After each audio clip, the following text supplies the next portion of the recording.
Time ticks on as climate rages. How far gone the days of grace? Men enslaved to their ambitions, shun the tears of poverty's face. I tune my ears to what they whisper, spreading lies and way of truth. Approaching close the day of judgment. The change we need, it starts with you. How far have we gone asunder? Earthquakes, floods, and rolling thunder. Children dying without mothers, with no one show concern. We must unite and stand together, because the common enemy we face does not care for your religion, your social status, or your race. To those impacted, the crisis real, the sorrow, grief, and pain they feel. We do not have the time to fight. We must unite. We must rebuild.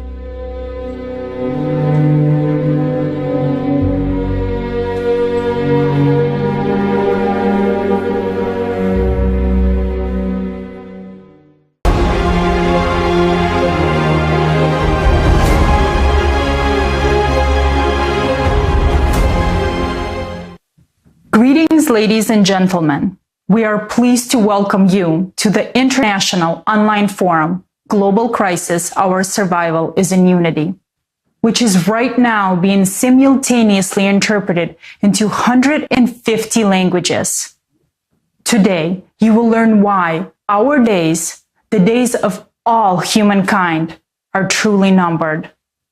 You've seen the countdown we showed you. This is the maximum time left for humankind. But we have even less time to do something about it and change the situation. At this forum, you will learn about all of this in detail. Today, we as humanity are balancing on the edge of life and death. And this is the fact. Climate. This monstrous Cerberus is devouring entire regions, and it can't get enough. Our planet is engulfed in terrible disasters, and their number is growing. Our houses are being destroyed by hurricanes and earthquakes. Entire cities are going underwater or are being burned down by fires. Natural disasters are gaining momentum and destroying everything in their path. Dozens of millions of people are losing everything and running away from the disaster in order to save their lives. If we don't stop the Cerberus today, tomorrow it will devour us all. But what is humankind busy with in the meantime? We all live in the same building called the consumerist format. We are divided by floors, by separate rooms. We are divided by corridors and stairwells. We are forbidden to communicate with each other. We've been made to be afraid of our neighbors. We are taught not to respect each other. We live in a surreal world. In this world, we've been taught not to see reality. Those who call white color black live higher. Those who call white color white live below. Here, we must believe only the television, but not our own eyes. Now, our building, our house is on fire. The first floors are on fire. The walls are burning, but no one is doing anything inside. We've been taught that someone decides something for us. But now nobody decides anything for us. Our house is on fire and we are in the middle of it. And the saddest thing is that many of us don't even know about it. And those who do refuse to believe it because there is no fire in their rooms yet. The fire is outside. Although those on the lower floors are already screaming. Those whom we've delegated control over this house are sitting on the rooftops and looking up at the sky. They don't care about all of us living in this house because they are above all of us. They're having their heads in the clouds. They think they're on top of the world. But this world is crumbling. Our house is really on fire. Today, we are going to tell you what is going on. Please be patient.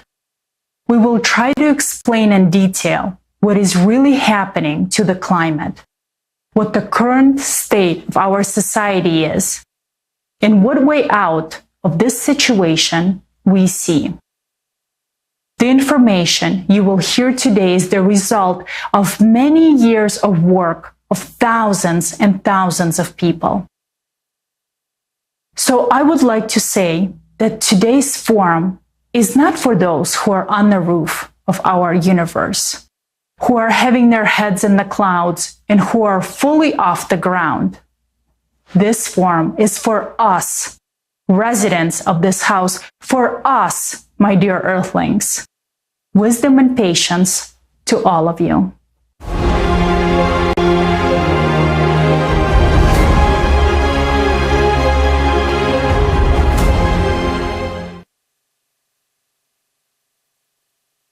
Hello, dear friends. It is a pleasure to welcome you to such a significant event for all of us, for all of humanity. Today's forum is being simultaneously translated into 150 languages. These are the languages which 90% of the world's population speaks. This is a great chance to be heard by all of humanity. We can only imagine the scale of the preparation for this forum, the huge number of people involved in making sure that the truth will be heard worldwide and that it will be understood and heard by people in their own languages. It is truly a colossal work. It is a tremendous effort. Thousands of people from all over the world have joined together to make our momentous meeting possible today. All this is able to be done only because of the dedication and commitment of these people to humanity, because they understand the importance, the responsibility, including the responsibility to disseminate this important information that will be presented to you today.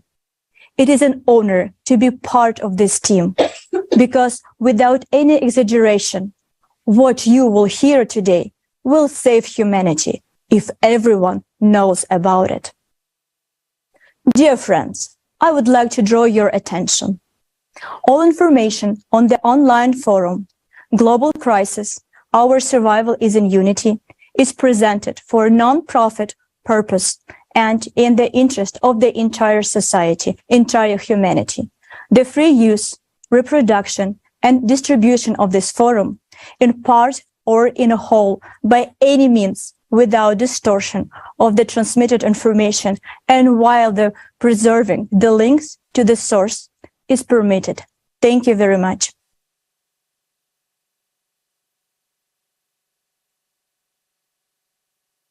I want to express my sincere gratitude to the media partners of this forum.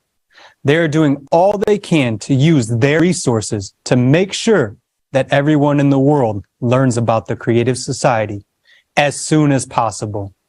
They broadcast videos, songs, interviews, talk shows about the Creative Society. And some of them, right now, broadcasting this forum on their radio and TV stations and on their social media. We are grateful for what you are doing for all of humanity, and it is an honor to walk shoulder to shoulder with you in building the Creative Society.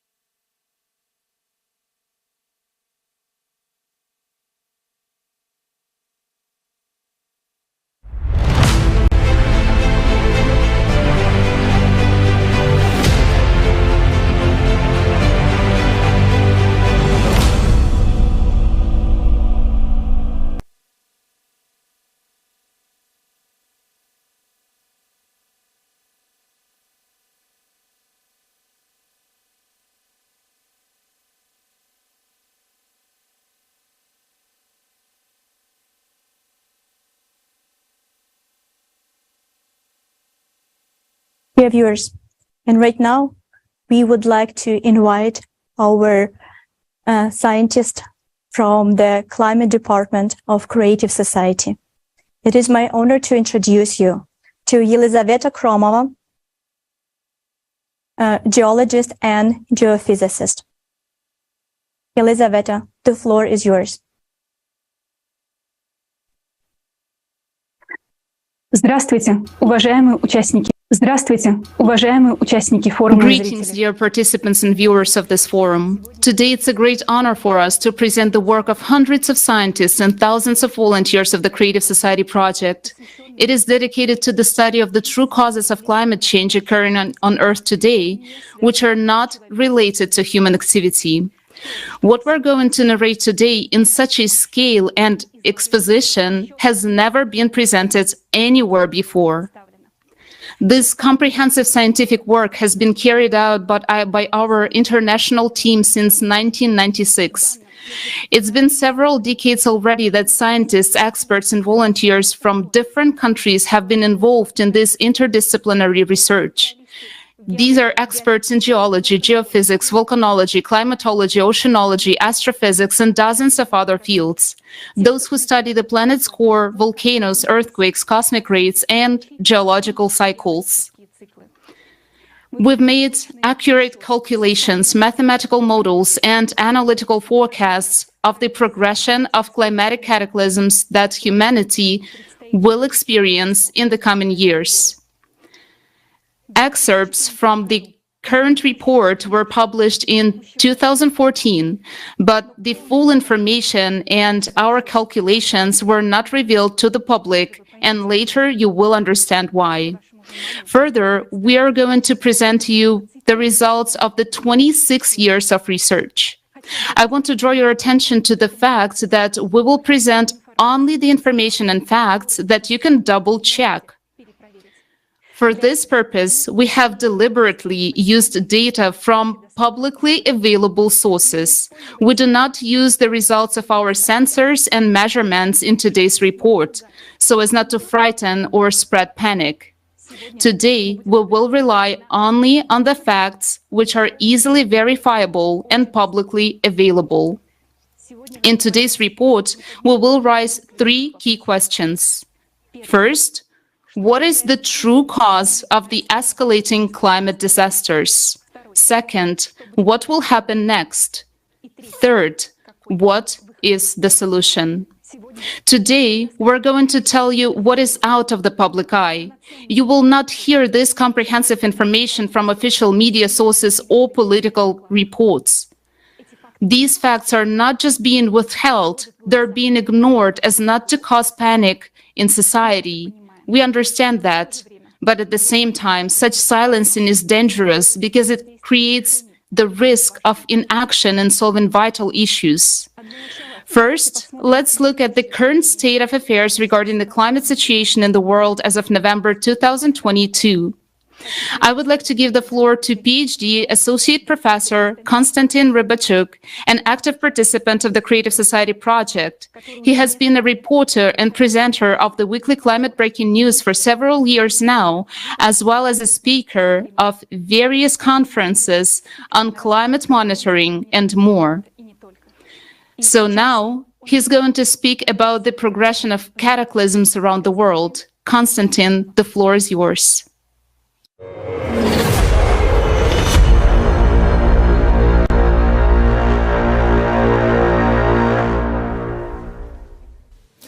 Hello, dear friends. The information we're about to present is truly shocking to any sensible person. We live in a time when scientists do not know about the inexorably growing climate crisis. Even more so, politicians do not know either. Now, all of humanity is on the brink of a large-scale climate catastrophe. And at the same time, contemporary science tells us only about anthropogenic climate change, but is silent about the actual cause of climate change. Many people doubt this, doubt climate change, but facts are stubborn things. A year ago, The number of cataclysms in the world did not exceed a few dozen per month. But this year, we're already registering an average of 200 natural disasters per week. According to our monitoring data, more than 6,000 climate disasters occurred during the first 10 months of 2022. These include floods, fires, hurricanes, tornadoes, mudslides and landslides, abnormal snowfalls and hail. Imagine, it's like 6,000 war zones where a climate, the only enemy of humanity, is waging its attack. And that's only what's reflected in open sources of information. In fact, there are many more natural disasters on the planet. And worst of all, these cataclysms have taken many lives that can never be returned. Their families and loved ones can never recover that loss. The monitoring report you will see is the result of work of thousands of volunteers around the world. All facts are cross-checked many times before we use them. All this information is taken solely from public sources so everyone can cross-check it and see for themselves the extent of the horror we have encountered. I want to emphasize that thousands of people are working on collecting and analyzing data. It is difficult for one person to collect and analyze so much information. In our research activities, we have encountered the fact that a lot of data that is available in open sources is being deleted. Information about climatic cataclysms, their power and frequency is simply disappearing. They try to give us the appearance of a more or less favorable climate situation. At the same time, the statistics are more horrifying than ever before in the history of modern civilization. That is especially evident this year. But to soften the situation, they try to tell us that nothing horrible is happening and our climatic condition is within the normal limits. In the media, the data is falsified and downplayed. Even for one institution, collecting statistics on all climatic cataclysms and anomalies is difficult. But we are volunteers, and there are a lot of us around the world. To get a reliable picture of what is happening, we work with primary sources, research groups that record the data, and directly with eyewitnesses of climatic cataclysms. We're going to show you a climate monitoring video. I ask you to watch this video very carefully. It shows the actual progression of climate change in the world.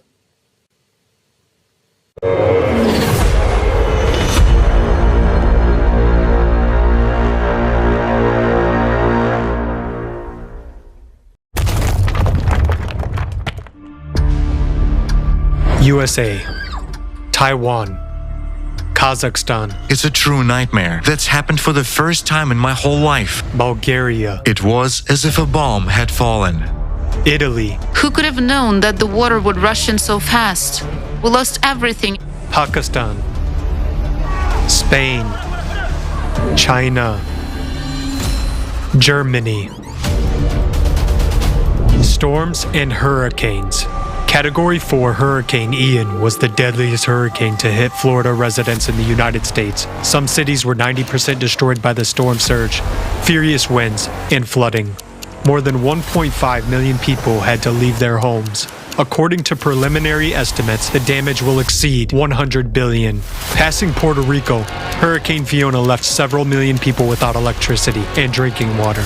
And this was at a time when it was unbearably hot and humid on the island. Fiona is the first Category 4 hurricane in history to move this far north. It reached eastern Canada, maintaining the strength of a Category 2 hurricane, and left an unprecedented path of destruction in the country. In recent years, tropical storms have begun to move further north and south from the equator. The world's megacities such as New York, Boston, Beijing, and Tokyo could soon be under their attack. Typhoon Noru was predicted to hit the Philippines as the equivalent of a Category 1 hurricane, but in just 6 hours there was an explosive intensification to a Category 5 super typhoon, with wind gusts reaching 196 miles per hour. People did not have time to prepare for the impact of the natural disaster of such force. More than 900,000 people were affected, while the damage to agriculture exceeded 52 million. On the island of Corsica, France, the wind reached a speed of 224 kilometers per hour. During the storm, the fierce winds tore down power lines and trees were falling down like matchsticks. In Europe alone, the average annual number of storms has increased by almost 16.5 times since 2000. In the United States, the number of convective storms, the damage of which exceeds $1 billion, is growing unprecedentedly. Between 2000 and 2010, there were 34 of them, and in the next 11 years, there were already 95. In the southern hemisphere, storm intensification over recent decades has already reached levels projected to occur in the year 2080. Abnormal precipitation and flooding.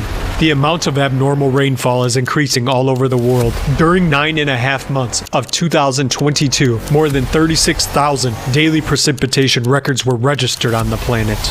The province of Ancona, Italy, was hit by half a year worth of rain overnight. Never before in their lives have the residents seen such a rapid rise of water, almost 1 meter in 10 minutes.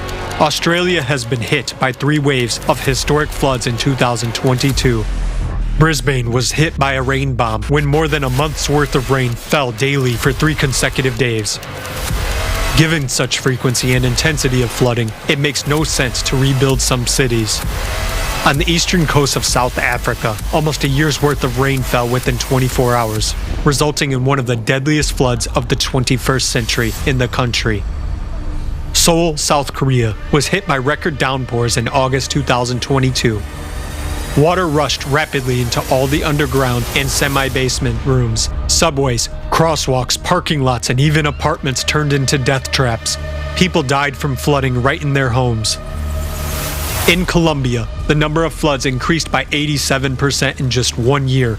Back in 2020, there were 428 of them, and in the next year, already 802. Meanwhile, in several municipalities in the department of Sucre, the flooding has been lasting for more than a year. Just 60 years ago, there were 8 major floods per year in the world, and by 2021, this number has increased by 27 times. Besides, they began to occur simultaneously, covering several countries at once. In the summer of 2022 alone, floods occurred in at least 120 countries on all continents. The monsoon season of 2022 turned into the biggest climate disaster in modern history of Pakistan. 1/3 of the country's provinces went underwater. More than 1,600 people have been killed and 33 million people have been affected by the disaster. Half of them are children. Over 2 million houses have been destroyed. Elderly people, pregnant women, and children are forced to live outdoors in inhumane conditions. There is a lack of food, drinking water, and medical care. Contaminated water has become a source of infections. People are left without jobs, shelter, and means of livelihood. After almost 2 months, the water is still not gone. The nightmare for people continues to this day and will only get worse. Extreme heat and droughts. During the 9 months of 2022, there have been over 100,000 highest temperature records across the globe. In China, for the first time in world history, a heat wave reached 113 degrees Fahrenheit and lasted 79 days in a row. More than 900 million people were affected by the extreme temperatures. Bomb shelters were opened to people as a relief from the unbearable heat. To save their crops, farmers worked at night as the soil heated up to 60 degrees Celsius during the day. The summer, Europe experienced its hottest summer on record. In the UK, temperatures in July exceeded 40 degrees Celsius for the first time in history. In France, a prolonged heat wave caused the water in rivers to get so hot that it became unsuitable for cooling nuclear reactors in nuclear power plants. A similar thing happened in the Persian Gulf. Heat kills people. In the European Union, the deaths of 53,000 people in July are directly attributed to the unprecedented heat wave. Severe droughts have hit the major economies of the Northern Hemisphere this year, with damages of $13.2 billion in the first half of 2022 alone. In China, the USA, India, Australia, Europe, and other regions, rivers and reservoirs have sharply shallowed, and navigation has come to a virtual standstill. This has also exacerbated the energy crisis and has become another factor in the soaring of electricity prices. The drought has caused irreparable damage to agriculture, leading to an unprecedented rise in food prices. In the USA, the price of livestock feed increased by 90%. The water crisis has reached a record scale. Access to safe drinking water is under threat. No country, even an economically developed one, is immune to this problem. This year, over 2 billion people on our planet are already facing water shortages. Wildfires. In 2022, Alaska, USA, is experiencing the largest wildfire season in its history. 50 years ago, there were no such things as megafires. They cover huge areas and require enormous resources to keep them down. As of early October 2022, there have already been 16 megafires in the USA alone, and many more are approaching that scale. In South Korea, a megafire approached a nuclear power plant in March 2022. 18,000 people and dozens of helicopters were mobilized to extinguish it. In Russia, there has been a sharp increase in the area of wildfires in the last 5 years. There has even been an increase in fires that burn under the snow in winter. In 2022, natural fires in Europe exceeded 770,000 hectares for the first time since satellite measurements became available. This is more than the size of the Canary Islands and 3 times more than the average burn-up in a year. And in some countries, the increase in wildfires has been really shocking. In the Czech Republic, an average of 9 hectares of land is burnt annually. However, by the end of September this year, the fire had already destroyed almost 1,500 hectares. This is 158 times more than usual. At the beginning of September this year in Brazil, there were a record number of fires in the country on 3 consecutive days, more than 3,000 per day. Wildfires are not seasonal anymore. Now they don't stop even in winter, and hurricane winds spread the fire at breakneck speed. In the Algerian province of El Taref, winds of over 55 miles per hour caused the flames to spread in a matter of minutes, leaving no chance for people to escape. Fires are occurring in places where they have almost never been before. Central Europe, the rainforests of South America, and even the Arctic are burning. Today, single cataclysms already occur very rarely. There goes an entire cascade of disasters, one involving the other. And this interconnection intensifies the devastation and takes more and more human lives. Even economically developed countries cannot restore their climatically ravaged territories for years. More and more regions are becoming uninhabitable. What was predicted for the year 2100 is already happening right before our eyes today. In 2022, there has been an unprecedented leap in the power and the amount of natural disasters, and judging by the progression, they will continue to increase at record speed. In order for humankind to survive, urgent, extraordinary action is needed. Meanwhile, we have very little time left.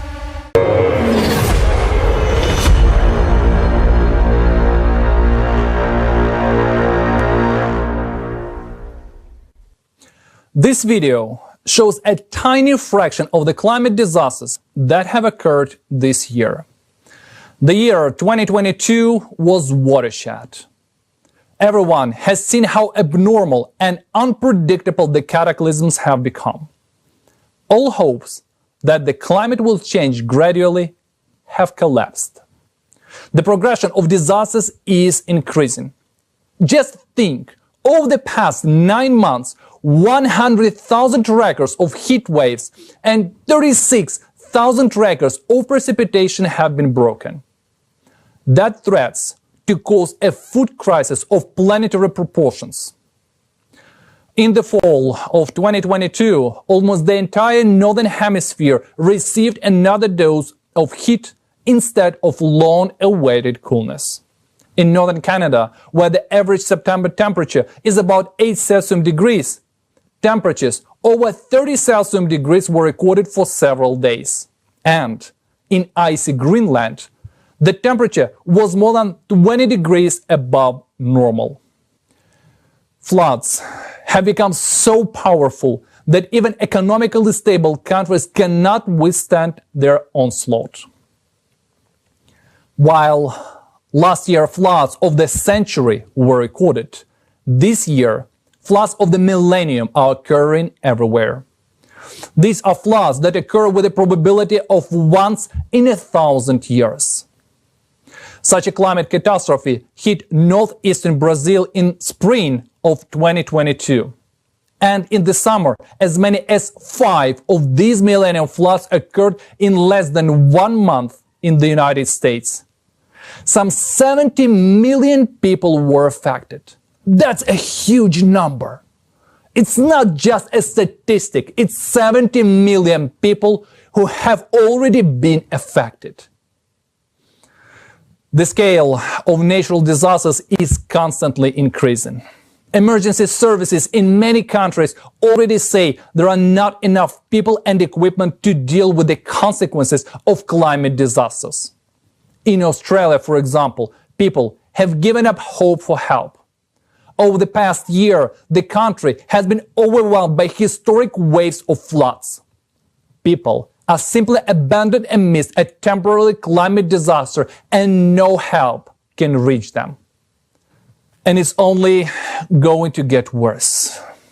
There is less and less hope for international aid because countries are simultaneously faced with cataclysms and have to try to solve their own problems first. In just a few years, when the cataclysms take full force, nobody will come to help because trouble will be everywhere. Today, the consequences of disasters already affect everyone. The world is very interconnected.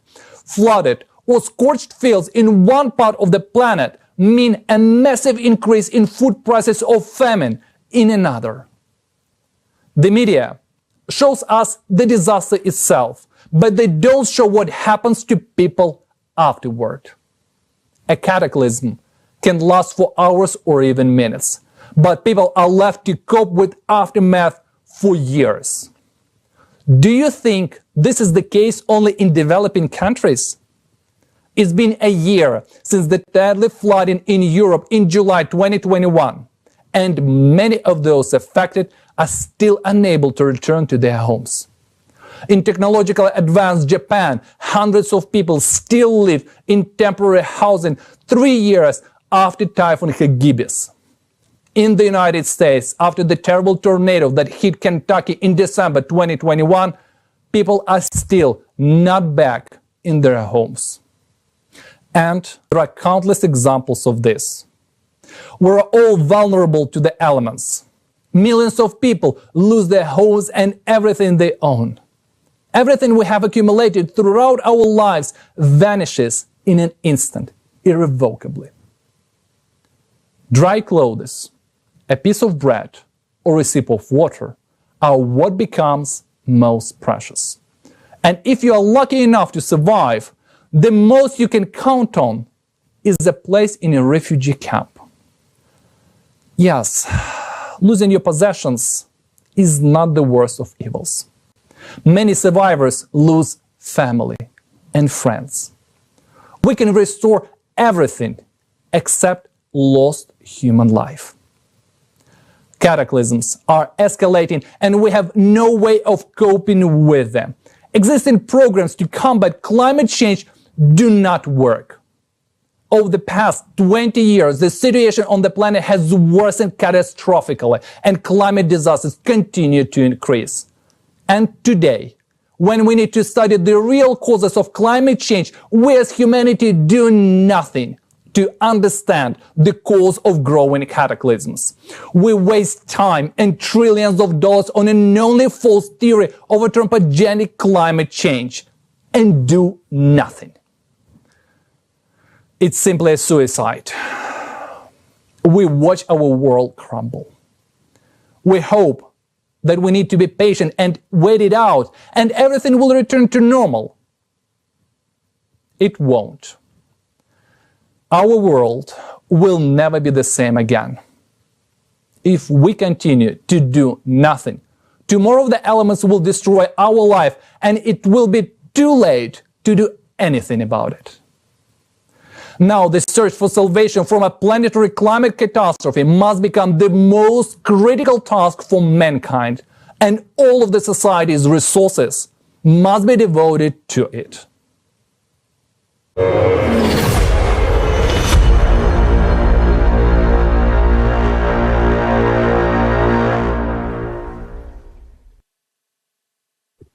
Спасибо, Константин. Thank you, Konstantin. Thank you to the entire monitoring team for your dedicated work in collecting and analyzing the terrifying trends of the escalating disasters. And today, we're deeply honored to present the work of our interdisciplinary team. I'm pleased to introduce you the speakers who will share with you today the results of our research, which has been conducted by hundreds of scientists and thousands of volunteers since 1996. Anastasia Pashigreva, New Technologies Development Scientist, PhD in Chemistry, USA. Anastasia coordinates the area of research on functional and chemical changes in the atmosphere. In the context of the Creative Society project, she interacts with the scientific community. She has conducted dozens of interviews with experts from different fields.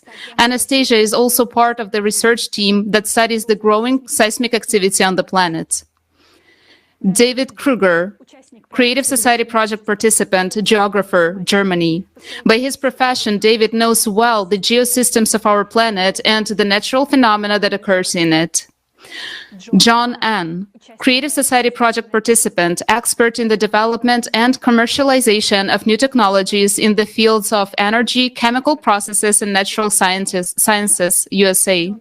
John earned an MBA, a PhD in chemical engineering at Technical University of Munich, and a master's degree at the University of California, Berkeley. As a result of our research, we have come to a very well-reasoned understanding that the cause of climate change is not the increase in the anthropogenic CO2.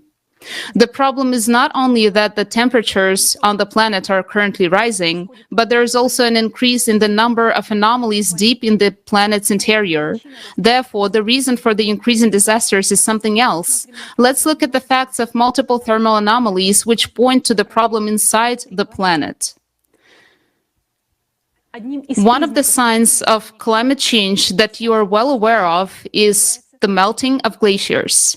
It is now well established that the glaciers of Antarctica and Greenland are melting from below. But what is the threat behind this? Please look at the map in the middle. The red color here indicates the area where Antarctica has lost most of its ice since 2003. As you can clearly see on the map, this is only West Antarctica. Why is only West Antarctica melting from global warming? Geologists are well aware that West Antarctica is a relatively young continent with a thin crust.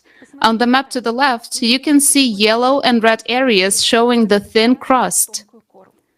The eastern part is represented by a thick, massive plate. Please pay attention to the right side of the tectonic map. You can see how West and East Antarctica differ. Volcanologists know well that Antarctica is also an active volcanic region. Today, more than 140 volcanoes have already been discovered under its ice. Take a closer look. Where are all these volcanoes? They're located exactly in West Antarctica, and most of them are located exactly where the glaciers are melting. You may have heard that there are two glaciers in Antarctica that are melting the most. They are Pine Island and Thwaites. You can see them marked with red arrows on the map to the left. Glaciologists call them doomsday glaciers. Multiple studies in recent years indicate that there is increased heat flow beneath these glaciers from the subsurface. Some scientists who advocate the CO2 theory claim that it is allegedly humans who heat the water which flows under the glacier and melts it down there. This is totally absurd. Think yourselves, what is more likely to heat the deep waters beneath a glacier? CO2 emissions that occur thousands of miles away from a glacier, or a volcano located directly beneath it? In fact, it is much scarier than that. Note when the intense melting of Antarctic glaciers began. That happened in 1995. Remember this year. Today we'll hear a lot about it. Since 1995, Antarctica's ice melt rate has increased by 65%. The question arises, why did the intensive melting of glaciers start exactly in our time? NASA seismologists have discovered a huge Mary Bird magma chamber under West Antarctica. The increased heat flow from the Earth's interior comes exactly from there and activates volcanoes. In the diagram to the left, you can see this magma chamber marked in red. Despite the fact that magma chamber has been there for millions of years, in 1995, for an inexplicable reason, it became active, which led to an increase in volcanic activity and intensive melting of the glaciers in West Antarctica.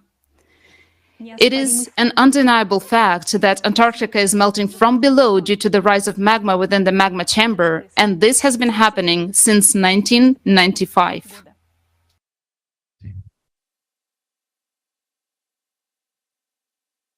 Right next to West Antarctica is another heat anomaly area.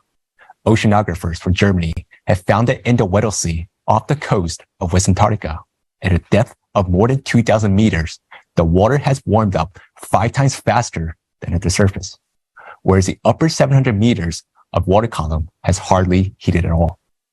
This is another fact showing that the heating is coming from below, from the depth. In the graph on the bottom right, you can see how significantly the temperature has been increasing since 1995. Just imagine how much water it takes to warm up icy waters of the Antarctic Sea. The Weddell Sea is bounded on all sides by volcanic structure features that are currently showing anomalous activity. And the Bransfield Strait area is currently the most seismically active in the world. Look, it is marked on the map with a red arrow. Further in the report, you will hear more about the 85,000 earthquakes that occurred here within only 6 months in 2020. For comparison, before 1995, there were no more than 15,000 earthquakes per year around the entire Earth. This indicates that magma is reactively rising in the Bransfield Strait area, thus triggering earthquakes. It is only 5 kilometers away from breaking through. You see that the Weddell Sea, just like the entire West Antarctica, has also been heating up since 1995. And this is also due to the magma ascent, which is accompanied by an extreme increase in the number of earthquakes. Any sane person would understand that humans cannot influence seismic activity at the bottom of the ocean in any way, all the more so in Antarctica. You will be surprised, but similar processes are taking place now in the central part of Greenland. So where does the increase in heat flow under Greenland come from? Let's take a look at the video.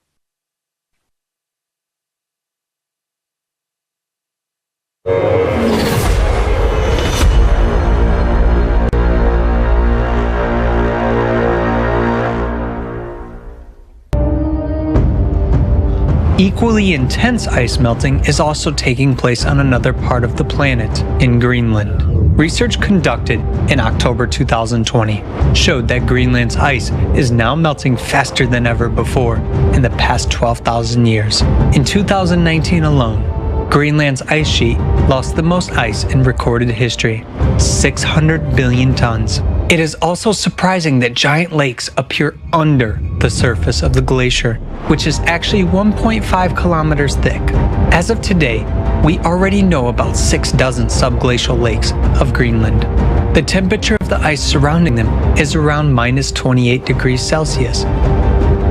But these lakes do not freeze. Why?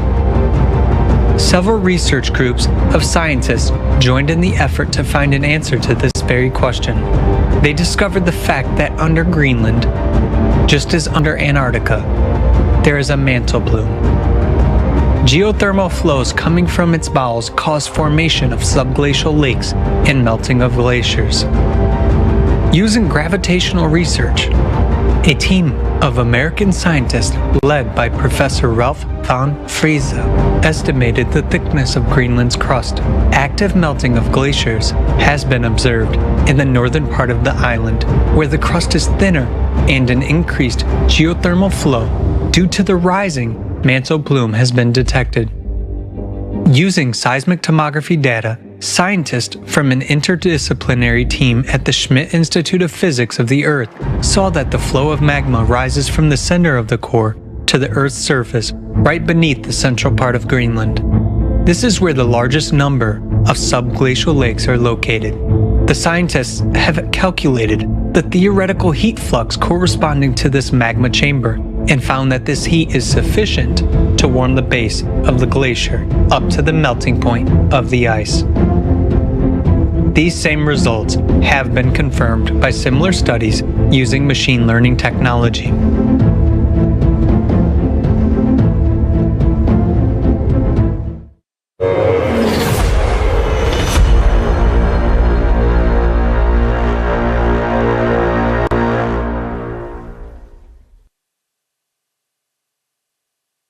Now, you know that the increased melting of Greenland is also due to the rise of magma in the magma chamber.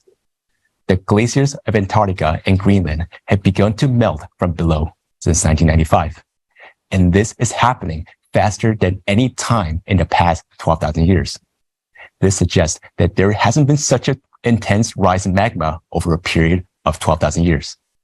But as it turns out, exactly this period of 12,000 years is of enormous importance. Next, you will learn why magma in magma chambers has begun to behave so strangely, how this threatens humankind, and when this will happen. In addition to melting glaciers, significant thermal anomalies have also been observed in the ocean. Where does the ocean get heated the most? As you can see on the map, of the averaged model of ocean water heating, the ocean water gets heated the most in the area of the Greenland tectonic zone, that is, in the area of the ascending magma chamber. But what is another key process occurring in this part of the ocean? It is in this area that an extremely abnormal process has started in recent decades, the shutdown of the Gulf Stream. Incompetent journalists write that the shutdown of Gulf Stream is caused by Greenland's meltwater. However, according to the calculations of oceanographers, the Gulf Stream is 20 times stronger than the oncoming cold stream of meltwater. This flow of cold water can be compared to a spit against a waterfall. So what kind of impact can we talk about? In May 2010, there was a short-term shutdown of the Gulf Stream. Why? Geologist James Camis has deducted a chain of correlations on how the Gulf Stream shutdown is linked to changes in the planet's interior. In 2009, the magma ascent caused a series of earthquakes in the vicinity of Iceland, which followed by the well-known eruption of the Eyjafjallajökull volcano in March 2010. And as early as May 2010, a huge mass of hot water surfaced across the tectonic zone along the faults and stopped the movement of the Gulf Stream. You can see this process on the screen right now. In other words, the shutdown of the Gulf Stream now occurs in pulsating stages as a result of the release of enormous heat caused by the ascent of magmatic chambers beneath Greenland. Given that magma chamber beneath Greenland is becoming more active, we're getting closer to the point when the Gulf Stream will stop completely. The last time, what's important, the Gulf Stream stopped was 12,000 years ago. Remember that figure, 12,000 years. You've heard about it already. And what is important, oceanologists note that such phenomena of water heating occurs not only in the area of Greenland, but across the entire world's ocean. So let's take a look at what is going on.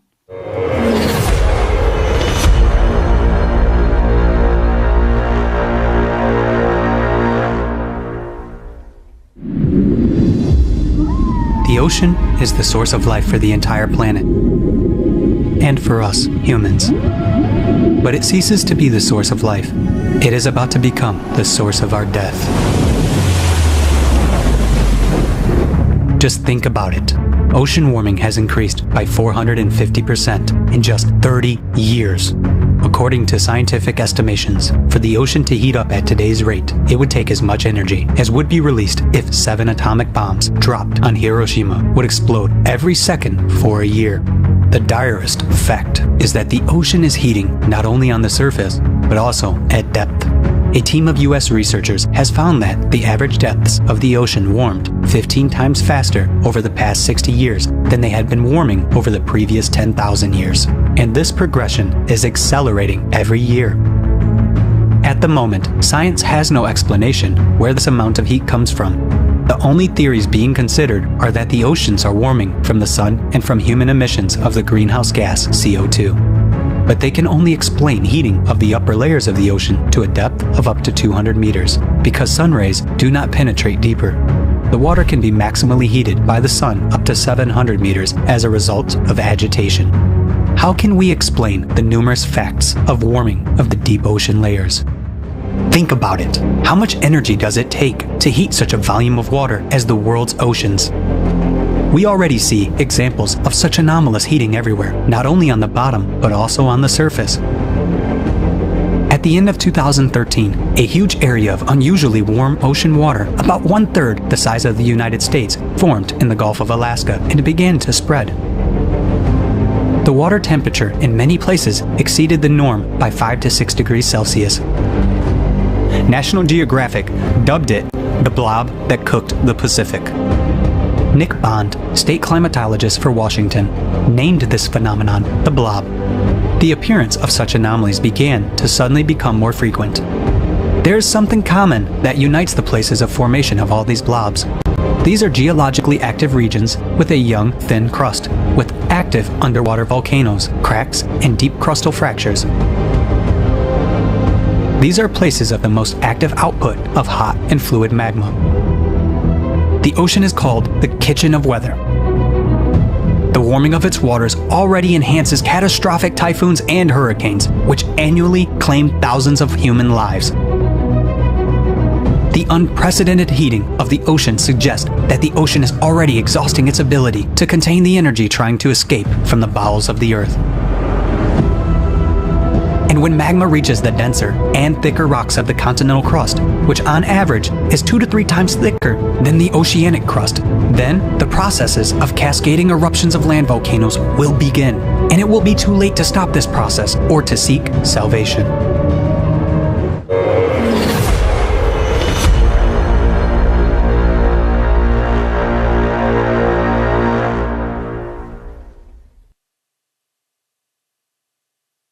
As we can see, the ocean is warming at the seafloor, not only in the Weddell Sea, but also all over the world. Even the mid-depths are warming, while huge volumes of heated water, the so-called blobs, are rising to the surface. Note that such huge blobs of hot water have been appearing more and more frequently since 1995. Look at the bottom right graph. Obviously, no human emissions are capable of heating up the ocean as much as 5 to 7 degrees Celsius over such a short period of time, all the more so only in local areas. In light of this, the theory that anthropogenic emissions warm the oceans sounds ridiculous.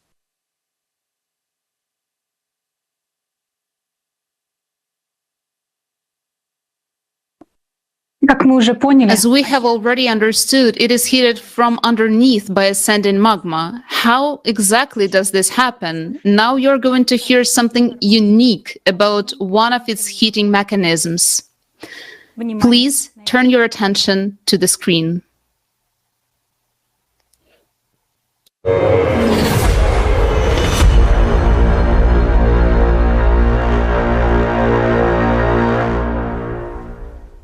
Think about it.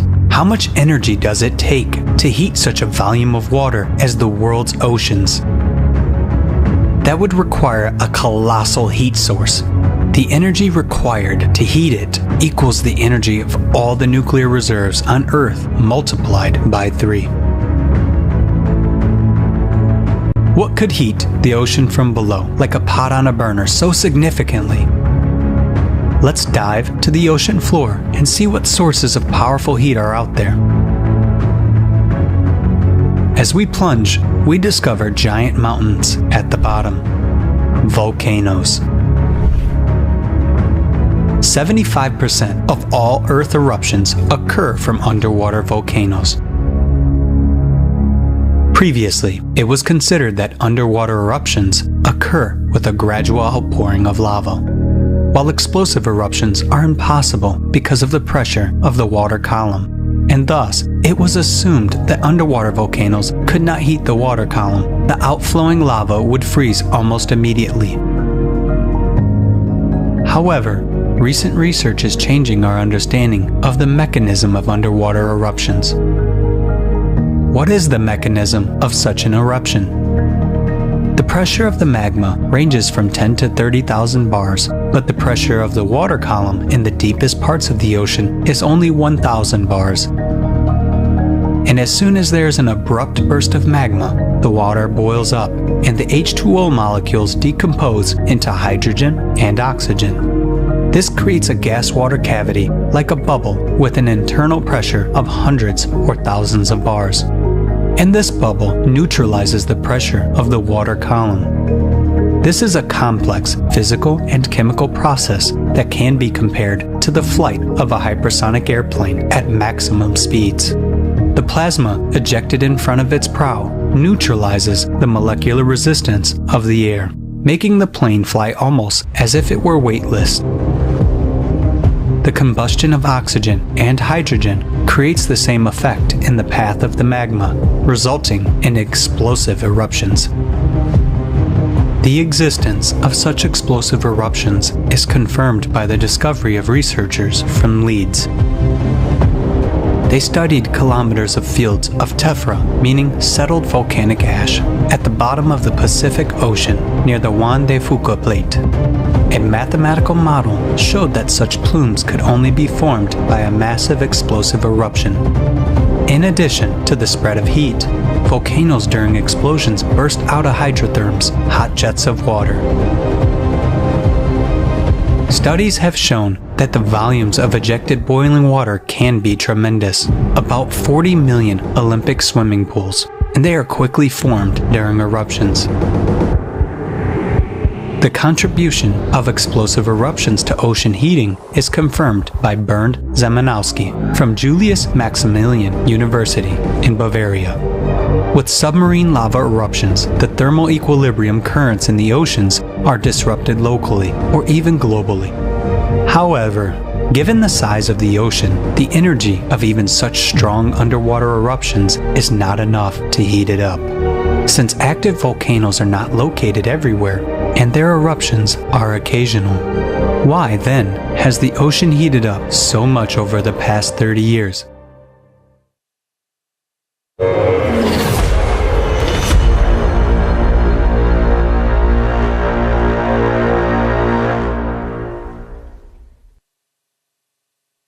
По-настоящему страшно. The really scary thing is that volcanoes are not located all over the seafloor. However, the heating is already occurring all over the ocean.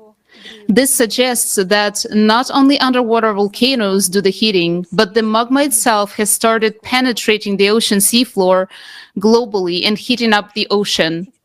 And I ask you to pay special attention to another important piece of information from this video. Contrary to conventional belief, powerful explosive eruptions are occurring at the ocean floor.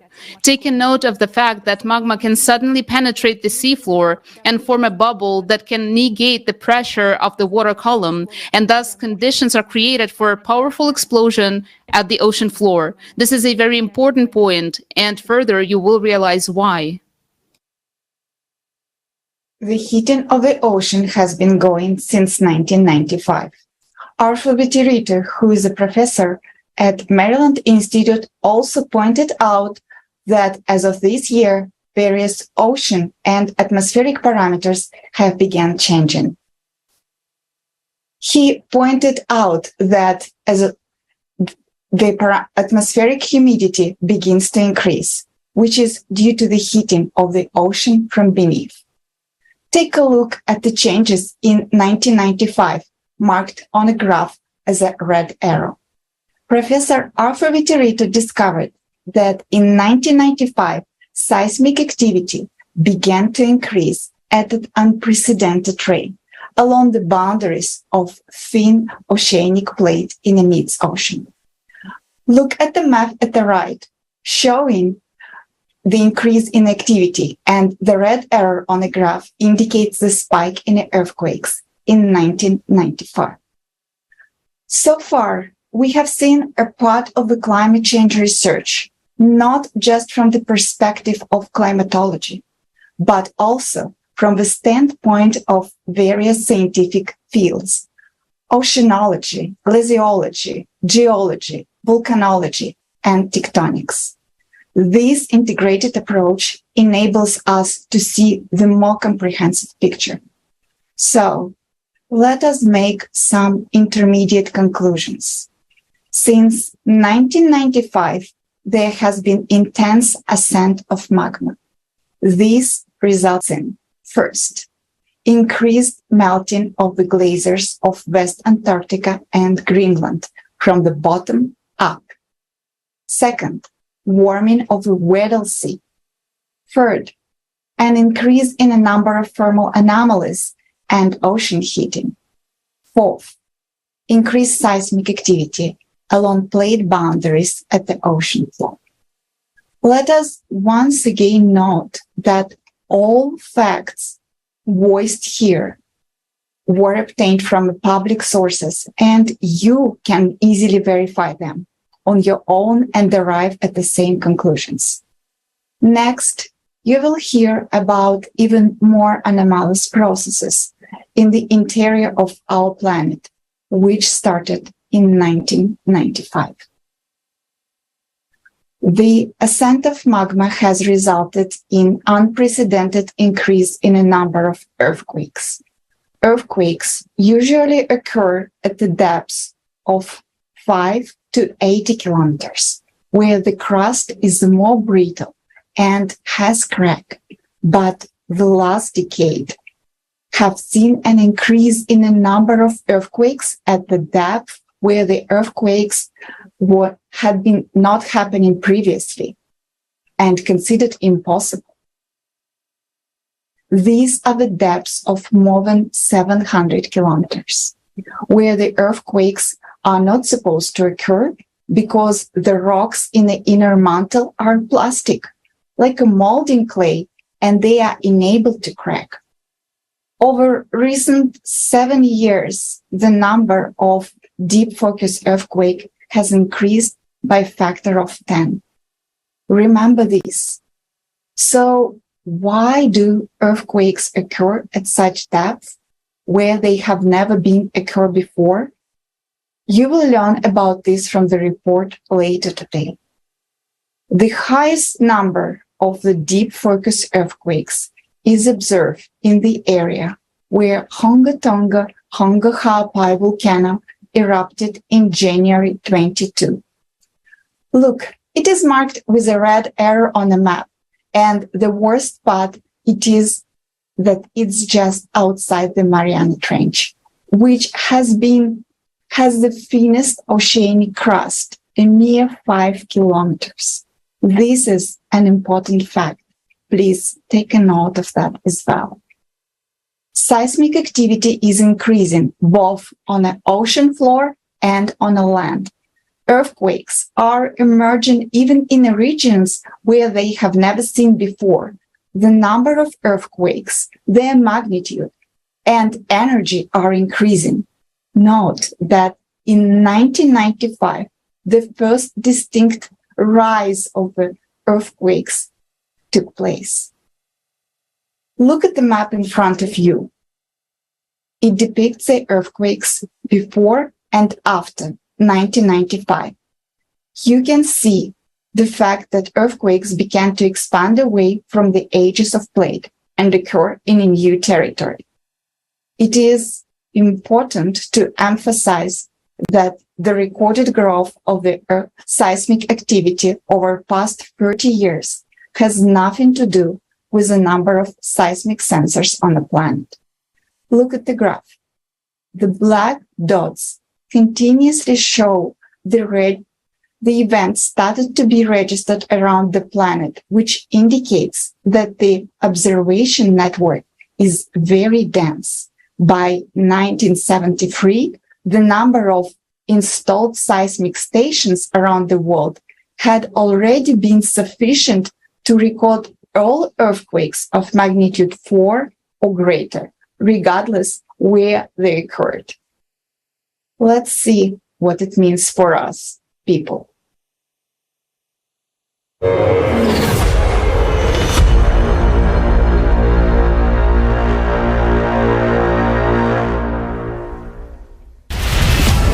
Earthquakes and volcanoes. The power of the Earth's interior manifests itself unpredictably on the surface, causing colossal damage and destroying all life around. In the recent years, these emissions of planetary energy have been growing exponentially in gigantic leaps. Something inexplicable has started to happen. In 2015, a record-breaking earthquake was registered near Japan at a depth of 751 kilometers. This had never been seen before, and indeed was considered impossible by the scientific community. Earthquakes were thought to occur only in the Earth's crust and upper mantle when blocks of lithospheric plates break and shift. At great depths, matter is more malleable and does not behave like brittle glass, but rather like plasticine. There is nothing breakable there, but earthquakes do happen, and that is a fact. The horrible part is that their number and magnitude are increasing.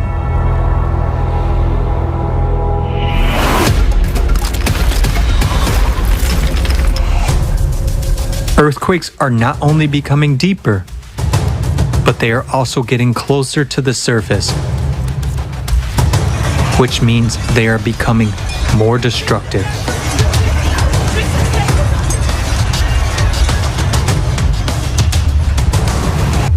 Today, more and more of them are concentrated at a depth of about 10 kilometers.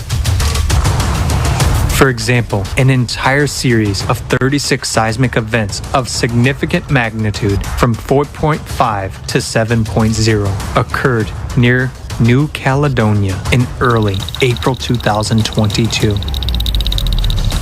Just one earthquake of similar magnitude and depth in August 2021 in Haiti caused fatal damage and killed more than 2,200 people. The deadly threat is increasingly rising to the surface of the Earth.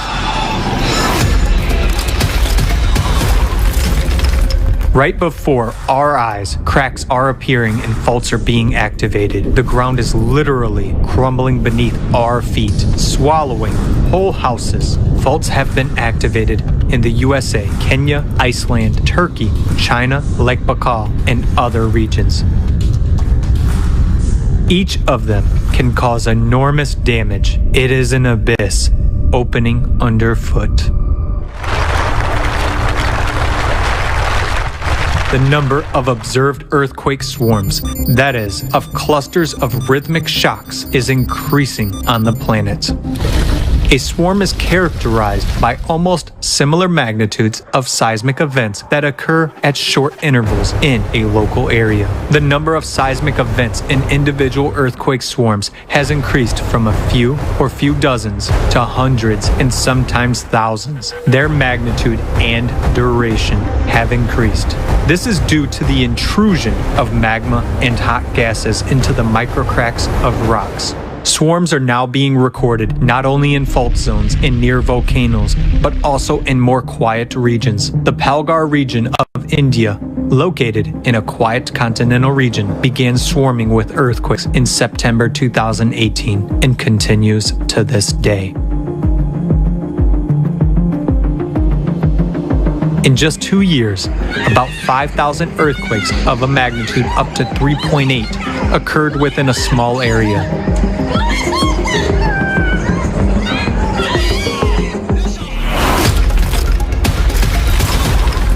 And what has been happening since August 2020 and the Bransfield Strait off of Antarctica has been described by scientists as a huge magma intrusion.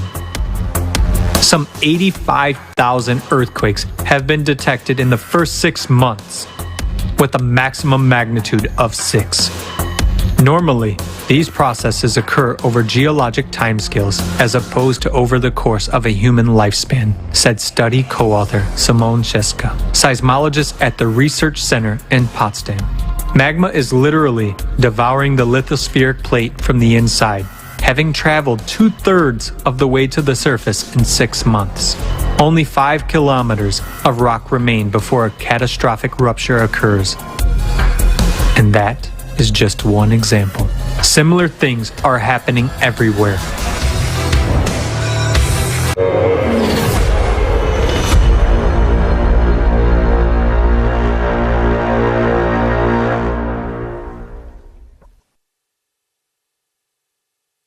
The way the seismic activity is rapidly increasing these days is a catastrophe.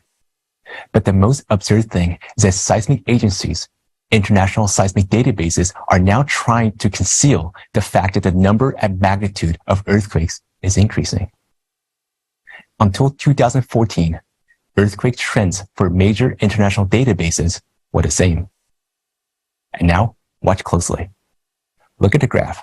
How did the curves start to behave after 2014? We see a complete discrepancy in the data from different seismic databases. What happened? This graph shows the total number of all unique earthquakes from different databases. You can see from different color bars that until 2014, the databases registered the same set of earthquakes. But since 2015, they have started to register different sets of earthquakes, chaotically, regardless of the region. Simply put, they began to put all events into different baskets. Scientists use a particular database, relying on its validity, and as a result, they see no real increase in seismic activity and rely on incomplete data in their studies. The largest correction was made to the records of seismic events with the magnitudes from 3 to 4. Look in the graph to the left. You can see that a chunk of data for small magnitudes is missing. Can you believe that Indonesia, one of the most seismically active regions, has stopped having small magnitude earthquakes? Their number has dropped from 3,500 to 8. And there are many more such examples of data distortion and underreporting of magnitudes. In reality, there are much stronger earthquakes taking place now than we're told. The absurdity of this situation is that if you ask those databases why they're deleting earthquakes of magnitude 4 and smaller, and why the increase in magnitude is not shown, they'll find excuses saying that it is difficult to deal with these data, that there are too many events, and that they have changed the criteria of including low magnitude earthquakes in their catalog. In other words, as soon as the number of earthquakes of magnitude 4 started growing, they started deleting them and explaining this by technical difficulties. It is ridiculous to justify the data forgery in this way, taking into account the modern development of database storage technologies, as well as the data processing by neural networks and artificial intelligence. Why are magnitude less than 4 being deleted? Because they reflect the process of magma ascent most clearly. Prior to eruption, seismic activity often starts increasing. And all facts indicate, however, that in the near future, we should expect a significant increase in seismic events of higher magnitude. The real increase in seismic activity on the planet looks like this. To our deep regret, we are obliged to state that this is what the progression of seismic activity on the Earth looks like. And yes, it is growing exponentially. Look closely. This is just the beginning. Further in the report, we will show you how events will unfold according to the mathematical model. It is important to note that if you just search for the first seismic trend on the graph on the internet, it will very likely come from only one database, so it will not show you the actual dynamics. But the most shocking thing is that nobody even compares the earthquake database from different databases. Nobody, conducts a truly global study and monitoring of the actual seismicity on the planet. Isn't that absurd? That's why we started analyzing the data ourselves.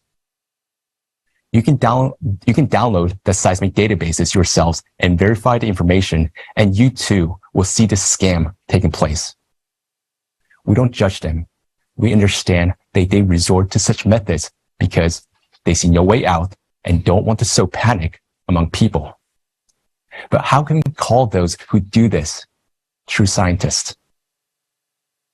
And now, let's examine one clear metaphor to help us understand what's going on in the world today. Thank you so much, John. Yes, indeed, manipulation of information occurs not only with scientific data, but also in the media. Two opposing theories of climate change can be found today. The first one is that the climate change is the result of anthropogenic CO2 emissions. And the second is that the climate is not changing at all. There are mass media outlets that support one theory or another by promoting it.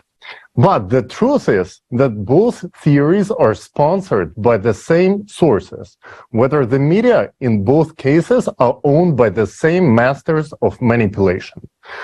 We are supposedly given a choice, given two hypotheses, but they are equally irrelevant to reality.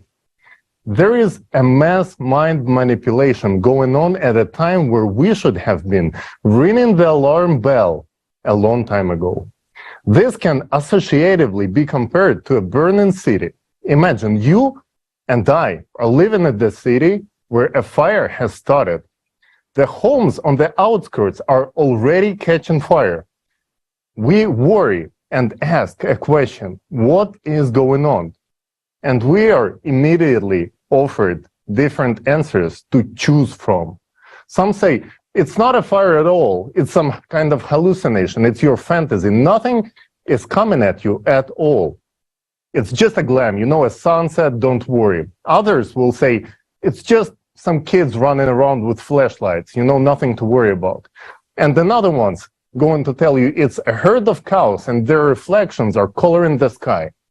So there are no fires. Just stay peacefully, keep on sleeping, and just have a good rest. Meanwhile, some others gonna actively try to invite you to do some other activities. Look, there are some kind of men fighting for the money. Go check it out. Or take a look what kind of speech was delivered by our governor just yesterday. Hurry up, go listen. We, the residents of the city, see and hear this. And what are we supposed to do? We see that our neighbors' homes already caught fire. And by all laws and simple logic, we're going to be next. So what should we do? Should we then go tell them, yeah, sleep well, your house is going to burn tomorrow, not today. So there is nothing to panic about until tomorrow. You shouldn't be nervous. Or should we wake up and wake our neighbors as soon as possible?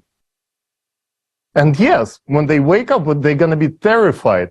But these emotions and hormones will activate their muscles and the strength and will help them to get the buckets and quickly put out the fire in the neighborhood homes before they get to burn your homes down. Isn't that what we're supposed to be doing to save our homes right now before they burn down? Are we going to just quietly wait until our house is going to catch fire? I think it's enough of this lies for all of us. It's time for us to put the fire out. And of course, we're going to go get buckets and run to put the fire out as soon as possible. Otherwise, if we're not going to do it today, all of the homes going to burn down tomorrow along with ourselves. So we must take action, because there's only one thing that we can do. We can unite and put the fire out together. And there's going to be no one but us to do this. This is a simple example. Putting out the fire is all about informing the humanity about the reality of climate situation on the planet. The media and those who own them are not doing this because they simply have no solution to this situation. In order to maintain calmness, peace, and stability in the masses and prevent panic, they are forcing they are forced to lie to us. In actual fact, there is a way out of the climate collapse. But in order to do so, everyone must wake up, learn about the ongoing and upcoming events, and start taking action. People need to know the truth. Also, in today's report, you will learn how the attention gets diverted from the main topic by fighting CO2, making money of all of us, and simulating the fight against climate. Thank you so much, Tali, for this example. It's very illustrative. Indeed, our homes are on fire, and the climate Cerberus is walking around the planet on the loose, without a leash, and starting to tear it to shreds. Further in the report, we will disclose, step by step, what will happen to the climate, when it will happen, what it will lead to, and most importantly, what the way out of the situation is for the entire humanity. Let's go back to the processes inside the planet. What has been happening on the planet since 1995? This year, a series of unprecedented changes began to occur in the magnetic field of the planet. The magnetic North Pole begins to drift rapidly at a rate 4 times the normal. At the same time, the magnetic field weakens 10 stars faster than before. Why does this happen? The drift of the North magnetic pole happens due to the acceleration of the molten iron flow in the outer core. Against this background, there is also a growth of the South Atlantic anomaly. This area where the magnetic field is extremely weakened is a dent in the Earth's magnetic field. This anomaly has doubled in size in recent decades. This also occurs due to the anomalous movement of currents in the liquid core of the planet. Now, as a result of the weakening of the magnetic field, we see that the northern lights are penetrating into more southern latitudes, where they have not been observed before. This is an alarming sign because it means that the Earth's magnetic shield protecting us from cosmic radiation is weakening. The number of lightning strikes is increasing. The magnetic field is coming into imbalance. Weakening of the magnetic field is already affecting even the upper layers of the atmosphere, thus reducing their density and cooling them down. But that's not all of it. What are you going to hear next about the changes of the planet is shocking. In 1995, simultaneously with the shift of the magnetic pole, the rotation axis of the planet sharply changed direction and began to move 17 times faster than before. Rotation axis of the planet started to shift its trajectory. Look at the graph to the right. The blue circles here represent the rotation axis as it used to be before 1995. The orange circles indicate the new trajectory, which shows that the rotation axis of the Earth is shifting sideways. What does the shift of the rotation axis of the planet mean? Just imagine. It is if the axis around which the globe revolves moved abruptly to a different place. This indicates a complete imbalance of the entire system. В это же время, с 1995 года, наблюдается еще один из этапов. Meanwhile, since 1995, one of the stages of unprecedented acceleration of the planet's rotation has been observed. The acceleration occurs in leaps and bounds. The planet accelerates abruptly, then slows down a little. However, with each subsequent stage, it accelerates even more. Take a look at the yellow lines in the graph. These are the trend lines indicating the rate at which the length of the day is shortening. For example, the left line is flatter, whereas the right line showing the acceleration starting from 2016 is almost vertical, which means that the length of the day is shortening many times faster. And what does it mean? That our planet is spinning up drastically, like a spinning top, and it's getting faster every time. So what are the causes of the changes in the magnetic field and the trajectory of the planet's axis of rotation and the speed of the rotation that began in 1995? Few people know about the real nuclear threat. The real nuclear threat is nucleus. It is the core of our planet. The core of our planet is an entire system that synchronizes and stabilizes all processes on Earth. It plays a pivotal role in the climate change that is happening right now on the planet. The core of our planet consists of two parts. The inner core is a huge solid mass. Around it, there is the outer liquid core of molten iron, which is constantly rotating. The flow of molten iron is the outer core. In the outer core generates the Earth's magnetic field, which in turn generates a gravitational field of the planet. Yes, you've heard it right. The magnetic field, which is generated by the core, in turn generates the gravitational field of the planet. And progressive physicists know this. Gravity is a manifestation of the energy of the world environment of the electromagnetic field. The pressure gradient of this environment creates a gravitational force. So you can easily find this information if you wish so. So let's go back to the planet's core. For a long time, the rotation of the core remained unchanged, but a few decades ago, the situation changed radically. All that you and I already know about the anomalies in the magnetic field and the Earth's rotation suggests that there has been a malfunction in the core itself, and this is a catastrophe. So what is happening to the core of our planet? Let's watch a video.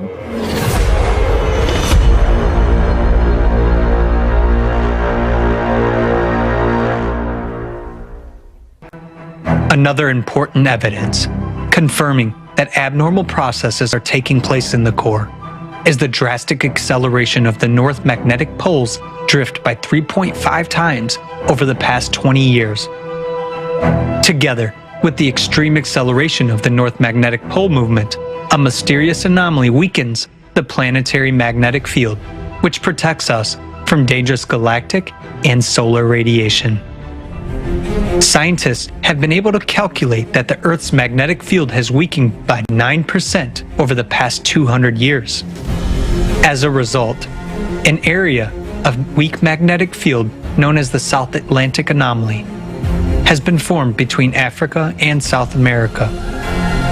Moreover, in the last 5 years, another such area has developed southwest of Africa, and it is actively growing. The electromagnetic field is generated by the dynamo mechanism in the Earth's core, and therefore it is evident that changes in the magnetic field indicate changes in the core. Another proof of the anomalous behavior of the Earth's core is the appearance of a powerful neutrino emission from the bowels of the Earth, which was also registered in the year 2015. An even more anomalous event occurred in the year 1998. Scientists detected a sharp bouncing displacement of the core by observing the Earth's center of mass using satellites. As a result of the bounce, the core shifted sharply northward toward the Tamir Peninsula. At this time, scientists at the Medicina station in Italy detected a gravity burst. The velocity of the planet also increased as well as the centrifugal force. Concurrently, there was a dramatic change in the shape of the Earth. As measured by a laser rangefinder system from the US satellites, the planet began to expand abnormally along the equator, whereas before that, the trend had been the opposite.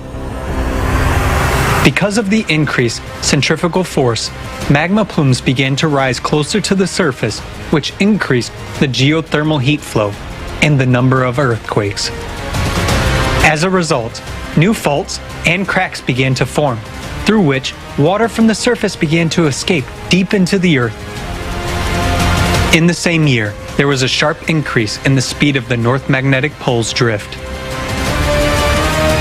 The bounce of the Earth's center of mass became the key factor of the system's imbalance. This event led to a dissonance among all the Earth's shelves, which caused a dramatic increase in many natural disasters: earthquakes, volcanic eruptions, tsunamis, hurricanes, tornadoes, and so on. It is worth noting that during the same period, there was also synchronous bouncing changes in natural processes on the Sun, Moon, Mars, and other celestial bodies of the solar system. And this also occurred because of the displacement of their cores. This has led scientists to believe that such synchronous bounces may be caused by the influence of external factors on the solar system. But over the past 50 years, our planet has continued to accelerate. Since the year 2016, this trend has intensified even more. June 29th, 2022 was recorded as the shortest day of the history of observations. The previous record was just 2 years ago. Even seemingly insignificant acceleration of the huge mass of the Earth will cause catastrophic consequences in the near future.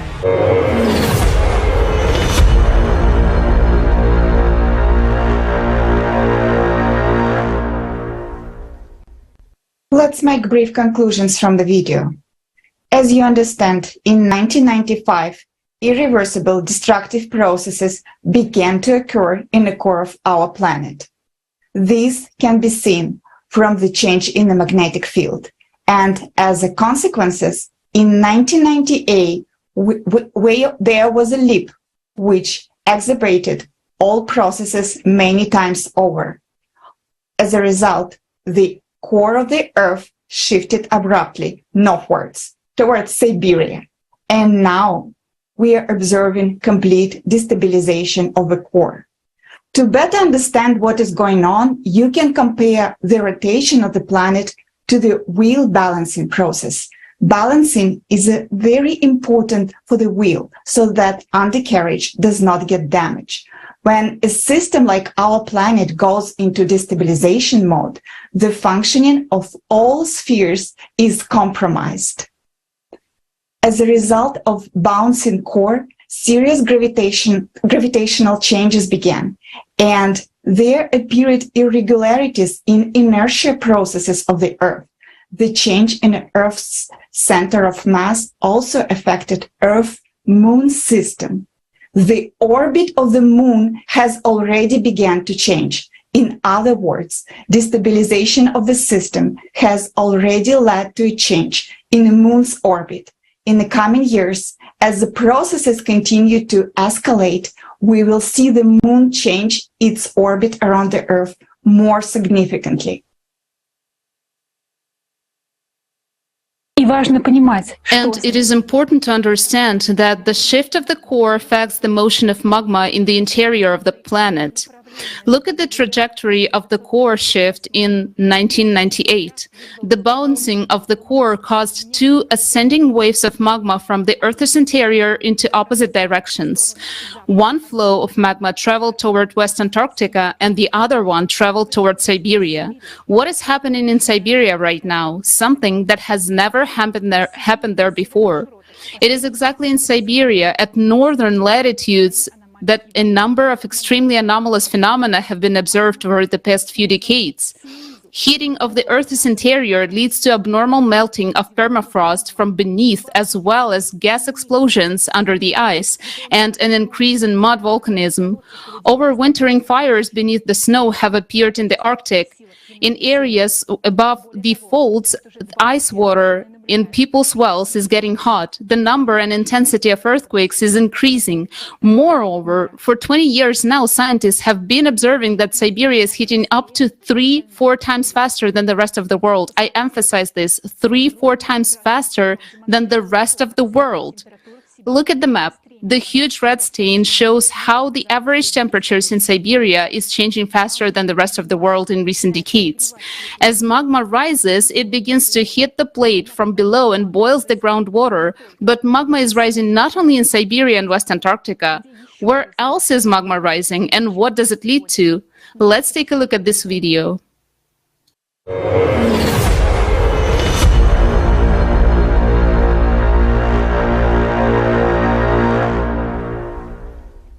In recent decades, the Earth has been accelerating its rotation by leaps and bounds, which means the centrifugal force is increasing.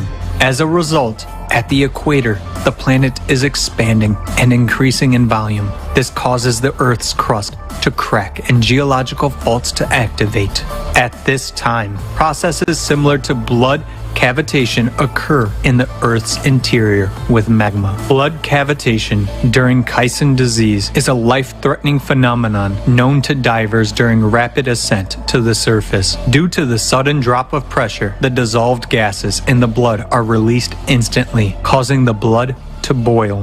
The resulting gas bubbles destroy the walls of the blood vessels. In the Earth's interior, sudden pressure drops are associated with an instantaneous increase in centrifugal forces during a sudden acceleration of the planet's rotation. This causes magma to rush abruptly towards the Earth's surface. Lithospheric plates are destroyed by cavitation, microbursts of active gas-saturated magma. Just as the walls of vessels are fused by the bubbled blood of a diver, this process accelerates itself, affecting deeper and deeper layers of the mantle. That is why we are seeing ever more powerful and deep earthquakes and seismic swarms. The proof that this process is increasing and accelerating can be seen in the massive double-deep earthquake in Peru.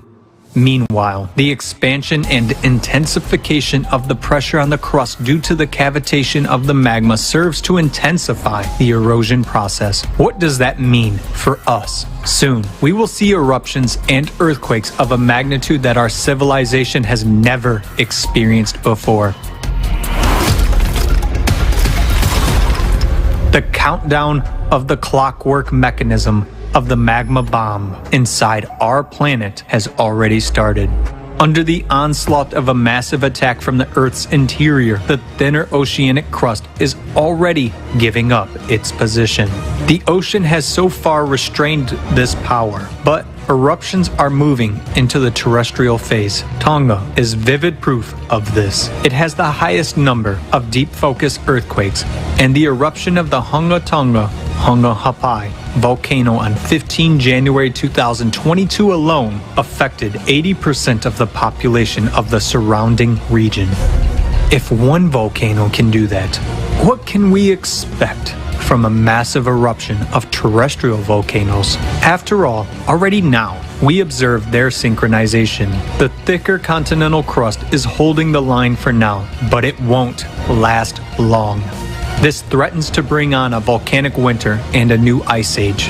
The magma's violent power has already awakened volcanoes that have been dormant for hundreds and thousands of years. Our planet is looking more and more like a minefield, where shells are beginning to detonate like a chain reaction.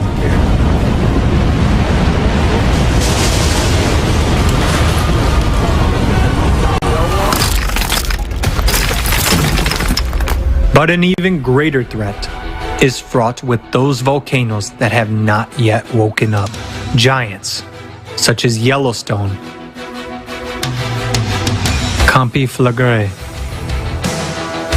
Elbrus, Flach, Kikai, are called doomsday volcanoes because the eruption of any of them could lead to the extinction of all life on Earth. They have held back the power of the Earth's interior for a millennia, but now they are showing signs of activation. When the magma beneath these volcanoes reaches a critical point, the scale of the catastrophe is hard to imagine. Our planet is splitting apart, yet we are busy with something else. Endless problems of the consumerist format cover our eyes, not allowing us to see the main thing. We are deceived by data manipulation. Earthquake statistics are manipulated in the same way that temperature data is. Those who do this keep quiet, some for the money, and some, perhaps, not to scare people and spread panic, so that people live out their last days in peace. Because it was so suffocating inside, I couldn't breathe. People die inside the dead body inside the house. It's a nightmare. Well, I'm pretty well fucked. I fell through that hole. So that we go straight to the precipice with our eyes closed while someone knows but deliberately hides or is afraid to voice the truth.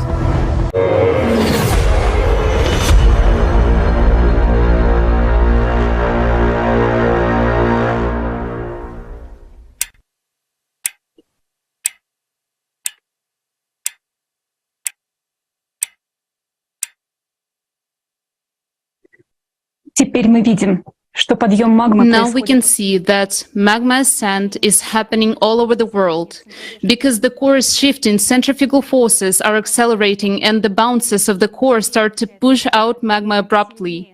The faster the planet spins, the harder it pushes liquid magma away from the core towards the surface. This happens according to the principle of centrifuge. And this is not happening over millions of years. It is happening right now. Recall how quickly magma came towards the surface near Antarctica. And there's another alarming indicator which volcanologists have recently registered.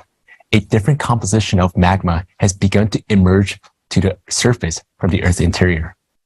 For example, a recent study of Fagradalsfjall volcano in Iceland, which erupted in March 2021, showed that during its eruption, magma from deep areas of the mantle plume entered the volcano chamber.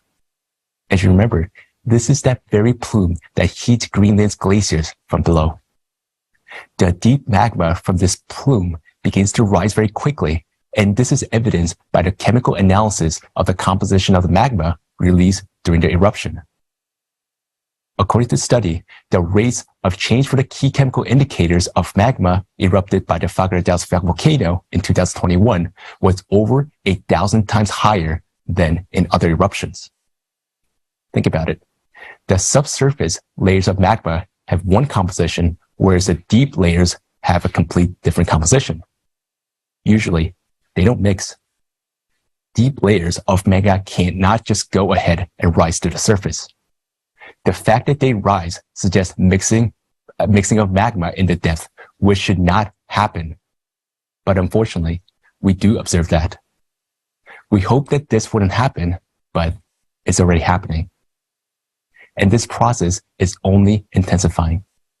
Magma of different chemical composition corrodes a crust much faster. It just melts away the mantle. These are indisputable facts.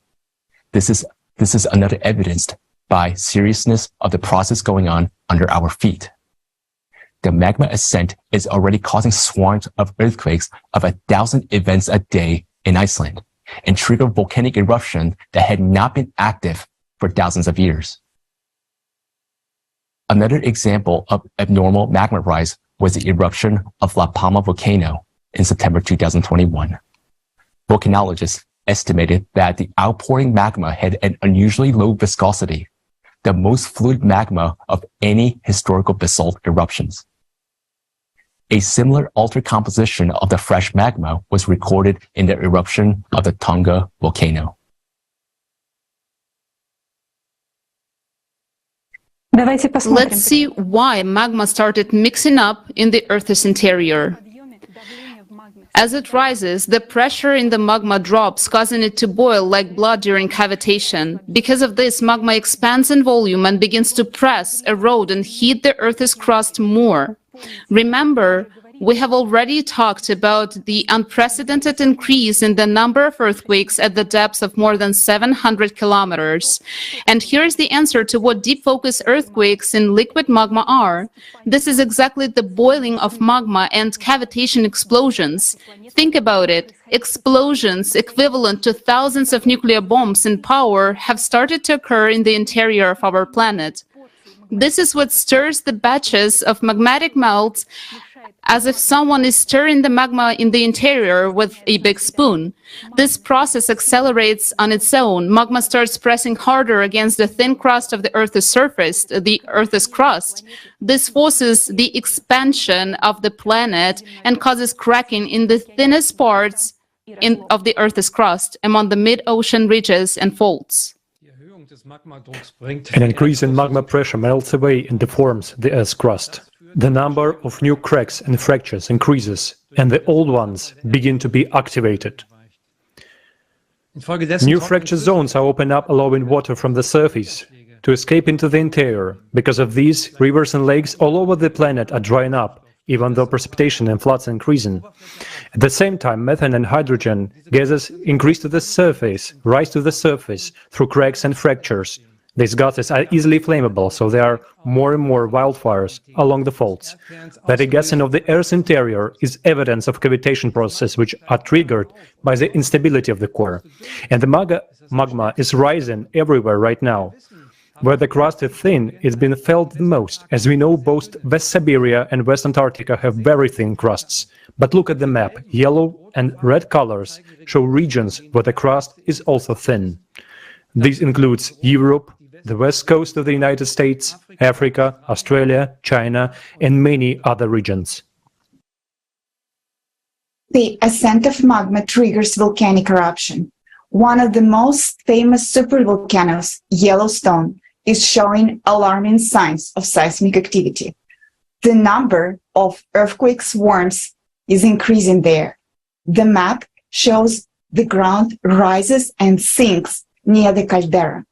The magma there is critically close to the crust, and any slightest destabilization in a planet's interior will cause an eruption of Yellowstone. And this means a catastrophe, not only for the USA, but for all humankind. Supervolcanoes will undoubtedly react when the magma gets closer. The motion of the planet core increases the pressure of magma, and then the pressure reaches a critical point, the magma will burst out and form exploding volcanoes. But there is even more horrifying fact. Do you remember we have mentioned the Mariana Trench? There, the oceanic crust is the thinnest, only 5 kilometers, and where the most of deep focus earthquakes take place. In other words, the largest amount of cavitation blasts of magma occurs. And more terrifying than Yellowstone explosion is the focus of magnitude 10 earthquakes near the Mariana Trench. Such a powerful earthquake never happened within the memory of our civilization. This power means that magma will easily tear through the 5-kilometer crust. Later in the report, you will learn about the consequences of the magma breakout in Mariana Trench. What are the reasons for this instability in the Earth core and acceleration of our planet? What is pushing magma to the outside? In order to approach the understanding of this question, it is important to consider the information from both the astronomers and planetologists, because the changes similar to the ones happening on Earth are also occurring in the interior of other planets of the solar system. For example, just like on Earth, on Uranus, Jupiter, and Venus, wind speeds and the size of hurricanes are increasing. Ice caps are melting on Mars. So let's watch a video about it.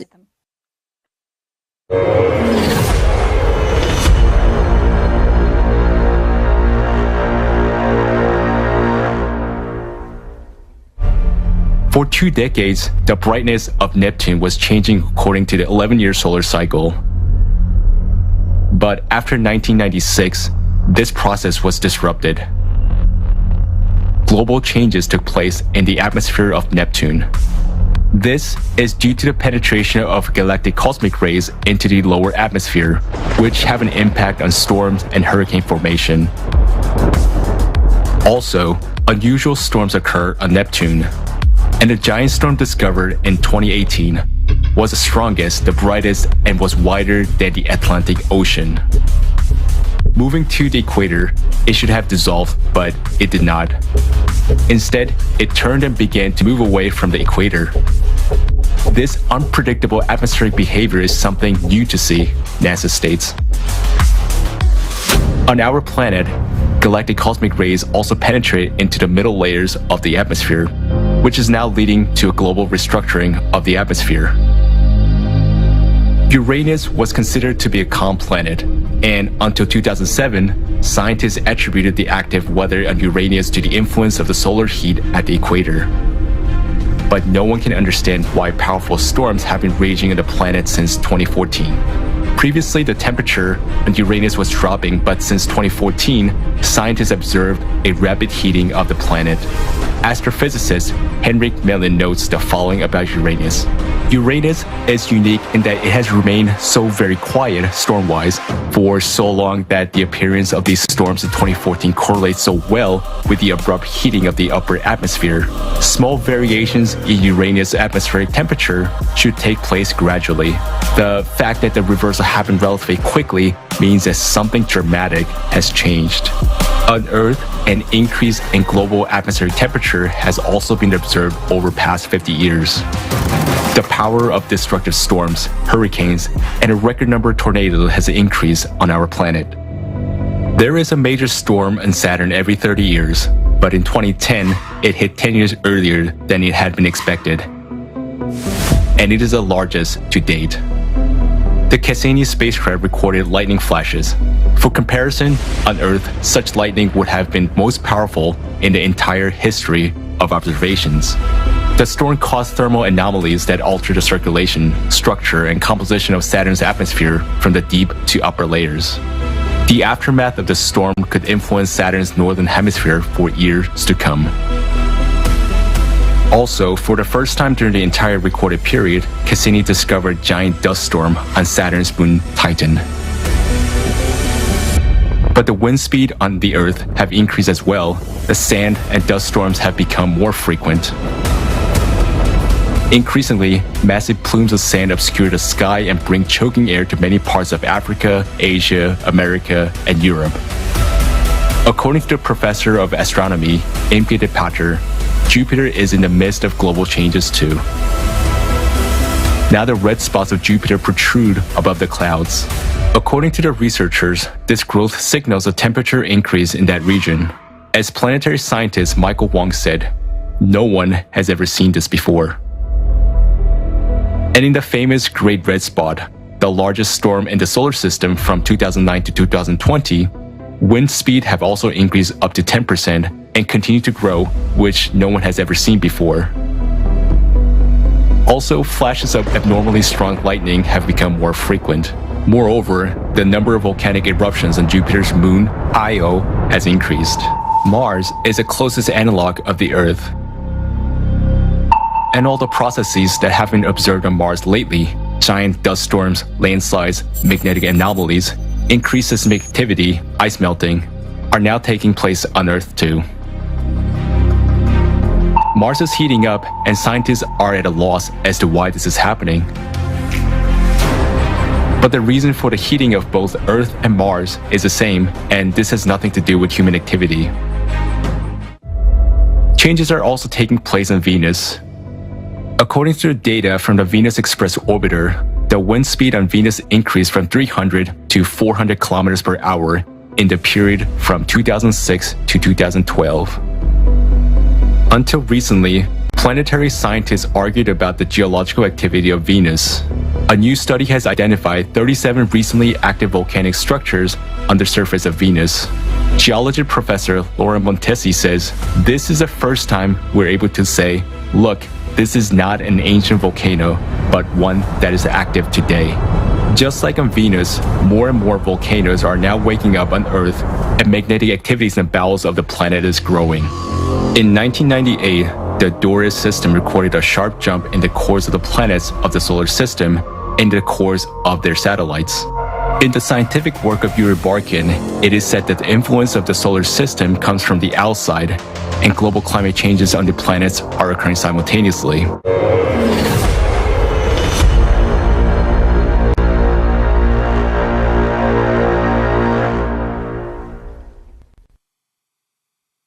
Таким образом, мы видим, Thus, we see that all planets with cores are now experiencing climatic changes and intensification of earthquakes and volcanoes. The planet's cores are coming into imbalance, which sets in motion the molten components within the planets. As a consequence of these processes, abnormal phenomena begin to occur in the atmospheres of the planets, while damages accumulate in the interior of the planets.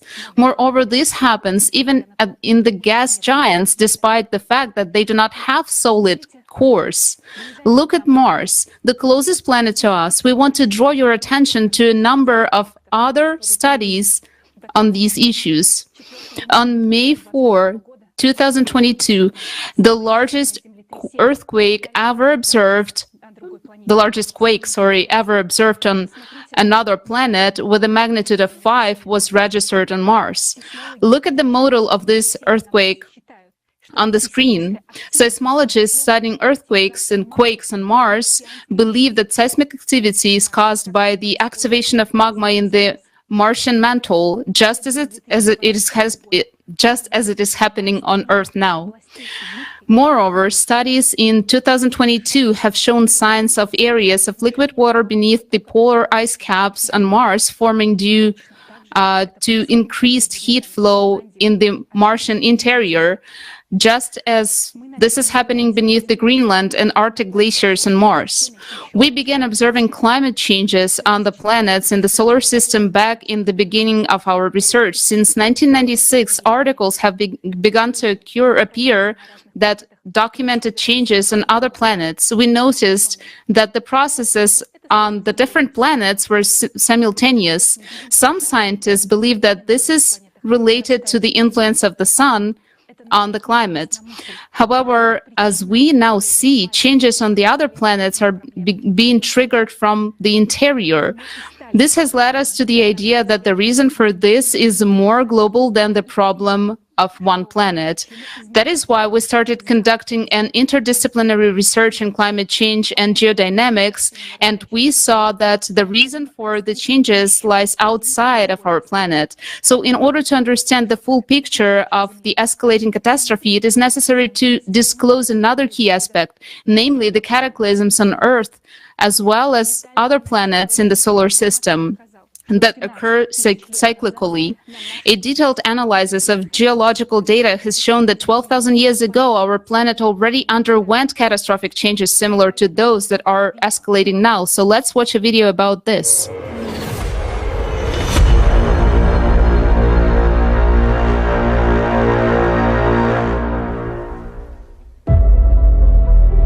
Changes similar to what we now see occurred before the peak of the crushing disaster just about 12,000 years ago. Those events are called the Alared Oscillation and the Younger Dryas glaciation that followed. 12,800 years ago, global temperatures rose as much as 15 degrees Celsius within just a few years. Most of the ice sheet suddenly melted, and the Earth emerged from a full ice age. At that time, there were extreme floods and other natural disasters, along with an intense sea level rise. The Gulf Stream stopped at that time, just as it is happening nowadays. Scientists from the University of Kansas have proven that about 12,800 years ago, there was a giant fire on Earth that covered 1/10 of the entire planet's surface. Other researchers have also found that large fires raged in Siberia 12,000 years ago. Similarly, nowadays there are more and more large-scale fires that cannot be extinguished.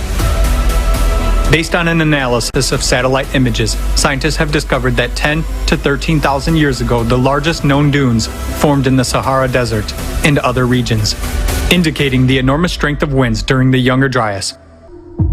A short-term intensification of winds during that period has also been documented from Greenland ice cores data and research in Alaska. Nowadays, the same phenomena are happening on Earth as during the Younger Dryas. We see winds, hurricanes, typhoons, and tornadoes intensifying and destroying entire cities, razing them to the ground. Right at the cycle change 12,000 years ago, there was a very intensive seismic activity. This is indicated by radiocarbon data, as well as paleographic reconstructions of the Younger Dryas. During the same time period, more than 12,000 years ago, as well as now, there was a drastic weakening of the magnetic field and a pole shift, which was called the Gothenburg excursion. The reason for all these abrupt changes was an abnormal magmatic activity caused by changes in the core. This was expressed in large-scale volcanic eruptions that scientists recorded in the Younger Dryas by dust and traces of acid rains and glacial cores. Analysis of sediments found in Hall's Cave points to volcanic eruptions that caused a volcanic winter about 13,000 years ago and glaciation across the globe. After the sudden warming in the Younger Dryas, an equally abrupt cooling occurred. This event caused a mass extinction of megafauna. Thousands of frozen mammoths and other mammals were found in the ice on the northern slopes of Siberia. There happened a drastic decline in the human population, including extinction of the Cro-Magnon. All of those catastrophic events occurred within just a few decades.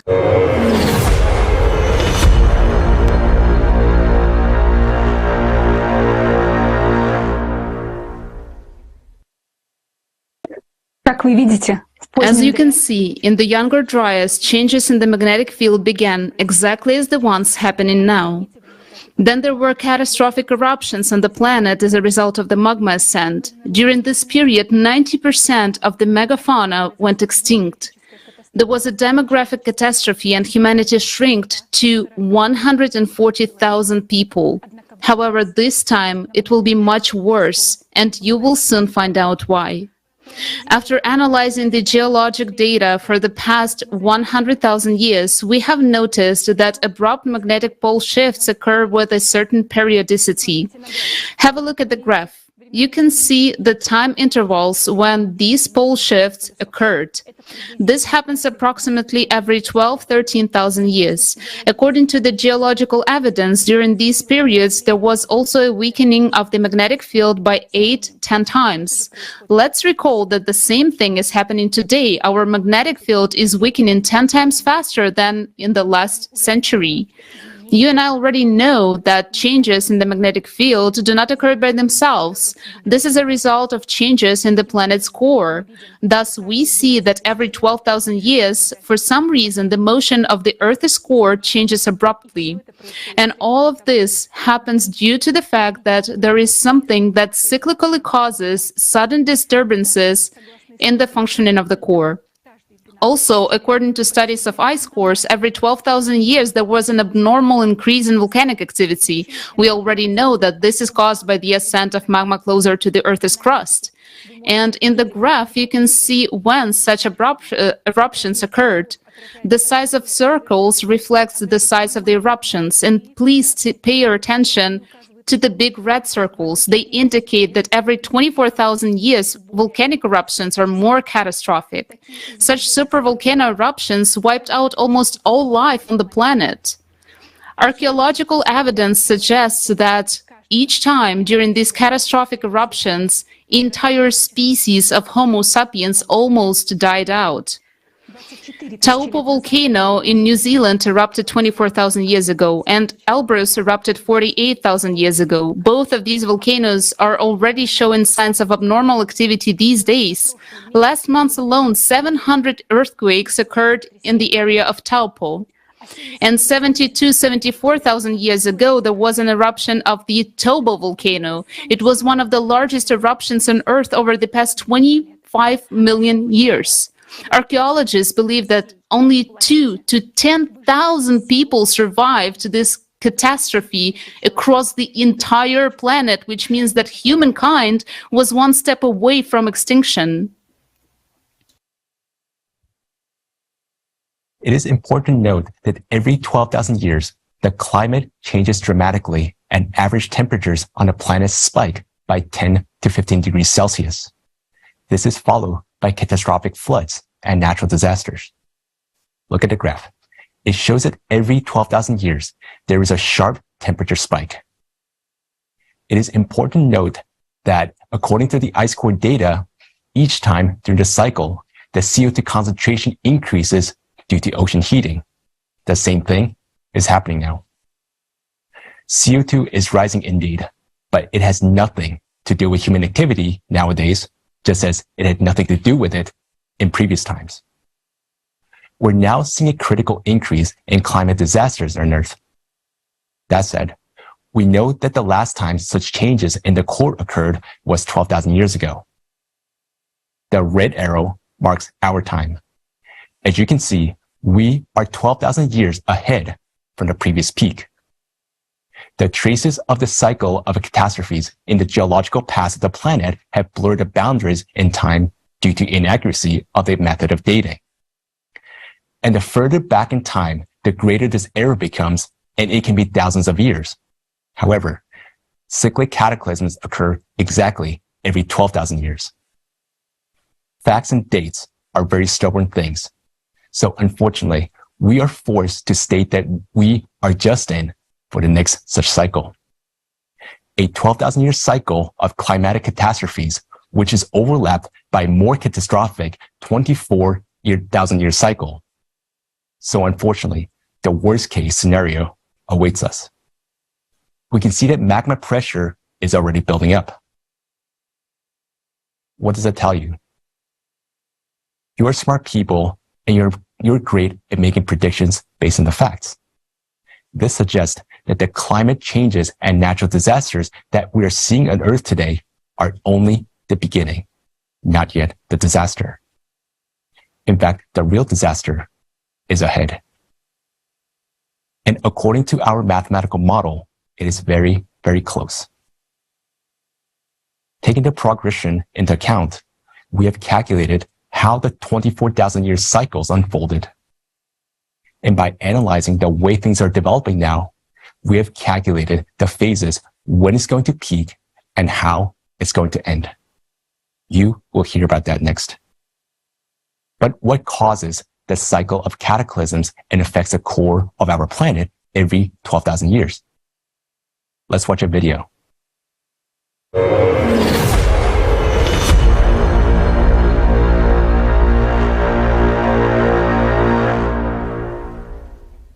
Researchers believe that this cyclicity is galactic in nature. That is, it is related to the rotation cycle of the galaxy. Every 12,000 years, radiation from the center of the universe affects the solar system and even influences the sun. In 1998, not only was the Earth's core recorded jumping, but also those of the moon, the sun, and other planets. In recent decades, scientists began to record drastic climate changes on all planets and satellites of the solar system. An increase in the number of giant storms and hurricanes, abnormal temperatures, an increase in volcanic and seismic activity. Now, an increased flux of cosmic radiation due to the low activity of the sun is detected on Earth. Scientists have found evidence that a similar bombardment by cosmic rays occurred 12,500 years ago. In addition, every 12,000 years, an unknown flow of violent cosmic energy from the center of the universe comes to our planet. This high-energy impact occurs at the micro level and has enormous potential to trigger a shift of the planet's core. Galactic radiation disrupts the life cycles of the biosphere. Trees begin to massively emit more carbon dioxide, whereas swamps emit compounds of deadly gases. This time, Earth may become another dead planet, just like Mars. The planet's immune system is now destroyed by the toxins that our technogenic civilization has excreted. The planet's diseased organism might not survive the enormous stresses which cyclicity creates every 12,000 years. Every 24,000 years, disasters are even more devastating, since the solar system gets closer to the radiation from the center of the universe. We are now getting into this point of the near interaction. The planet is living its last years, and so are we, if we remain idle.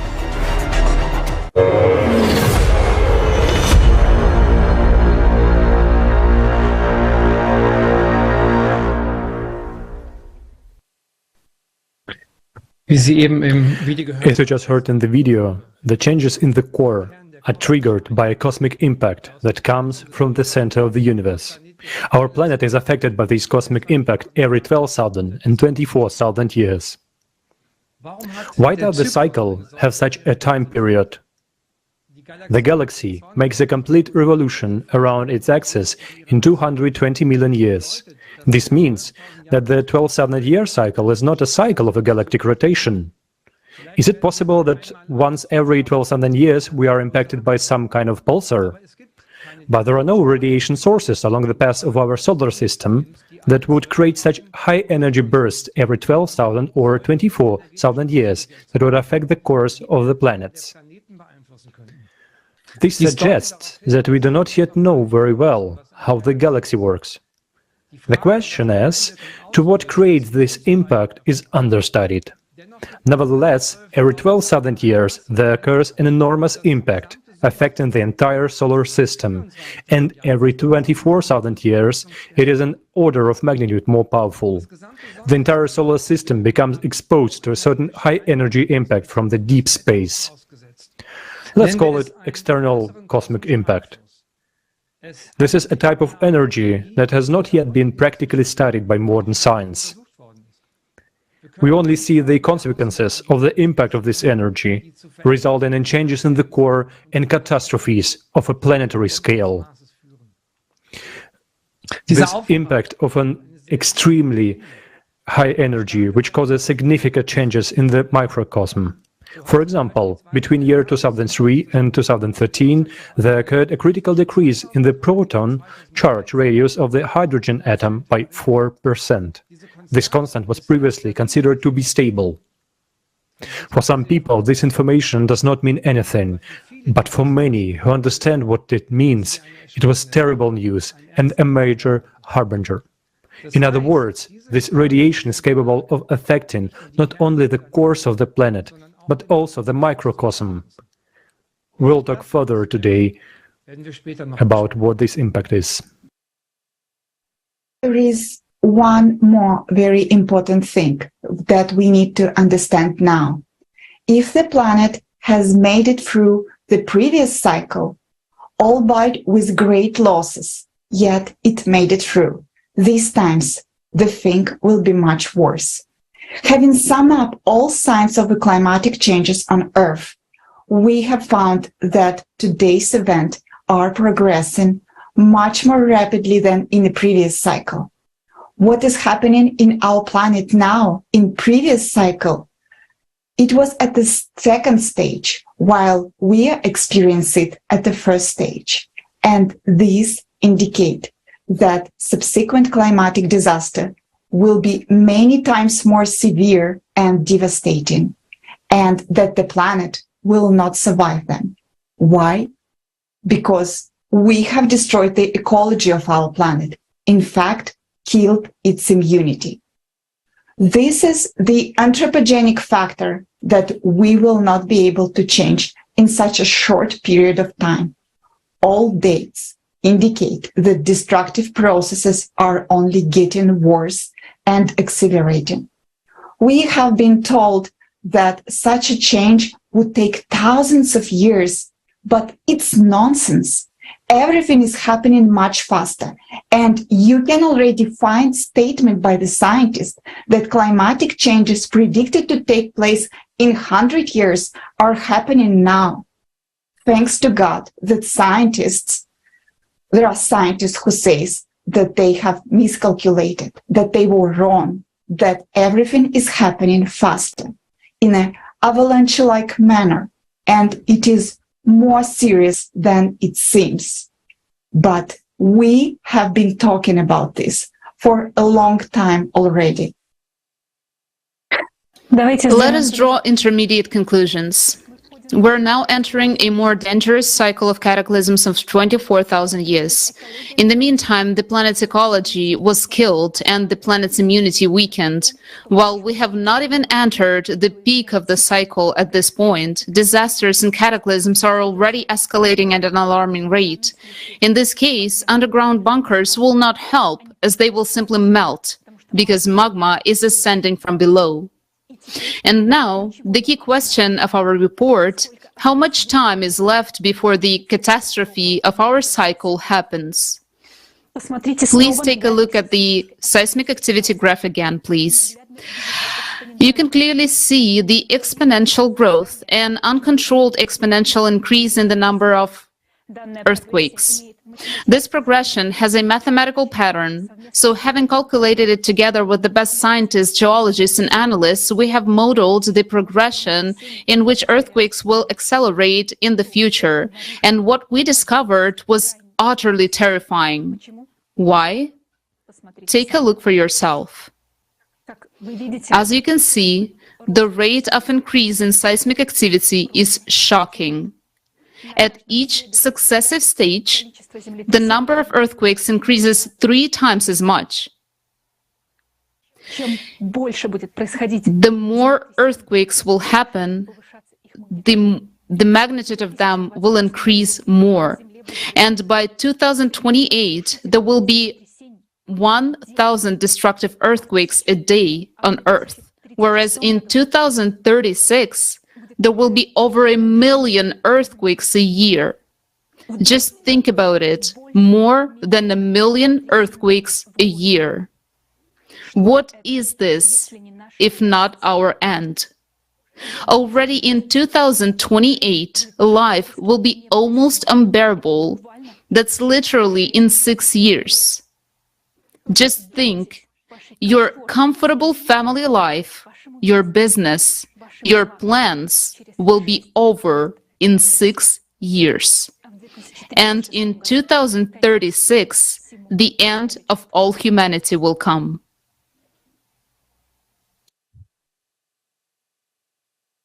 Why do we use an exponential growth model in our calculations rather than a linear growth model as proponents of anthropogenic global warming theory do? Because we take into account a variety of factors occurring in the Earth's interior. And today, together with us, you have discovered how rapidly climate disasters are progressing. To understand how fast it can be, you can compare it associatively to boiling milk in a saucepan. It heats up gradually at first, but then, in an instant, the milk boils and escapes from the saucepan. We can also take into account the inertia of the process. Suppose you're driving a passenger car at a speed of 20 kilometers per hour. The braking distance will be 2 meters. But if you're driving at 80 kilometers per hour, the braking distance is more than 30 meters. The same is true for the progression of cataclysms. The longer we wait, the greater will be the inertia as well as the braking distance. All of us in the world are in one huge bus, which is speeding up. And ahead of us, is an abyss.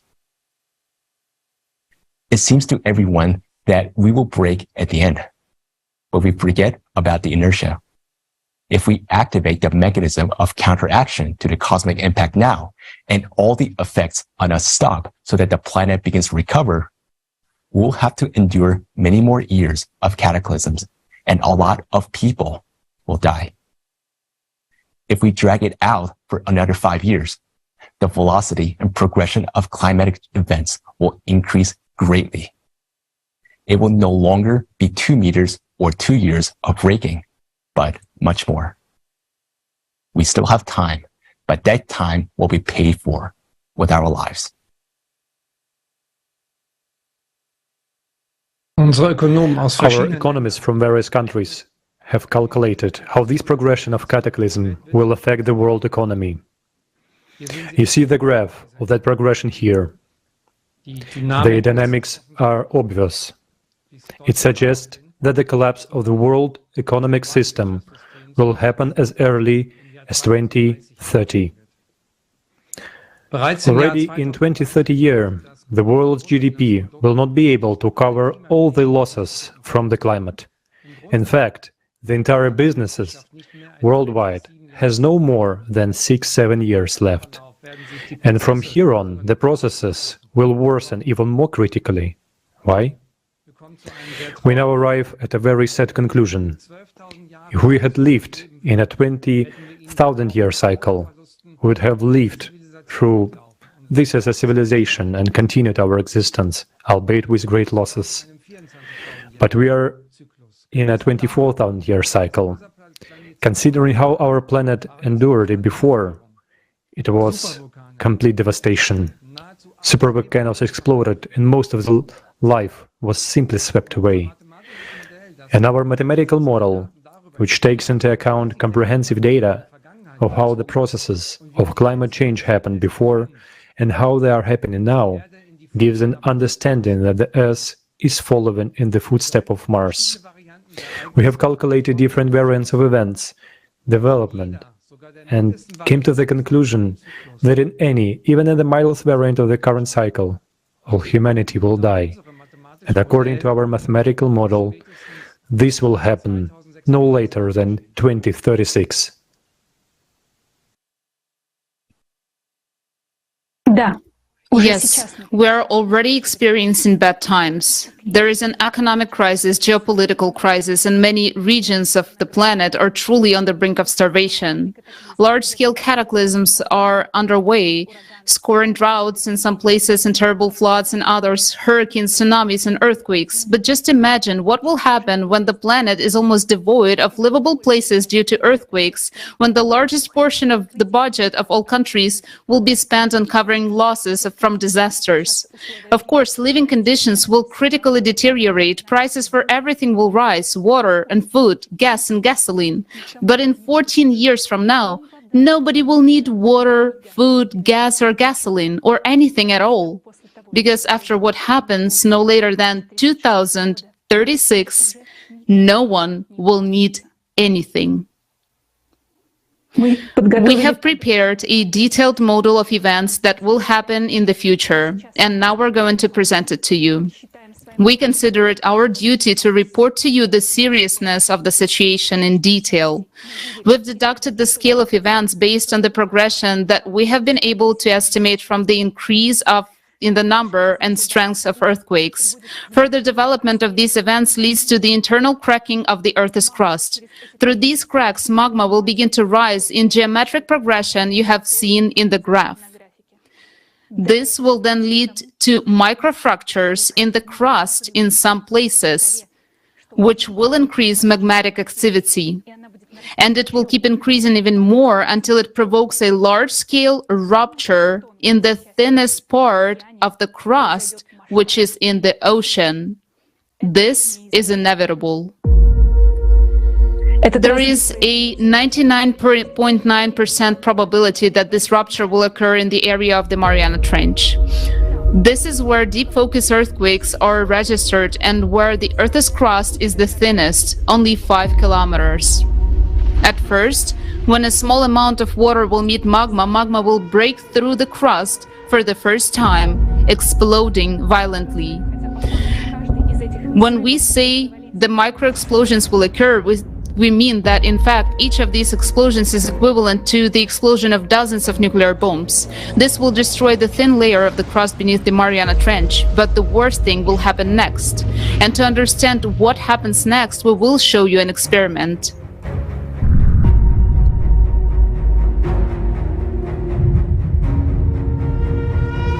You see what happened when the water met red-hot metal? Now multiply it by 100 billion times. A gigantic volume of magma from the magma plume will rip the Mariana Trench in an instant. Billions of cubic meters of water will meet billions of cubic meters of magma. Due to the sudden breakdown of ocean water molecules, oxygen and hydrogen will be released under tremendous pressure at the floor of the Mariana Trench. A huge explosion will happen. This explosion will be equivalent to thousands of times of the entire stockpile of nuclear weapons available on Earth. Under extreme pressure, the ocean won't just boil, it will explode. This will rise a huge column of steam mixed with dust. And under tremendous pressure, this gigantic column of steam will rush so high up that it will tear through the atmosphere. The atmosphere will curl up like a blanket and will be blown away by the solar wind, meaning our atmosphere will literally be swept away along with the entire water cover. Also, at the same time, this gigantic explosion will cause a powerful hydraulic impact directed inside our planet. Because 11 kilometers of water in the Mariana Trench is an enormous pressure at the point where the explosion will take place. And that pressure will in turn be reflected in the hydraulic impact. There will be a very powerful blast wave directed into the center of the planet, into magma, which will spread tangentially and will provoke additional cavitation processes. This will lead to an abrupt expansion of magma in all directions by a factor of 10. That means that there will be 10 times more magma. This will literally tear the planet from the inside. With such an impact, magma will behave like a gaseous substance. All volcanoes, cracks, fractures, all boundaries of lithospheric plates will burst and erupt simultaneously. The Earth will be flooded with lava flows, just like as it happened on Mars. Naturally, Due to the impact, the inner core will bounce away and the motion of the outer core will stop. Our planet will die. This process will take only a few minutes. Due to the stopping of the core, the electromagnetic field of our planet will disappear and the gravitational field will be almost completely gone. Therefore, all the satellites will fall from the near-Earth orbit, including the moon.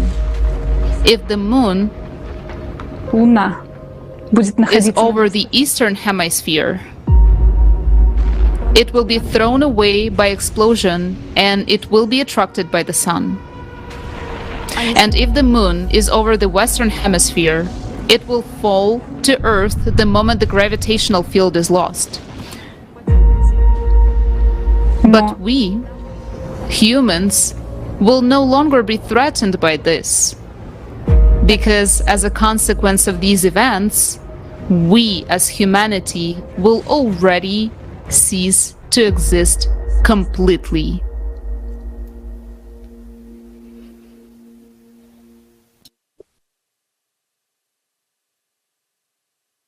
What this mathematical model is saying is that if the destruction process is slow enough and there are no other factors to trigger its acceleration, then everything we're talking about will happen in October 2036.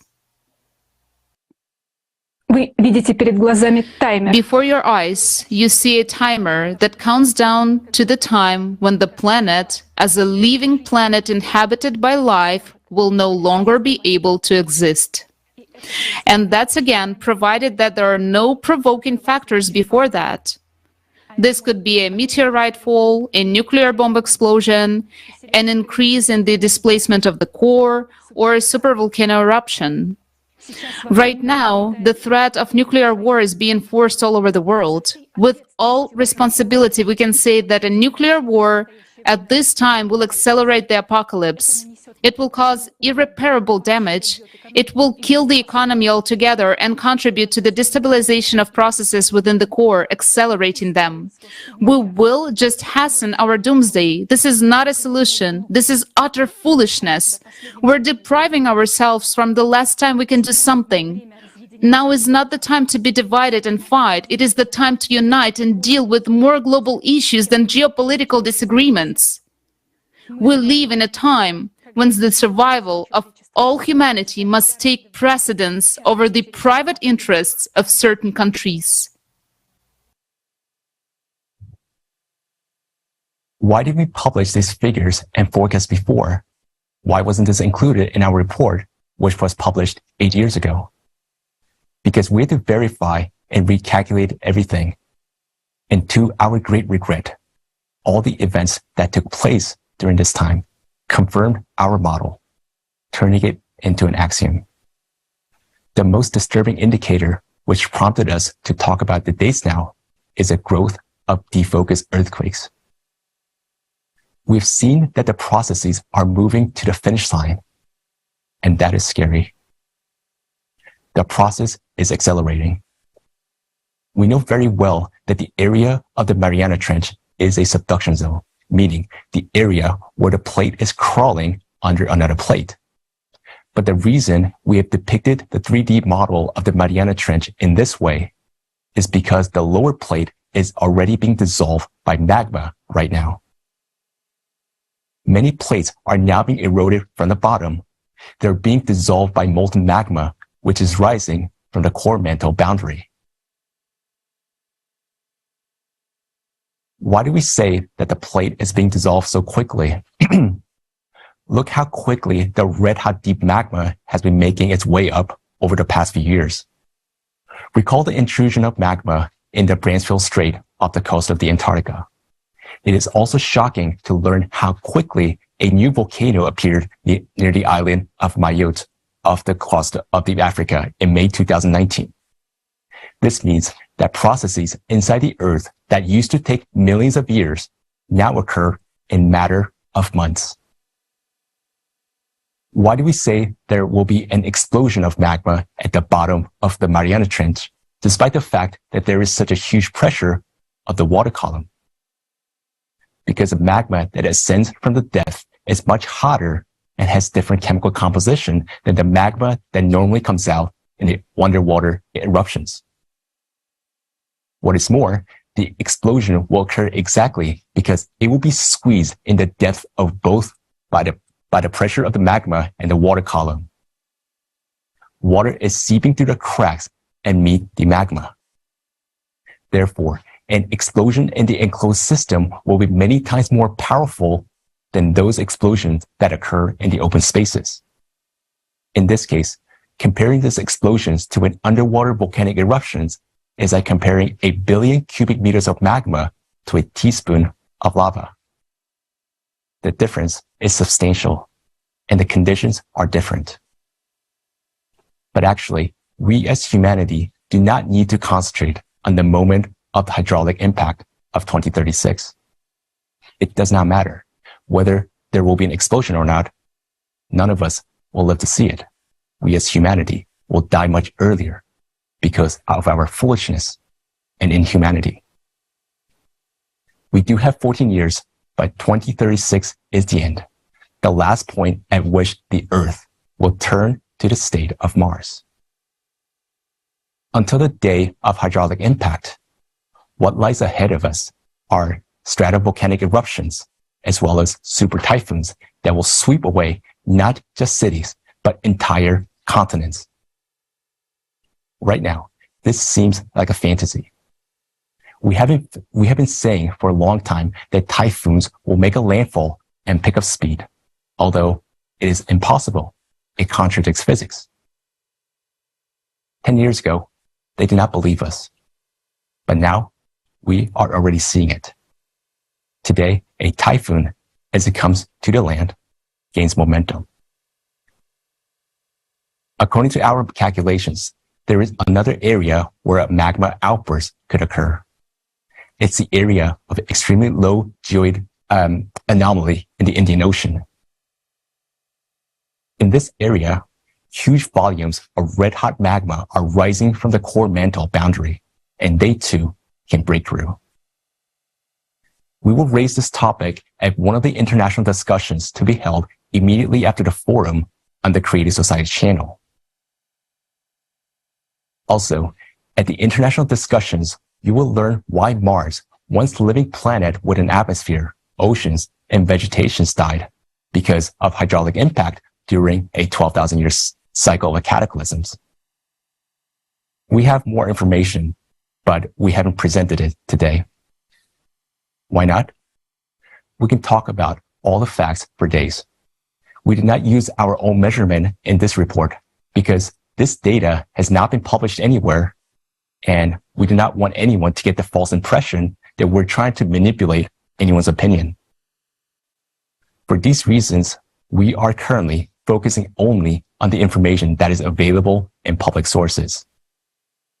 You can study these materials yourself.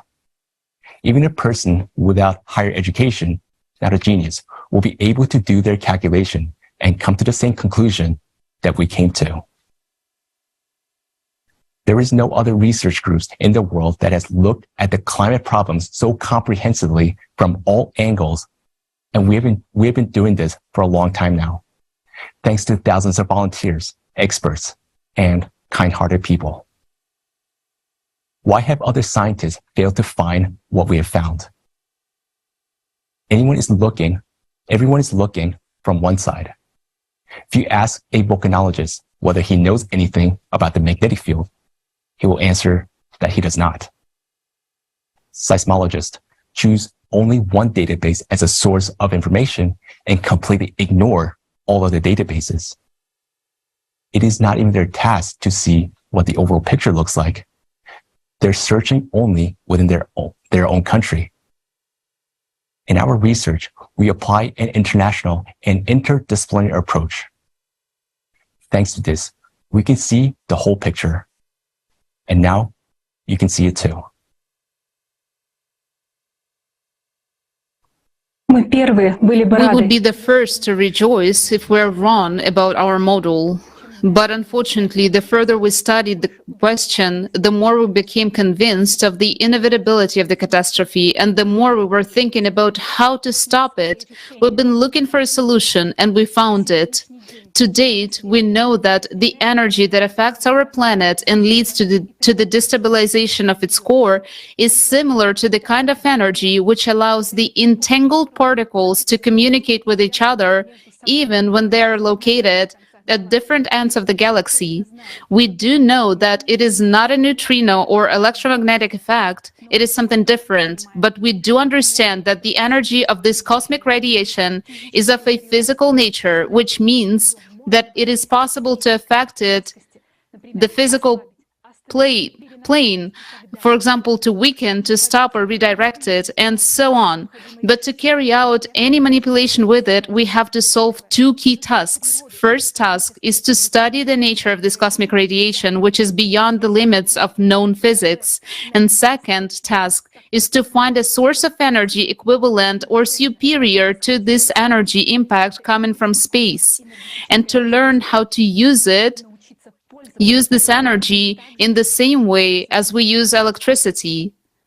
Only if we solve these two problems, we will be able to counteract the cyclical cosmic radiation and stop its catastrophic effects on our planet.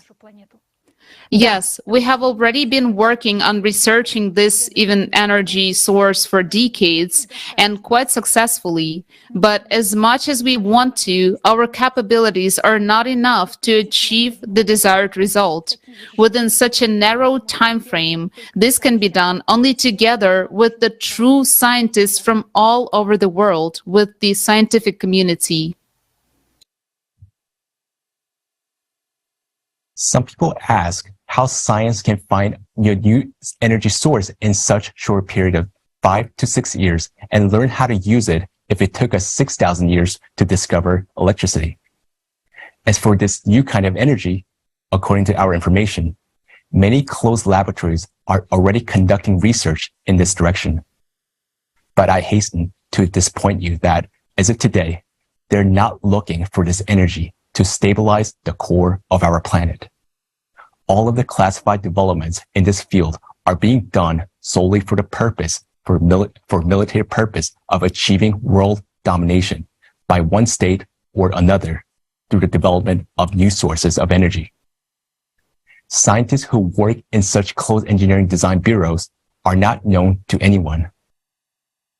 The states deliberately conceal them because it is not profitable for them to publicize their geniuses on which they rely on their for their strategic purposes. But these scientists are the ones who have the real potential to save us, because they already have the necessary skills, experience, and understanding of the processes that the world-famous Nobel laureates, grant eaters, and careerists have never even heard of. If we now propose to the states to unite the scientific potential to find a way out, they will give us these grant eaters and opportunists who are totally clueless in this issue, which must be solved. Accordingly, they would not be able in any way to ensure the survival of humankind. As for those true scientists who will be able to do that, no one will give them. They're locked up like prisoners, and they will be there as long as our world society continues to live in a consumerist format. The format of the eternal race for domination, influence, resources, and most importantly, for power. Because every state in the race for domination will hide its real best minds to the very last. So the real essence of the problem today is that scientists cannot be united in existing format of society. So if we really want to survive, we should change the very format of the society, the very model of our social organization. We need such a format of society which would provide no conditions for wars to break out, and where it will be impossible for any one person to rule over billions. And it doesn't matter what this format will be called. What is important is the conditions it will create in society. Through many years of work and extensive research, we have come up with a model which puts human life first. This model is called the created society. The model of the created society forms such conditions in the world in which we, as humankind, will finally be able to stop the competition for profit and power, and most importantly, will be able to put real genius scientists at one table. Only this will give humankind a chance to find, as soon as possible, how to counteract this cosmic radiation, to stop the destabilization of the core, and to stop the growth of climate catastrophes. In the created society, humanity gets a chance to survive. And what's more, we get a chance to build a unified civilization, as we should be, so that never again will humanity face such threats. The created society is our real chance for life.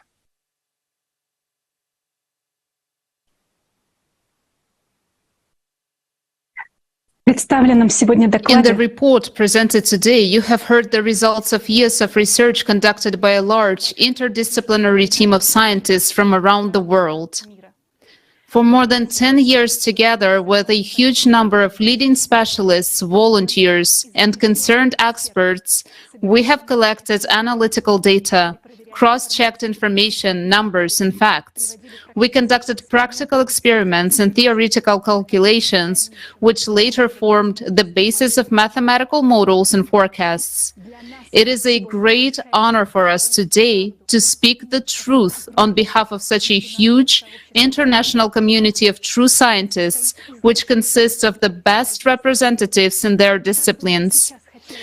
We so much wish we could thank each of them personally and publicly, and simply say thank you for their tremendous, selfless work for the good of all humanity. But unfortunately, today we will not be able to publicly thank most of them. There are several reasons for this. Unfortunately, some of those wonderful people, honorable scientists, are no longer with us today. Among them, there are those who were killed, some in strange circumstances because they tried to speak the truth about the climate, speaking the truth against a multi-billion-dollar mafia, and it is because of such outrageous precedents that a majority of our scientific community is understandably forced to remain incognito for many years in order to preserve their lives, and not only. After all, many of them work for official science in laboratories and research centers around the world, and this allows them to have the opportunity to study the necessary materials, to have access to the equipment, to conduct the relevant developments, experiments, and research, which are crucial today for the salvation of humanity. Therefore, in order not to lose access to the necessary facilities, sensors, and laboratories, they are forced, due to the consumerist format, not to advertise their real views on the ongoing climate change, but to stick to the mainstream opinion. And sometimes they even have to publicly support the CO2 hypothesis and anthropogenic climate change, or even sign protocols that the climate is supposedly not changing. But all these people are not motivated by titles and salaries.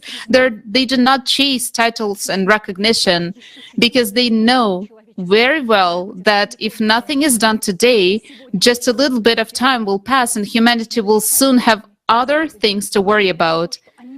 Being decent, honest people, even though they may lose their jobs and income, they devote all their free time to verifying and developing the hypotheses presented in the report. Yes, the majority of our international scientific community who worked on this report cannot be present at today's forum. But today, we have the honor to speak the truth on behalf of these real heroes. It is thanks to them that we know this truth today. It is thanks to them that it can be heard today. We bow before these true scientists whose work for all of us, and in fact for the whole humanity, is a true survival, true salvation. Yes, today we have no right to voice their names. Only in the creative society will the world be able to know the true heroes who have been behind all this research throughout all these years. The names of the true authors of the hypotheses presented in today's report we will learn only in the creative society, and you will be amazed what famous names you will hear among them.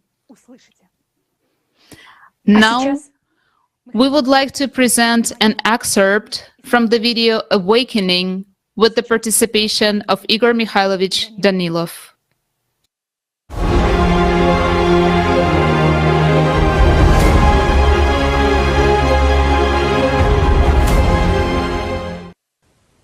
We will no longer live like we used to.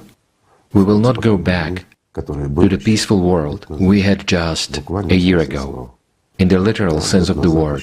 Yes, a year ago it was still bearable. A year ago it was still good. But this year, 2022, from the birth of Christ, has changed a lot of things. We mentioned this 10 years ago, that the year 2022 would come, and you would see it all. It came, and a lot of people began to see clearly. Yes, I agree. People began to understand that something is wrong with the world, that for decades they had been deceived. The theory of the anthropogenic factor was imposed on them, that sort of, now we would join efforts, shut down a few factories, stop using, let's say, cars that emit a lot of carbon dioxide, or do something else, and everything would improve. But it hasn't improved. And now a realization comes for many people that green energy has done much more harm to the environment than hydrocarbons usually do. This is true, and that there is nothing to hope for, and worst of all, no one to hope for. After all, let's dig deeper. Since 1996, more and more people have been involved in studying that very climate. So many scientists have been involved in this and are still involved now. And how many of those who wanted to tell the truth came out and started speaking up? Our friends, those scientists who worked with us, how many of them were killed? And who killed them? A simple question. It was actually those who lied to us and programmed us so that others would not even dare to open their mouths while they are stealing our money, hiding behind some mythical climate change caused by the anthropogenic factor, that supposedly carbon dioxide had destroyed everything here. We warned people, God knows when. It's true. We didn't reveal everything. There was a brief report, but we said, people, pay attention, because the amount of neutrinos coming out of the ground has increased. It has increased very significantly. Well, this indicates that there, inside our planet, global changes have happened, which cause a dysfunction of the core. And there begins what we have come to now. Back then we were talking about this, and we were laughed at. You know, smart couch critics and absolutely inept scientists with big names, who are just like them, told us, show us how you measured neutrinos. With what? Because in order to catch those neutrinos, nowadays there are powerful installations, huge ones, so everything is not that easy for them, but not for us. Those people who worked with us for many years are much smarter than these couch critics and pseudoscientists who are very popular in the world. And we did have such a capability. We had, shall we say, compact detectors, making it possible to detect those very neutrinos quantitatively and qualitatively. One of our good friends spoke up that it was true, And he is no longer with us because he opened his mouth and wanted to tell, to scientifically substantiate, to refute that criticism by those opportunists, grand-eaters, and liars from science, and he paid for it with his life. Meanwhile, he was the one of the inventors of this very portable neutrino detector, and he was one of those who walked many miles carrying it.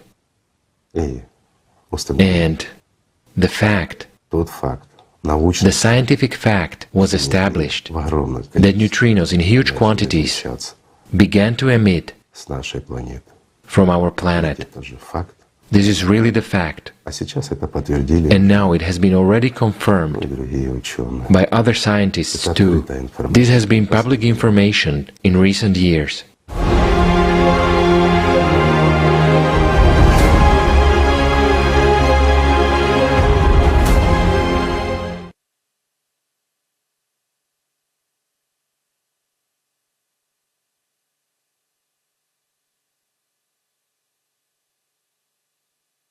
Has the world scientific community been doing all these years?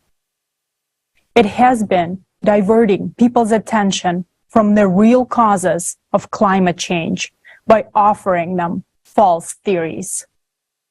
One group of scientists was on the side of the theory of anthropogenic CO2.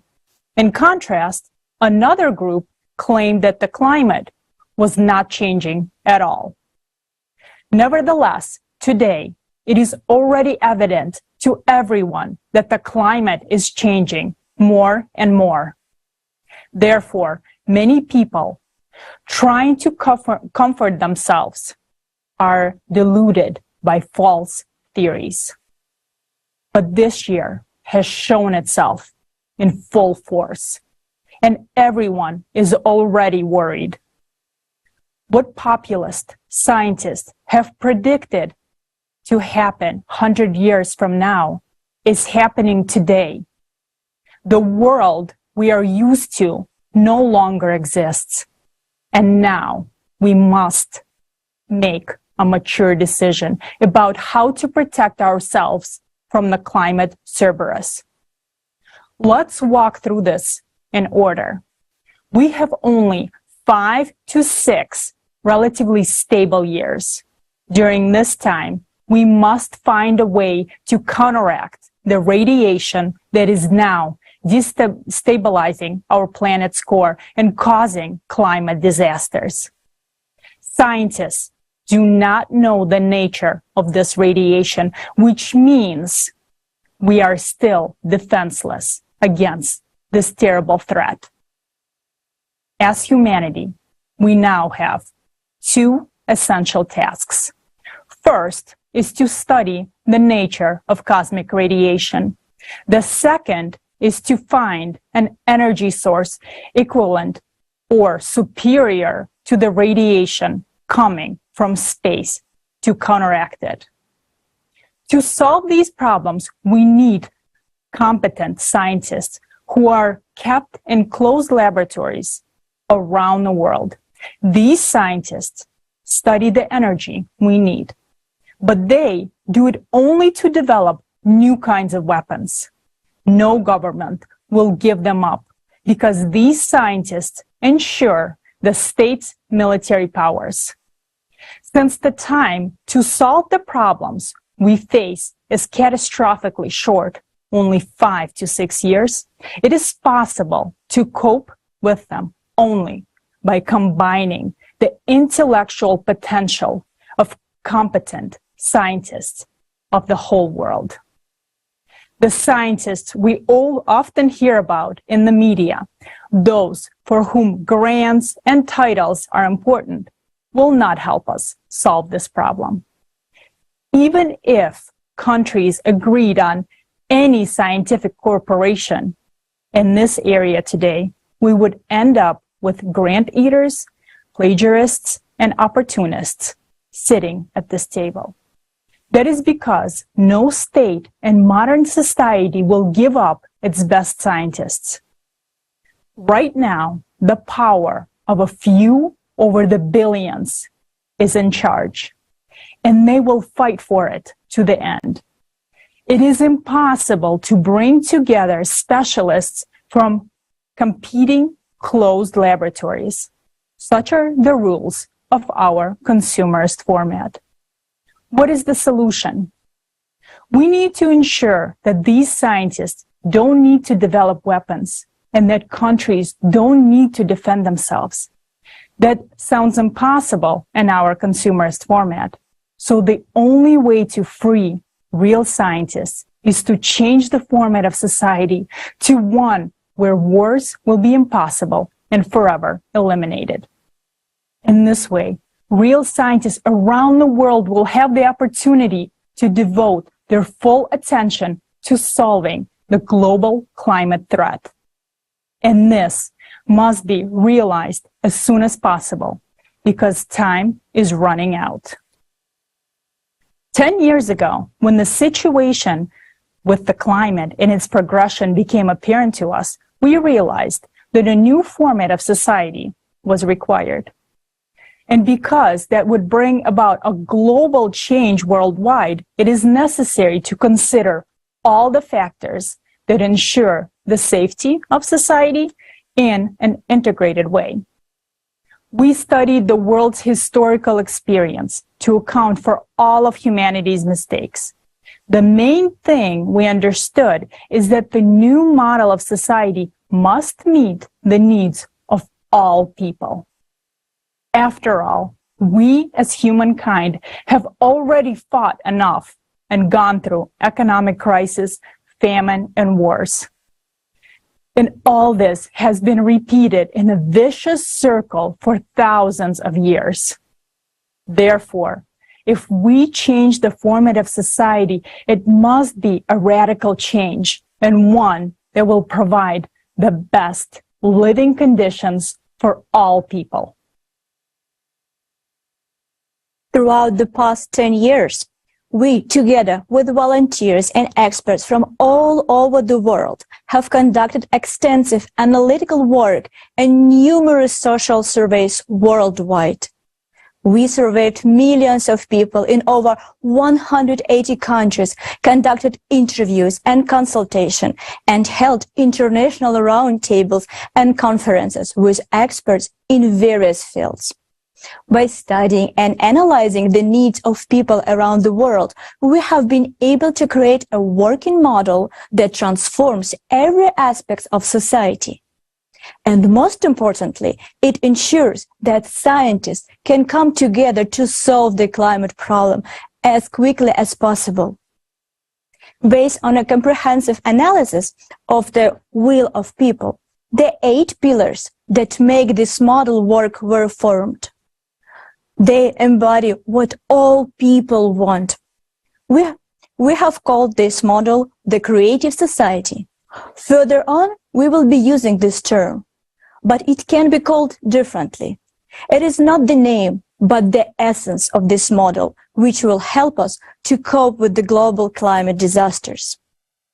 In today's forum, we will look more closely at what this model is. For now, let's look at its fundamental differences from the current format of society. First, in the creative society, the priority of everything is life, but not profit, as we have it right now. Second, power will belong to the people and will not be concentrated in one hands of a single person or a particular group of people. It is as we see it today. These fundamental principles forever preclude the possibilities of war. Indeed, today we are talking about the question of everyone's survival. It is no longer a question of conflicts or wars. The threat is over everyone, over everybody. Any war can be stopped, given the will to do so. But what is happening now with the climate, we can only stop if we build the creative society. Whether we like it or not, it is a forced measure, because it is the only model of society that forever eliminates wars, freeing scientists from closed laboratories and allowing them to gather together at the same table. As a result, we will find a way out of the climate collapse as in a short as possible time. We now see that only the model of the creative society gives the humanity a real chance to survive.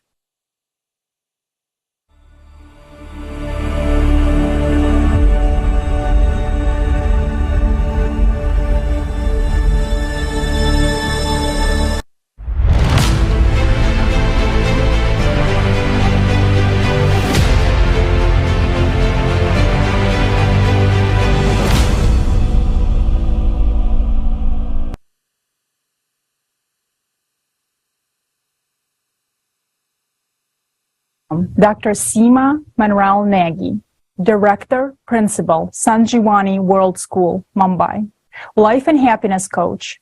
She is the Vice President of Rotary Club of Mumbai, West Coast, and Social Ambassador of Indian Development Foundation, as well as an awardee of the Nation Builder Award from Rotary.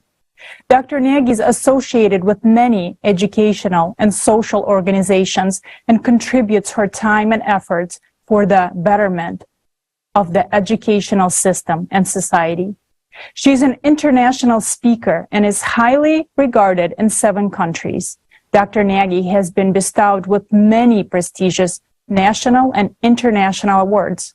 Her work has been recognized in the World Book of Records, UK, Asian World Records, and the Great Indian Book of Records in personal and professional categories. Welcome, Dr. Nagy. The floor is yours. Is increasing day by day. Millions of people across the globe have already experienced the terror, being left on their own with the raging natural disaster, and millions have become climate refugees. The progression is gaining momentum. While we continue to argue about the causes, ignore the facts, or simply ignore everything that is happening. Friends, this is suicide. Yes, I understand that the flow of information bombarding each one of us today, it's very difficult to discern the grain of truth. But it is there. Today, we have all heard about the true causes of climate change. We have all heard about how many years we have left to unite all of our scientific potential. It is impossible to overstate how important this information is today. If you have any doubt, take it and calculate it yourself. Compare all the data and all the numbers that have been presented today. This is actually already happening. See for yourself that this is fact.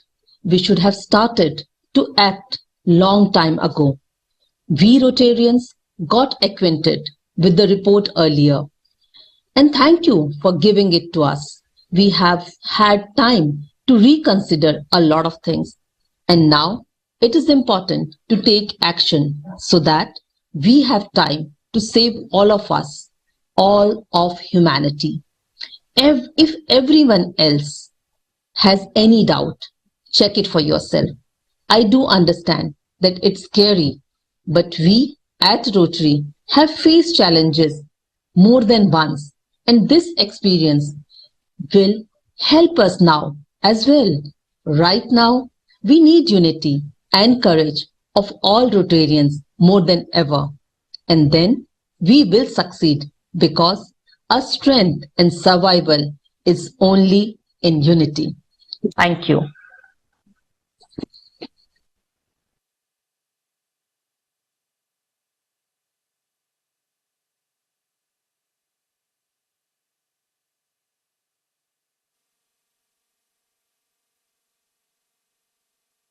Thank you so much, Dr. Nagy.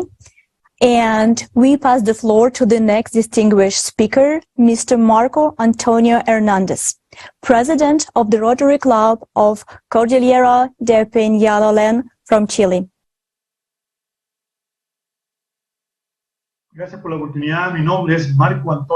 Thank you for this opportunity. my name is Marco Antonio Hernandez Fuentes.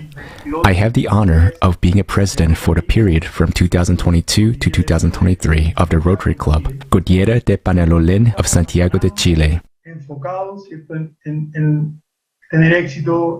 And today, we're working hard, focused on being successful in society and being its participants.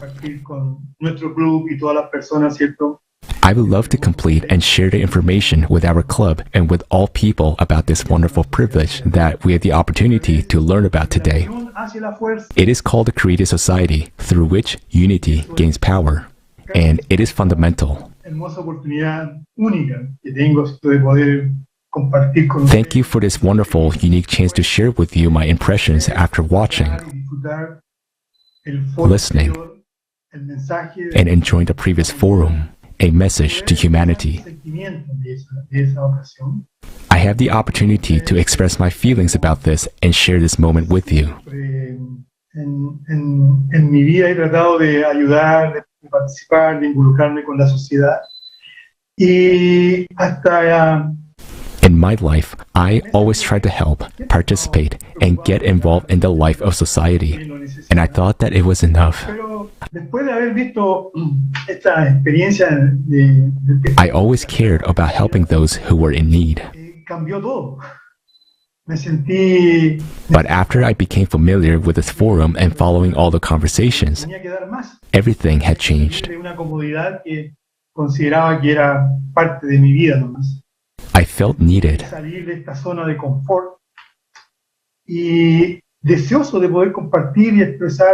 I felt like a person who had to do more.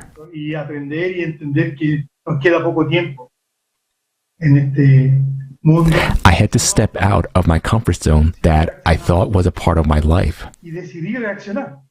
I felt like I had to leave that comfort zone. And I really wanted to be able to share and express this new experience by learning and realizing that we don't have much time left in this world if we don't act, if we don't react. So I decided to react. I decided to express this feeling to my closest friends. And I shared with them the information about what will affect the whole world in the coming years. But it was my first knockout, so to speak. Indifference, doubts, and individualism. And very few people accepted what I shared. It made me think, it made me reflect on the fact that maybe not everyone is ready to carry the message to share something as you might think. I believe something needs to be done first.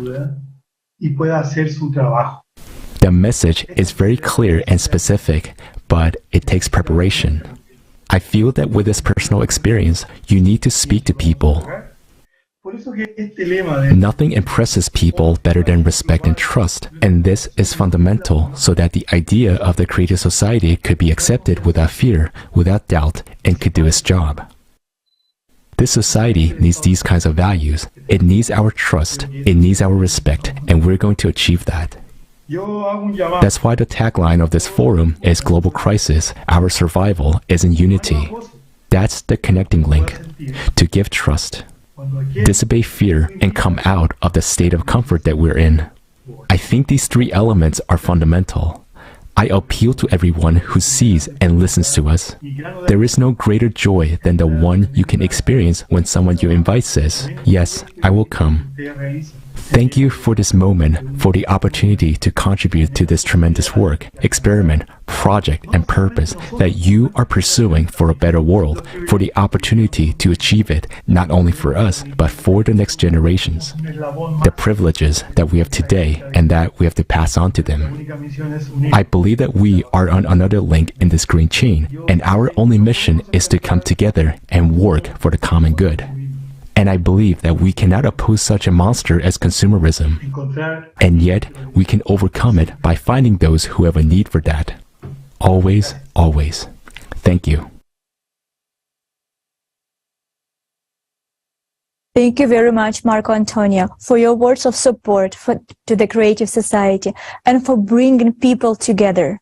and for your profound understanding of the danger in which we as humanity now find ourselves. In fact, in the near future, we will all move out of our comfort zone.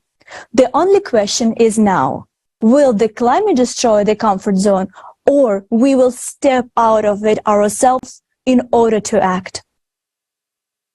No one doubts anymore that we are not in control of the climate. The year 2022 has been a year of a tragedy for many people. But people are not seeing the holistic picture of what is happening. The media takes out attention away from a vital topic.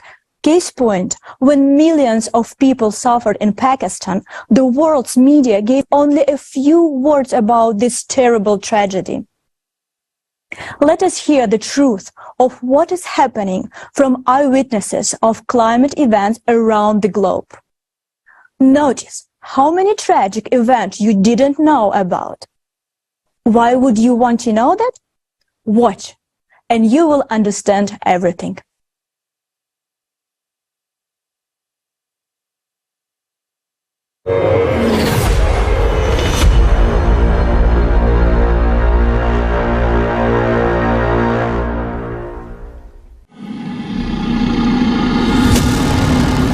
More and more climate disasters are happening all over the world every day. After an earthquake killed An earthquake killed the climate catastrophe.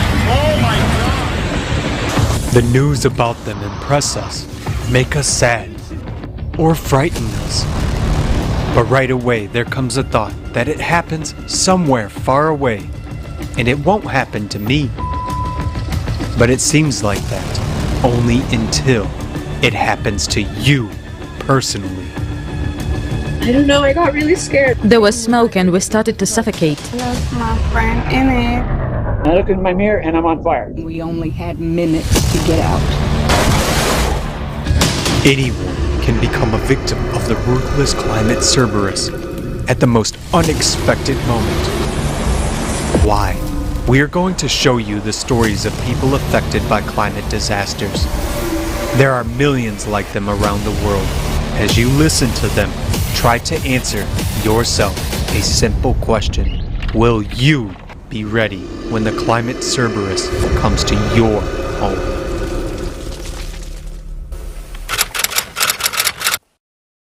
My name is Douglas Franklin Ryan, and I survived the McKinney Creek fire.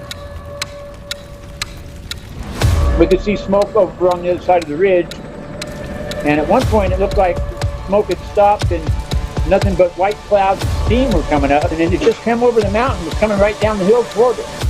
I wasn't concerned about it. It was on the other side of the river, and it wasn't very aggressive coming down the hill. Then we noticed the hot spot at the very tail of it, and it jumped the river and then jumped the road. And so we had fire coming up on both sides of it. And so we thought we had half hour, 45 minutes to get out of there. We only had about 7 or 8 minutes in reality. And I ran in the house. There's a man named John Cogan in there.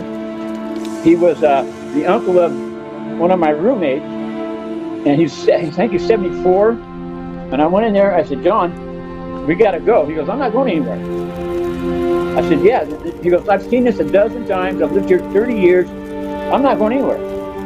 He goes, if I leave here and I lose everything, it'll kill me. If I stay here and die, I'll have to take that chance. But he passed away in the fire. That and 5 dogs on the property. Why have the fires in California been getting worse in recent years, burning more forests and towns and making it harder to put them out? In '95, there was a malfunction in our planet's core. Because of it, magma rises from the Earth's interior, boils, and extends in volume. Its pressure upon the Earth's crust grows. Along the faults in the crust, there occurs degassing, release of gases from the planet's interior, and this causes fires. California is located precisely in such a fault zone. The increase in fires there is an alarming sign. It means that magma is rising in that area.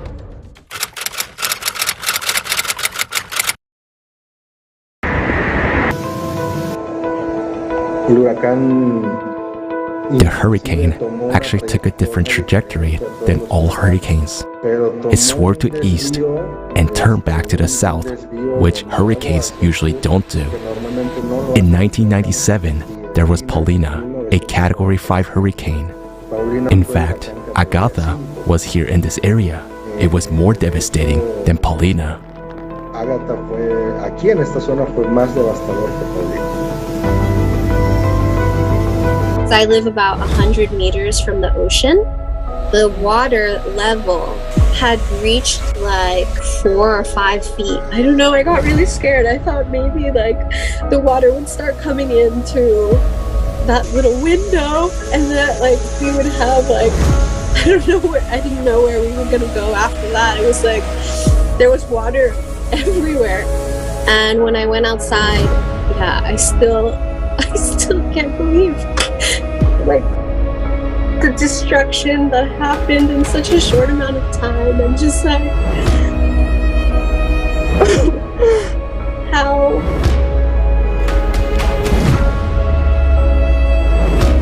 we all want to believe that we're always going to be safe, but that's not the reality. Climate change is going to affect it is affecting every single person now.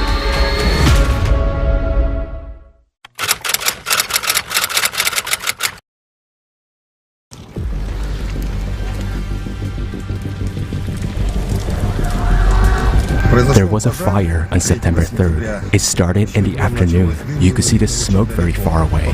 Then closer to the evening, everything just burned up in a blink of an eye. The police officers were running into the houses and shouting, "Run for your lives as fast as you can. Save yourselves." People were evacuated. There were buses, rotation workers. Some evacuated in their own cars. Everybody evacuated as fast as they could. People grabbed things they could stuff in their cars and left. My daughter grabbed me and her 4 children, put us in the car, and we drove off. A very large flame was coming. There was smoke. We began to suffocate. When I drove closer to my house, I wasn't shocked. I was hysterical. Only the walls were standing there. Everything was burned. The house, the cars, the documents, there was nothing left. That was unbelievable. I don't wish anyone to see anything like this. It was terrifying. In my 60 years, I had never seen anything like that. Not even in a horror movie, to be honest. We're going to keep living here. Plus, there's a forest, nature, and fresh air all around. It seems like yesterday, everything was there, everything was good. And now, you're standing here and looking around, and there's nothing.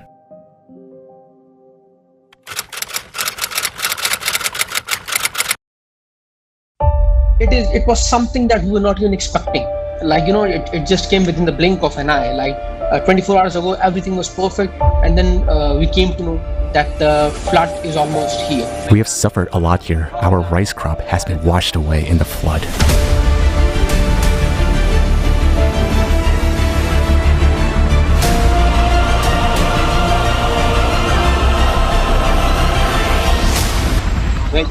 There was water all around us. No electricity. We had nothing to eat or drink. We were alone. People were going out of their homes. They were struggling to save their homes. The most shocking, we saw 4 to 5 children and one mother flowing in water. There was nothing to eat, only water, which we survived by drinking. Cattle were also dying of hunger. This is the whole scene before you. Our houses have fallen. We are just living under such an open sky. Across Pakistan, more than 1,000 people have been killed for the last 24 hours. There have been floods before, but it was not expected that there would be so much flood this time. This devastating flood in Pakistan, it's a wake-up call not only to Pakistan but to the world as well on the threats of climate change. And this record-breaking rain would devastate any country.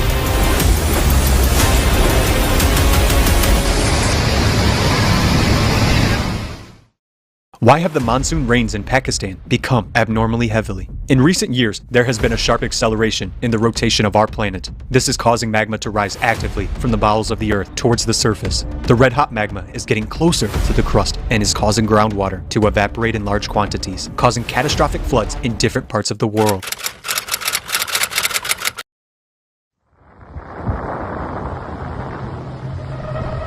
We didn't expect it. The weather was just clean. I've been here in the Netherlands for almost 36 years, and I've never seen a tornado like that before. This is insane. It can damage a lot, and what is next? Maybe it's gonna be in F2 or F3. What's it gonna do then?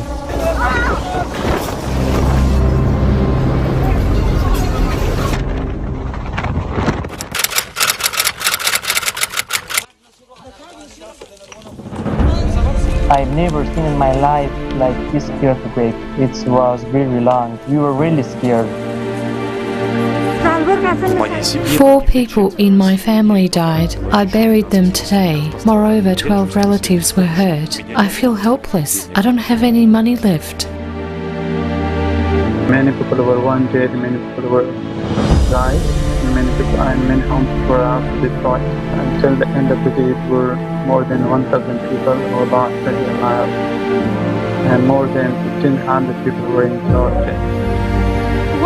People were crying and screaming all around because their houses had fallen down. Women and children were trapped underground. Many of them died. Why are there more and more destructive earthquakes in Afghanistan? The increase in the number of earthquakes in Afghanistan is a result of a rise of magma. Because of the increase in pressure, magma rushes upwards towards the crust and increases the number of earthquakes around the world.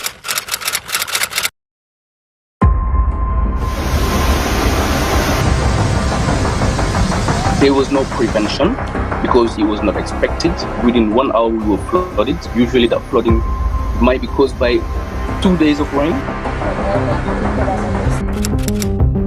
It is for the first time that I saw people desperately leaving their own homes to other places. That was the most shocking part for me.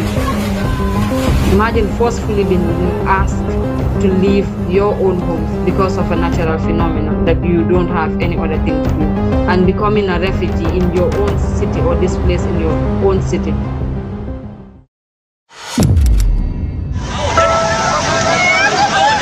So basically, the situation was really bad. Young kids got swept who are in these houses. We recovered many bodies. It just came with nobody aware. The area that they are working sank, houses sank, cars were taken off by water. I lost my friend in it, watched the car sink when I can't tell.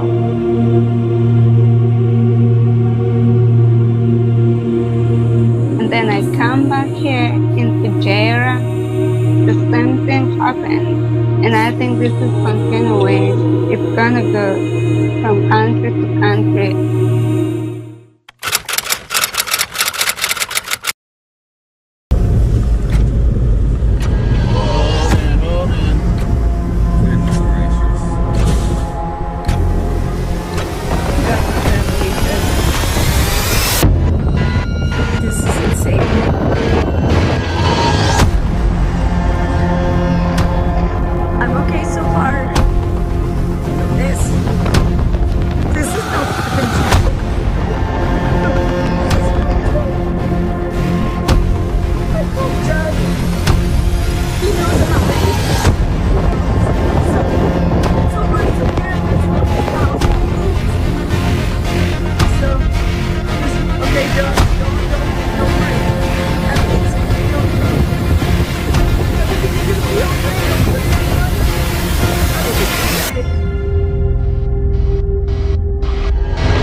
Oh my gosh. I can tell you that I've been here 29 years. I've never experienced or seen anything like this. Our families have lost everything. It was intense fear, watching the water come up our street, knowing we only had minutes to get out.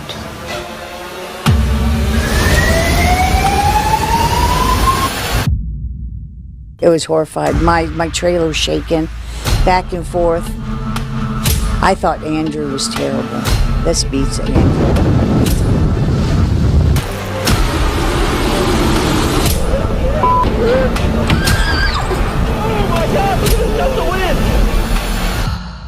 There are many people who do not have the resources to leave. I told my brother we have no choice but to survive or die. You know, if we don't get up and get our family to safety, the worst could happen. So we did it. Outside. For grandma, Benny, baby. You left her that on a message. Yeah, I just said, I love you. I don't know if we're going to make it or not. It's all underwater. It's very sad. I know that there is people screaming for help and people still on roofs. We don't have a place to go.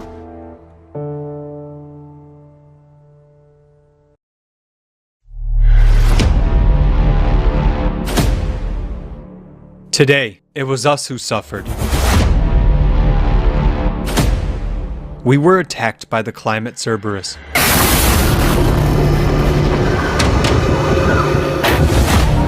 It destroyed our homes, took our lives.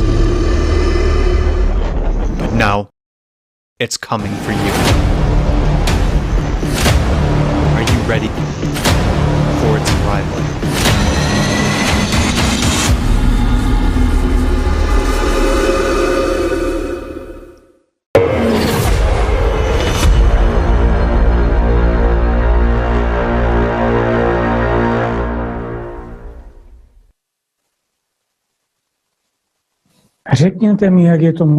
Tell me, how is it so? How is it that we are suffering from the climate? These people have now shared their stories. They've had to face the climate and experience all of its ferocity. Millions of people have been left without homes. And even now, as hundreds of millions of people around the world are dying and suffering from climate disasters, this truth is being hidden from us. But why? Why are we not told the whole truth about what is happening to the planet? How long will we play the silent game? After all, even in the report on the future of humanity, it began to be removed just a week after it was released, after it was published. Who benefits from keeping us people in the dark? The answer is obvious. Those in power and their lackey scientists. After all, they are the ones who have been screwing us over the $4 trillion and continue ripping us off. You don't believe me? Look at your utility bills. Why the hell do I have to pay triple price for the same light and heat? Let that genius who came up with the green energy issue answer this question for me. Where are the benefits for the simple invention and for the common people, which give power to these swindlers? I ask, where are these benefits of the green energy? Where is the reduction of CO2? The environmentalists themselves are saying we don't even have 10 years left, and in the mathematical model we've heard today, there are 14 years at least. So much for the future. I really wonder if the authorities of any country have started to budge. Have they done anything to save people during this time? I don't think so. Now, instead of consolidating everyone and everything gets crumbled and separated. You, Judas, have sold out. You don't care about people's lives. You don't care about the truth. That's why you ignore reality and bark at those who act to save humanity. But never mind. Let's see how you will change your tune when the climate has its say. Then your lies will become so obvious to all that you will be simply torn to pieces by your own patrons. And if they don't, people frantic with grief will. Our people is one big multi-story house. It is collapsing. It is burning. And it is bursting at the seams. You, on the other hand, climbed up high to convince us that everything is fine. But that's a lie. Your floor and flat may not be burning today, but the rest of us are on fire and choking on the smoke. Just think what you will tell the people who will lose everything in one instant. How will you explain to them that all of your actions are a scam and a fraud? That you are just making money off of us, filling your pockets and mouths, justifying your nonsense with scientific postulates. Now then, you freaks, answer me, where is my money? Once again, you bastards, where is my money? Show me where you spend it. Will any of you even be able to answer that question? Where to and what did you really spend it on? And how has it improved my life? In fact, I actually have to pay the utilities too, and instead of raising people up and explaining the cause and effect relationship and what awaits us, you are doing an incomprehensible thing. Idiots. There are many serious people who understand what is going on with the climate. And you keep saying it's the animals' fault. Are we living in a madhouse where the first one to put on the doctor's overall is the doctor and the rest are the patients? People, let us get smarter and grow up. Otherwise, we will simply cease to exist. It is clear that none of you will answer my questions. You are afraid. You really wake up in the middle of the night in a cold sweat, tremble with fear that people have exposed you. And instead of dealing with the situation, you are thinking of ways to divert our attention away from the threat and shut us up. First, there was a pandemic, now you're scaremongering us with a nuclear war. Listen, you geniuses, does it ever hit home to you that a nuclear strike would only speed things up? I see that it would be in your interests. You wouldn't have to come up with something now new to tell us sheep to go on bleeding while your mow us down. The only trouble is we'll all drop dead without exception. So don't even get your hopes up for your bunkers. The climate won't spare anyone.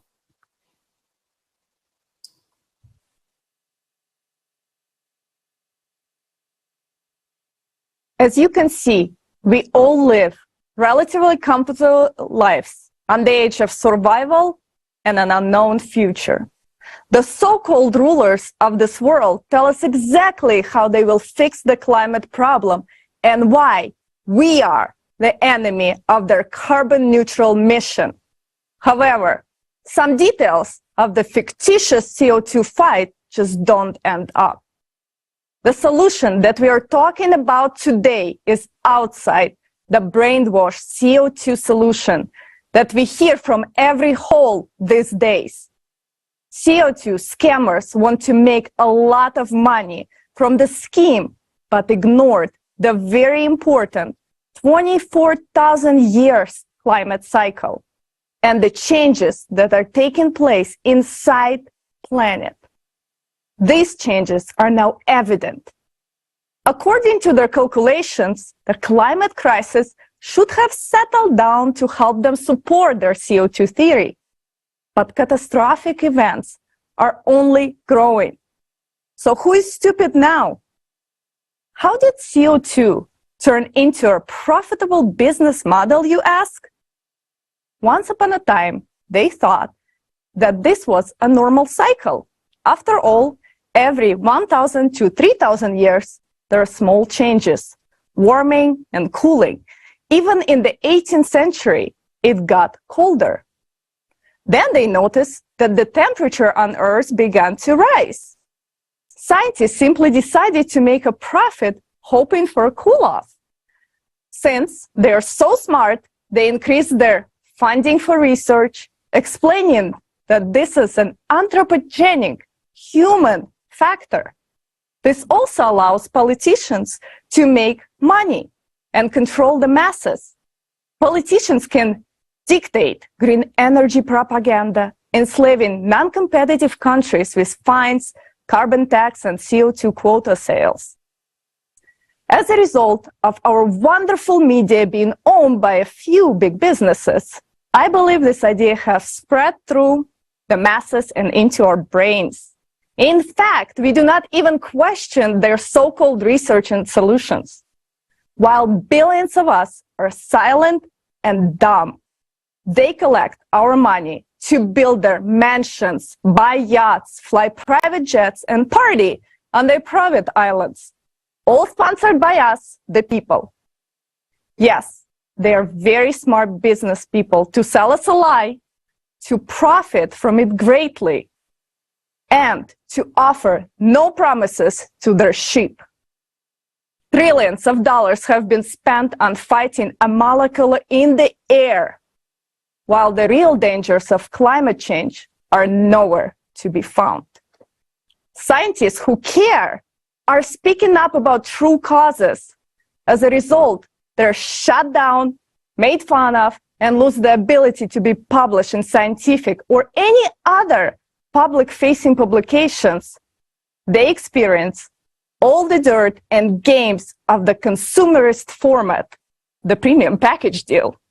It's simply, as always, the world has been deliberately misled into thinking that we can defeat climate change only by reducing our cow farts and paying more in CO2 taxes. But there is a problem. We are currently going through a 24,000-year climate cycle, and it won't disappear just because we are solving a problem we invented. So what do we do? You and many of the people that are watching this live forum with us right now understand that we got served with empty solutions to a climate crisis. That our lives, the lives of our children and loved ones, are not protected by business models that governments sucked us into. How do we grow our brain cells back? We start today. We forget and forgive. We start spreading this information about the true causes of climate change to everyone we know. Yes, your neighbor might think you're crazy, but if he or she hears the same information from different people, sources, and platforms, then he or she is most likely to look into it further and maybe even do their own research. Yeah, that's actually a very good advice. Thank you so much, Olga. Amazing speech. And yeah, if they follow your advice, then not only the neighbors, but even some scientists could really use this advice and make their research outside of their very narrow field that they usually concentrate on. And here's what they might discover for themselves. Since 1996, there was a very first prediction model made, and it was noticed that synchronous changes were happening not only on Earth, but on other planets as well. And it means that the problem is global. It's more than a problem of one single planet. On the scale of galaxies in space, our planet is not bigger than a grain of sand on the beach. And there is very little that we know about the space in general. So we have to unite to observe and study everything. If we unite the best scientists to work on this problem, we have a chance. We have 5-6 relatively calm years ahead of us. After that, it will be obvious to everyone, but there will be no time left to do anything about it. If we keep wasting time on fighting climate change by raising carbon taxes on CO2 and money-making schemes around it, we are done. So let's hear what scientists have to say about CO2 and its place in the ecosphere of our planet.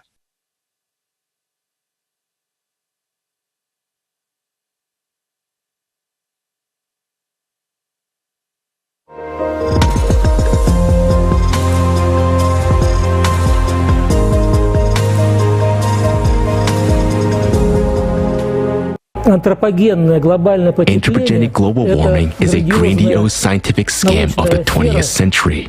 The hockey stick graph, I took one look at this graph and smelled a rat.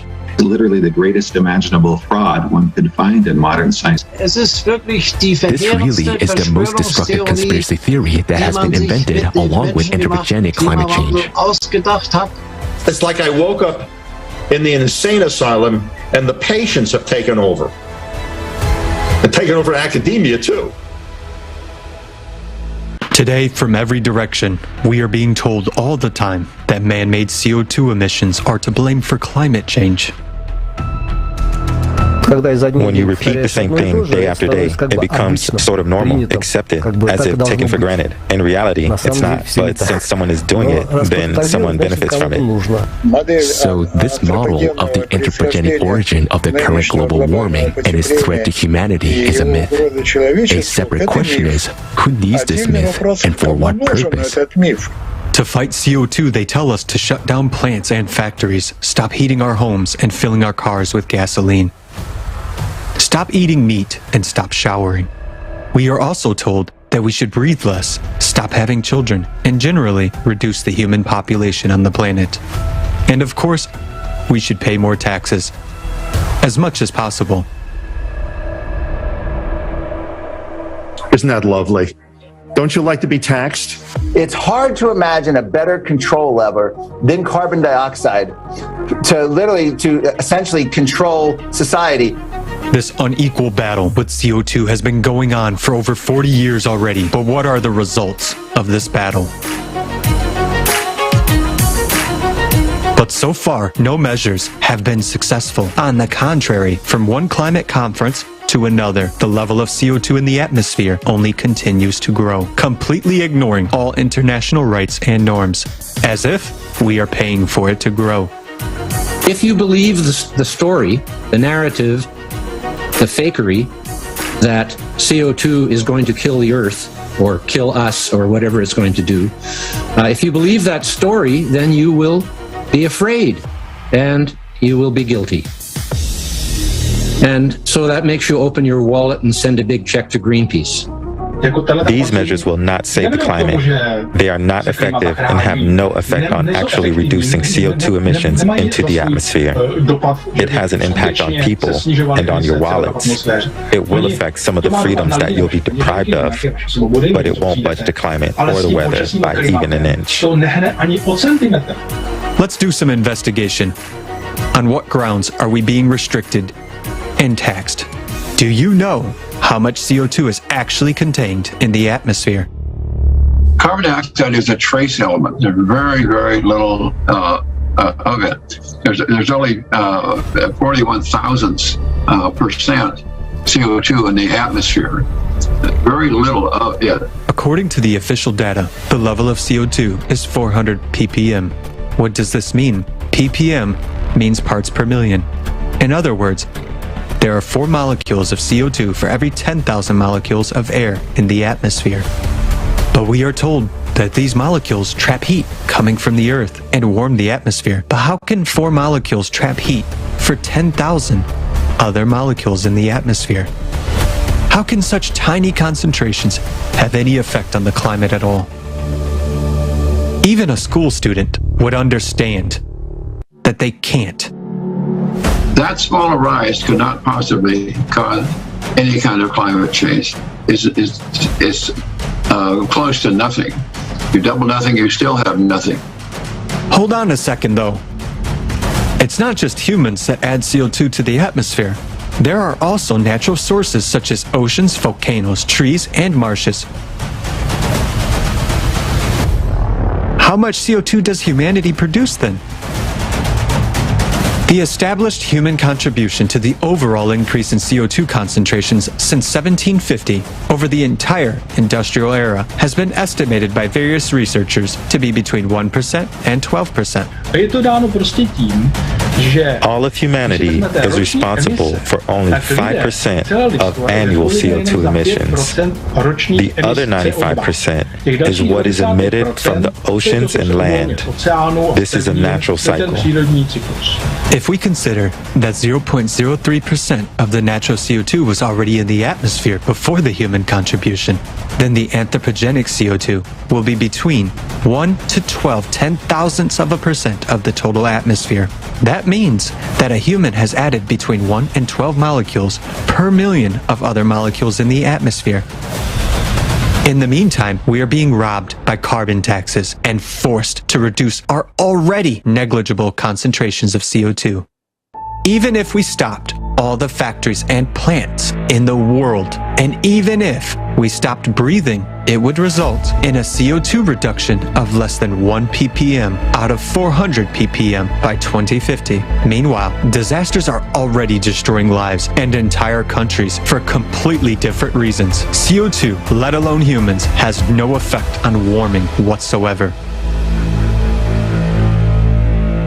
There's no correlation at all between carbon dioxide and global warming. And we had a period of global cooling from about 1945 to 1980, during a time when CO2 was rising rapidly. And so there's no correlation here at all. If you look at the data over the past 160 years, you will see that despite all the efforts of humankind to emit more CO2, this gas could not decide whether to heat the atmosphere or cool it. Similarly, before the industrial age, the planet heated and cooled on its own, without any help from humankind. What effect is CO2 having on global temperatures right now? In 2019, during the pandemic, humankind significantly reduced its CO2 emissions. The entire world was under quarantine. Plants and factories were shut down, and the air in cities was cleared of exhaust fumes. However, the concentration of CO2 in the atmosphere continued to grow regardless of the quarantine. If there was a human effect, if the humans were causing this rise in the rate of rise, then when humans stop using hydrocarbon fuels for some significant period, as we have two examples now, 2010 and now recently, then you should see likewise a change in that curve, a slowdown in the rate of rise in that curve. But this is not observed whatsoever. The main orchestrator of atmospheric CO2 is the ocean. How dare you! Since about 95% of the Earth's carbon dioxide is dissolved in its waters. When the ocean heats up, it releases CO2 into the atmosphere. First comes the change in the sea temperature. A little bit later, the land temperature red. And then about 1 year, 11 months, or 10, 11 months, the carbon dioxide changes. And when temperature at the sea goes down, the carbon dioxide goes down 10, 11 months later.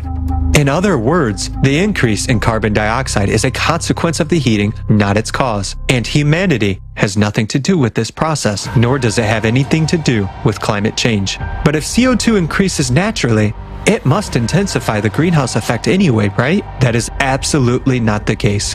The most important greenhouse gas is water vapor, whose content in the atmosphere is 50 to 100 times more than all the CO2. And it is water vapor that creates up to 95% of the greenhouse effect.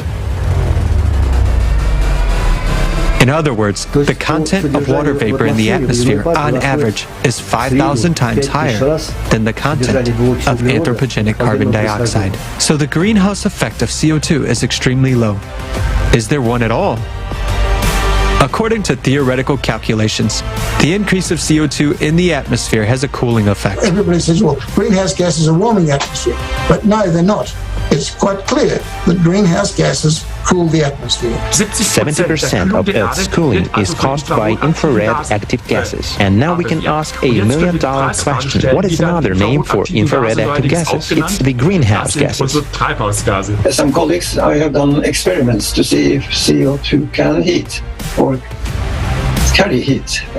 So we have built small greenhouses and tried to heat it by the sun outside or inside with artificial heating.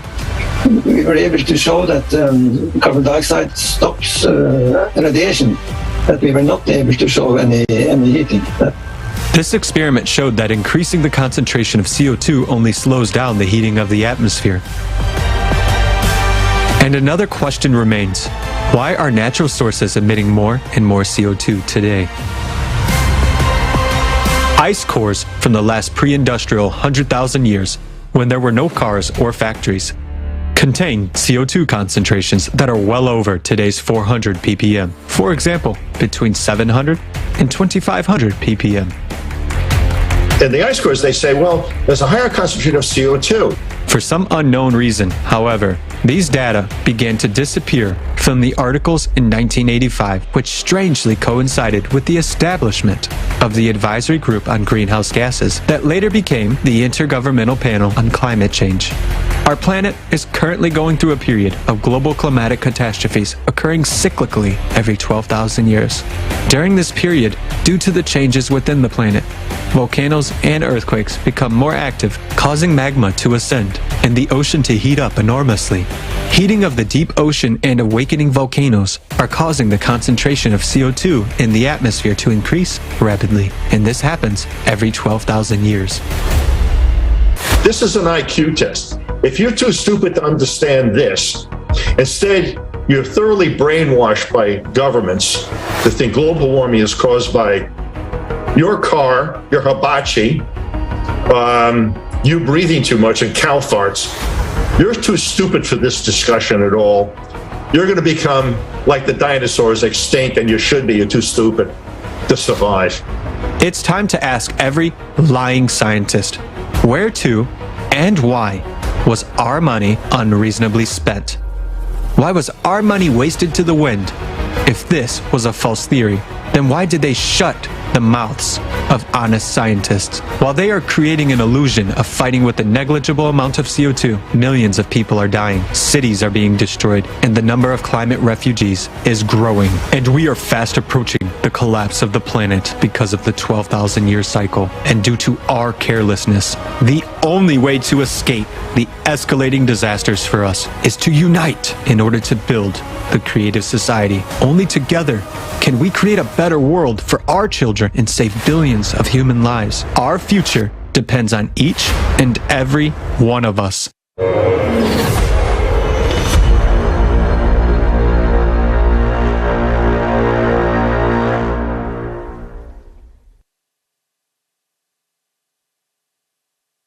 What an amazing video. As you have just seen, the theory of human-made climate change is a proven fake.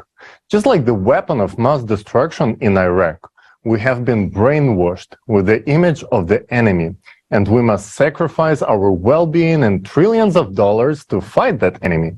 The Paris Accords and the Kyoto Protocol require that, and those two documents were signed based on one single piece of supposedly scientific evidence, which turned out to be just as fake as Colin Powell's tube in the United Nations building.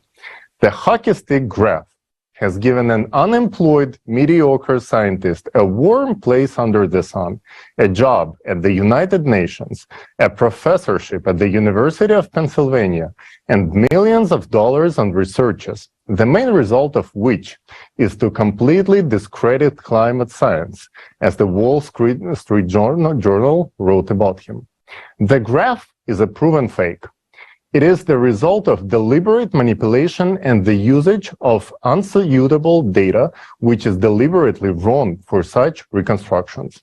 The IPCC leadership at the United Nations was well aware that this graph contradicts not only the entire history of climate research, but also the graphs from other scientists. The published correspondence made it known that they manipulated the data in the IPCC and WMO reports to mislead everyone, including policymakers. These leaked emails from 2009, known as ClimateGate, caused mass discontent among the people who realized that they had been deceived. A series of bogus investigations were conducted to appease the public. The only result of this was just a mild slip on the wrist for the fraudsters. The authors of the fake graph were merely admonished and advised to improve their behavior in the future. And not one single investigation was pointed at how IPCC leadership actually pressured the scientists to exclude the data from the reports which contradicted the theory of anthropogenic CO2 climate change. Literally, it was made not to dilute the message. Instead, the massive smear campaign was launched by a group of corrupt scientists to discredit anyone whose opinion was at odds with the theory of the hockey stick. Everything was used, from blocking publications and intimidating journal editors to slander and firing. And because of such imposters who only care about their titles, enormous amounts of money have been wasted for decades. And most of the scientific community knew about it. Mark Stein's book, A Disgrace to the Profession, contains hundreds of quotes from PhDs, professors, and Nobel laureates who openly ridicule the hockey stick-shaped graphs as a cheap fake. Canadian climatologist Tim Ball stated bluntly that such frauds should be given a place not at the University of Pennsylvania, but at the state jail. Both he and the author of the book won every single lawsuit filed against him by the author of the hockey stick graph, proving that the graph was fake. However, even though all the scientists discuss it openly among themselves, only a few state it from the high podiums. Who wants to really expose themselves to a wave of bullying and the stigma of climate denier and heretic, when you can just quietly continue to receive your grants and wear a title of a respected scientist? But respected by whom? Those same grant eaters? Those who praise themselves, write each other positive reviews, and pin awards on each other? And what is in it for us, the people? What do we get from such science? What have we gained from it? Those who call themselves scientists of the world turned out to be just a well-paid, corrupt, hired servants and just talking heads. And in those heads, there is nothing about the science. It's only the personal gain that they have in there. And there was never anything scientific in it. They laughed at our hypothesis of external causes of the climate change. But they're not laughing now, because even they were smart enough to realize that this is something that humanity is facing right now, and we don't have even that much time left. And that is scary. The scary that this truth reached even those fools. And it is scary because not only the truth reached the worst representatives of the science, but because we have nothing to contradict this with. The number of cataclysms increases each year. The real problem, cyclical climate change, is studied only by a few who are telling the truth. And most of the money spent on this mythical fight against CO2, those money would be enough to actually solve a lot of real problems. These are the facts that many have now begun to voice openly. But the problem is that we must find a way to counteract the climate and survive as a humanity. Our knowledge today is not enough to stop this climate Cerberus. And we need to get it on a tight leash. Otherwise, it will destroy the whole world, our whole world. And now, more than ever, we need to stop this bickering and stop fighting for the interest of individuals and corporations, we need to unite. Everyone understands that the consumerist format has outlived itself and that the current system is unsustainable. There is no format of the society that corresponds with what is needed right now, except for the creative society format. Everyone wants to live in the creative society. Evidence is showing it. Years of in-depth research conducted by volunteers, participants from all over the world, millions of surveys around the globe. And it shows everyone wants to live in the creative society. We don't have time for the political games. Everyone has to face the truth. Look around us. We have 14 years left at most. And it is uncertain that we will even have those 14 years. The mathematical model is not flawless either. It is based on current progressions. But accelerating factors can add up, and the time can be significantly reduced. It is only a few nuclear explosions that would be enough to accelerate it dramatically. But there is a chance for humanity to survive, and we must take advantage of it. If we want to be saved and save our world and save it for ourselves and our children, we must change the entire format. You might ask why. Because this is the only option that will free up most brilliant people in this world. We will be able to gather them, all the scientific potential at one table, and provide them with everything necessary to do their job, to do a really good work. And this is the only format in which we can create the best conditions for their comfortable work in the creative society. The consumerist format will end anyway, but the question is, will we end with it, or will we become a civilization, evolve, step over this enslavement system of the mind, and remember it only as a terrible past? The choice is up to us, each one of us. And now, it is my pleasure to pass the floor to Dr. Arthur Viterito, who has been actively involved in research and climate change his entire academic career.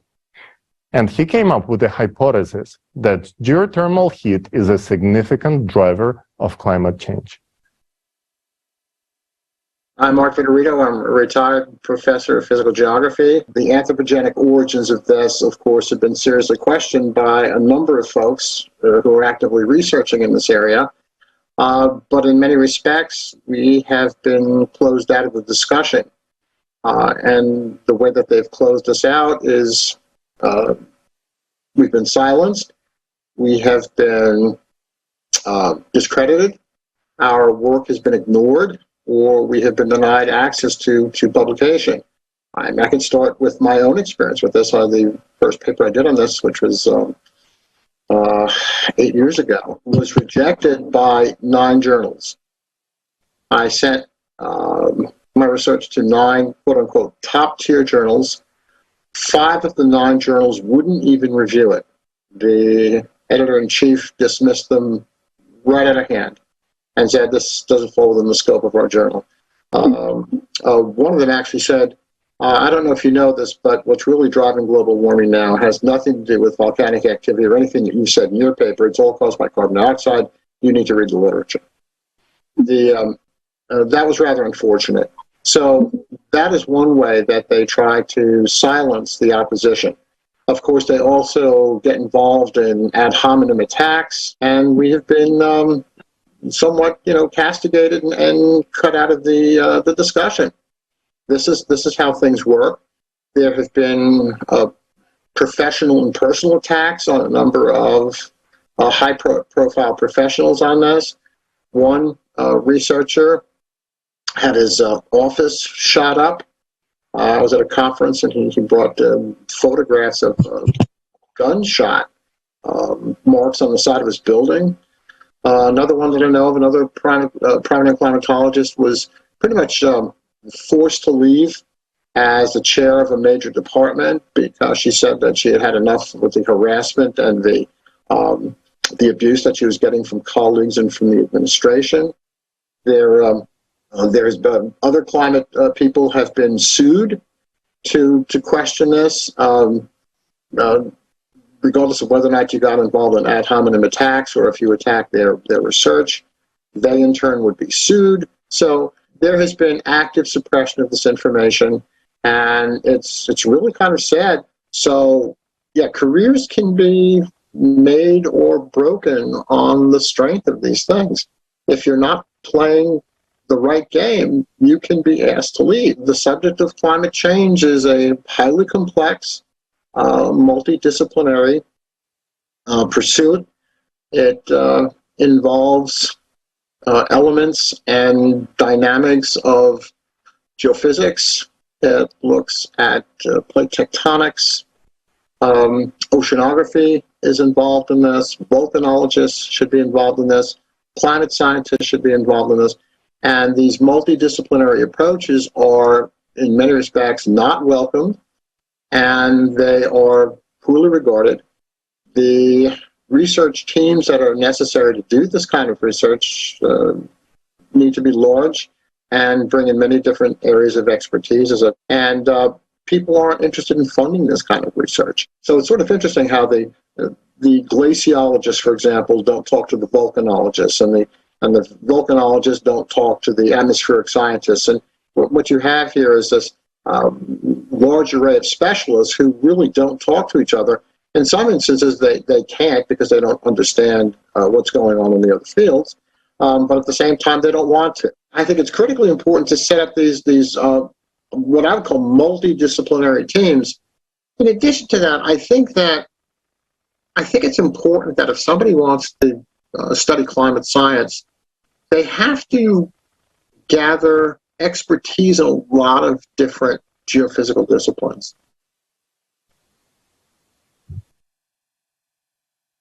Thank you, Professor Vitorino. Blaming CO2 for climate change is a scam of the century.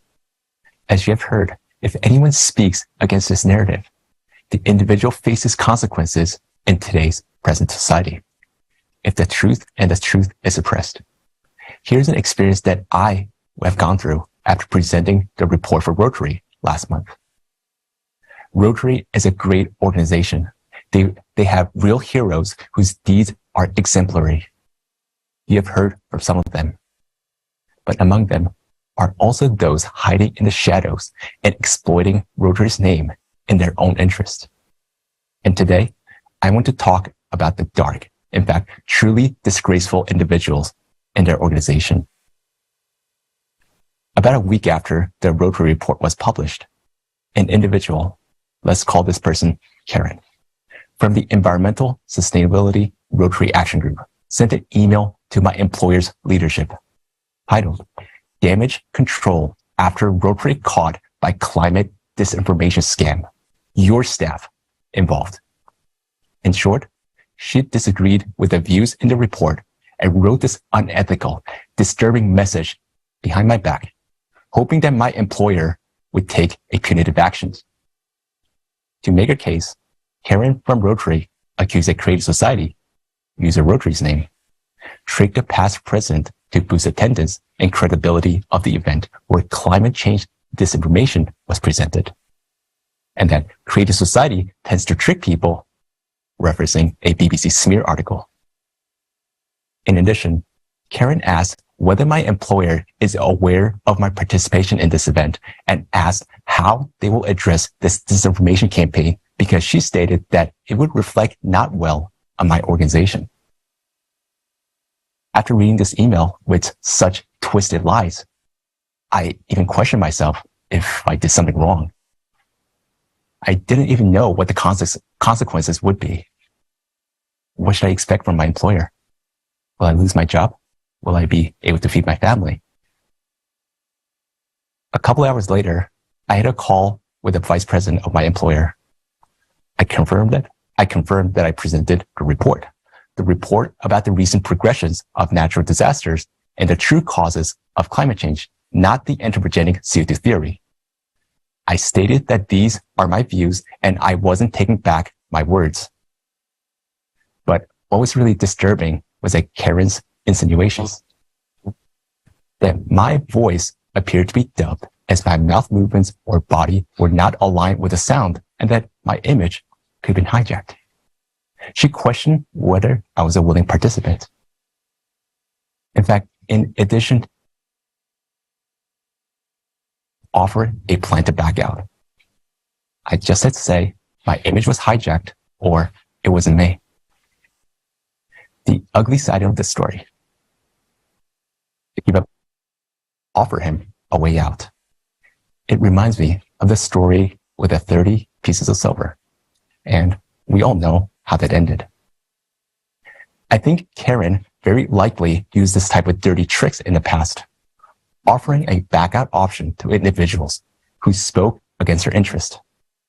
By doing so, she attempted to discredit the whole report.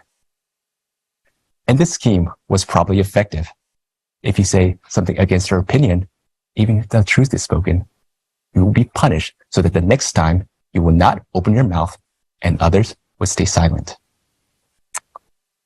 To be clear, I am a participant of the Creative Society.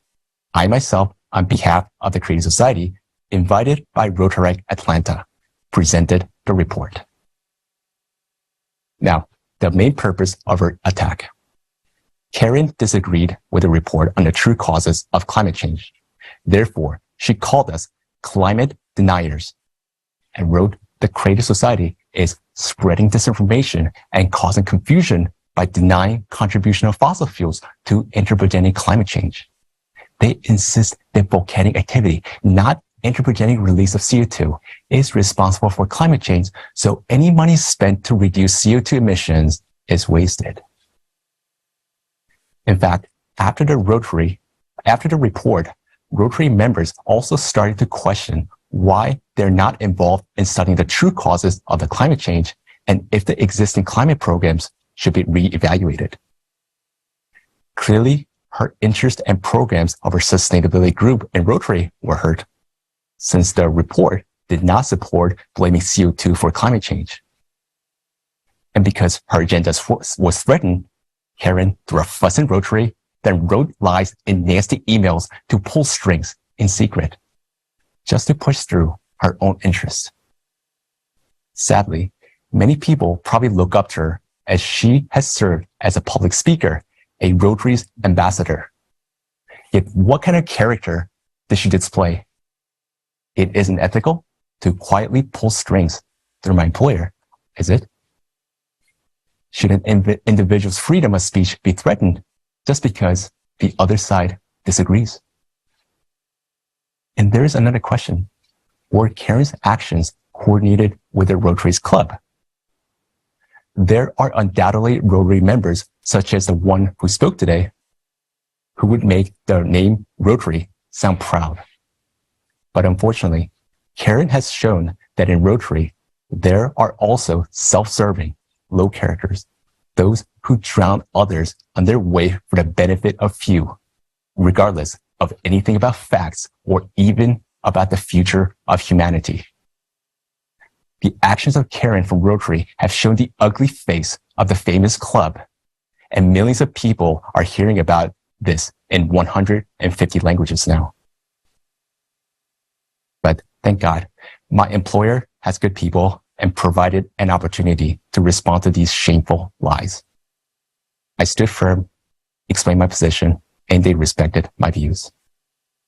I'm proud to work for my organization and appreciate the wonderful leadership who treats employees as humans and do not follow the lead of such bullies. It is worth noting the broader implication of this incident. I'm an ordinary citizen who spoke in public. Someone didn't like the message, it hurt someone's personal interest, and look what has happened to me. Intimidation and threats to my rights. And this has happened in a country where freedom of speech is supposed to be guaranteed. Note that I presented not an opinion, but finding from research, facts, and data analysis from top scientists on a very serious topic. In this environment, with so much meanness and such violent characters as Karen, why would any true scientist speak the truth in public? Many have indeed been threatened, ostracized, and forced to be silent for a very long time on the disinformation of blaming CO2 for climate change. With us are scientists, thousands of the smartest people on the planet, enduring, faithful to all humankind, defending the future of every person to the last. But because of people like Karen, they are unfortunately forced to hide, and we speak on their behalf. Otherwise, as it was to me, dirt and threats will be thrown, and they will not be able to conduct the research. You will be surprised how big some of the names are.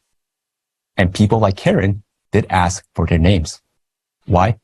To deal with science or climate? No. So that they would deal with true scientists in the same way as they did with me. As a result, lies are tolerated and presented as truth, and the truth cannot be heard.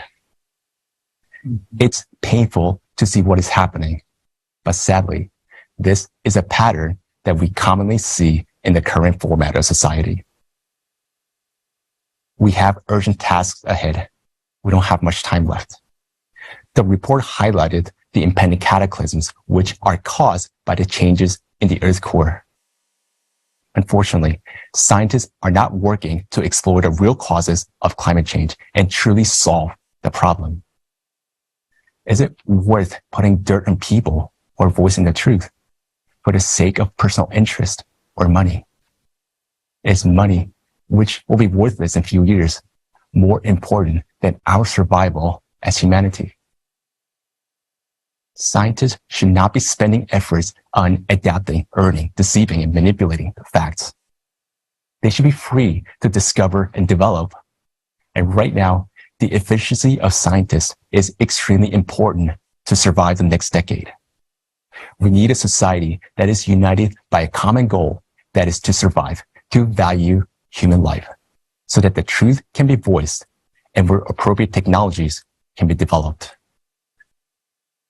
In the creative society, the truth will sound openly as it sounds at this forum in front of millions of people.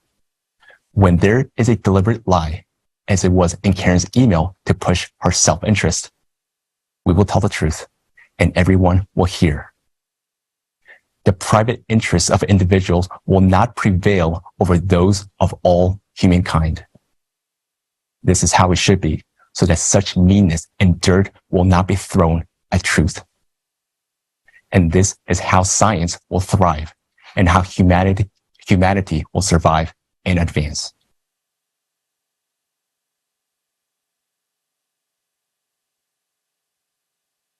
Thank you so much, John. This is the reason why very few people know what we are talking about. Everyone knows about the anthropogenic factor, but doesn't know what is happening to our planet.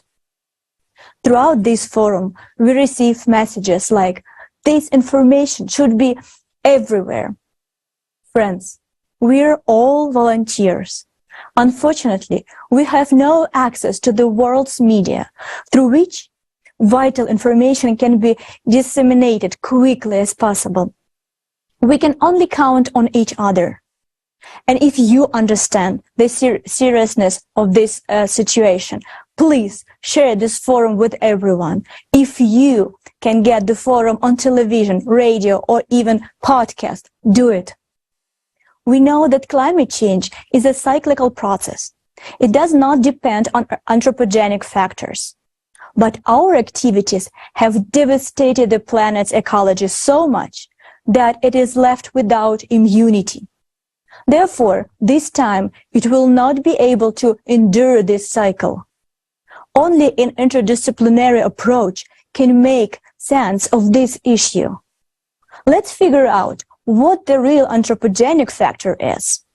Why exactly now will our planet not survive the cycle of cataclysms? I'm pleased to introduce you to our next speakers, Alexander Masny, a biochemist and bioinformatician from Germany, and Anna Cutler, an ecologist from Israel, who will present a report prepared by an international team of scientists and independent researchers of the Creative Society Project.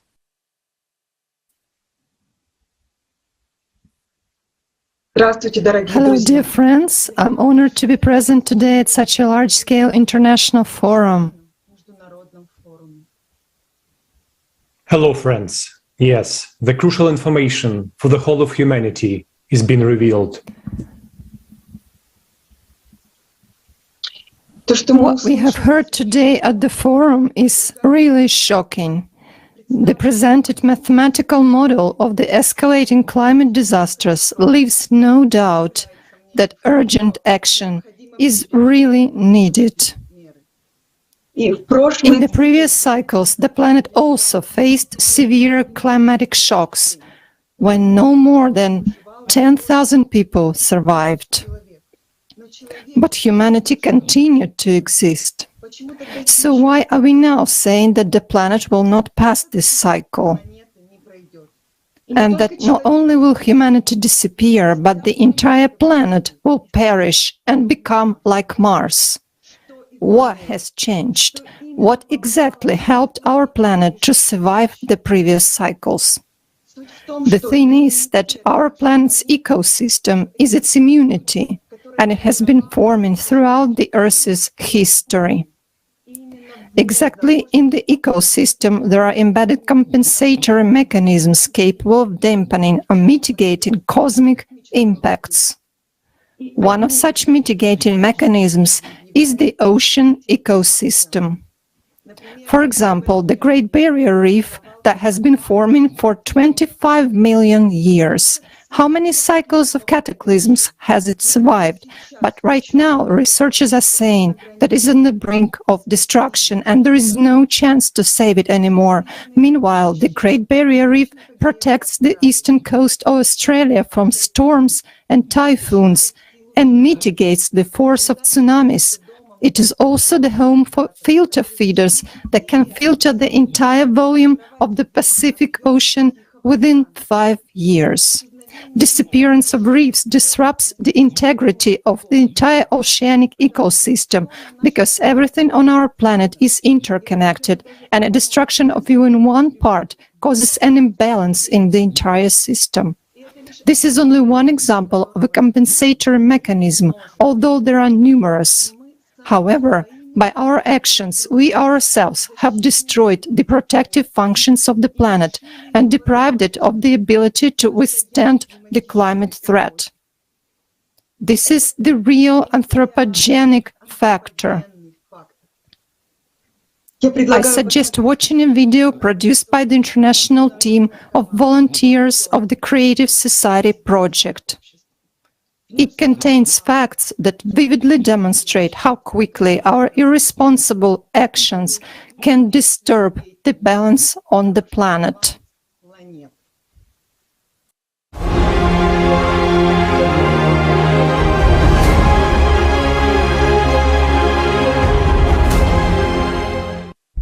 Our planet is approaching the peak of the cycle of cataclysms, which happens every 12,000 years. Every 24,000 years, the cycle is more destructive, and the Earth had already passed through it more than once thanks to the compensatory mechanisms laid down by nature.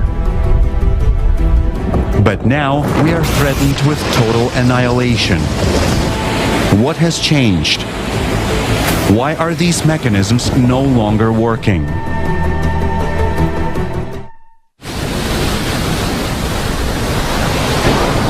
Ocean. The ocean covers 70% of the Earth's surface and is the regulator of the Earth's weather processes.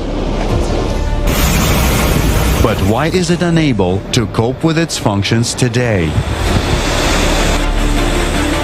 Cosmic radiation affecting the Earth at the peak of the cycle causes changes in the planet's core and results in the ascent of magma. This, in turn, rapidly heats the ocean from the bottom up, leading to catastrophic consequences. Even today, the frequency and severity of typhoons, tornadoes, and floods have increased. The heating of the ocean kills both phytoplankton, which produces up to 80% of the planet's oxygen, and coral reefs, which protect coastal areas from severe storms. The death of corals contributes to the mass extinction of ocean flora and fauna. It's the result of global climate change. And humans are further accelerating the death of the ocean by polluting it with oil and petroleum products, sewage, chemicals, mercury and other heavy metals, radioactive waste and plastics. Every year, as a result of spills from tank vessels alone, over 10,000 tons of oil get into the world oceans. That's besides 730 million tons of wastewater and about 14 million tons of plastic waste. Today, as much as 88% of the surface of the world oceans is already polluted, and this process keeps escalating steadily, turning the oceans into a toxic solution. In order to neutralize chemical pollution, oxygen is needed. As a result, in areas with high concentrations of pollutants, the oceans not only stop releasing oxygen into the atmosphere, but they also start absorbing it. Forests. Because of climate change,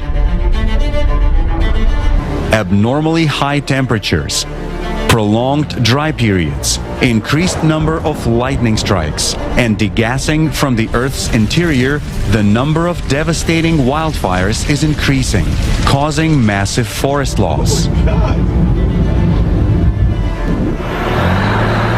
Meanwhile, we ourselves are cutting down forests at a catastrophic rate. According to UN estimates, 10 million hectares of forests are lost annually as a result of human activity. This further exacerbates the climate crisis. After all, forests have unique properties that can normalize the ecosystem. Forests are a natural barrier to storm winds and hurricanes, reducing their destructive power. Mangrove forests protect coastlines from tsunamis. But more than 30% of this type of forest has already been lost due to human activities. The root system of trees also absorbs moisture and keeps it inside the soil. This is especially important for the planet during the deformation of the Earth's crust, when water escapes deep into the Earth through small cracks and fractures. At the same time, there is an increase in the number of heavy rainfalls. If there is no forest, the arid areas become even drier, and where it rains, the moisture is not absorbed into the ground. Water flows erode the soil and overflow riverbeds, exacerbating landslides and floods. We see examples of this in areas of the Amazon. By our actions, we are exacerbating the destructiveness of natural disasters. Lithosphere. Every second, 128,000 cubic meters of natural gas are pumped out of the Earth's interior. 240 tons of hard coal are mined, and 141,000 liters of oil are extracted.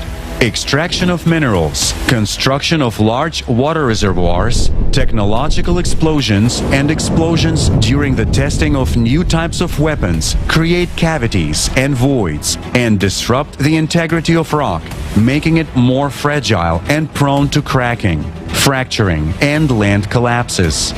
These impacts can cause crustal shells to fracture, according to Griffith's model, which states that even microcracks in a material can cause its complete failure under certain stresses. And all this is at a time when, due to cyclic changes, magma pressure on the Earth's crust is increasing. The frequency and strength of earthquakes are increasing, while earth faults and land collapses are growing. Atmosphere. The atmosphere protects all life on the planet from cosmic radiation. saturates the air with vital oxygen, maintains the global water cycle, and keeps the Earth's surface temperatures at a comfortable level. Its ozone layer serves as a filter against ultraviolet radiation from the sun. But due to a cataclysmic cycle of 12,000 years, atmospheric functions are disrupted. The increase in planetary degassing is destroying the ozone layer, and chemical contamination further exacerbates the ongoing processes.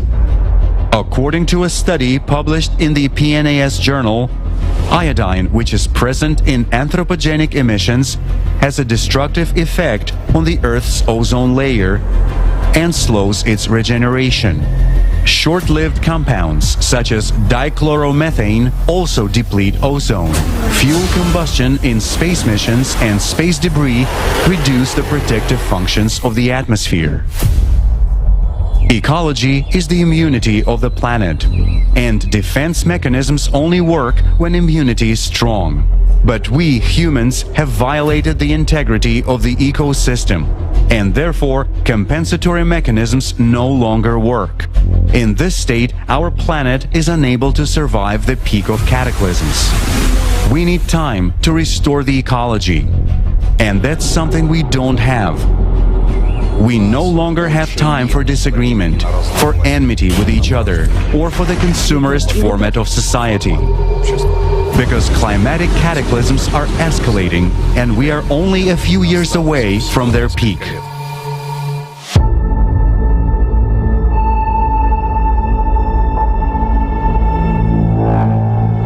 If we want to survive, humanity must unite in one common goal: to preserve life. This is only possible in the creative society, where all of our scientific, resource-related, and human potential will be focused on solving the main task. If you care about your destiny and the destiny of our planet, share the information about the creative society. Save the planet. Support the creative society.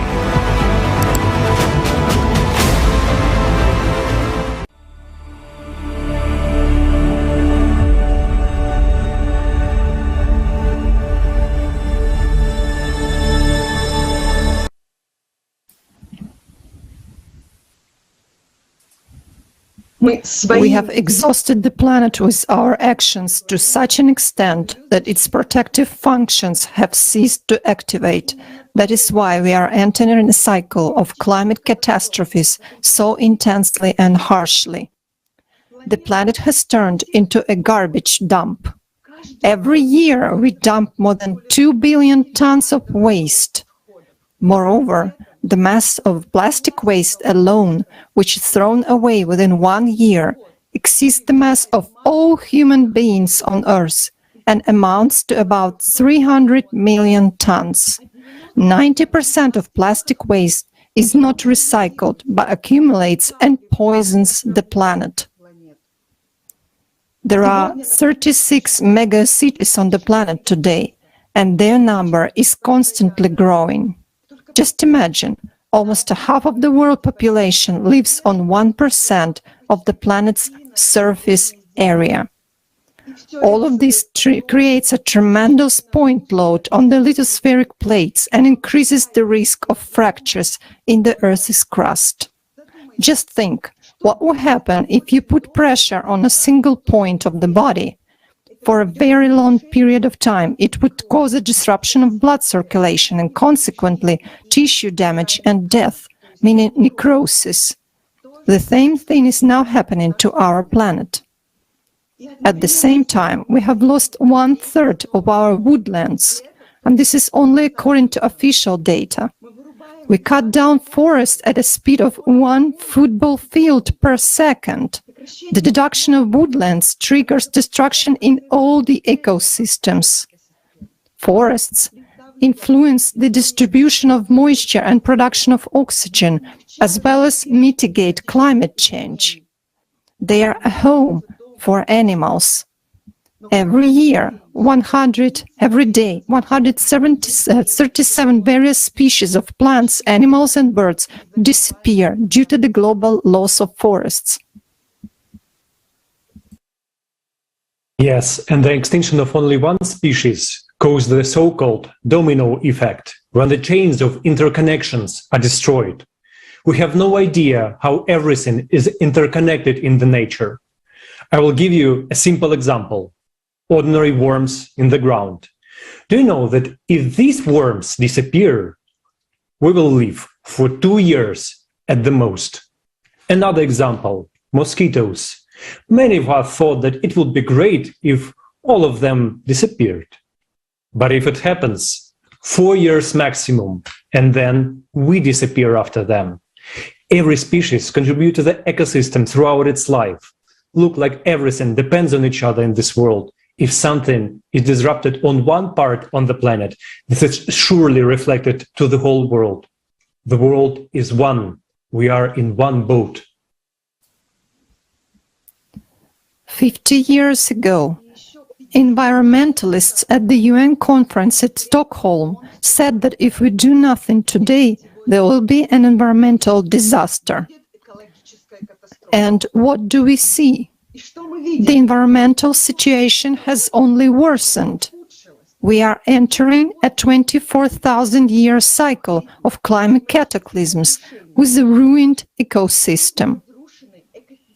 The world's wildlife population has declined by almost 70% over the past 50 years, while over the last 100 years we have lost more species than in the previous 10 millennia.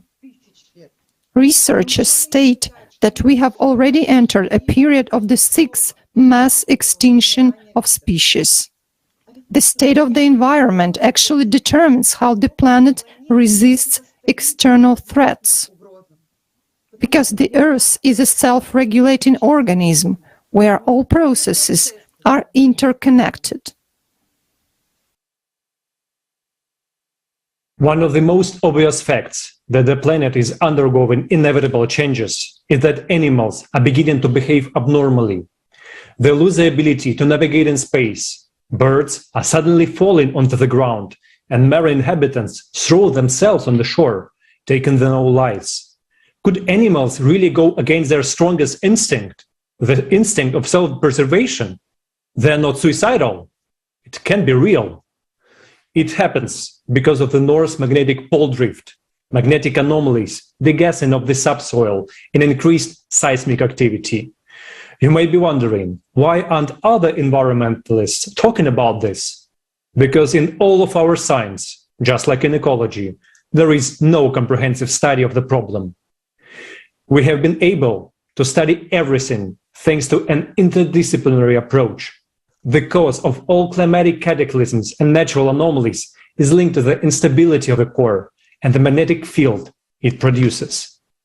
Another vivid example that abnormal changes occur at the ocean depths is the numerous cases of deep-sea fish strandings. Giant oarfish, usually living at the depths up to 1,000 meters, comes to the surface and is a predator of earthquakes and tsunamis.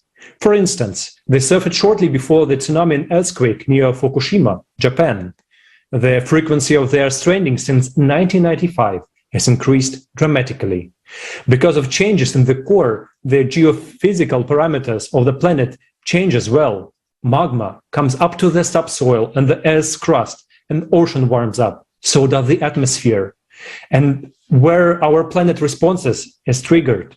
As a result of warming, methane and CO2 are emitted. So as temperature rises, the ocean starts emitting CO2. Swamps also start emitting CO2 and other dangerous combination of gases instead of working as natural filter. And the most interesting thing is that even this small amount of forests that we still haven't been able to cut down are now also functioning in a different way. They have started to emit more CO2 than they absorb. Scientists have found and recorded this everywhere, which means it is a natural mechanism in plants as a reaction to changes occurring on Earth. Thus, CO2 increases regardless of human activity. It's our planet's response to external impacts. Contrary to popular beliefs, CO2 does not heat the atmosphere, it cools it. It's just physics. And there is another important point. Where does the CO2 flow to? Into the atmosphere. The lower layers of the atmosphere heat up, the upper layers cool down, As a result of the temperature difference, the atmosphere condenses. In other words, kind of a barrier, a bumper is formed. This is one of the planet's protective functions. All these are separate puzzles of the whole picture of cyclical climate change. I would like to emphasize that it's very important to view the processes on Earth in an interdisciplinary way, meaning holistically.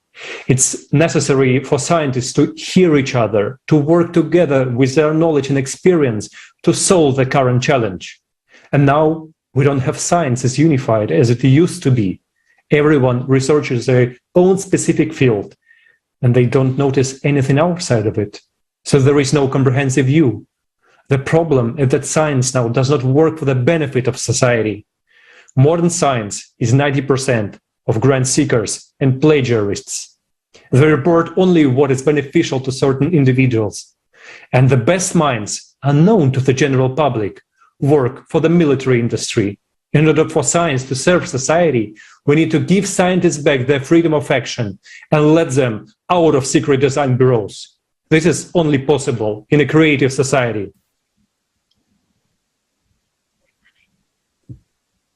The ecosystem is the immunity of our planet, while the climate cycle is like an epidemic.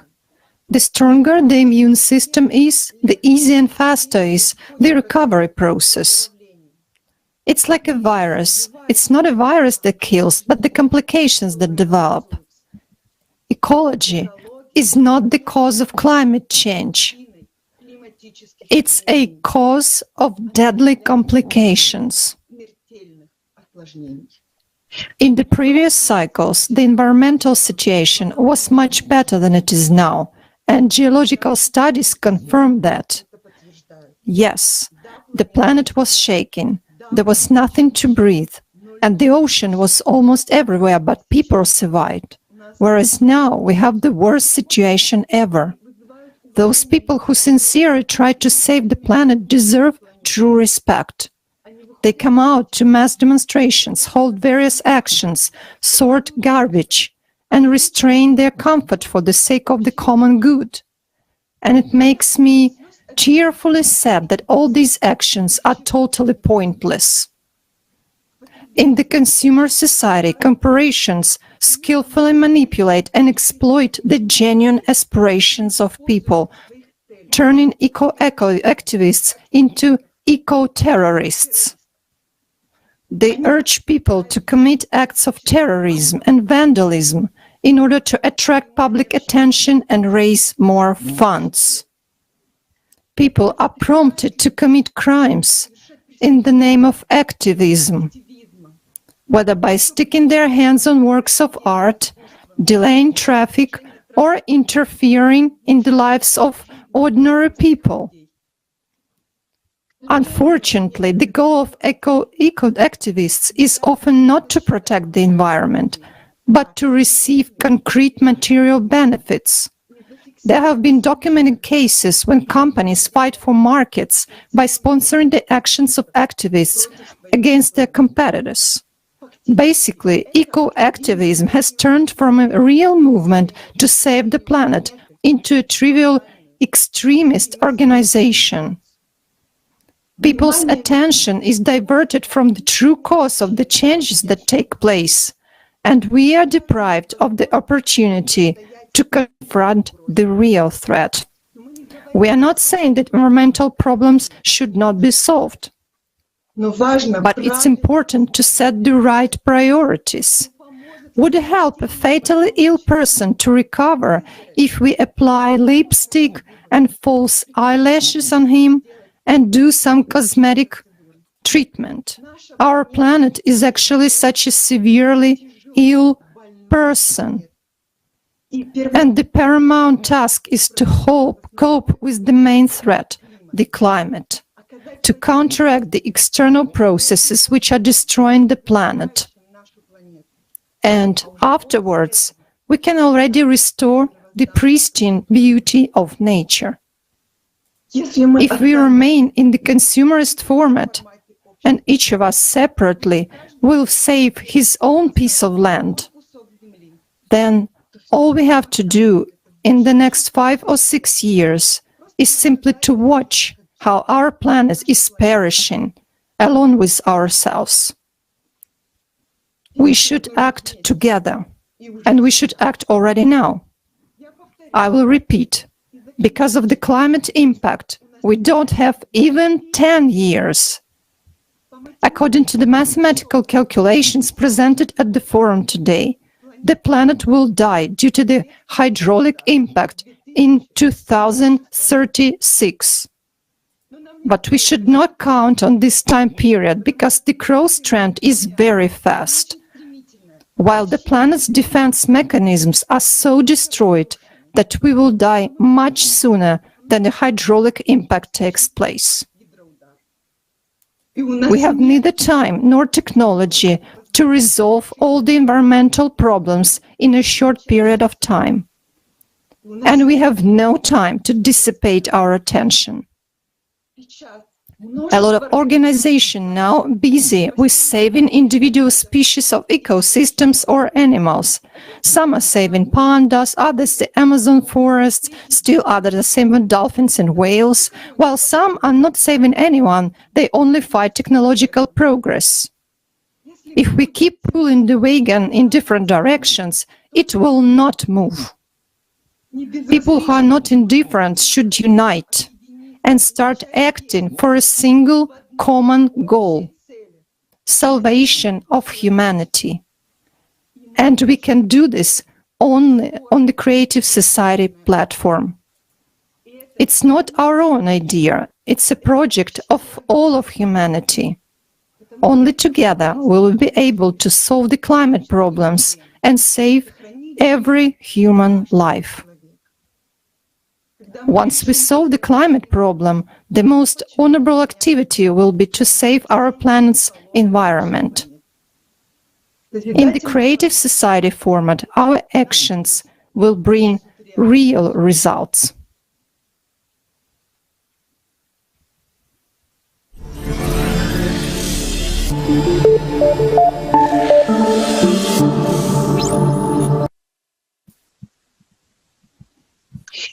And now it is my pleasure to introduce Elena Sevrikova, Doctor of Engineering, Professor at the Institute of Advanced Materials and Technologies of the National Research University, Moscow Institute of Electronic Technology. Elena, the floor is yours. Thank you for the opportunity to be with you today. I have been working on topics of technogenic safety, environmental risks, including the climatology of the Earth for more than 15 years in Russia. This is confirmed by my numerous published works, based on ground and satellite monitoring data. In my field, I see that new geological conditions on the planet require new technical approaches, technologies, safety standards, without which technogenic accidents are inevitable. The number of natural and technogenic disasters is growing. Changes are taking place in the environment where we live, and therefore affect everyone directly, making it impossible for us to be outside observers. Officials and news channels in various countries are trying to hush up the truly terrible news, which can no longer be called traditional disasters. They talk about temporary anomalies which, in fact, have already become a norm. People do not have truthful information. They do not have a global-scale picture in their minds. Over time, they perceive another catastrophe as an ordinary situation. Many scientists admit that publications that use the terms climate change and global warming are edited by the print media staff in a certain way before they are published. If we make observations on changes in weather conditions over the past 8 years, we can see that every year there are various climatic anomalies all over the planet, which we have not observed for tens or even hundreds of years. The clearest examples in Russia are heavy snowfalls in St. Petersburg in May, and the heaviest snowfalls in central Russia at the end of April. In Europe, instead of occurring once in 15 to 20 years as they used to, severe floods are now annual. Snowfalls in the US have become much more severe and last longer. Powerful hurricanes have become more frequent. However, besides climatic catastrophes, humans themselves have significantly damaged the planet's ecosystem, which critically weakens the Earth's immunity, especially in the period of global cyclical cataclysms. Let's recall the slow-onset environmental disaster that occurred in the Gulf of Mexico in 2010. On the Deepwater Horizon oil rig in the Macondo Prospect, a technogenic disaster destroyed a pacemaker of the planet's climate. As a result of the explosion on the oil rig, about 5 million barrels of oil spilled into the Gulf of Mexico over a period of 152 days through the damaged well pipes at a depth of 1,500 meters. The oil spill reached an area of 75,000 square kilometers, which is about 5% of the Gulf of Mexico. And despite the prompt action of the US emergency services, about 40% of the oil remained in the marine ecosystem and on the coastal strip. The problems that our world is facing are quite numerous. Destruction of the ozone layer, global warming, global ocean pollution, air pollution, lack of drinking water, destruction of tropical forests, desertification of territories, reduction of biodiversity, depletion of natural resources. However, there is only one cause of these technogenic disasters. It is the consumerist attitude of humans towards the planet, its resources, other living beings that inhabit it, and moreover, towards each other. None of the above-mentioned problems can be solved separately. They can only be solved comprehensively with a change in the vector of our society towards the creative format and by treating the Earth as our common home, as a single living organism in which we are the cells. Today, the Creative Society project is bringing together the full potential of the world's scientists to find solutions to the planet's increasing cataclysms. I was astonished at the accuracy of the facts presented in the reports made for the Rotary International on the future of humanity. All of them are strictly based on scientific hypotheses and are supported by facts and calculations of leading scientists in various fields and countries. These can easily be traced back through the provided links to the resources publicly available on the Internet. Today, all the problems of the macroecological system management are tied into one global knot, and the answer to them must be global. Even the major nations cannot cope with them alone. Moreover, humankind has little time left to change the situation. According to the optimistic scenarios, it is only within one generation.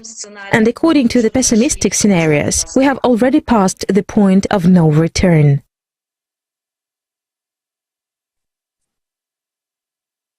Thank you very much to all the experts who worked on this report. No one has ever looked at the problem of ecology in such a multifaceted approach. This is an excellent example of bringing together experts from different fields of sight, thanks to which we could see the picture holistically. Dear friends, right now, record your feedback, video feedback about what you heard in the forum and post it on your social media networks, or send it to info@creativesociety.com. Now, we bring to your attention a unique new format of timeless spoken word from a popular musician and songwriter and performer from California, Roy Starr Soundseek. For centuries, our humanity has been dealing with the same problems that consumer format has created for us. And to break this spiral of silence, we need someone to start speaking the truth about what's really going on and the output we have. Timeless spoken word is a message and a call to all of us from Roy Starr Soundseek. In essence, it's an appeal to all of humanity. Let's listen.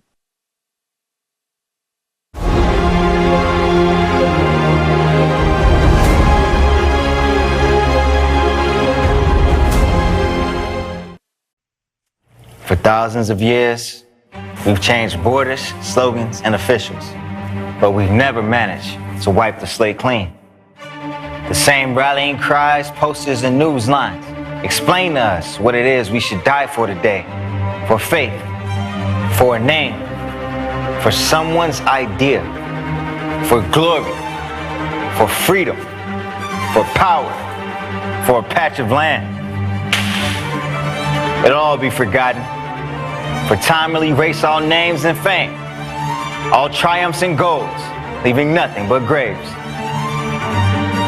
For thousands of years, we, the entire mankind, with our blood and our mind, with our strength, our breath, and the time of our lives, we pay the maniacs stung by power for the fruits of their ambitious desires, for their rabid, ravenous greed.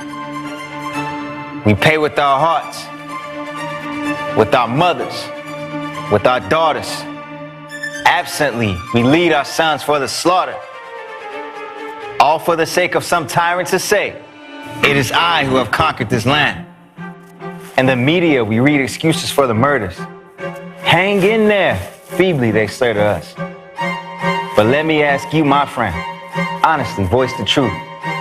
How much is your life worth to you? Tell me, is a handful of land worth a child's life?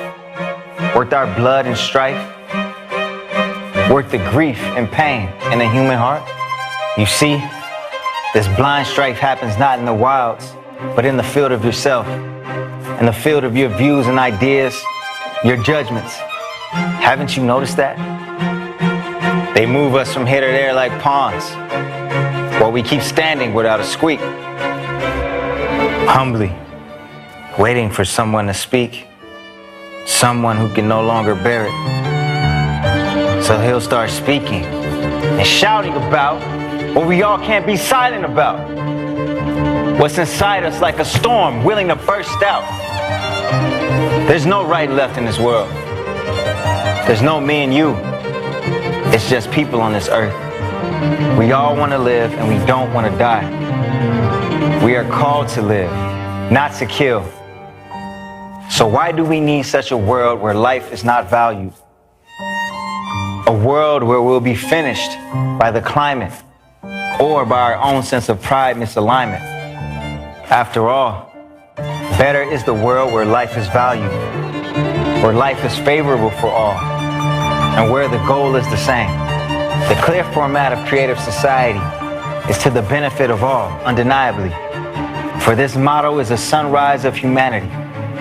But that's when the human in us will flourish. We will discover ourselves, and our talents to create will be encouraged.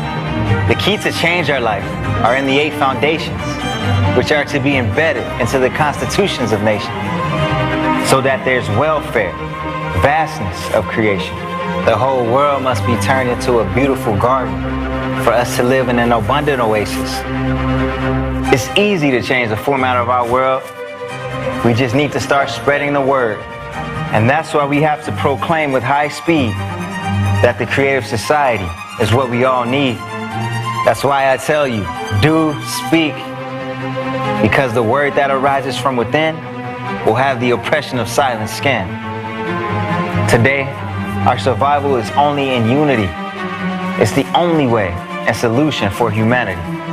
So I ask you now, tell everyone you meet, for humanity's evolution, the creative society is what we need.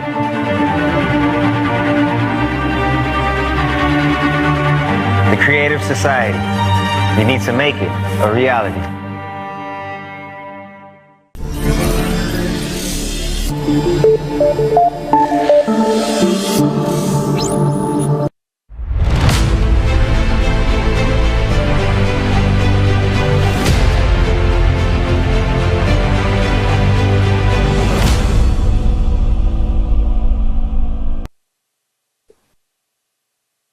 For those who just joined the live stream, we would like to remind that right now you are watching an international forum, Global Crisis, Our Survival is in Unity, which has been translated into 150 languages by volunteers from around the world. These 150 languages are spoken by 90% of the world's population. To learn more about the Creative Society project, please visit creativesociety.com. The world is now sinking into the abyss of a global economic crisis, exacerbated by a worsening geopolitical situation and increasing climatic disasters.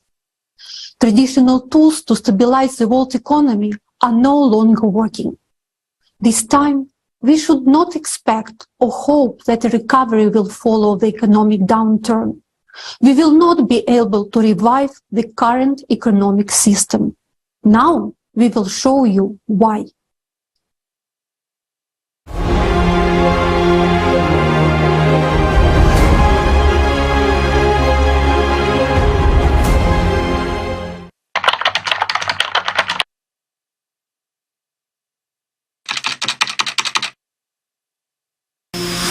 We're used to thinking that after an economic crisis, there is an economic upturn and that we need to adapt to new conditions and wait. Each of us hopes the crisis will not affect us or that we will be able to prepare for it. But this time, it will be different. There is no hiding from the impending collapse, even in the most developed country, even with enough money and high-paying jobs. It no longer matters whether you are a head of a company, a business owner, or a top expert. This crisis won't spare anyone. Why is there a global economic crisis today? And what awaits us in the future? Even the strongest economies in the world are experiencing an inflationary shock. The prices for all goods and services are rising sharply around the world. Inflation in the USA and Europe is now higher than in the last 40 years. What has caused such a sharp rise in inflation? During the pandemic, more than $15.5 trillion were printed in the USA and 2.5 trillion euros in Europe. This injection of money led to inflation, a reduction in the purchasing power of the population, and a price spike. In a market economy, the quantity of goods and services has to be balanced by the money supply. If there is more money, it simply devalues, and this leads to higher prices for all goods and services.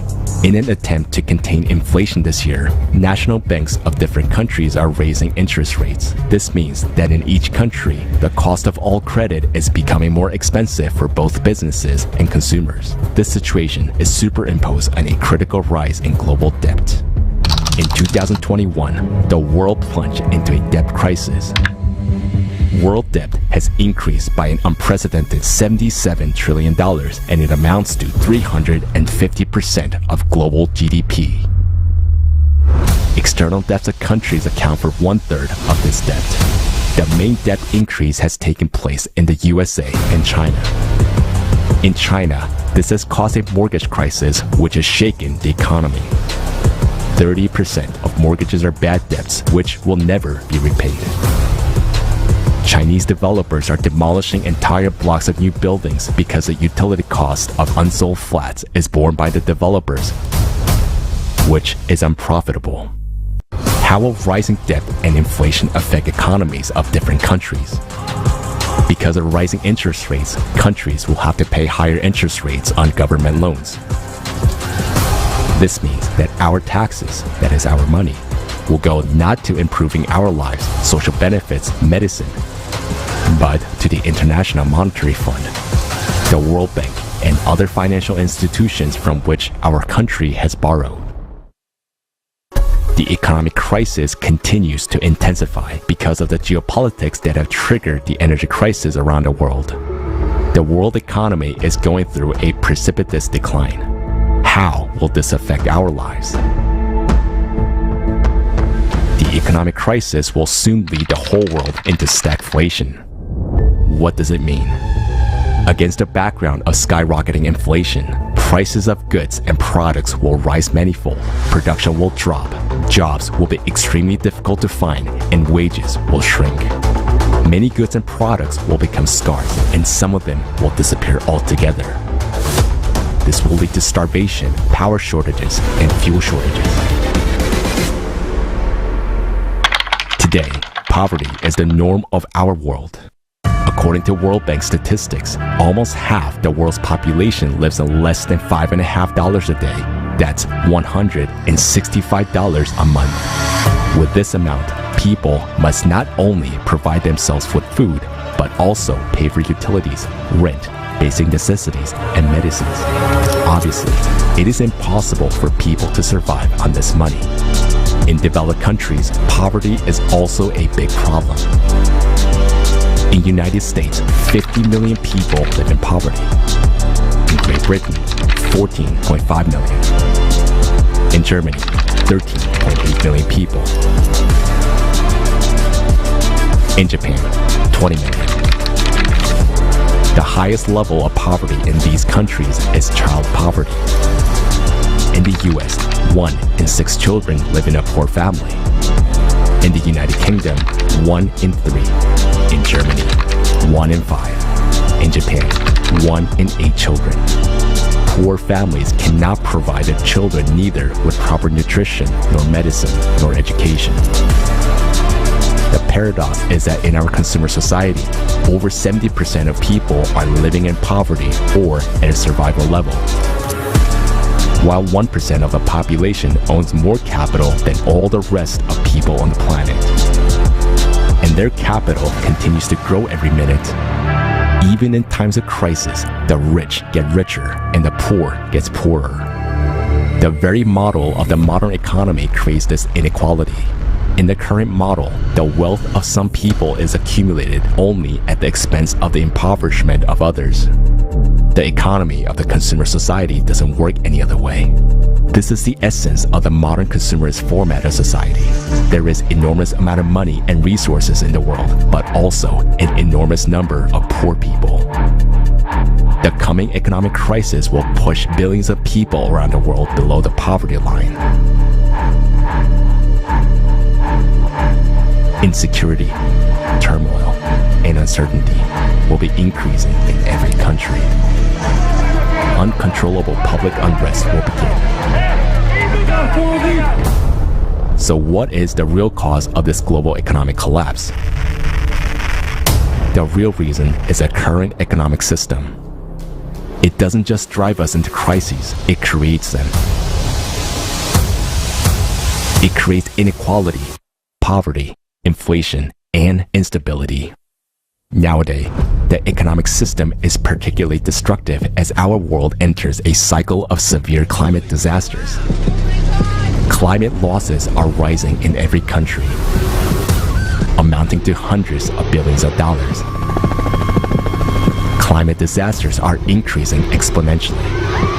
Based on our mathematical model of climate change drawn up by the international team of scientists, by 2030, global GDP will not be able to cover all losses from destructive climate cataclysms. That means that in 6 to 7 years, there will be a total collapse of the world economy. Every one of us will lose everything. We'll no longer have electricity, heating, water, housing, food, or medicines. Climate disasters will simply put an end to our habitual life. Can we prevent this catastrophic situation? If we don't take drastic measures, it will only get worse. We can't find a solution in today's economic model. It's like patching up holes in a sinking ship. It will sink anyway. The economy is an artificial system created by people. We need to change the current economic system in order to survive. We need a new model that can create stability and security for every person on Earth, a model that serves all people, not just the 1%. To find a way out of this impending collapse, experts from different economic and related fields from all over the world have come together. A model of the creative society economy has been developed with another key principle in mind: to provide security and a high standard of living for every person on earth. It is predictable, stable, unified, planned worldwide economy in which there is no inflation and prices are fixed. In such an economic model, there are no taxes for people, small or medium-sized businesses, and credits are given without interest. In this model, everyone will have a high universal basic income, free housing, free high-quality healthcare and education. The economy of the creative society will create a single high standard of living for every person, where everything works to meet the needs and comfort of all people. In order to implement this working model, we need to combine the efforts of specialists, business, and science. But first of all, we need to create a public demand for the creative society from the majority of people. Because changes of this scale can only be brought with a direct participation, desire, and consent of each and every person. It depends solely on us what kind of world we will live in tomorrow.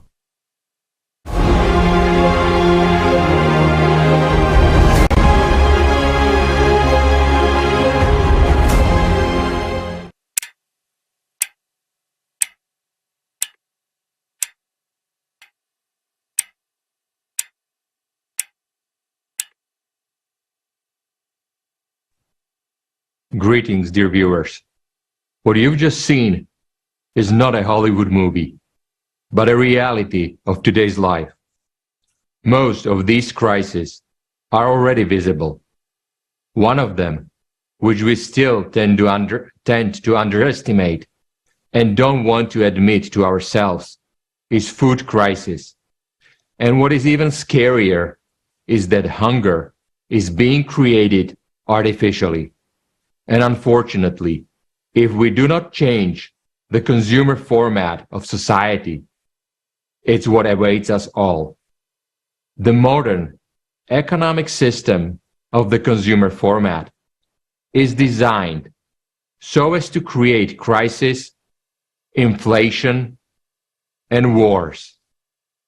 All wealth and resources in this system belong to a small percentage of people. It is even called the economy of the 1%.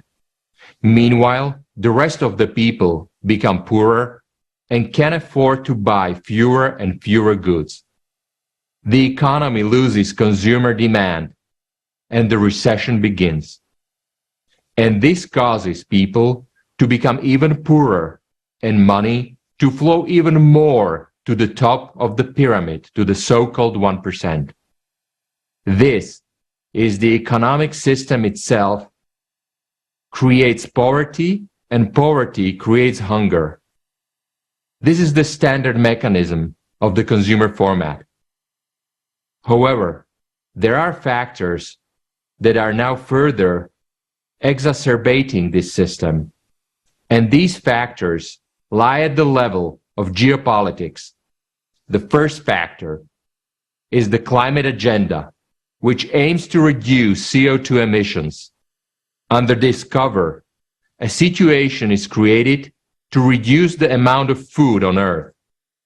For example, the Netherlands, which is the second largest supplier of food in the world, decided to reduce nitrogen emissions. And this has led to a reduction in agriculture. Farmers find themselves in a situation where it is not economically profitable for them to produce agricultural products and raise livestock. Either they are burdened with high climate taxes, or they are given quotas for permitted emissions. The second factor is the development of expensive green energy and geopolitical decisions, which has led to a soaring of electricity and fertilizer prices. Farmers and companies in the agriculture are practically unable to bear these costs. Their business is no longer profitable, and similar situation can be observed in many other countries, including Germany, Canada, and Australia. This year, we have not yet felt the consequences of this situation because we are still living off the last year's harvest. But next year, there will be no such volume of harvest. And already this winter, we will be experiencing a shortage of common products in stores because of the electricity prices. It is already unprofitable to grow food in greenhouses and store it in refrigerators. We will have a delayed problem, which we will gradually begin to feel already. Some basic food products will disappear. These are likely to be vegetables, fruits, and meat, because it will be absolutely unprofitable to produce them. Let's simulate a situation. Taking all factors into account, what will this lead to? Our economy is collapsing, and we are entering a severe economic crisis. People are getting poorer and poorer. Consumer demand is dropping rapidly. In parallel, there is a geopolitical crisis, and we find ourselves in a situation where producers can't produce and buyers can't buy. Even if there is demand, there is no money. What will be the result? The food market is divided among three huge global corporations. These corporations are owned by two global financial funds which own each other. And of course, they are all owned by that very 1% we talked about earlier. Now, let's imagine this situation. There are far fewer goods in the world. Prices are getting higher and higher. Do you think corporations will take care of distributing food around the world so that there is enough for all people? Of course not. In a consumer format where profit is the main goal, this is not going to happen. Governments in our consumer format will also not take care of hungry people in their country. Through these corporations, governments will only sell products to those who give them more money. Eventually, some countries will be left without the ability to get normal food at all. And some of the countries that will still have more or less solvent demand will buy food at very high prices. As a result, people will not be able to get these products anywhere else. Now, add to these factors the climatic situation, which has already been felt by all countries this year. The climate will exacerbate the geopolitical, economic, energy, and financial situation. And things will only get worse. This means that we will have no production, no money, no agriculture, and no fertilizers, without which we cannot grow anything. And in a very short time, we come to the point where simply we will have no food. So how do we solve this problem? There is no solution in the consumer format at all, because there is no equal redistribution of food, and there is no goal for providing food for people either. So either the situation will escalate to the level of a food war between countries, God forbid that, or we will have what we are foretold, a mass starvation and famine. This situation would indeed be hopeless. But we have an answer and a solution: the economy of the creative society.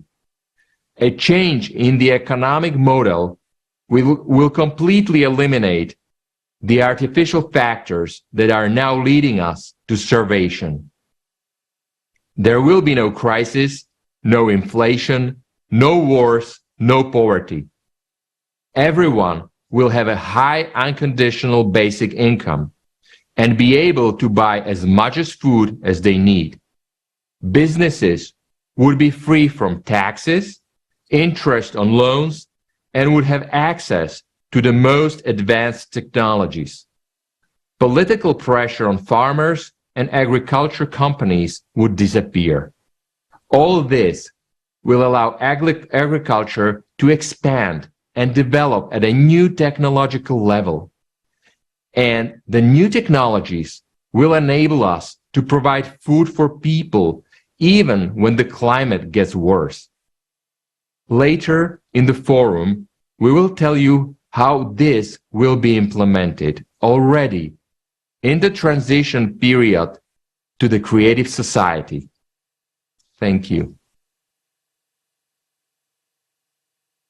Dear viewers, right now you are watching live the International Forum, Global Crisis, Our Survival is in Unity, with simultaneous interpretation in 150 languages. Today at the forum we learned about the true causes of catastrophic climate change, the critical state of our ecology, why the world economy will no longer recover, and why hunger threatens everyone. Stay tuned. Next, you'll see the premiere of the film The Diary of the Last Man. You'll find out which prophecies have already come true. We realize we have covered many heavy topics today, but you have the right to know the truth. Stay with us. We'll be talking a lot more about the solution and the perspectives that will open up for everyone in the near future. People can no longer remain silent about the problems we see in today's society and about the need to unite to solve these problems. This is what the famous Cuban band Buena Fe song is about, which they wrote and performed especially for our forum today. The song is called Cuánta Más, which means how much more?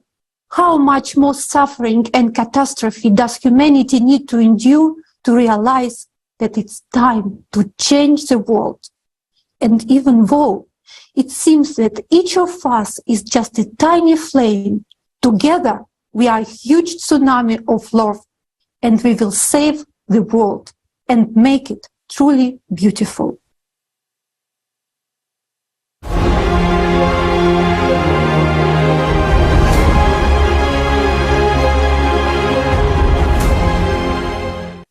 Hello, beautiful people. We're the Buena Fe Band, and we want to send our greetings to the friends of Global Crisis. Our survival is in unity. And that's exactly the way we feel. There is no other way. The world today is going down a very bad road, and we have no choice but to unite and become better people every day. To stand against egoism, against anything that might harm the other. Big hugs. You can always count on us. We present to you the song, Cuánta Más. This is our gift to you from Havana, Cuba. Let us move forward through solidarity and collaboration. Big hug.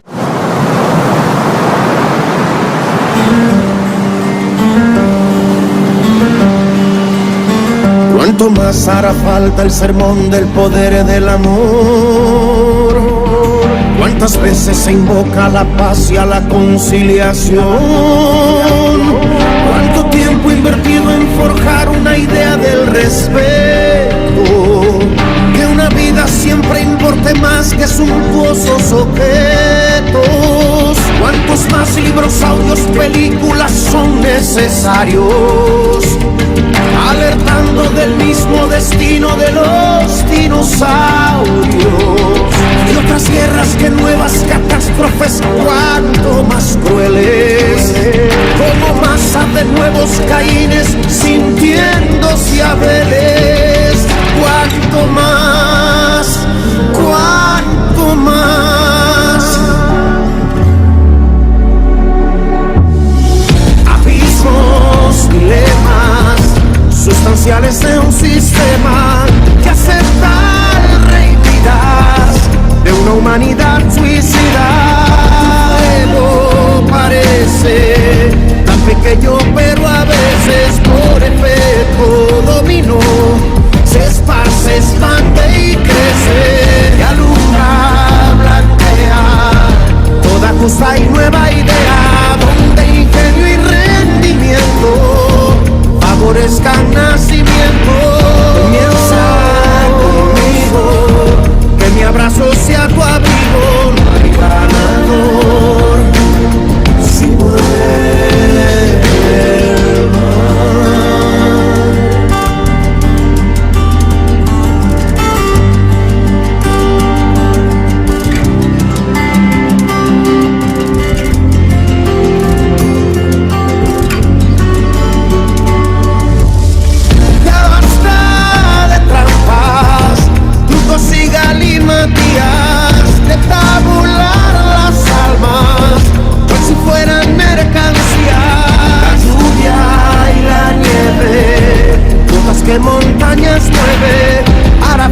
venga un gran ciclón que transforme este relieve, que la ciencia prevalezca por sobre las soldadescas.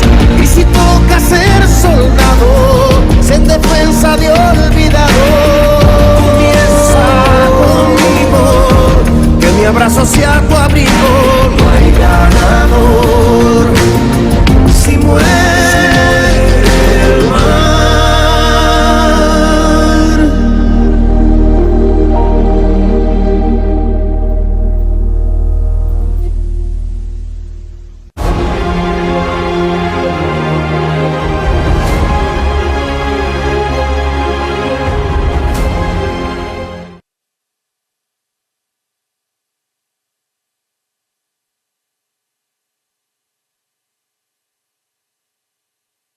The depth of your soul. You can feel how much understanding, wisdom, and personal experience is put into this song. Indeed, as has been said, in order to change the terrain of this consumerist format, it is necessary to bring all people together. How much longer will we allow the consumer society to turn us into slaves? How long, with our tactless consent, will this lawlessness continue? How many more wars do we need in order to realize that wars only happen because of our inaction, because we continue to support the consumerist format? And yet, all wars have the same causes. The report we heard at the beginning of our forum provided a clear model and forecast of what awaits humanity and our entire planet in the next few decades if we do nothing today. Do we have a realistic idea of what will happen? Some may say that we don't want to imagine such a development or that it's scary. But people must be aware of the future that awaits us all if we do nothing.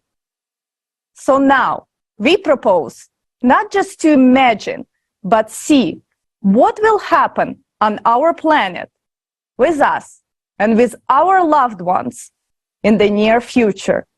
If today, with all, we take the path of inertia and silently surrender to the climatic Cerberus.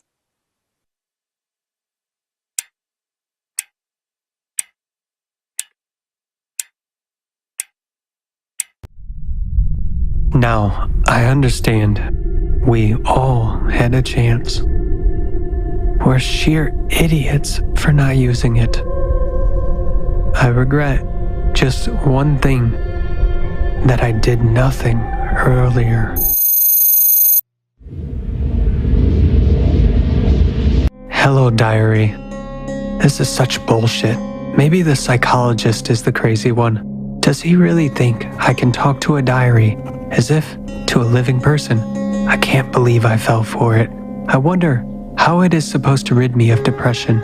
Okay, I'm supposed to talk to the diary as if to a friend. Well, hey there, buddy. Well, nothing comes to mind. Although, I got fired.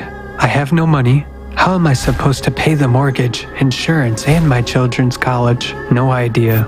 Fucked up world. The only thing that helps me keep my head above water is the family. I'll do anything for them. My psychologist said I should write down what's bothering me. So what's really bothering me? A constant sense of anxiety, fear. I'm afraid that tomorrow I'll have nothing to feed my family. These thoughts are so crushing. Prices are skyrocketing. The world is going to the dogs day by day. What will happen tomorrow? It's a question. Yay! I got a great job offer. It was unexpected. I'll be automating engineering systems in a bunker somewhere high in the mountains for a rich guy. It looks like the client is thinking about a doomsday arc. He's paranoid. They made me sign a non-disclosure agreement. I hope it doesn't cover this diary. Good news, I'm getting an advance payment tomorrow. When I receive it all, we'll be able to pay the mortgage and have a shit ton of money left over. But there is bad news too.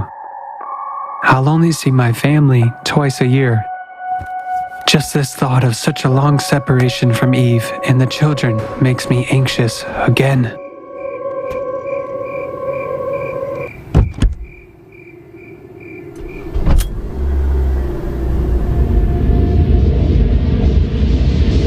I wonder why this paranoiac needs a bunker in the mountains on another continent. Why not in the basement under his villa? He's spending tons of money. Perhaps I should figure it out.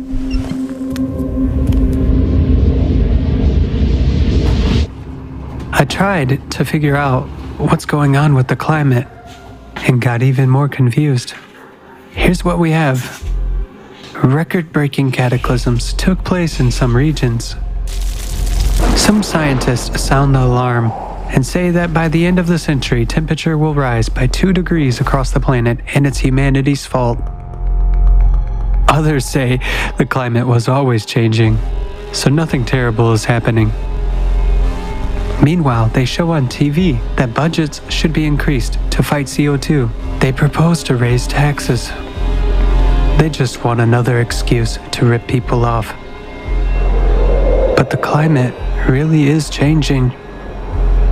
There are also crazies who are scaring people, saying that no life will remain on the planet in 14 years. Something is supposedly wrong with the core, some kind of radiation from outer space. They suggest a way out. They say we should unite and build, what is it called? The Creative Society. Sounds good for sure, but looks unrealistic.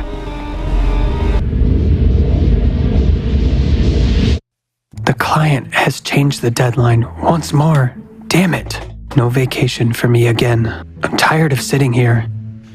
It's a good thing they have doubled my salary though. When the contract is over, we'll even be able to buy a new house and a car.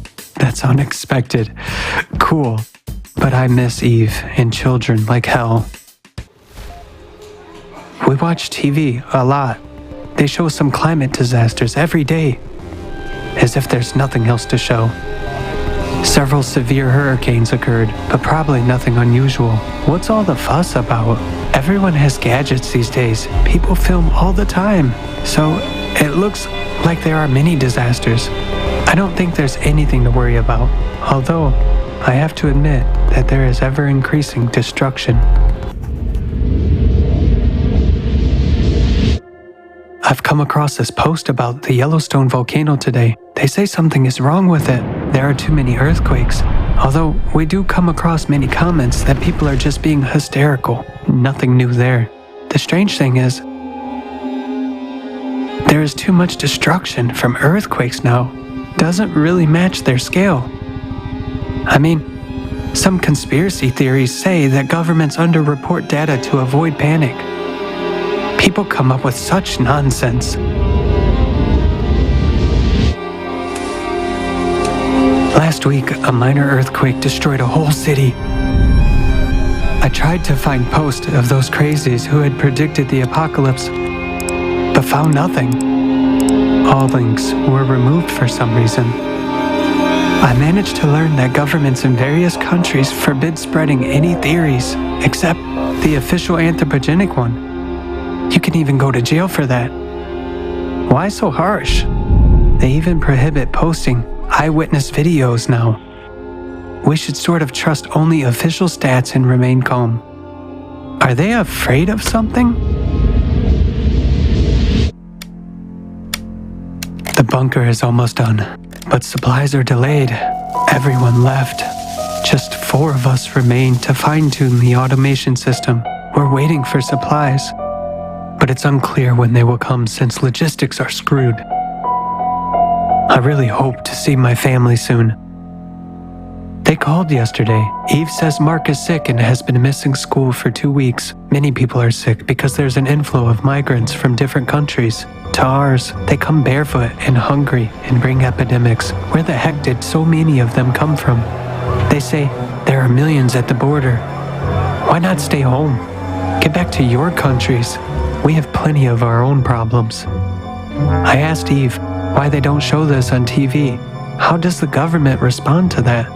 But the connection was cut. I had to come up to the surface, but the hurricane was so wild that I couldn't even go out. What the hell is going on there? I feel that something's wrong. Maybe they don't tell everything on the news. Once I get my money, I'll go back home. It's time to move, somewhere as far as possible from the border. We finally finished the job. I can't wait to see my family. 4 years of separation. My God, the kids must be all grown up. I'm so tired. We had no time off the last 2 weeks, helping to unload endless boxes with food, clothes, and hygiene items. Why does he need so much? It's enough for children and grandchildren here. He'll fly in tomorrow, inspect our work, pay us off, and I'll go back home as fast as I can. The first thing I'll do is kiss Eve many times over. Happiness does exist. We've waited all day long, but our client didn't come. We can't get through to him. The internet cuts off from time to time. Eve writes some wild stuff. Last week, they had hail the size of a pumpkin. It was like cannonball bombing. What the hell is that? It made holes in the roofs. My family barely had time to hide in the basement. The car is gone. Just a piece of metal remains. And our neighbor, Bill, died. I have no words. Eve is now helping to take care of his kids. What is happening in the world? We finally got a message from the client's office this afternoon. His airplane crashed due to severe turbulence. The bunker owner and the entire crew died. It turns out the office staff knows nothing about the bunker project. They promised to contact us. Shit! Who's gonna pay us now? And who's gonna pick us up? We're screwed. It's totally fucked up. It seems we've been here a whole eternity. No one picks up the phone at the office. We contacted the emergency service, but some crazy shit is happening there. We're the least of their problems. They say all of their equipment is being used to extinguish fires and patrol the streets. They told us to wait. They'll evacuate us as soon as they can. I read on the news that all of this year's crops died. Our city started rationing food sales. I'm losing my temper more and more often. It's like I'm going mad, having outbursts of anger and fury.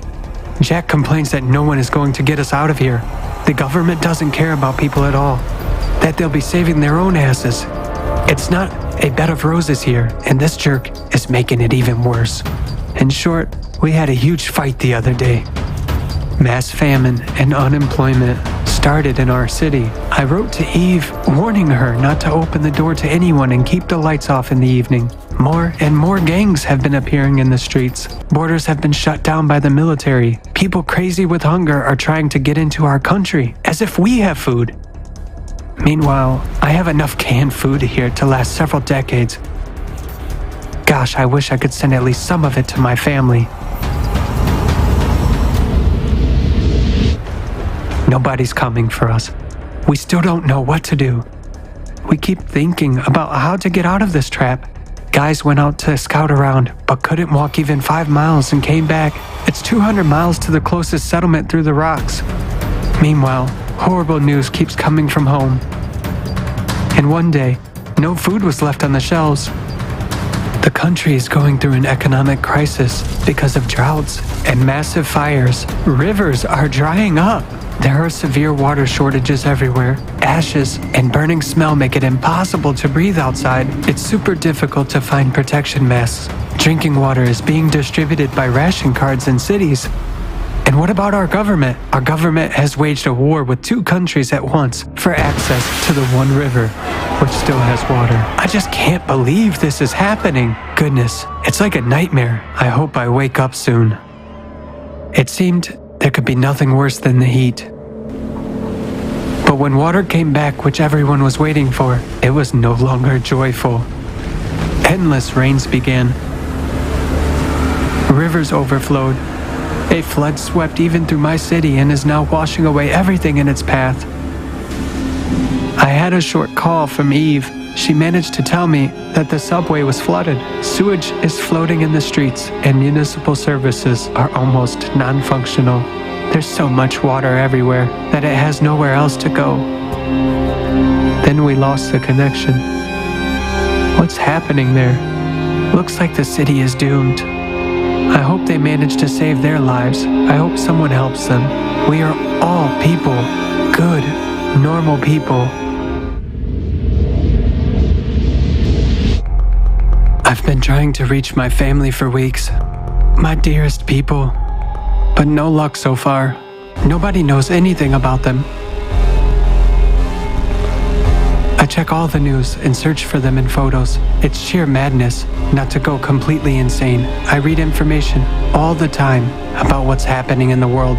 They scared people, saying that the Gulf Stream would stop. There were plenty of disputes whether it can stop or not.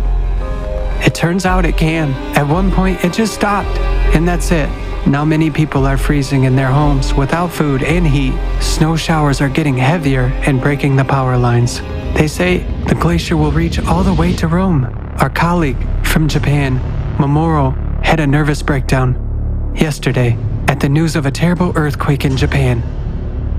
They say the magnitude was 10. I don't know what's going on, but it is probably hell there.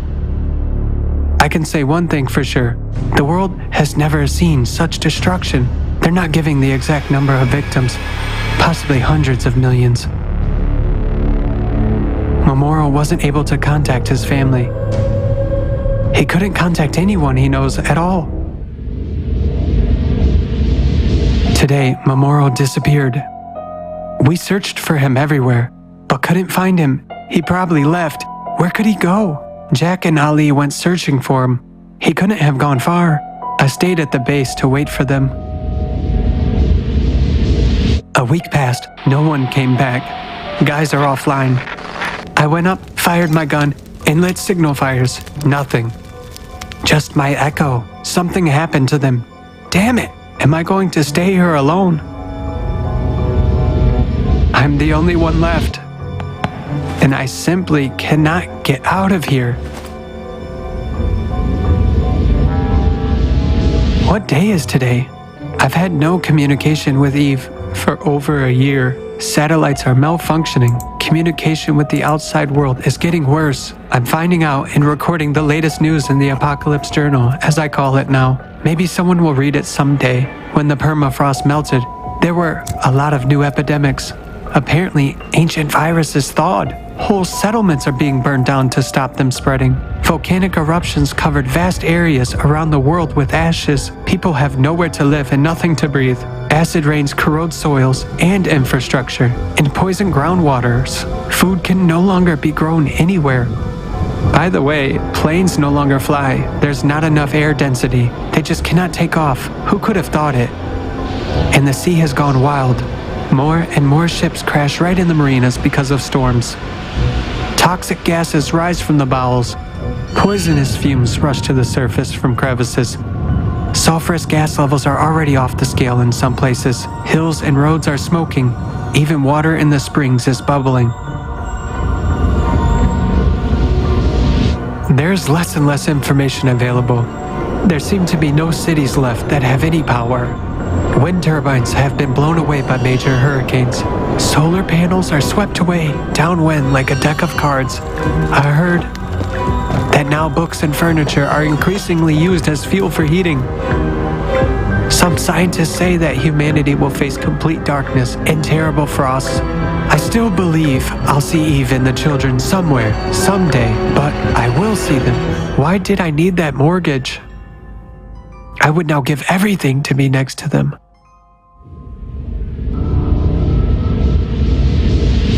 Satellite communication stopped working. Jack's ancient radio that we all used to make fun of came in handy. I sit there tuning it. Sometimes some voices in incomprehensible languages break through the noise. It's so nice to hear the voices of living people. The faces of Eve and children arise in my memory more and more often, and the question, why wasn't I able to save them? I actually could. I managed to contact several groups of survivors. Now everyone understands that we were warned about the coming cataclysms a long time ago. Back in 2022, it seemed unrealistic at that time, but now it's certainly impossible to deny the facts. I used to think that earthquakes occurred in certain places, but now they are almost everywhere. One night, there was such a rumble, as if shells were exploding underneath me. In the morning, I was afraid to even go out. It was only in the evening that I dared to make a foray. When I saw what I saw, my legs buckled. The whole valley was covered with round holes from a few feet to several hundreds of feet. The ground looked like cheese. I don't know if it was Mazdam or a mental. I couldn't imagine, even in my dreams, that such a thing is possible. Someone reported on the radio that Africa had split apart. Now I know it's possible. Coastal cities are flooded. Tsunamis rage almost every day.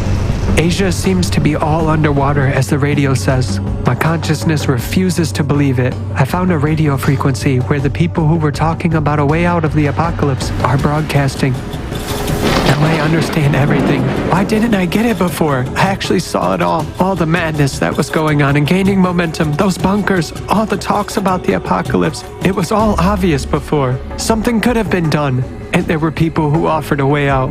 I should have heard them. Why was I so blind? If only I could bring it all back.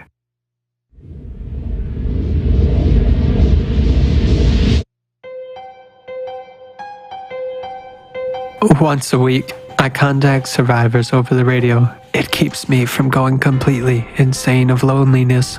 Every day, there are fewer and fewer of us left on this earth.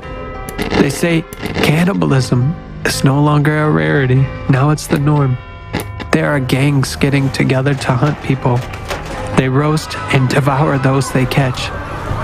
Crazy freaks.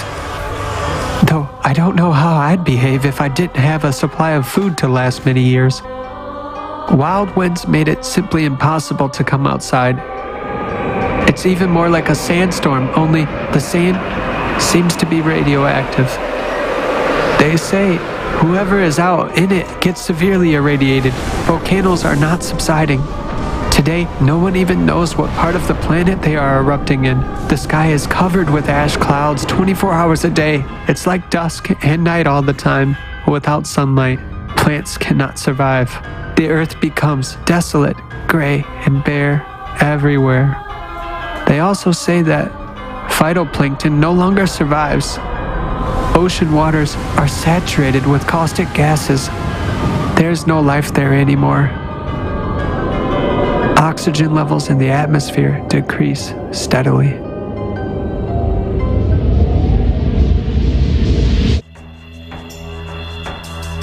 People on the radio have become my friends long ago. They advised me not to go outside because my skin could be burned. Apparently, some kind of cosmic radiation is being directed at the Earth. Neanderthals smeared themselves with ochre against such radiation. We also started smearing ourselves with it. Although people say it doesn't help much, but it is still better than nothing. Strong winds carrying sand and dust literally wipe out brick structures on the surface. Survivors have to hole up in basements and catacombs. Yet another strange threat has emerged. Lightning often kills those who dare to go on long forays. Lightning now occurs without thunderstorms. It just strikes constantly like laser weapons from the sky.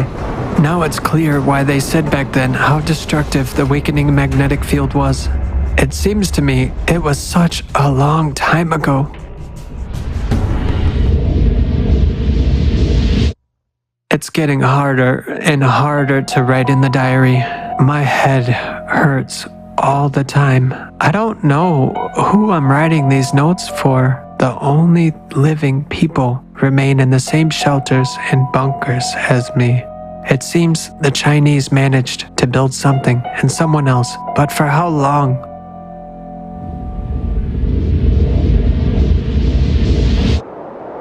Total silence on the radio. I don't even know if there's anyone left alive on this planet. It became hot in the bunker.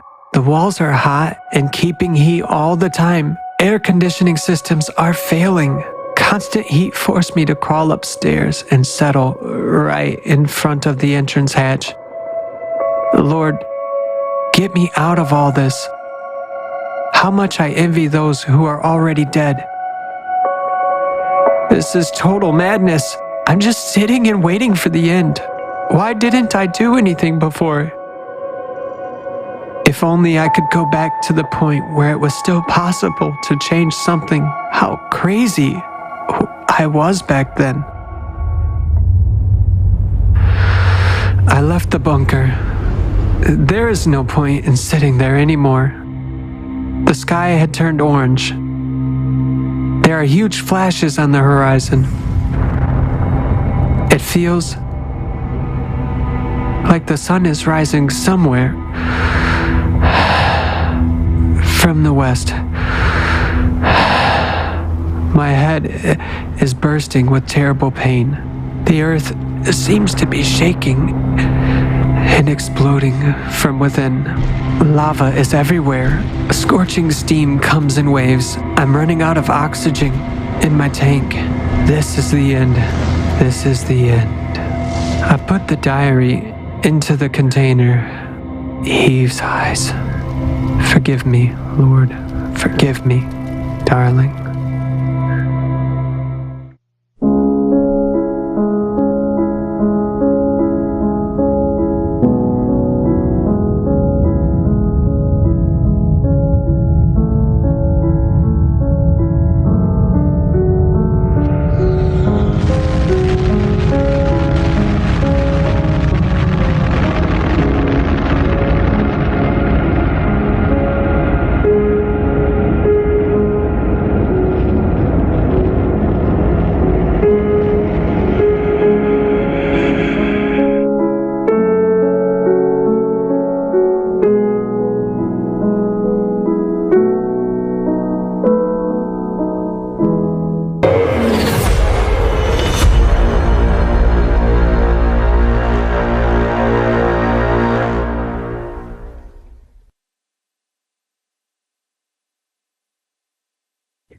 Will a sane person agree to such a scenario as we have just seen?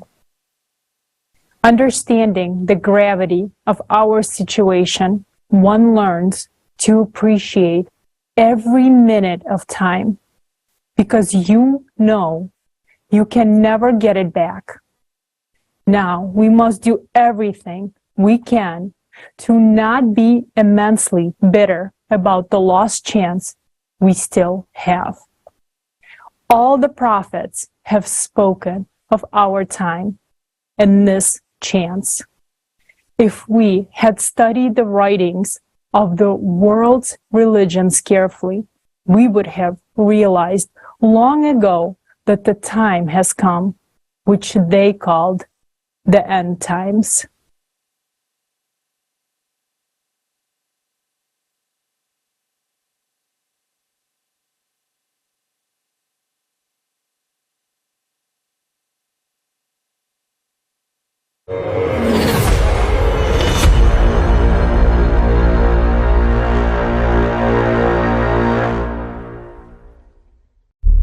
The interdisciplinary scientific study of the causes of climate change also includes the study of eschatology, that is, the description of the end times and their harbingers in the scriptures. Let's look at the eschatological signs of the two fundamental religions, Christianity and Islam. There are two scenarios mentioned in the scriptures: the golden millennium, Eden on earth, or the apocalypse, the end of time. As long as we are in a consumerist format, we are on the way to self-destruction. Time is passing, but we are not changing direction and are approaching an apocalyptic finale. Let's take a look at what we have been warned about. 12,000 year cycle. According to the Bible, in the second book of Ezra, Common English Bible Translation, chapter 14, verses 10 to 17, it is said, "The age is divided into 12 parts. 9 parts and half of the 10th part have already passed. As for the evils that you have seen now happen, people will yet do worse than these." Here, the age refers to the cycle of 12,000 years. In other words, the Bible itself speaks of the cycle of 12,000 years. Remember this. The message was left 500 years ago before our era, that is 2,500 years ago. At the time when 9,500 years from the beginning of the age had already passed. Thus, the Bible gives an indication that the cycle is 12,000 years, and it ends in our times.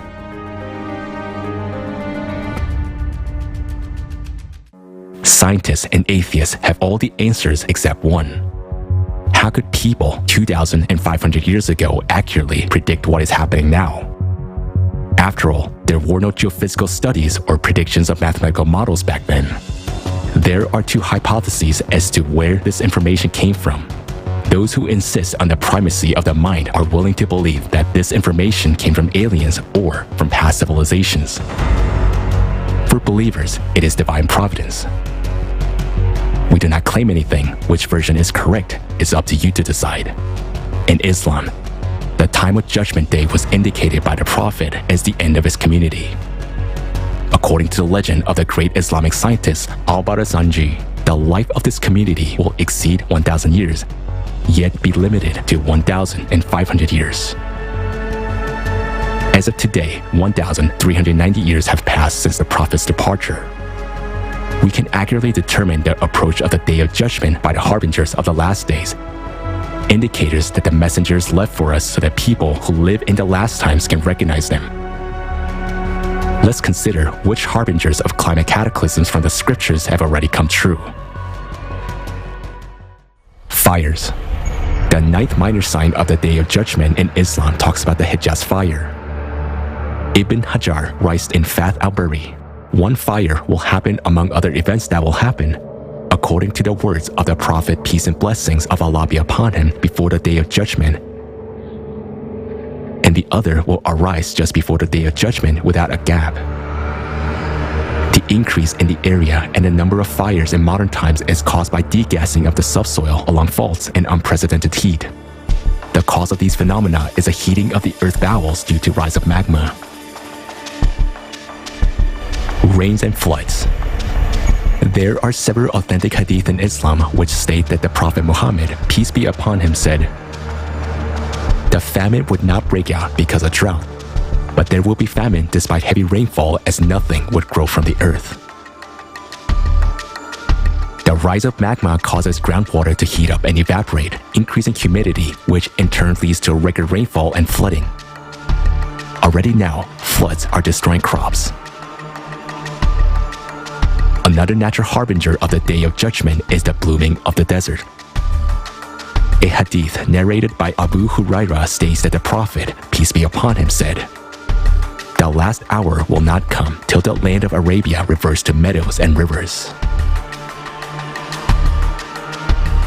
In 2018, heavy rains that hit arid Saudi Arabia inundated the desert and caused flooding, which made the desert bloom. Flooding has now become a frequent occurrence on the Arabian Peninsula.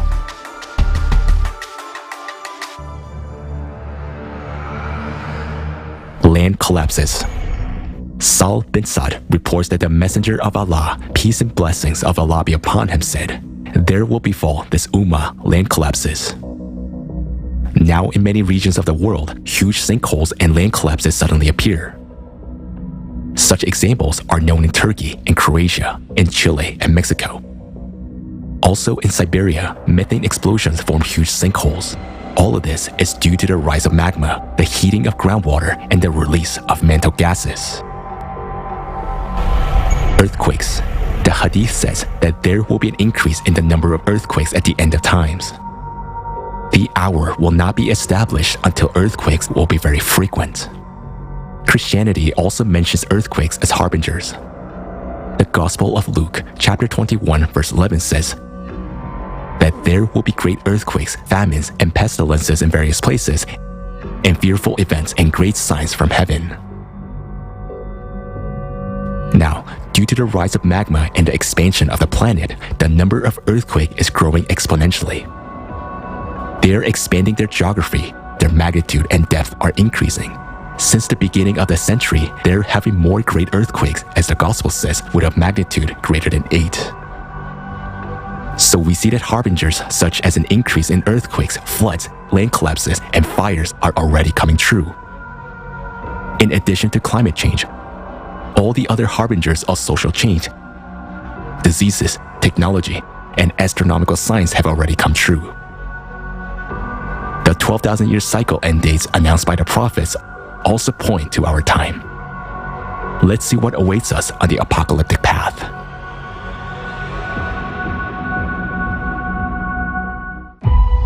Judgment Day, Apocalypse. The prophets also describe the apocalypse scenario in great detail.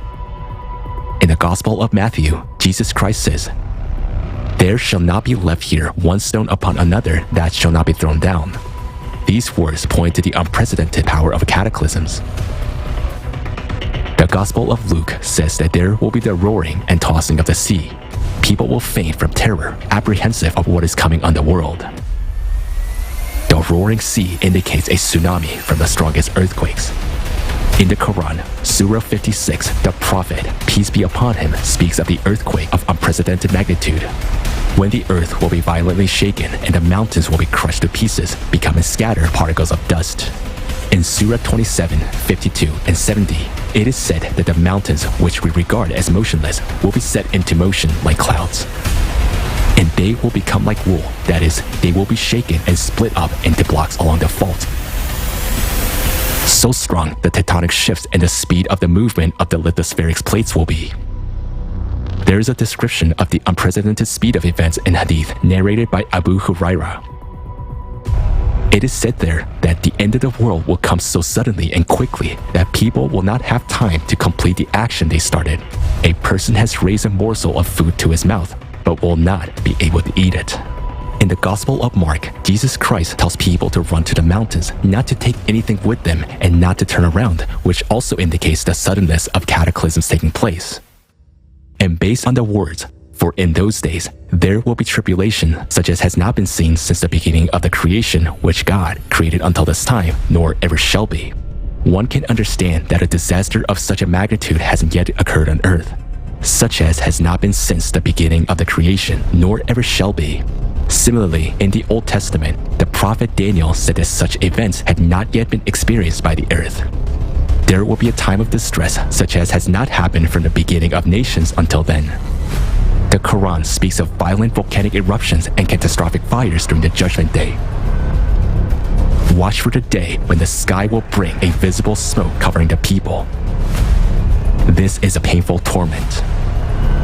At the peak of the cataclysms, due to disastrous eruptions of numerous volcanoes, there will be a discharge of volcanic ash into the atmosphere, which will cut off the sun rays to the Earth's surface for many years. This is a description Jesus Christ gave in the Gospel of Mark. But in those days, after that tribulation, the sun will be darkened and the moon will not give its light, and the stars will be falling from heaven. The planet will be illuminated only by the light of the fires and the glow of the fiery lava. This is stated in the Quran in Surah 55, Ayat 37. And when the heaven is split open and becomes rose-colored like oil. Hydraulic impact. In the sacred text, we find description of the destruction of our planet, which the Prophet and Jesus Christ conveyed to people using the terms they could understand, and now, having a scientific basis, we can understand what they spoke about. For example, in the Quran, Surah 82, the cleaving, it is said, when the sky splits open, and when the stars fall away, and when the seas burst forth. The surah mentions that the atmosphere at the time of the violent explosion in the Mariana Trench will be ruptured by the flow of steam. Also, Surah 21 says, the supreme horror of that day will not disturb them. On that day, we will roll up heavens like a scroll of writings. What is described in this surah really reminds of the fact that in the event of steam explosion rupturing the atmosphere, the integrity of the atmosphere would be broken, it would be blown away by solar wind and dispersed in space. Also, Surah 81, the overthrowing says, when the sun is put out, and when the stars fall down, and when the mountains are blown away, and when the seas are set on fire, and when the sky is stripped away. It is also clear from the surah that the folding of the atmosphere will take place when the red-hot magma erupts into the ocean and sets it on fire. At that time, when the mountains are blown away, the strongest earthquakes will occur all over the planet. What is the falling of the stars that is mentioned in both Islam and Christianity? During the hydraulic impact, the rotation of the planet will instantly accelerate and the atmosphere will disappear. It is this phenomenon that will create the sensation that the stars are falling. If we summarize the Prophet's words about Judgment Day, we see the description of the phenomena that the mathematical model predicts for October 2036 during the hydraulic impact. Indeed, they see it as distance, but we see it as near. Then, do they await except that the hour should come upon them unexpectedly? But already, there have come its indications. That is the day of carrying out the threat. On the day heaven will sway with circular motion, and the mountains will pass on, departing. On the day the earth breaks away from them, and they emerge rapidly. Then watch for the day when the sky will bring visible smoke covering the people. This is a painful torment. And the earth and the mountains are lifted and level with one blow. Then, on that day, the occurrence, that is resurrection, will occur. And the heaven will split open when the sun is wrapped up in darkness, and when the stars fall, dispersing, and when the mountains are removed, and when the seas are filled with flame, and when the sky is stripped away.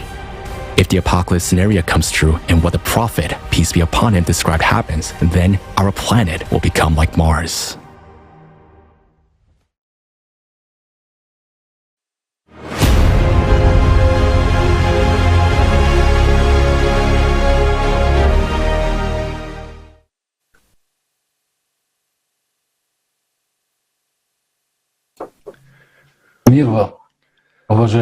Peace be with you, dear brothers and sisters. The film we have just watched is truly shocking. A question arises immediately. How could ordinary people, thousands of years ago, know what would happen to us and describe it so precisely? How did the prophets know that in thousands of years we would destroy the ecology and enter a cycle of cataclysms? This is the most important sign for all believers. It is the sign that Allah has warned us all the times we live in now, the end times. Allah was aware of what we're about to face. All of us living have much to ponder. Everything we have seen now in this film, what the prophets warned us about, is an accurate description of the mathematical model you have heard today. Frighteningly accurate at that. The big question remains, why do we see it and talk about it openly and the rest do not? Allah is mercy. He has given us freedom of choice and we have two paths. Either we die in the apocalypse or we choose the life and then He will give us the golden millennium. With all of the above, one thing that is not clear: why the entire Muslim Ummah is not here? Why all the representatives of Christianity are not here now? I appeal to all believers of the entire world. You have heard the predictions, you know them. Don't you feel how time has shortened and that the world is on the brink now? Why are you silent? Why are you not with us now? Yes, there are many believers among our active participants, but there must be the believers of all religions, of all denominations. If you are true to the prophets, if you believe in one God, you must be here and speak with us. For you and me, the scriptures have described two paths that mankind has. So far, the whole world follows the negative scenario, which leads us to total annihilation of humanity and the whole planet. Although so much has already been given to people, there is a report that everyone has heard today. There are confirmations in religions about what is going to happen. I don't expect anything from polytheists. They have different positions and attitudes to everything. However, the mono-religions are the dominant religions, and they're exactly pointing to what is coming. It is written in their literature, and it is indeed so. Why are the representatives of religions who know these predictions not with us today? Or do they seek the destruction of all humanity? Allah has given us a choice. What will we choose now? Do we wait for the sky to fall to the ground? Or do we take the chance and build the society all the prophets dreamed of? Just as Christianity talked about the golden millennium, so in Islam, the Prophet talked about the new order of society that will be under Imam Mahdi if people unite. So the choice is up to us, every person. Allah loves us so much that He has given us the greatest gift of freedom of choice. If we do nothing now, when our world is falling apart, that is also our choice. It is a choice to leave things as they are, which means supporting the mass demise of all humanity. We cannot justify ourselves by saying that everything is predetermined, that we're powerless to fix anything. For what then will we be judged on the day of judgment if everything is predetermined? And if everything is predetermined, then why did the prophets describe the beautiful society which you and I can build in such details? The prophet, the best of men, hoped for the lost people, those who will choose the right path. And the last ones are you and me. Islam is the last religion, and the greatest responsibility for the path society takes lies with the Muslims. Remember the words of our Prophet. We are the last of the community, but the first to be held accountable. Because everyone will be asked. The time has come for us Muslims to come together, look each other honestly in the eyes and answer ourselves the question: where and whom are we following as Ummah? So tell every Muslim to hear and know, and tell everyone that there will be an international conference for all Muslims on December 10th, 2022. The global crisis. Who is the Prophet Muhammad to us?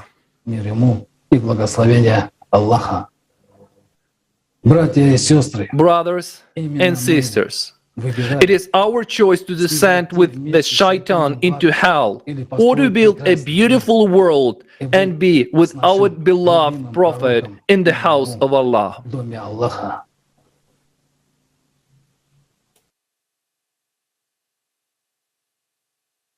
Thank you very much, Arman.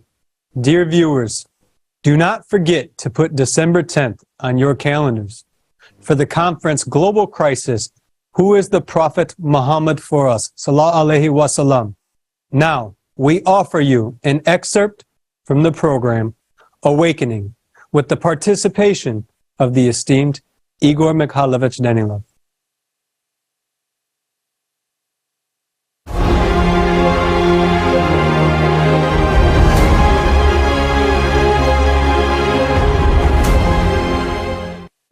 time has come for us to become humans, to look at the problem reasonably, to make a mature decision, and to start saving the whole world, the way a human being should act, to take care of each and everyone, and most importantly, to take care of our planet, to take care of our home, but we are unable to do that. We haven't been taught this. Therefore, we'll have to learn everything on our own. Yes, there will be many problems. There will be many stones on this road. But if we have a higher goal, we will traverse this road. And we shouldn't rely on anyone. Without us, yes, without you, my friend, we will not survive. That's a fact. And unfortunately already a scientific fact. A substantiated and repeatedly verified one. What else can be said? In such a situation, where we find ourselves as humanity, I can say just one thing. We have to trust, not even in God. After all, it's our choice. God has no right to interfere in our affairs. Yes, believers will now get indignant and say, God is almighty, of course He's almighty, He created the entire universe. But He gave us freedom, the freedom to choose whom to serve. Yet what have we chosen? We crucified Christ and betrayed Prophet Muhammad, the best of people. Tell me, what good have we also done for God? When we do not accept His messengers, when our heart breaks and tells us what to do, while we do as the devil whispers. Have we really been faithful to God? Have we been listening to Him? Or whom have we been listening to, friends? We shouldn't trust in God. He gave us the freedom of choice, and we chose what we chose. We can now trust only in ourselves and each other. The time has come for everyone to support everyone else, to become one big human family, to become a civilization. Our survival, friends, is in unity. Remember that. Let's just become humans. Right? Everything is in our hands, and we can even save this world. We can build an Eden here. We can build the creative society. We can become humans and stop betraying each other, stop killing each other. We can start taking care of each other and loving one another. And the world will change.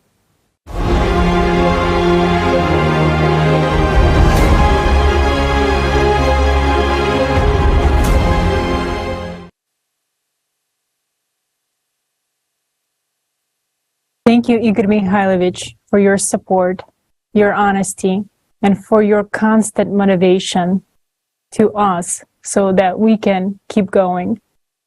After the shocking information we heard today, any normal person understands that we are flying into the abyss. Everyone understands that something needs to change. Many boldly declare that our society has reached a dead end, but they don't see a solution and don't know the way out. But today, we already touched on the solution to all the problems and crises in our society. It is the creative society format. Stay with us as we will now explain what the creative society format is and why humanity will only survive if we build the creative society worldwide. We will show how the creative society will benefit everyone without exception, and why you should begin informing all people about it right away. We are only as strong as we are united. We need to stand together and prove that we are human beings with a capital H. Creative society is the way out. It is the goal that can unite us all. After all, we can only find a solution and survive together. And John, I'd like to pass the floor to you. The problem that we have today, we have to solve has never before been faced by humankind. The year 2036 is the year of the destruction of our planet if nothing is changed. We have only 5 to 6 relatively stable years to do everything possible and impossible to counteract the radiation that is now coming on our Earth and causing this catastrophic destruction. It is a matter of everyone's survival. Climate cataclysms are gaining momentum, and as of today, the scientific world has not put forward a single working model to solve this vitally important issue. The scientists we know about from the media will not help us find a solution. These are people for whom grants and titles are important, not the truth. Today, all that official science does is fight for more prestigious cabins on a sinking ship. We're not satisfied with this, and we want to save the whole ship because we are all on this ship and it is already sinking. We need real scientists who know how to save this ship. We need scientists with practical scientific experience and real knowledge to solve this problem. So where are these scientists? It's no secret that humanity's best minds are now engaged in the military sector. They have applied knowledge and practical experience. They are those who develop new technologies in closed laboratories, technologies that are now unfortunately being used against humanity. Today, it is not profitable for any state to reveal those who are genuine scientists. Why not? Because these scientists provide a military advantage over other countries with their innovations. The only way to free real scientists is to change the model of the existing social organization of world society to a model where wars and the dictatorship of power will be eliminated entirely. Then, scientists would no longer need to develop weapons, and countries would no longer need to defend themselves. An important point. We need to eliminate wars not only in the present, but also in the future. Otherwise, states will cunningly continue to hide scientists in order not to lose their intellectual capacity and thus their power. Let's be honest. Politicians protect only themselves and their successors, and the latter only to avoid punishment in the future for what they have done. For the sake of their own safety, politicians will do anything, even destroy the world along with all of us. So changing the format of society is our only chance for survival. Changing conditions will spare us all from having to fight each other. Only this will guarantee the possibility of uniting the intellectual potential of real scientists and directing their attention to solving the global climate threat. Whether we like it or not, we need to unite into a larger human family to survive. If we fundamentally change the format of society, it must be acceptable to everyone. If we take this step, we must do what's best for people. Realizing that we need to change something, it became apparent that we don't need to invent anything. We can simply ask people. No one knows what's best for us but ourselves. For many years, we have been asking people how they see the world, what kind of world they want to live in, and how they think the world should be. Tens of thousands of volunteers have participated in these surveys. These surveys were broad in scope. We asked all the people, acquaintances, friends, and strangers on the street. Millions of people were surveyed in all countries of the world. By analyzing all the answers, the 8 pillars of the created society were formed. The concept of the created society itself was developed as a result of a request from all of humanity. All that people wanted became the basis of the new creative format. That's how the created society was born. Understandably, we are at the beginning of the journey, but the foundation has already been laid. Yes, we still have a lot to solve, but that is a task of specialists. Lawyers will solve legal issues, and economists, economic issues. They, as well as scientists, must sit around the same table and combine their knowledge and experience for the benefit of all humanity. Their task is to provide people with clear and understandable options for solving various issues. And people will vote for the most appropriate option. Thus, we will choose together the rules by which we will live in the world as one big family. If anyone has an alternative to the created society, we would love to hear it. Among us are historians, political scientists, sociologists, and a vast number of specialists and enthusiasts who have studied human history in detail. Always, in all attempts to change something, everyone has tried to preserve power, the power of the few over many. Wherever there is power over people, it always turns into tyranny, consumerism, wars, and slaughter of people. It doesn't matter whether it is power of a single person or a group. Everything inevitably turns into a permanent or temporary slave system. We are well aware that there has never been such a format as a created society. But it is precisely what people want.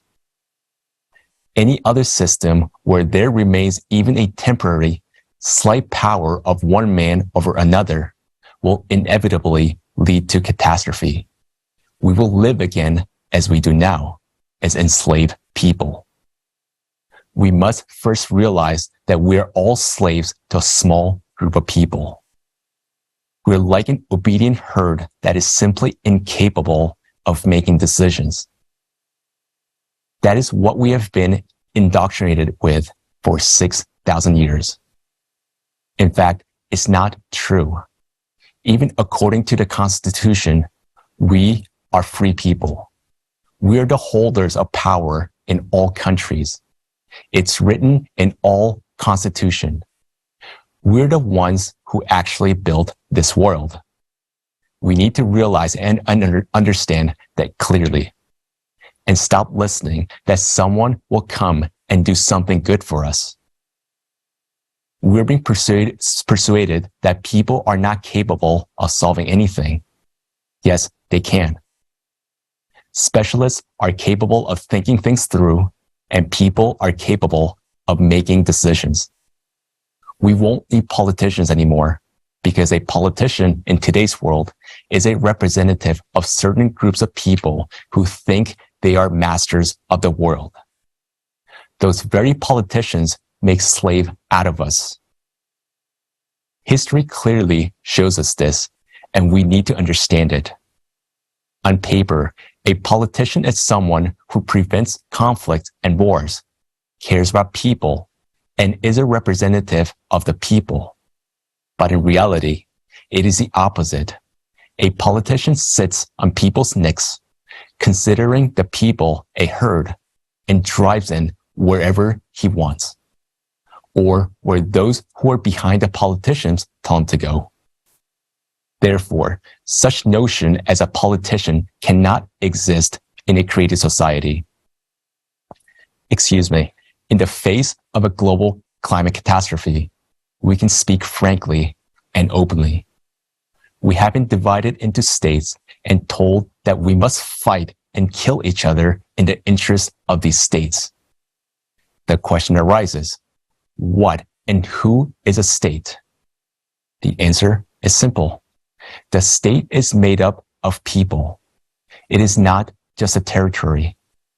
But today, the state is power, a superstructure over people.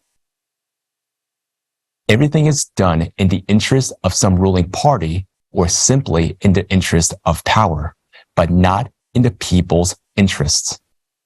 Let's be honest and call things by their proper names. We have a few free breaths left. Then we will have hard time breathing and communicating with each other. Before the climate destroys us, let's talk honestly to each other. Better yet, let's build a creative society for each and every one of us, for our descendants.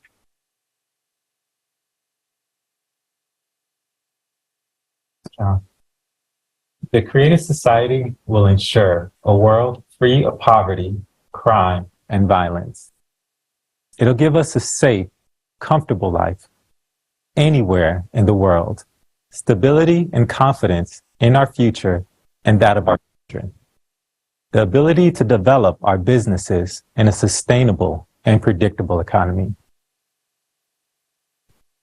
able to implement technologies withheld from us, withheld from use in the current consumer format. Moreover, it'll give humanity access to new ways of generating energy. It will accelerate our development as one unified civilization.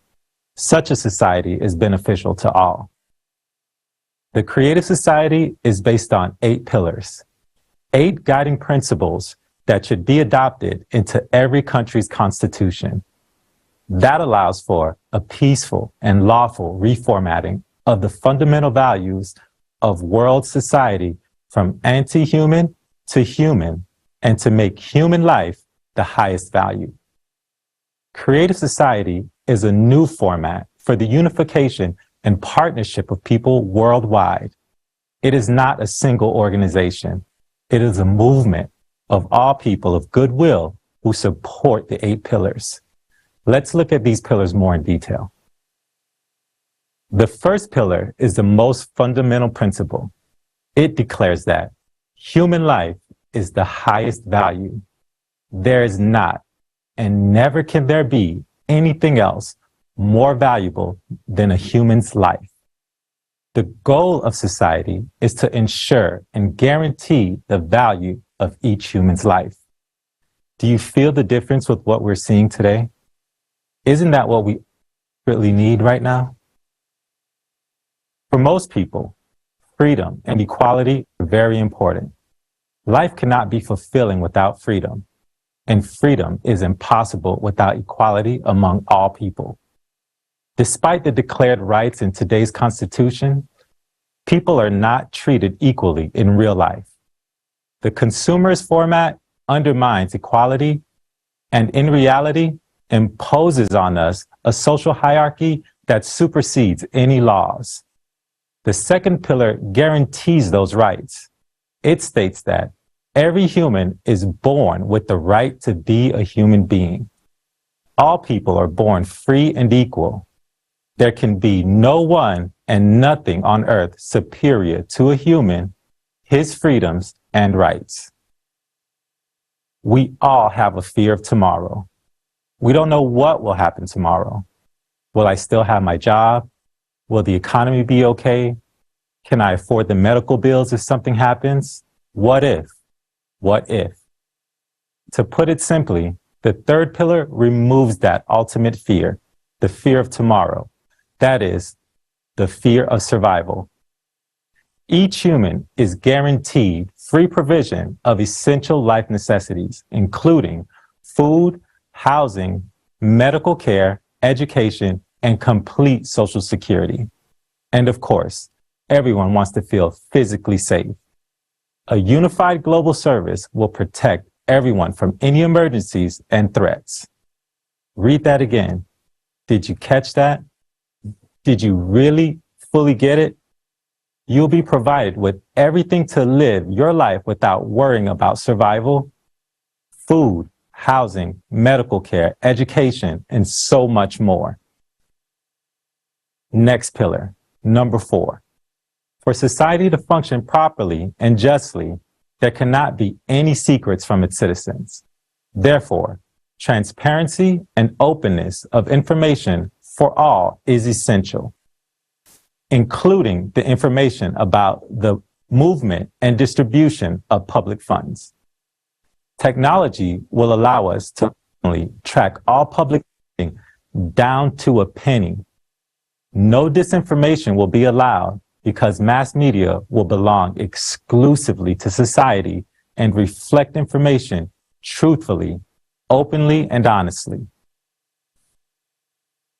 Ideology is what shapes society's values and behaviors.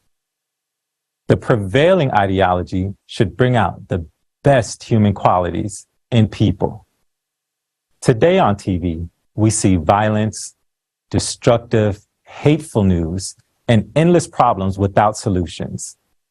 Mass media is aimed at the division and manipulation of the masses. After watching the news, people feel hopeless and depressed. In creative society, propaganda of violence, division, aggression, and anti-humane manifestations will be prohibited.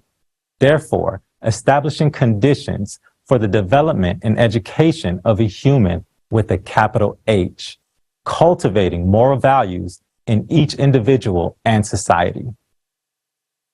The 6th pillar guarantees everyone high quality, free education, and harmonious development of their personality. That will eliminate the colossal student loan that today leaves graduates enslaved by debt for many years to follow. Also today, many young people choose their fields of study based on the profession's earning potential instead of following their heart's desires. In creative society, every person, regardless of location, can attend university or college of choice and receive a degree in any field they choose, completely free of charge. That will give freedom, enjoyment of learning, and fulfillment of true potential. The 7th pillar assures equitable distribution of our planet's natural resources among everyone, regardless of nationality, age, and social status. Today, we have never-ending wars and battles because of the lack of resources in certain countries and the unstable desire by certain groups. The insatiable desires by certain groups to hoard and accumulate resources in their own hands. When all resources genuinely belong to people and are distributed evenly, conflicts and wars won't be needed. The concept of power in the creative society is absent. People directly participate in making decisions on key issues. You and I will decide how our communities and the world at large operate. You and I will determine what happens on our planet. Politicians will no longer supersede the vast potential of the people, and therefore the people themselves will use their rights and talents for the benefit of the whole. That's it. Just these 8 short, simple paragraphs describe everything that all people want. And you know what? If someone agrees with at least one of these principles, he is already a member of the creative society because it's what he wants. But if a person denies all 8 pillars, then he is so harmful and dangerous to society that something needs to be done about it.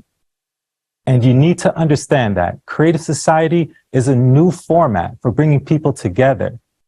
It is not an organization, but an association of people based on the desire to live and live well, to live in safety and dignity, and to develop and prosper. A question is often asked, guys, who are you? Ask a counter question. Who are you? Whose interests do you represent? your own. Isn't that so? And that's the meaning. That is the creative society which serves everyone's interest.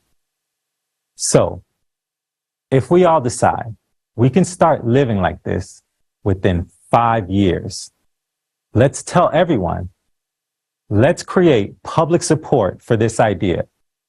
Let's create electoral demand. Let's create a new reality.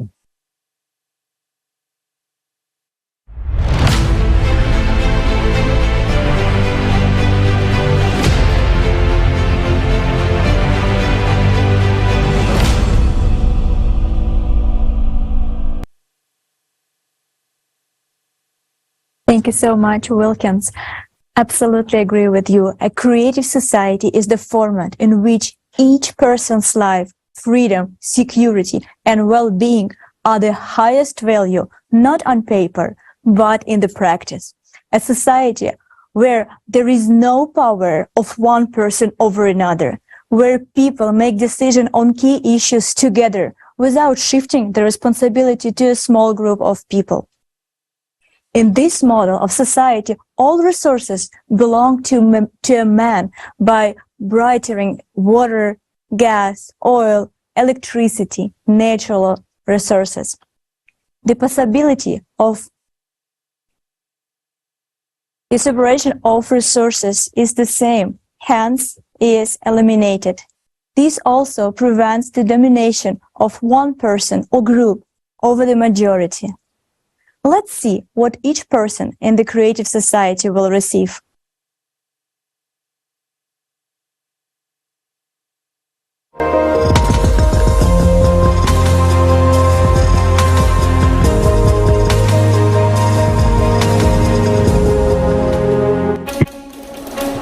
For several years, we have been informing about the creative society. The most frequent question we hear is, what will my life be like in the creative society? Friends, it's time to answer this question that concerns all of us. Make yourselves comfortable. We invite you to a wonderful world where the most valuable thing is human life. Your life. Living conditions, everyday life. Already in the transition period from the consumerist format of society to the creative one, each person will immediately be provided with accommodation of at least 60 square meters for a comfortable life. If you have a family of 5, you will live in a house or apartment of 300 square meters. This housing will be your property. It will not be subject to taxes and utility bills. As your family grows, your living space will expand. A consumer paradise will be created. The availability of free time, money, and a variety of quality goods and accessible products. And this is already in the transition period from the consumerist format to the creative society. Financial freedom. People will become financially independent starting from their birth. From the first day of the transition period to the creative society, all mortgages and loans will be written off. No more inflation. Prices for the same product or services will be the same all over the world. No more taxes on small and medium-sized businesses. No more taxes on individuals. You will receive a universal basic income of $10,000 every month. There will be no need to work in order to have a roof over your head and feed your family. In the creative society, you will always have confidence in your future. Do you want more money? There will be an opportunity to work doing what you love to do. Only 4 hours a day, 4 days a week. You will have a vacation at least 2 months a year. Do you want to work more because you get a buzz out of doing your job benefiting society? Go for it. You are always free to choose. All hard, dangerous, harmful, and monotonous work will be done by robots and automated systems. A human is not a slave to toil from morning till night for a penny. You will have time for yourself. You will be able to do things you really care about. Spend time with people you love. Develop yourself. Be creative. And travel to any part of the world without visas or restrictions. In the creative society, every day of your life brings only joy and pleasure. Environment. Production will be waste-free and completely environmentally friendly. Pesticides and chemicals will no longer be needed to grow products. Only tasty, healthy, and varied foods will always be on your table. You will be able to enjoy clean, fresh air wherever you go. You will be able to drink crystal clear water saturated with good microelements and minerals. In the creative society, we will restore the ecosystem of the planet, and we will be able to admire the purity of oceans and the beauty of pristine forests. The creative society is a world of harmony and beauty. Healthcare. Perfect health of every person is one of the priorities of the creative society. From the very beginning of the transition period, medical care will be free for everyone. Doctors will be paid for healthy patients. A patient will no longer be seen as a profitable client. Each medical center will be equipped with artificial intelligence that will incorporate the experience of all the best doctors in the world throughout history. The very approach in healthcare will change. It will become 90% preventative. And all this right away in the transition period. Now, in the creative society, new technologies will allow humanity to never get sick. Everyone will have an opportunity to significantly increase their lifespan. To date, these technologies are already being developed, but the consumerist format makes them inaccessible for us. A simple device installed in the shower cubicle will scan your body and will adjust your appearance according to your wishes. In the creative society, you'll be really healthy, completely free of charge. Education. You deserve a decent, high quality, and free education. Do you like to study? In the creative society, you can get as many degrees as you want. And you won't have to worry about earning a living because you'll have a universal basic income. From the first days of the transition period to the creative society, you can easily acquire a new profession if you wish to. Artificial intelligence will create an adaptive educational program for you according to your peculiarities. You can study anywhere in the world and at a time that suits you. The creative society is a world of knowledgeable and versatile personalities. Freedom. People will decide for themselves what rules and laws to live by and implement their decisions through voting on a unified platform. The highest value is human life. Everything will be built around the fundamental basis. The world's media will no longer be in private hands, but will belong to society as a whole. This means that they will no longer be able to manipulate public opinion for the profit of a few. The media will truthfully and holistically inform, educate, and inspire people. Safety. Already, in the transition period from the consumerist format to the creative society, the fate of people will no longer depend on the decisions made by a few individuals and on what those in power will agree among themselves. Society will create conditions in which wars, murder, theft, slavery, human trafficking, and drug trade will be impossible. Crime will completely disappear. The latest technologies will be implemented everywhere, which will help the Unified Emergency Service to work proactively to prevent accidents and crimes.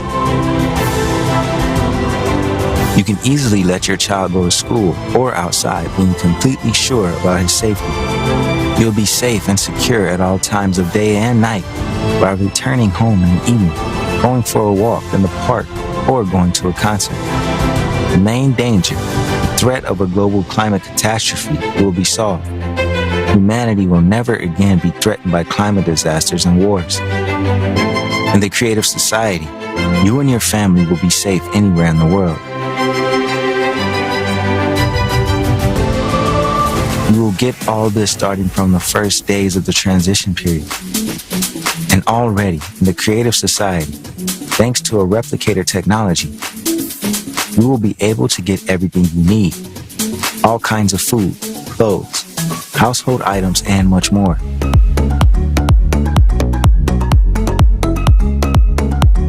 As fantastic as it may sound, most of the technologies we're talking about already exist. It's just that it's impossible to use them in a consumerist format. Beginning with the transition period, science and technology will be aimed at improving the quality of human life. Life must bring only joy and pleasure.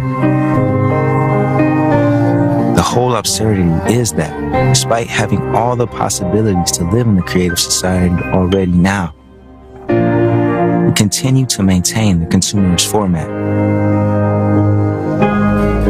We can build the creative society peacefully, without struggle or confrontation, in the shortest possible time. There will be no more revolutions, except scientific and technological ones, which will be a permanent and natural phenomenon in the creative society. Tell your family, friends, neighbors, and acquaintances about this perspective. Share how beneficial and cool the creative society is for them. You and I are living in an amazing time, when within a short time we can move from the slave system of the consumerist format to the free and safe world of the creative society. Everything depends on you. If you want such a life, support the creative society and tell everyone about it.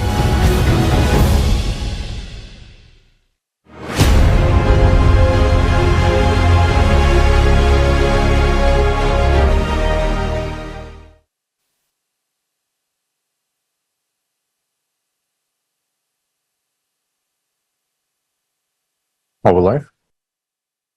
A creative society is a format of social organization.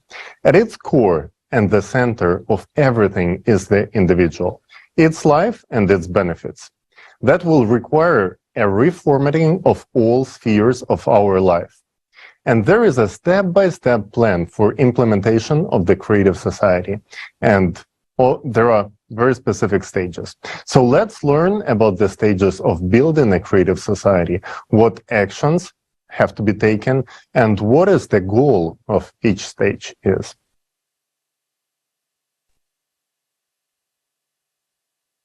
How do we know that building the creative society is possible? Because any normal person wants to live in the creative society and not in the consumerist format. The informational stage is essential, because if people don't learn about the creative society, there will be no politicians for whom they will vote. Such politicians will only appear when there is an electoral demand for the creative society. This is required to lawfully implement creative society values in our countries.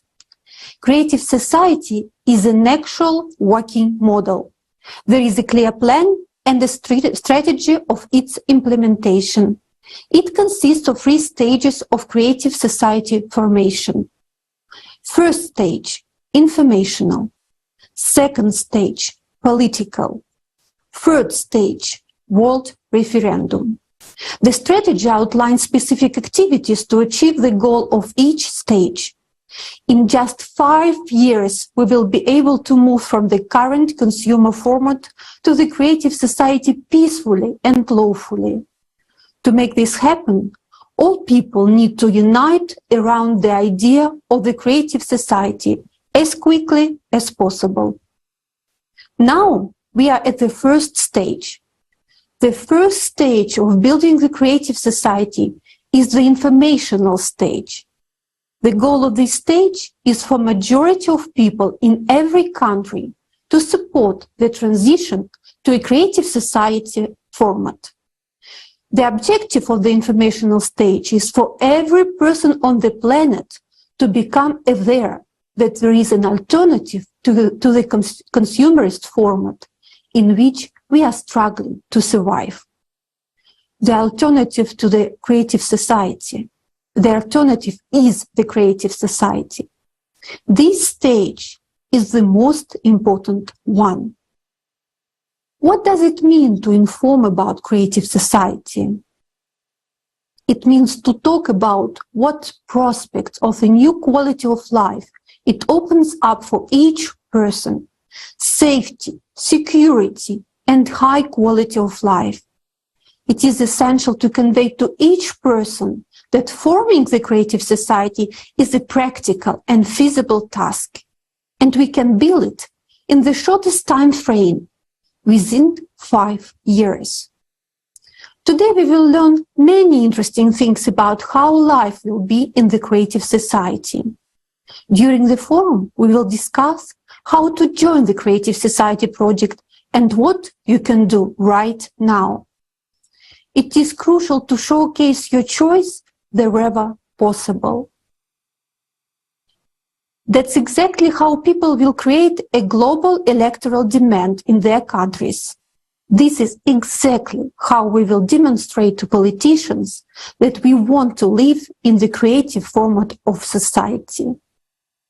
The result of first stage of informing will be the creation of an electoral demand for the creative society. We are at this stage right now. We have calculated that if each person tells only 5 other people about creative society, we will accomplish the first of the 3 stages in only 2 weeks. When we achieve this result, we will be ready to move on to the next stage. The second stage of creative society formation is political. Here, we aim to implement the 8 pillars of the creative society into the constitutions of every country and enact the law about the electoral platform. We will use the existing legal framework.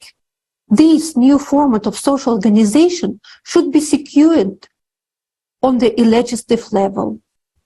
To build the creative society quickly and peacefully, we need to use politics as a tool. We will vote only for those politicians and only for those political parties that support the creative society and the 8 pillars. If there aren't any, we won't vote at all. Today, there are more and more decent people among politicians who understand everything. They support the creative society and the 8 pillars. If you and I vote only for those politicians and those parties that they build the creative society, other politicians have no electorate. Politicians always follow the electorate. If there is an electoral demand for a creative society, they will build it.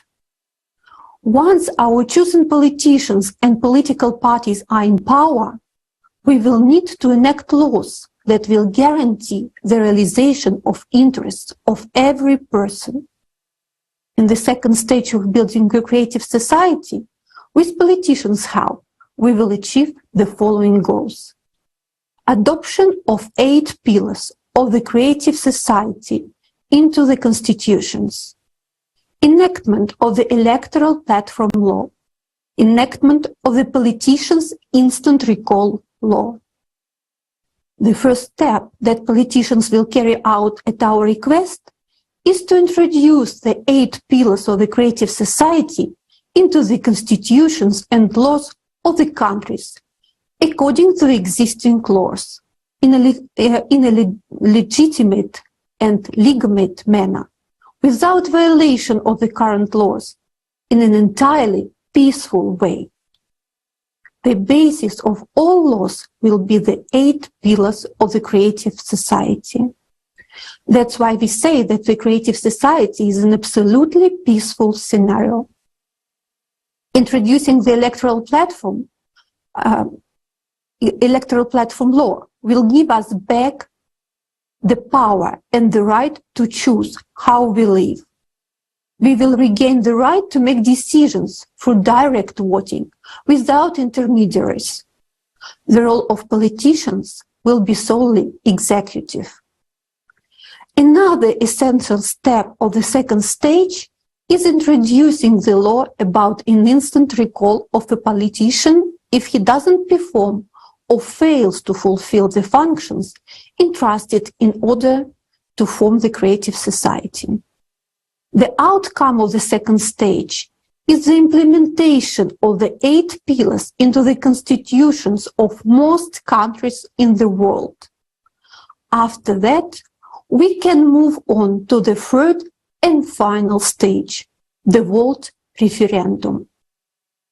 At this stage, thanks to electoral platform, all people of the world will be able to accept the creative society as a unified form of social structure on the whole planet and establish the 8 pillars as a law by which all spheres of life of our society will finally begin to function.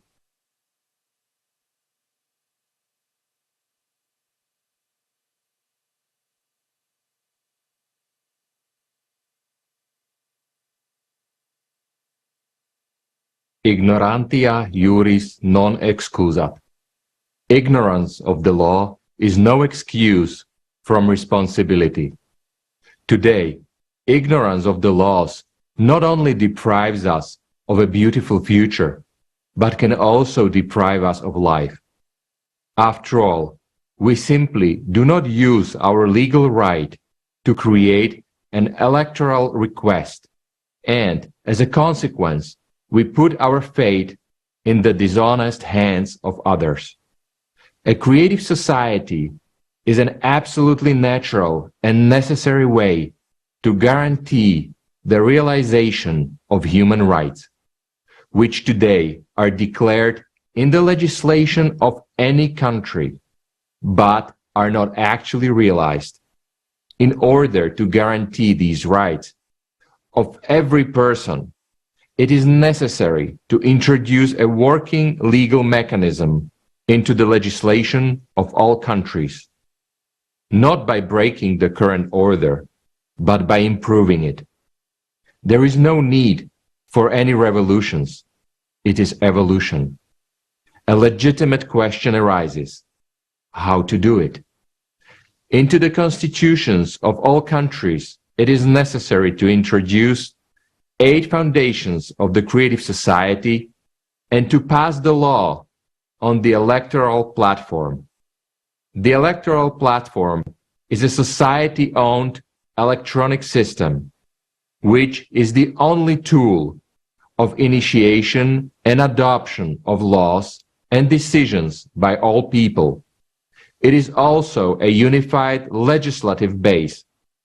This is possible when a majority of the members of parliament support the creative society.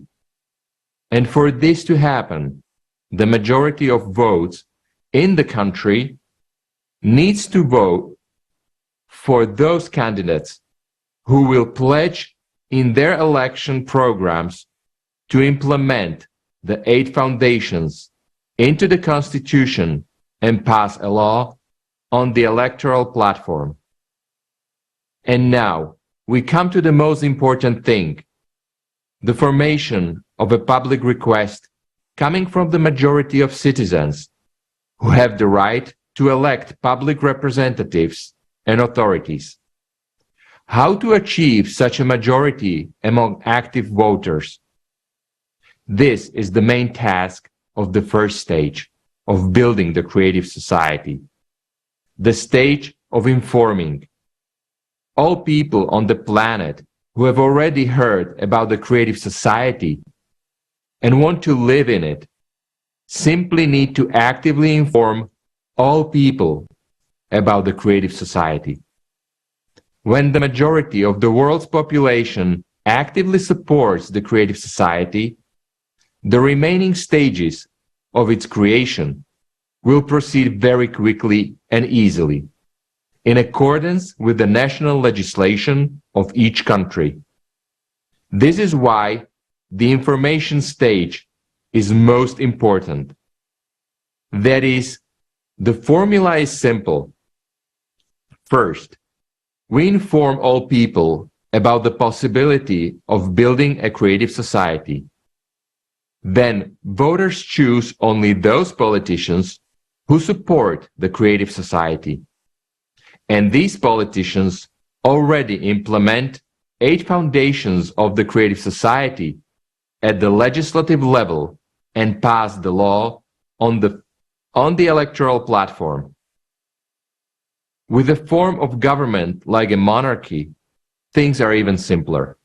The monarch, by his decision, amends the constitution or simply adopts the 8 pillars of the creative society as the basic law of the state.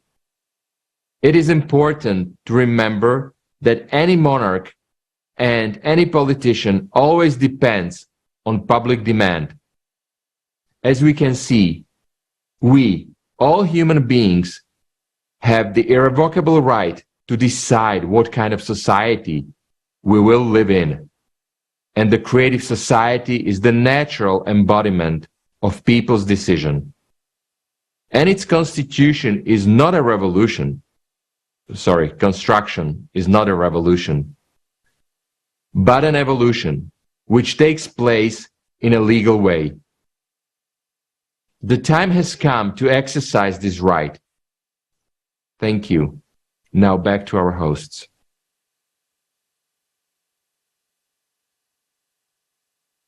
Thank you, Robert. You're absolutely right. We, people, have the legal right to create an electoral request and to build the creative society. Still, people do not know about this right and therefore do not use it. In preparation for today's forum, we interviewed Ms. Christian Anderson, a member of the European Parliament from Germany. We invite you to watch a fragment of this conversation.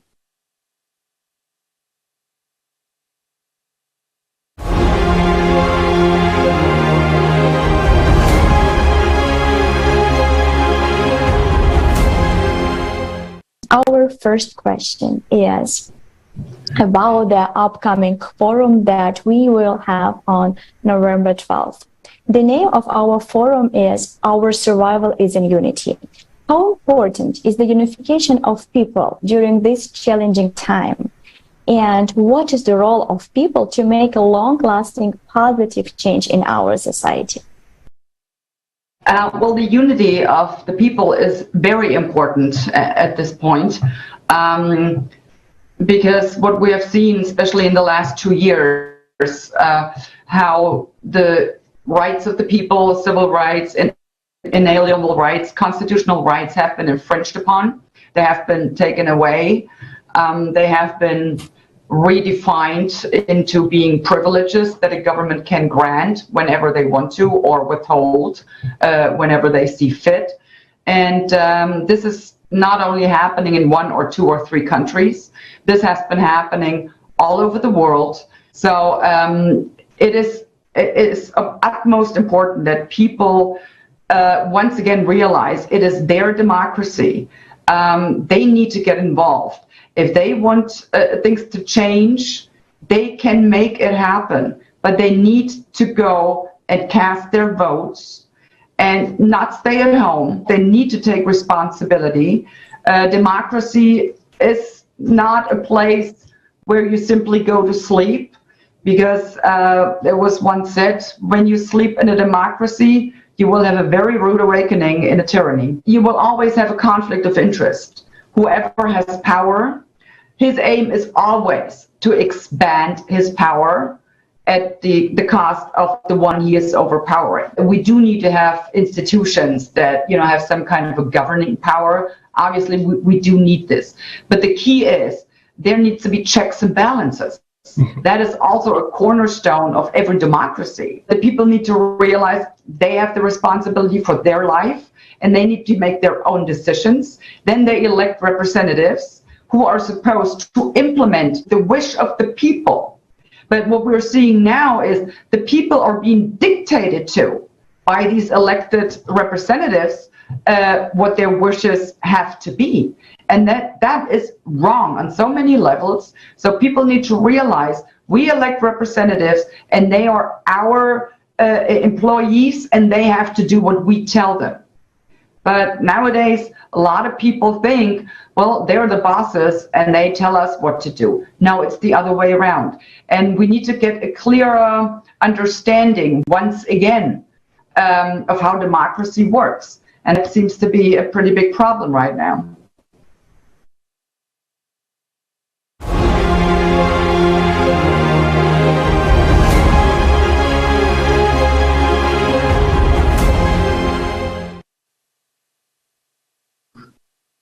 Dobrý večer. Good evening. Nowadays, human rights are declared in the legislation of every country, but as we can see, they are not actually implemented. Do we control our own lives? In our present consumerist format of society, can we stop wars, abolish inflation, or at least reduce our electricity and heating bills? We rightly cannot protect our own lives. Having food and heat at home has become a luxury for many people. We don't even have means to save the lives of our near and near people in the event of severe illness. All of us are unsure of tomorrow. Will anyone ask us what we want before they push the red button and bury us and all our dreams under the mushrooms of a nuclear war? The system of the consumerist format is arranged in such a way that the maximum we are entitled to is to choose who will make decisions for us. During elections, we basically give our rights for a pig in a poke. We give away not just our rights, but also our benefits at disposal of a few individuals whom we often do not even know. Meanwhile, at the international level, we have no opportunity whatsoever to directly defend our own interests at all. Do you know what it may be compared to? Imagine that you issue a general power of attorney for someone to use and dispose of your house, and the right to move people in and to sell, demolish, or rebuild the house without your consent. At the same time, you continue to live in this house. Everything that remains for us to do under the current system is to trust in the authorities and hope that they will solve our problems, or to express our discontent at mass meetings and demonstrations in the hope that we will be heard. Despite the existence of a huge number of laws, international treaties and agreements, society's problems will never be solved in the consumerist format. Because we, people, do not participate in making socially important decisions. Whether a war is needed or not, what taxes we will pay, and how natural resources should be used. Meanwhile, all of these issues directly affect our lives. This consumerist format of society, where power and money are at the core, has reached a dead end. But the situation can easily be changed so that there is a decent life for everyone, not just a few individuals. In a legal and evolutionary way, we can implement the concept of the creative society, where a human is at the center. Self-government in society is one of the fundamental pillars of the creative society format. We can hear such a statement: the society is impossible without power. But how can we then explain, for example, people's self-organization and mutual help in emergency situations, when there are various disasters and catastrophes? People themselves will effectively solve all the pressing issues and tasks without waiting for any action from the clumsy system of government authorities. Moreover, without the involvement of civil society volunteers, the state is totally unable to solve the issues of providing people with everything they need. So, a fair question arises. Is it us who cannot do without the government, or is it the government that cannot do without us? Generally speaking, let's take a reasonable look. Why do politicians strive for the peak of power? In order to help us? Do they love us so much? Let's just not be naive. Everyone understands perfectly well that everyone strives for a better life.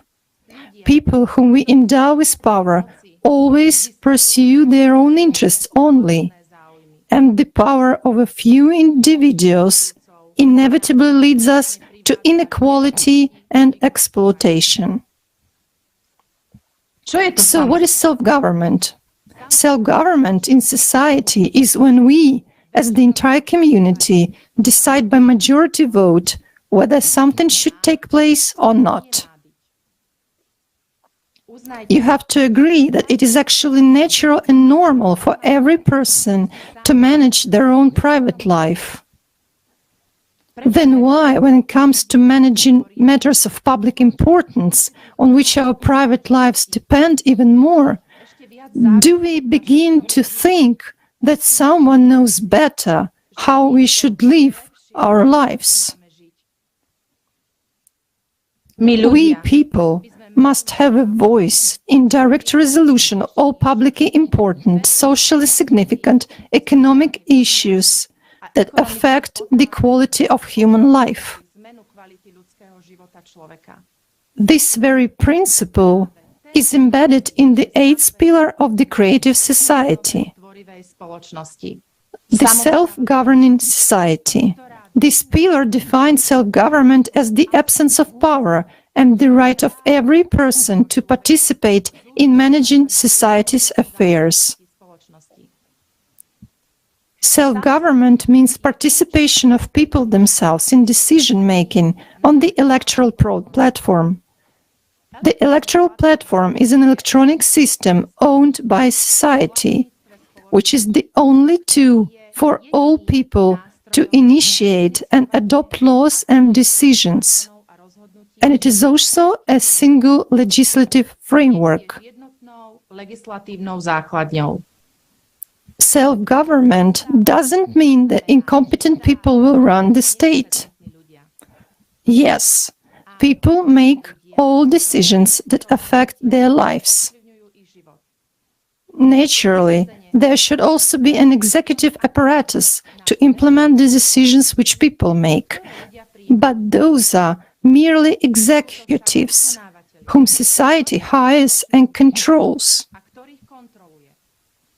Society can dismiss any executive who doesn't fulfill his obligations and replace him with another person at any moment. Self-government removes manipulation of legislation in favor of anyone's private interests. In the creative society, no one will be able to amend laws in the interests of individuals. Lobbying will cease to exist. Creative society removes conditions suitable for corruption because decisions will be made by people themselves. And it's impossible to bribe 8 billion at once.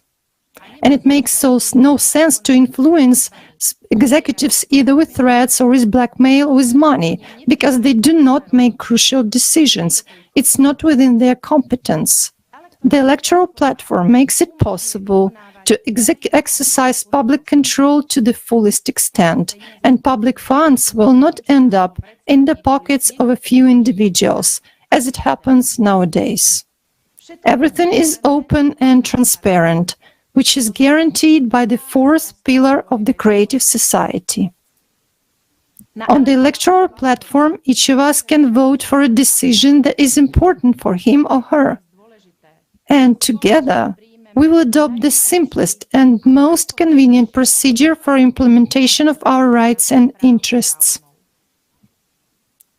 People will really be able to quickly resolve their issues on the electoral platform without lengthy procedures, red tape, and bureaucracy.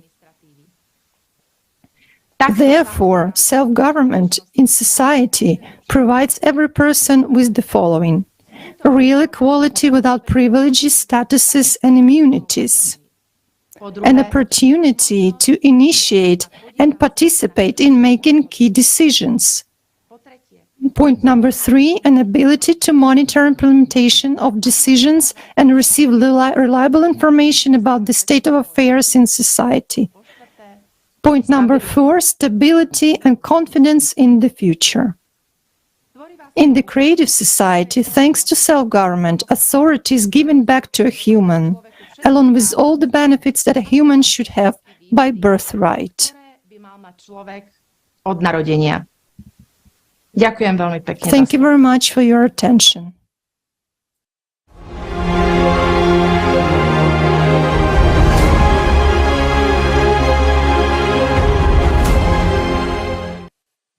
Today, everyone claims that your future depends entirely on you. But is this really the case? Is your opinion always really considered? Not to mention that simply expressing your opinion today can be risky or life-threatening. If you want to change something in society, how realistic is it to do so? Yes, we can elect those who supposedly stand for the slogans that coincide with our desires. But when our elected politicians come to power, they embody something completely different. In fact, who are we in a consumer society? Rightless pack animals. Let's see how our lives will change in the creative society. The first and crucial difference is that in the creative society, your present and future will actually depend on your choices, and everyone's choice will improve everyone's life. Today, we have a representative democracy. That's when we elect representatives and hand over power to them, and they decide how we should live and manage our wealth, money, natural resources, and our lives. In the creative society, power will be in the hands of people themselves, and they will be able to directly exercise it by making decisions on the electoral platform. Because people will become the legislative body. Every day, people will live more comfortably, more prosperously, and more securely, with full confidence in the future. For example, Anna, a woman of 38, a wife, mother of 2, and employee of a design company. She will have a direct impact on improving society without being a politician. How can this be implemented? With the help of up-to-date technology. A platform is created for considering initiatives, passing laws, and voting. Anna will install an app on her phone or tablet. The platform will allow you to solve absolutely all issues online. Now, Anna's opinion will actually matter. It will be taken into account immediately, since voting takes place right there on the platform in electronic format. The application will be easy to use, simple, and intuitive for everyone. Designed for user convenience and fully protected against the possibility of result falsification. The most important thing is that Anna will spend no more than 30 minutes a week to vote on the platform. She will be able to read the current agenda while sitting in a cafe while her children are playing sports. Simply ticking yes or no next to each question. The app will be available to every adult, regardless of location, gender, or technical ability. After all, every person matters in the creative society. It is absolutely possible to create such a platform, taking into account today's level of technical development. Many effective developments are already being successfully tested in different countries. The use of such a platform will make it possible to get rid of unnecessary intermediaries and move to effective self-government. What is self-government? Self-government is, in fact, direct decision-making by the people. You will make the laws and decide which ones are acceptable to you and which ones are not. Any initiative to improve people's lives will be welcomed. The initiative can be local, state, or global. Experts develop and propose laws, options for solutions, and implementation of what people want. For example, Anna is a designer, so she decided to take the initiative to develop ergonomic and comfortable seating in public transportation in her country. You may be thinking right now, how am I going to make laws? How am I going to understand so much information? After all, I'm not a lawyer. But in fact, there will be very few laws to consider. They will be presented in a simple, clear form and with an obligatory explanation of how exactly it will affect your life. What will guarantee the efficiency of self-government? It's very simple. First, a law on the electoral platform must be passed. It will secure the right of the individual to make proposals and pass laws. It also legislates the electoral platform as a mechanism for implementing such a right. Thus, the individual participates directly without intermediaries in making decisions and laws. Putting the 8 foundations of the creative society into the Constitution and following them steadfastly guarantees the effectiveness of self-government. These are the most basic norms of human and social life. All other legislation must correspond to these norms. That is, it must not violate them. Thus, in the creative society, it would be impossible to make decisions that worsen a human situation or threaten his life, liberty, and security. For example, today, Anna decided to meet her friend after fitness and arrived at the restaurant 30 minutes earlier. She set aside this time in her calendar in advance to go to the electoral platform. She checked out what bills and initiatives were open for a vote. And in order to make a decision, she only needs to answer her own question. How much will this improve my life? And give the answer, yes or no. Won't Anna figure out what's good for her? Of course she will. For example, Anna had 2 bills on the ballot: to allow houses to be built at the water's edge or not. The main point of each bill will be briefly and clearly stated with all the explanations for and against. The first bill suggests building houses not closer than 200 meters from the shore, taking into account the preservation of the environment. It also provides for a free passage to the water body with a public beach. The second bill suggests building right by the water. In this case, only a few people get the opportunity to have a house with access to the water, which means there will be no public access to the body of water. Besides, it would harm the environmental balance. Which option do you think Anna will choose? In this way, people will be interested in making their own decisions because it will affect the improvement of their lives. Of course, all the complex issues must be worked out by specialists. Any initiative is first considered from the point of view, how will it affect a person's life? Simple and clear expert offers are developed. You may ask, how will implementation be controlled?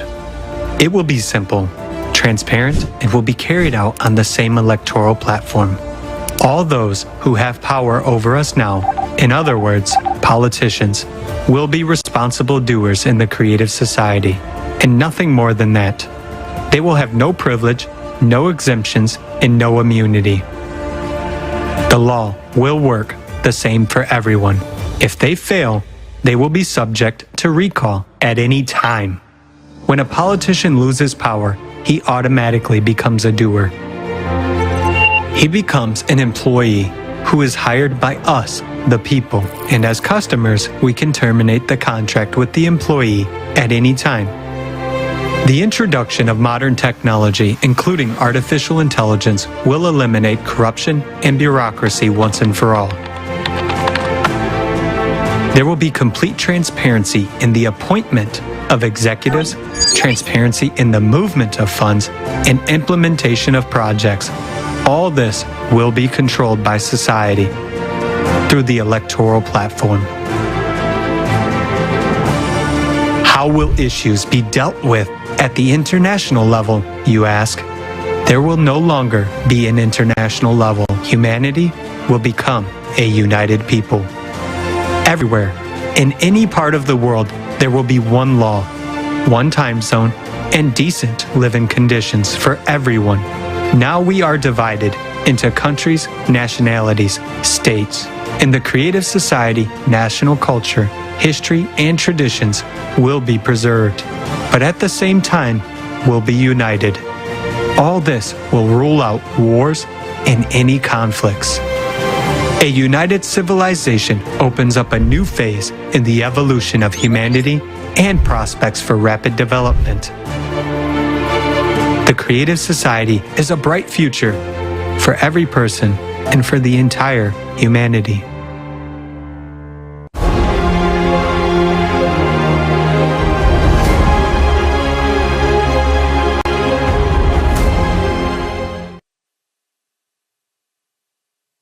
You know, per week, and vote for that will improve my life. I like that it will be accessible and understandable for everyone, even older people. It is truly an evolutionary concept that we can all understand and use. The most exciting part is that my voice finally matters, that I can decide for myself instead of choosing between two evils like we do right now. I really like the changes that we make and the benefits that everyone will receive. This is a true unity. Finally, we can build a wonderful world for everyone. And I do not need to blame or complain about some politician with his empty promises. I am in charge now. I am now building a bright future for my kids and not just dreaming about it. I also like that politicians can be easily recalled if they do not deliver on their promises. The power will belong to the people, and a regular person like me can become responsible for a social project, propose ideas, and see them come to life. Who knows better than us how to improve our own lives, right? Finally, we will know where our money is going. The transparency will allow us to monitor all projects, salaries, as well as public investments. And it will be impossible to conceal money anywhere because the fourth pillar of the creative society guarantees transparency and openness of information for all people. It is our right to make our own decisions, plan our lives, and be in control of our own destiny.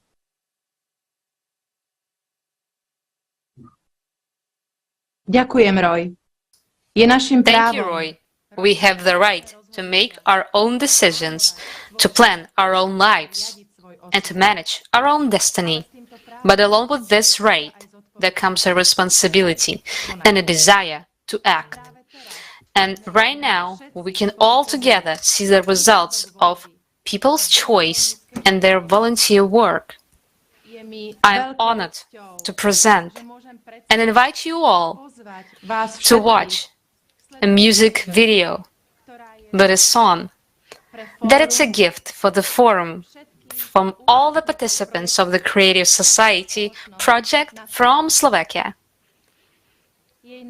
Its title is Unity, which accurately describes the essence of the Creative Society project.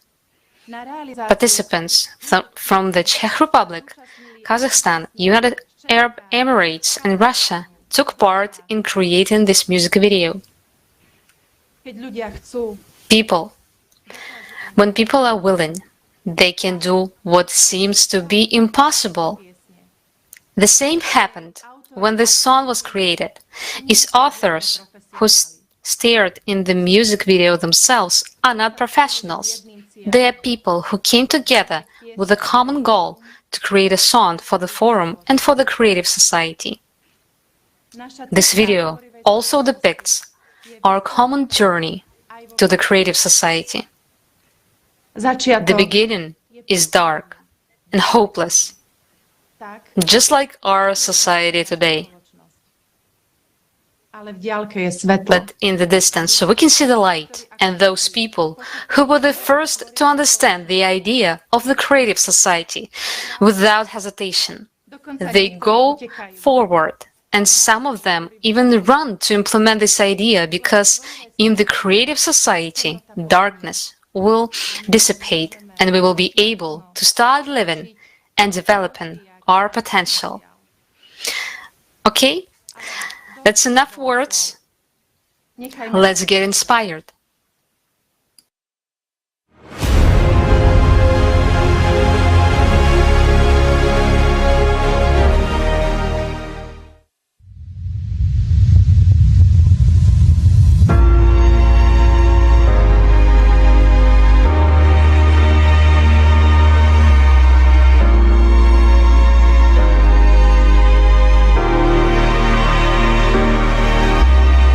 There is a different way.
beautiful song.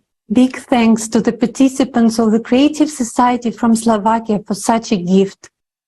Dear friends, this is another example of what can be done at the informational stage and what outstanding projects volunteers can accomplish when they come together.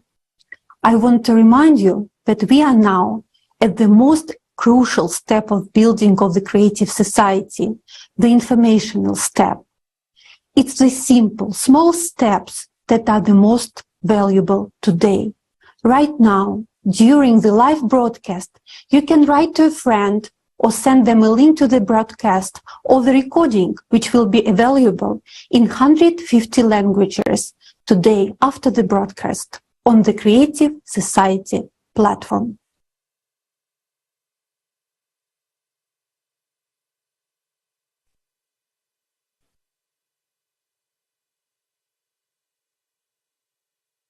Hey, earlier today, we heard that we have all the legal basis for building the Creative Society.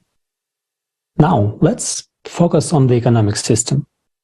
And trust me, the question of how the economy will work to provide all the benefits for every human being comes up a lot. So this is what we will talk about right now. The information you're about to hear is very important. It is life-changing and will be presented for the first time.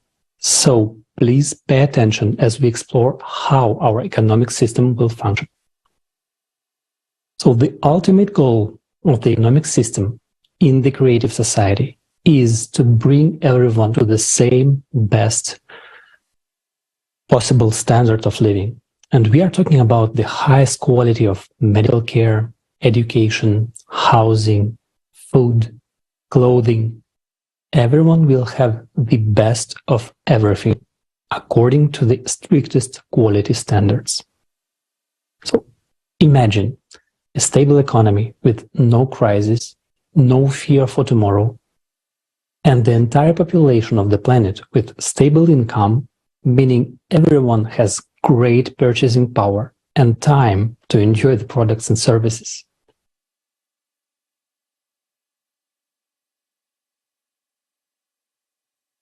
To achieve this goal, the economic system needs a complete overhaul, which will happen in two stages. First, we need to transition from our current economic model to the economy of the Creative Society. This transition period will last for about 5 years. A very important change will be the introduction of a unified monetary unit created by a single World Bank that belongs to and is operated by society. The key element of the new economic model will be that every human being will receive a monthly unconditional basic income equivalent to $10,000. This will create a high purchasing power for each member of society and ensure a steady demand for goods and services, which, in turn, will create conditions for the growth and development of enterprises. An important condition that will be fulfilled immediately when we transition to the new system is the cancellation of all debts of countries and individuals. From that point on, it will be forbidden to lend money at interest. If you need money, you take it and pay back exactly the same amount. And with the help of AI, the economy will be planned by and for the benefit of society as a whole. Global demand will be formed by people themselves and analyzed by artificial intelligence, which will be able to predict the required volume of production of food, goods, and services to provide each person anywhere in the world with everything necessary. This will ensure the most optimal allocation of resources and production volumes at the planetary level. The demand for all goods and services will always be available online and accessible to everyone. For example, you want to start a business and inquire about opportunities in a field of your choice. The AI gives you a prediction about the current and projected requirements for this industry, and you choose what you can do will have a guaranteed demand. All new technologies will belong to society and will be fully accessible to any business. This will make it possible not only to automate the processes of production and economic activity of companies, but also to create conditions for improving the quality of products and services. Another important change: prices will be fixed from the beginning of the transitional period. Specialists, with the help of AI, will calculate optimal prices for all goods and services, taking into account logistics and production costs. It will not be possible to increase the prices, only to decrease them, all while maintaining or improving the quality. And prices for the same goods and services will be the same anywhere in the world.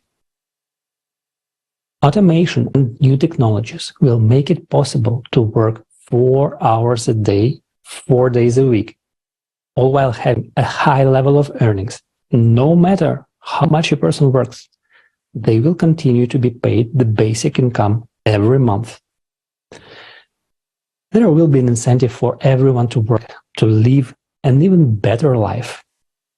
To give you an example, everyone is provided with great quality housing of 60 square meters per person.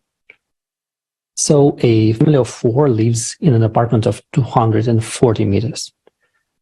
If I want to have a house of 500 square meters, I can work to earn more and buy a bigger house. Then you come to visit and see that we live in a 500 square meters house, while you and your family live in a 240 meters apartment. Well, you already want to work and to live in a house like ours. And no matter where in the world you choose to live and work, professionals with the same qualifications will be paid the same high wage for the same job all over the world. This would eliminate labor migration and the difficulties associated with it. So let's do a quick recap. A single World Bank owned and controlled by the society, single unified monetary unit, fixed prices, and no interest on loans completely remove the possibility of inflation and crisis in the economy. We no longer need to seek for balance between supply and demand, between the amount of money in circulation and the goods and services on the market. If today competition is built on money, on price reduction, in the transition period, companies will compete on quality. Fixed prices, no interest on loans, a unified monetary unit, no inflation, and full access to new technologies give businesses enough room to improve quality and make good profits. All these factors will create conditions for healthy competition and will stimulate the production of higher quality products. This, in turn, will ensure a high standard of living for everyone. In the creative society, conditions will be created in which corruption and the influence of individuals on politics and economy will be impossible.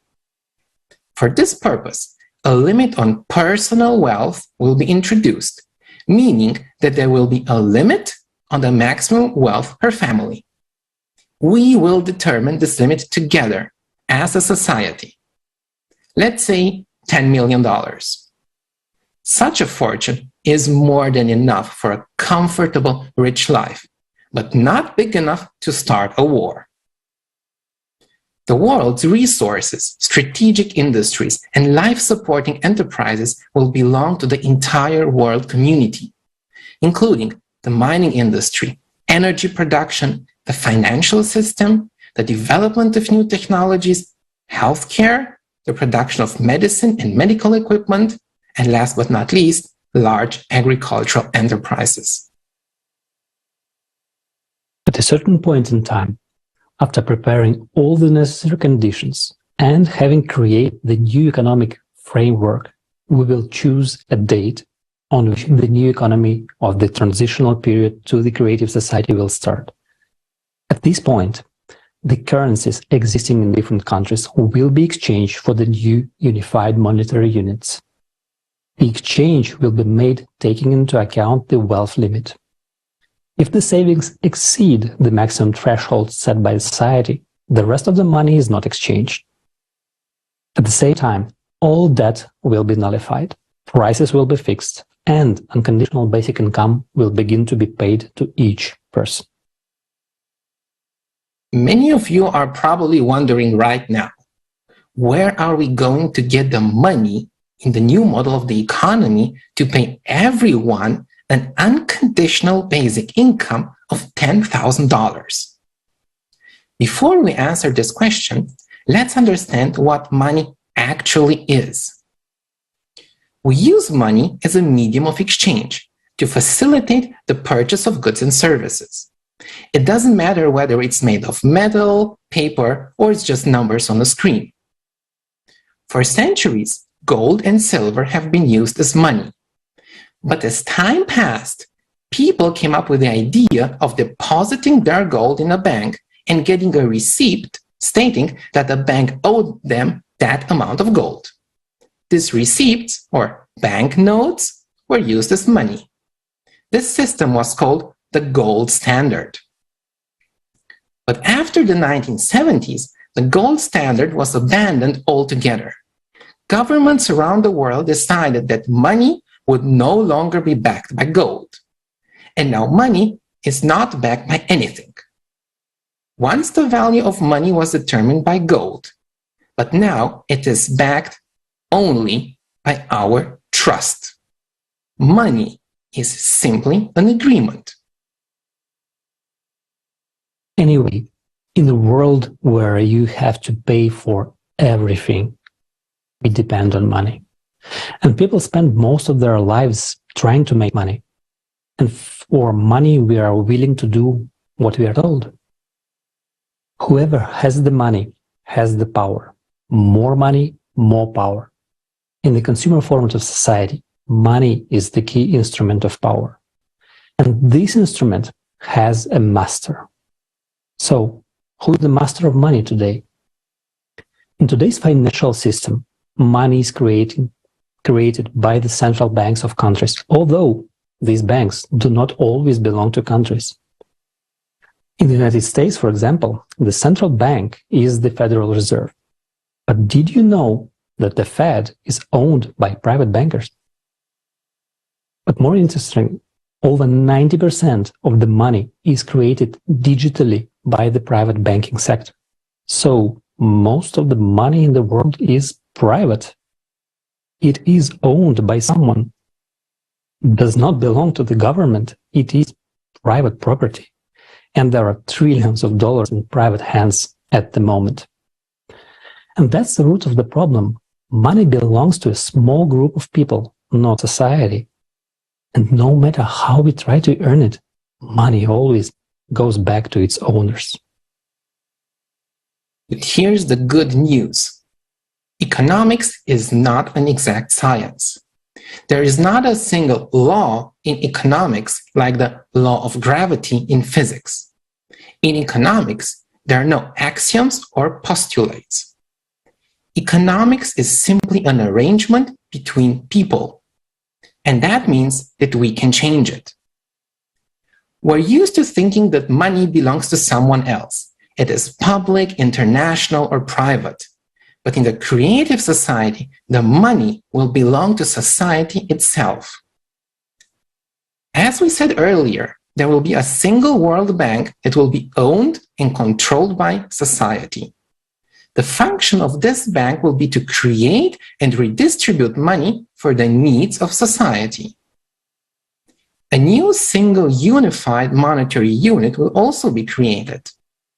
With its introduction, other currencies will cease to exist and all savings and income will be exchanged for them. Private banks will no longer be able to create money, as there will be no more private banks.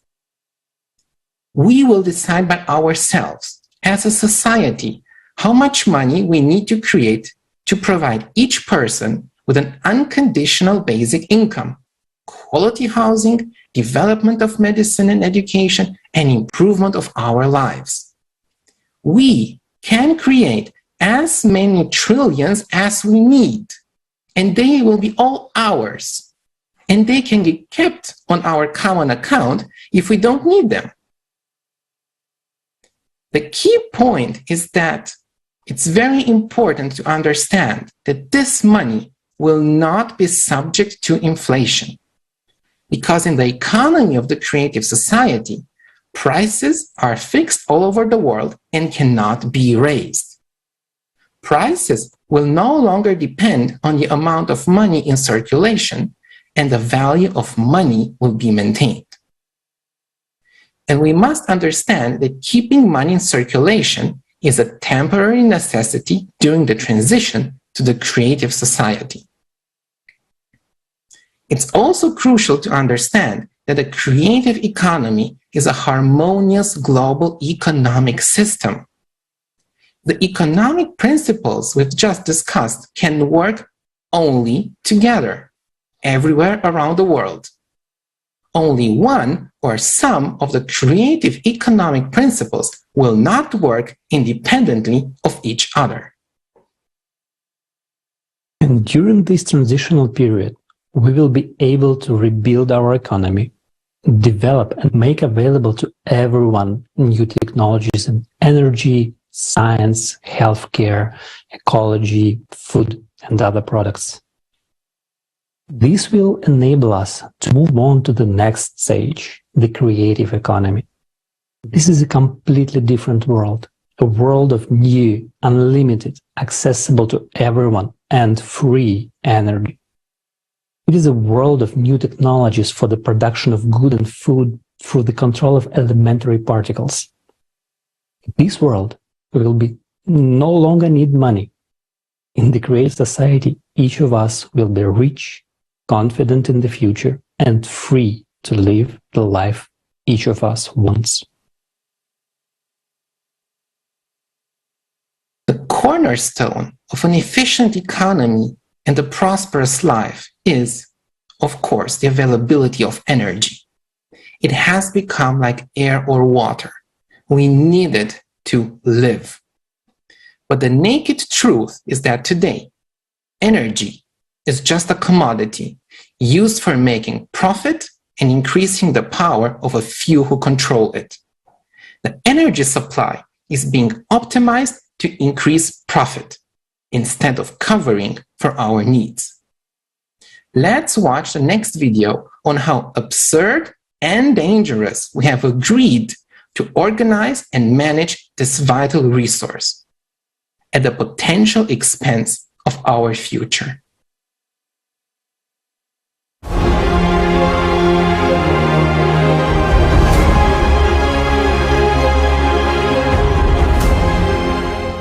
Energy is the basis of our life. Energy is food, water, sanitation, communication, heat, and mobility. Energy is the basis for all our production. The development of energy leads society towards technological progress. Without energy, our society cannot exist. But what is going on today? We are already experiencing an energy crisis. It is really scary because as soon as I go out, now after 2 hours I'll come in and it's already £2 and you're thinking, I'm not cooking, I'm not doing anything. And how does that make you feel? It makes you really anxious. So you've really got down to thinking in detail about every electrical appliance you've got? Yeah. Whether you can switch which one works more, which one doesn't. Normally, if we have like every year like 10% extra cost, it's not a problem, but it's now like 10 times more than 2 years ago. It's crazy. In this way, if nobody can survive, no company, no people with a household, nobody. In many countries in Europe, in America, and Canada, electricity prices have risen by 30 to 50% and led to a spike in the prices for all goods. People are no longer able to pay their energy bills. To date, even in civilized Europe, people are stocking up on firewood. In some countries, even private clinics have to be closed. In Europe, farmers are shutting down winter production of vegetables and greens because it is too expensive to maintain the necessary conditions in greenhouses. Even storing crops has become unprofitable because of higher energy prices. Farmers are forced to destroy their crops. This means that we will not see our usual vegetables, fruits, and greens on store shelves this winter. All the prices are going up more and more. Today we have to pay 300% more for fertilizers and fuel than a year ago. Suppose we stop working, then everything stops altogether. What do we have to do then? Just work losing our money and constantly asking for help and money to keep working. It's a vicious circle. Why don't you turn on the air conditioner at home? I can't afford the electricity bills. The city folks get salaries. We farmers don't.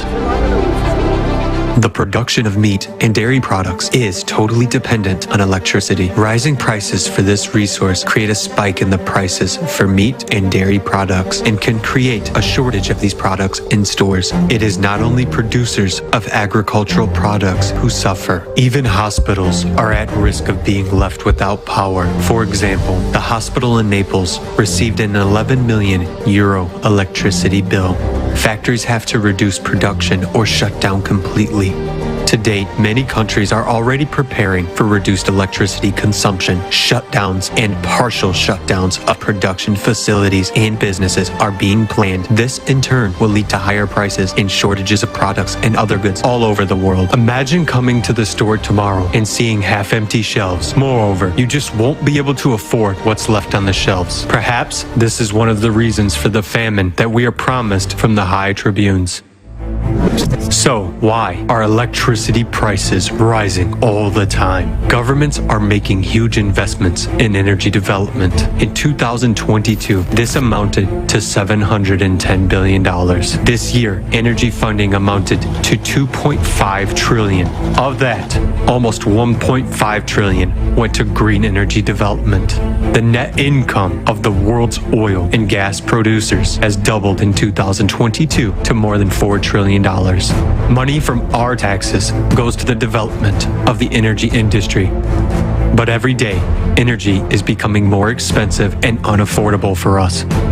The reason is that energy today is a business like any other, and people just make money on it. Electricity is a commodity. It is sold and bought on the energy market. Any company, private or state-owned, has the goal of making as much profit as possible. One and the same megawatt an hour can be resold several times, and each time the price will increase. The more times that the megawatt an hour of energy is sold on the market, the more expensive the electricity will ultimately be for us. This is what creates such an increase in electricity prices for people and factories. We pay for the profits of the energy industry enterprises in every bill, and on top of that, taxes on the development of green energy are added to our energy bills. Green energy also has a significant impact on price growth. Its tariff is the most expensive, but the rules of the energy market oblige us to buy green energy in full. We are being persuaded that the transition to green energy will reduce CO2 emissions and save the world. Instead, we are no better off than before. We have spent trillions of dollars on free solar and wind power, while electricity prices have skyrocketed.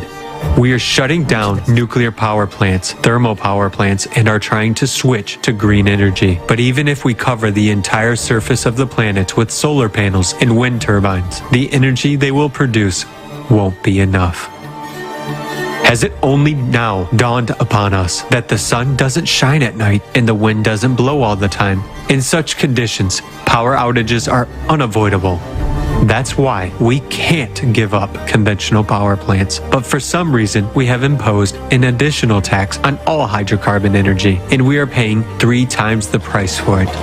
In fact, we haven't switched to green energy. We have just added an unnecessary and unreliable source and only increased the costs in our bills. So it turns out that we ourselves pay for the creation of inefficient and expensive energy.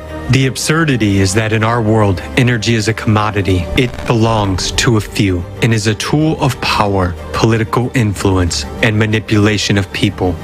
In a normal human society, resources must belong to all people, and energy must be free and available anywhere in the world.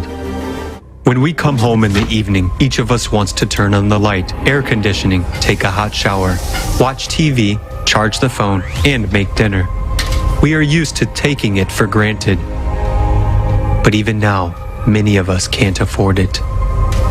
And these are not temporary difficulties. We are destroying the existing stable system of energy supply. And instead of waking up and seeing the dire consequences of what we have come to, we are told to simply consume less energy, to give up traveling, home comforts, and even food. Wouldn't it be easier for us to move straight into a cave, or better yet, straight into a grave, so as not to emit extra CO2, which, by the way, has nothing to do with climate change. Extreme climatic conditions will worsen. Our civilization simply will not survive without reliable energy sources during this period. This year's record-breaking droughts, floods, tornadoes, and extreme temperatures are just the beginning of climate disasters, and we are already feeling the effects of power plant shutdowns and lack of energy. In times of climate change, we rely on weather-dependent energy sources despite the fact that they are the most vulnerable to climate change. Within just an instant, there could be a total collapse of the energy system. De-energized cities will be left without water, food, light, transport, and communications. It is obvious that further transition to green energy would be a fatal mistake of humankind. At a time of climatic disasters, it is vital that we create reliable energy sources that are powerful and independent of weather conditions. The ability of our society to survive is inextricably linked to a stable energy supply. But as long as this vital field is privately owned and one can make money out of it, it is unable to serve us, people. Stable energy sources already exist today, but they can only be implemented if we choose the creative format of society.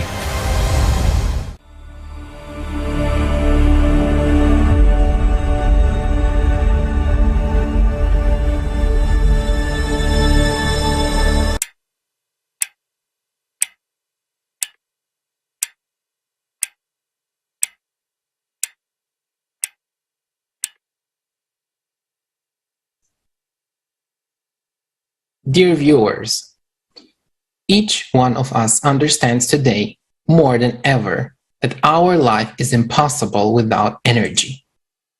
And at the same time, we're experiencing an energy crisis in many countries, as energy prices are skyrocketing, up to 60% for household consumers and up to 200% for non-household consumers. For many years, this was due to the transition to the so-called green energy, which should have been developed to eliminate the use of hydrocarbons, at least in theory, while we were paying for the solutions directly out of our family budgets. Now we're confronted with geopolitical problems, while we keep paying more and more for energy. The energy prices have already become a threat to people's subsistence. It is not the first time we're talking about this. In the previous conferences, we have already warned that the existing framework will lead to an energy crisis created artificially. And what do we see today? Nuclear power plants are already considered green in the European Union. The so-called green energy business is no longer interesting and is gradually being given up. The key point is that we have made a business out of the most important resource for every person, energy. In the consumer format of society, energy is a commodity for which we have to pay. By raising the price of energy and restricting access to it, energy is used as an instrument to artificially create asymmetries, to separate, control, and manipulate us. While, in fact, much more efficient, environmentally friendly, and safe technologies already exist today. These include small modular reactors, fast neutron reactors, thermonuclear fusion, and many others. And a completely different technology is already in use: fuel-free generators, or FFGs. It is an open system that allows the production of inexhaustible, clean, free energy from the surrounding space. FFGs will change the entire structure of the energy sector and enable everyone to remain autonomous with no risk of a blackout. However, in our consumer format, the introduction of technologies that will make energy unlimited and free of charge would not be beneficial for us. This sounds like a paradox. So how can this be? If we assume that we could generate inexhaustible, clean, and free energy starting today, we would not be able to use it in our daily lives, because the energy sector would disappear and millions of people would lose their jobs. This would lead to an unprecedented crisis and a total collapse of the worldwide economy. This is the absurdity of our current economic system. But the trouble is that exactly this economic system is already leading us to a collapse. Because of skyrocketing energy prices, millions of people are already faced with choosing between buying food, paying the energy bill, or paying for health insurance. So one way or the other, as of today, we're moving towards an unprecedented energy and economic crisis, because energy, although a basic resource, is mainly used for making private profits. But who decided that energy should be used for profit? Energy is like air or water. All people need it. Energy is just a basic human right. Therefore, in order to improve our lives, to become truly prosperous, we need to make sure that we all benefit from the introduction of new technologies for generating energy. But this is possible only by changing the framework of our lives. Today, we reach the point where we have everything we need to move to this format, the format of the creative society. In the creative society, all strategic and life-supporting industries will belong to society. Energy is one of them. It will no longer be an instrument of profit for a few or an instrument for manipulation. After all, energy is a resource that rightfully belongs to people.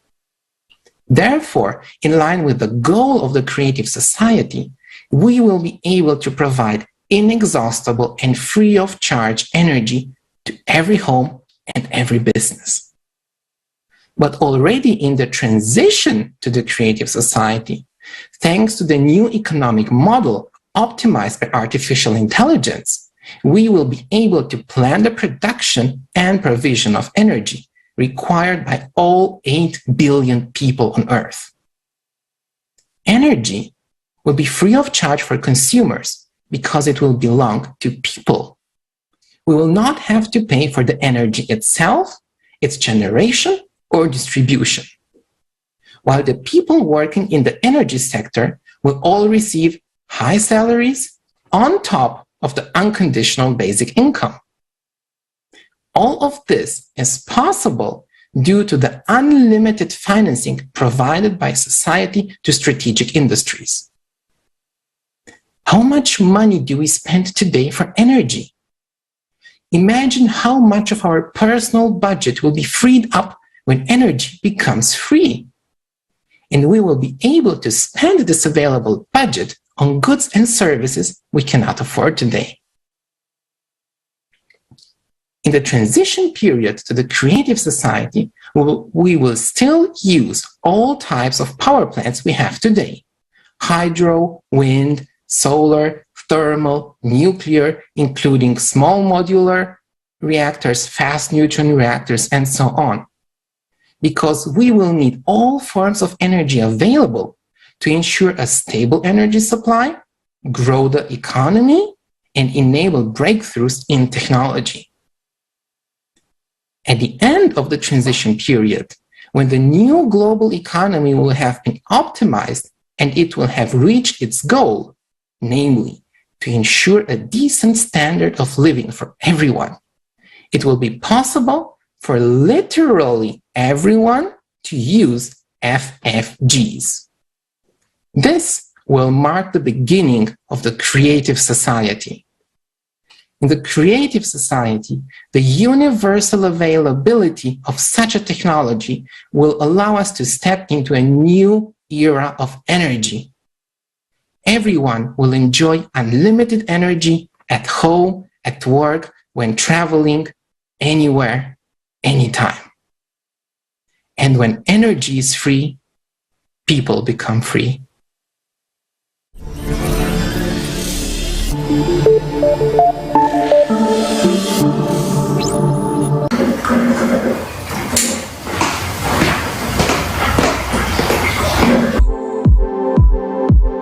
Power industry, this is something which without our civilization cannot exist. But how much efforts do we invest and what factors do we depend on to produce and generate power for our well-being? Hydrocarbon energy.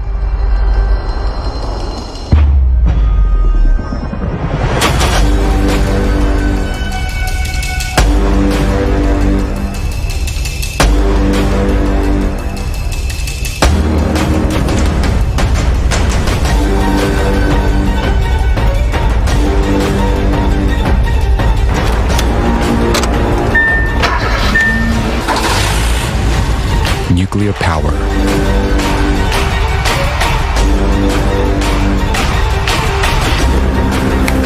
Hydroelectric power.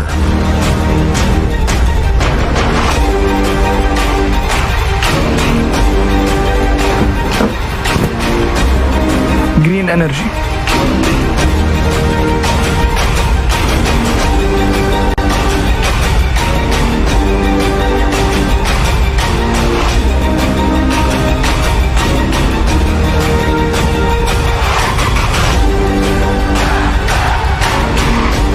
What's happening, guys? The forest shut down again? Right now, we are totally dependent on our planet's non-renewable resources or weather conditions for our power industry. In the pursuit of producing more power, we are destroying nature. Also, we are jeopardizing our own lives. Is this the limit of our dreams and technological capabilities? We need a new technological leap, and we are able to do it now, but only on one condition. First, let's understand how realistic such a leap is and what benefits each person would gain from it. Fuel-free generators, what are they? Let's start by comparing them with traditional generators. Internal combustion engines and nuclear reactors require a constant supply of fuel to convert thermal energy into electricity. Green energy requires winds or clear skies. Gasoline and nuclear fuel are finite. The sun, wind, and water are unstable, whereas engines based on these operating principles have low efficiency. What does this mean? For example, an engine has combusted 100 megajoules of fuel, and from this energy, the engine has delivered 30 megajoules into the mechanism for operation. Thus, the efficiency will be 30%. The remaining 70% of the energy will be lost as heat to the surrounding space. The efficiency of traditional energy sources is extremely low. Efficiency of thermal power plants, up to 43%. Efficiency of internal combustion engines, up to 40%. Efficiency of nuclear power, up to 35%. Efficiency of solar panels, up to 22%. Even if we go to the most efficient hydroelectric power plant, we can see that its efficiency is no more than 85%. And at the same time, we lose most of this energy while we are transporting it to the end consumer. Because it's impossible for us to implement and put hydroelectric power plant in every home. But it's very possible for us to equip every home with an FFG. The fuel-free generators requires energy only for its startup, and then it operates autonomously. which means the efficiency of fuel-free energy is greater than 100%. Thus, FFG is not a perpetual motion machine, since it requires an input of energy, but a smaller amount than what energy it can produce. An obvious question arises: how energy then would be generated if no fuel required for that? We know from the school physics class that according to the law of energy conservation, we can't get more network output than we had spent on it. But this law only works in a closed systems. Whereas FFG is an open system and it receives energy from the surrounding space.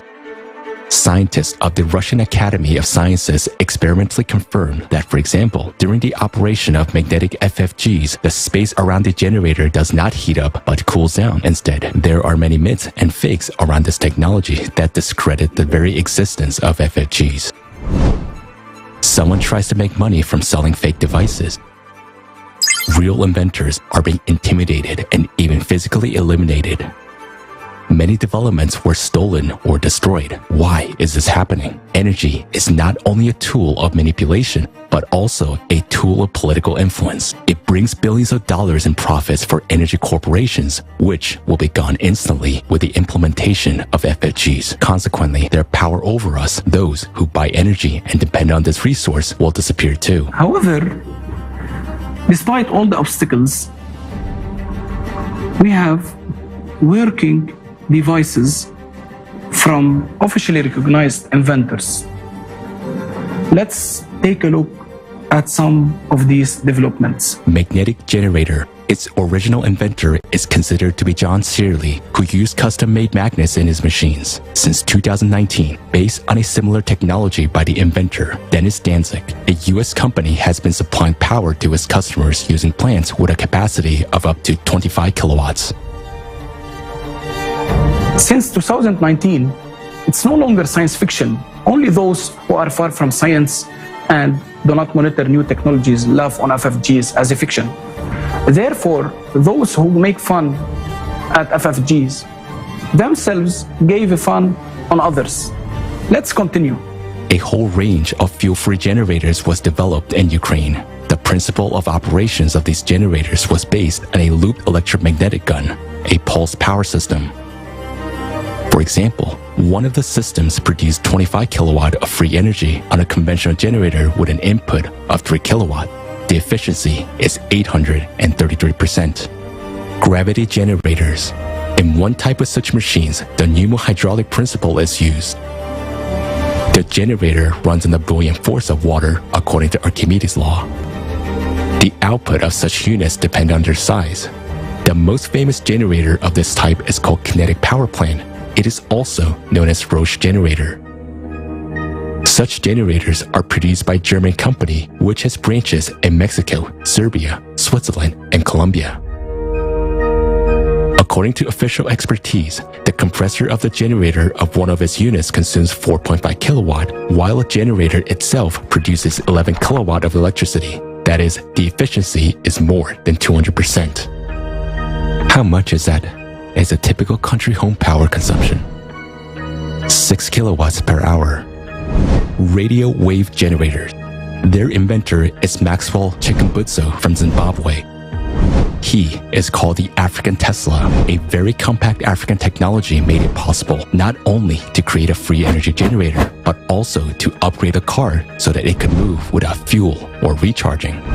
As a result, even a helicopter was upgraded. Recently, the inventor presented a very small 500-watt power generator. Its output allows you to power a widescreen TV from free energy. And there are dozens of less-known inventions in different countries.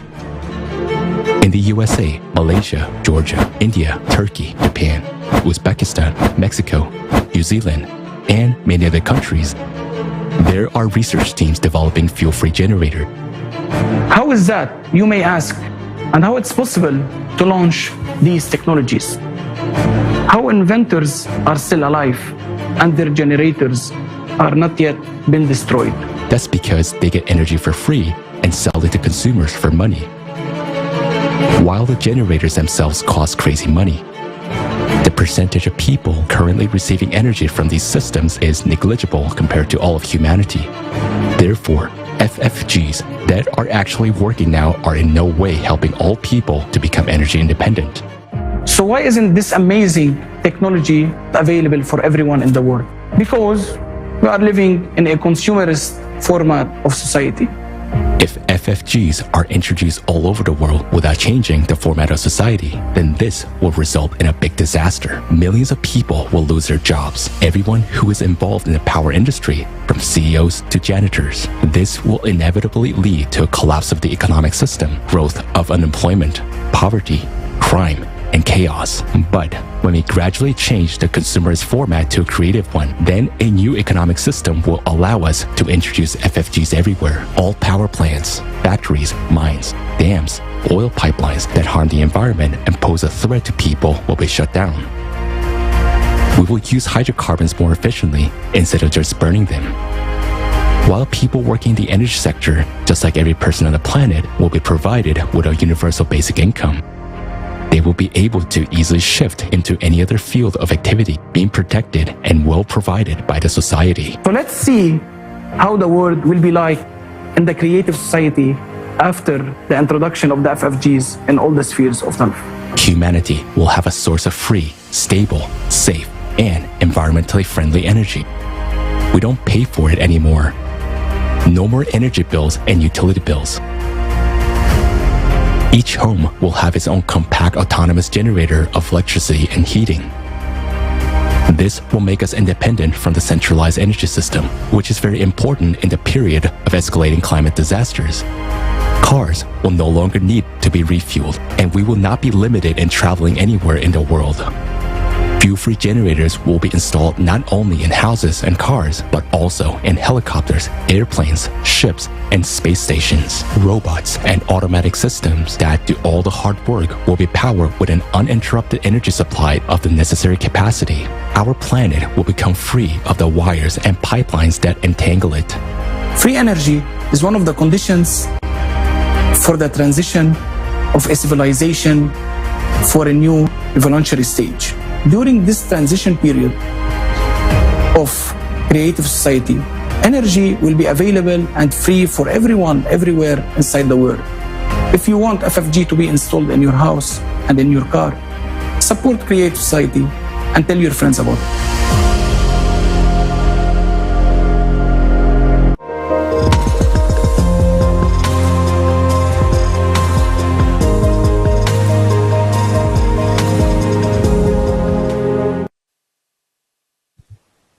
I think the above video was very clear and it truly emphasizes the importance of free energy. We have seen there are a variety of energy sources, and what impresses me the most is the number of alternative potential energy resources that are currently available to all of us.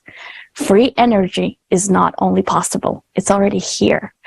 Many scientists and inventors like Nikola Tesla and John Searle have already scientifically proven the existence of free energy and brought their proof to the mainstream.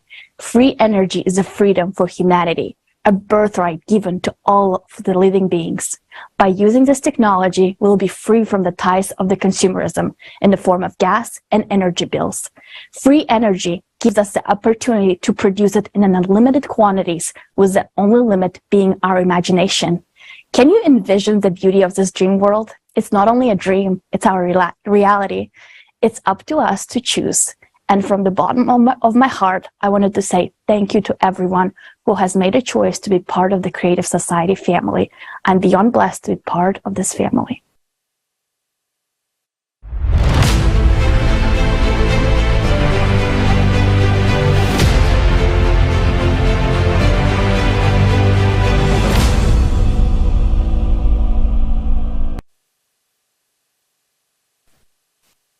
Free energy is the solution to many problems in society. The fact that we will have access to free energy already in the transition to the creative society will allow us to use new technologies. It will help to solve such a global problem as the food crisis. This problem is affected by two factors.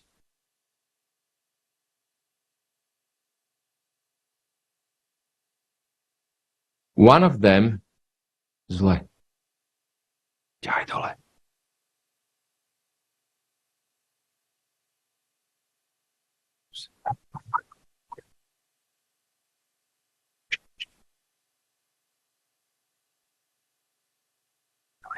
Ora dai.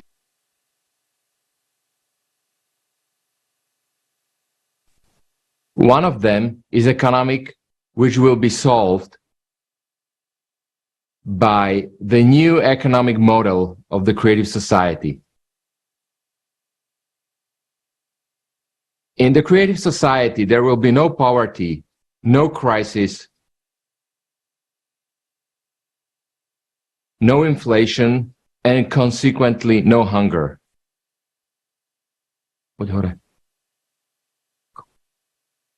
Nije, dole. Stop. With the new technologies and access to free energy, we can solve the problem of hunger completely. And already during the transition to the creative society, regardless of the climate situation, the solution is vertical farms. I would like to introduce our distinguished guest, Dr. Dixon Despomier, Emeritus Professor of Microbiology and Public Health at Columbia University. Dr. Despomier has also lectured on the concept of vertical farming at many leading universities in the United States. In 2010, he published his widely acclaimed book, Vertical Farm, Feeding the World in the 21st Century. Dr. Despomier, the floor is yours.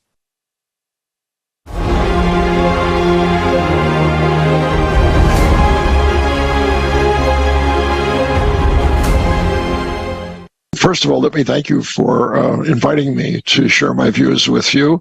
Everywhere, no matter where you go in the world, everybody has to pay for food.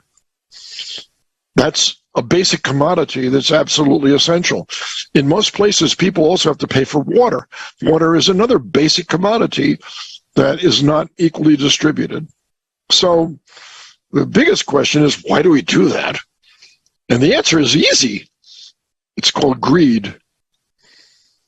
Greed is the biggest driver for accumulating wealth. And why do we do it? Because with money there comes power. With power, you can tell people what to do, and they will do it. And so you can even get more power that way. There's too much wealth in too few people's hands and not enough wealth in everybody else's hands. And it's about resources, and it's about your right as a human being, basically. Food, water, energy, housing, clothing. So let's take a long view now of vertical farming. First, let's just talk about the advantages. One is that you can grow food anywhere in the world, as long as you have water.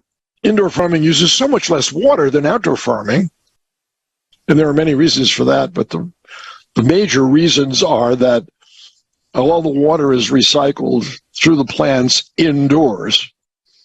And so that you use 70% less water if you farm indoors, 70%. Right now, of all of the available fresh water on the planet, 70% of that is used to farm. And then it's no longer available. That's sheer stupidity. We are just not thinking about how to do it the right way when we know that there's a different way. So the different way is to use less water to get the same amount of food. And so basically that's what indoor farming is. Now, I can have food all year round. Okay, so you take that idea and then scale it up. You've got the same plant as you have outdoors, only the big difference is the rate of growth is much more robust and faster indoors than it is outdoors, because you can control all of the conditions that this plant needs in order to grow. Temperature, humidity, oxygen levels, CO2, all of that can be controlled. There's a farm not far from here in Kearney, New Jersey called Bowery Farms. They have 5 people that work in this farm. 5 people. It's all done automatically. They have, artificial intelligence that is surveying the crops for diseases, growth rates, when to harvest, how to package. It's automated. The whole goddamn thing is automated. So it's really crazy why we are not doing it, right? A lot of people say, a lot of what we grow ends up as animal food. Well, why don't we grow that inside also? We can do it, but I think if you started with farming and allowed people to have enough food, everybody, then there would be a lot less fighting, because most of the fighting is done for territory. Now, imagine all of a sudden, everybody could have wheat. Everybody could have rice. Everybody could have barley. Everybody could have whatever you'd like. Everything will grow indoors that grows outdoors. Everything. Everything. Remember why we said there are a third of the world starving? Because they can't afford to buy food. So why is it that we only grow the food indoors that we can make the most money from? And that's the question. The question is, why do we grow just leafy green vegetables? And the answer is because they grow fast, there's a demand, and we can charge a premium price for them. Why don't governments subsidize indoor farming? So that they will be encouraged to grow potatoes and celery and all the other crops that we would like to be eating that we don't have access to, because they won't grow them because they don't get enough money for them. And if that ever happened, if the world ever got together and said, there should never be a least developed country, at least in terms of food. It's a human right. When you're born, it's your right to get food. It's not a privilege. It's a right of birth. And I firmly believe that.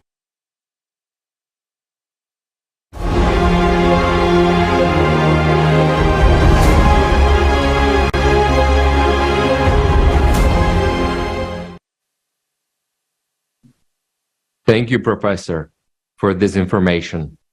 Dear viewers, as Professor said, we have the capabilities and technology to feed the entire population on the planet. Let's look at these technologies that will allow us to produce enough products and food for all people anywhere in the world and even in the space.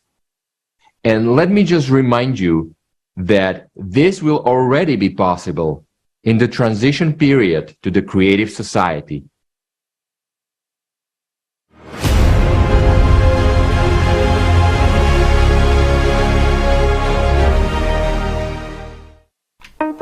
Today, we can easily solve the problem of hunger using technologies that already exist. One remarkable example is vertical farms. The main differences between vertical farms and traditional greenhouse facilities are that they allow for growing on multiple levels and in a fully controlled indoor environment. Several technologies are used in vertical farms. 1. Hydroponics, growing plants in an artificial environment without soil. 2. Aeroponics, growing in an airy environment without soil. 3. Aquaponics, a technology that combines hydroponics and aquaculture, fish farming. So, we see that the soil is not used. There are no insects. There is no need to use pesticides. The products are ecologically clean. It is a closed ecosystem. It is not harmful to the environment. Its efficiency speaks for itself. The Mirai Core vertical farm in Japan is one of the largest city farms on the planet.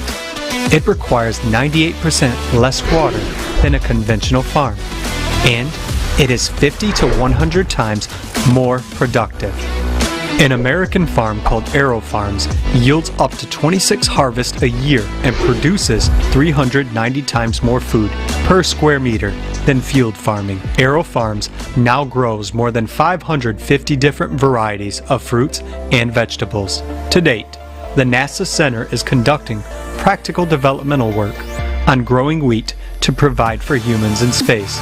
Researchers at Stanford University have calculated that wheat grown in an indoor 10-layer vertical farm can produce up to 660 times higher yields than modern farming methods provide. Yes, we actually published a paper in 2020 on wheat production in vertical farm. So you could really produce a lot of food and 365 days a year, not just during the season. And it's totally independent of climate, but it has a cost.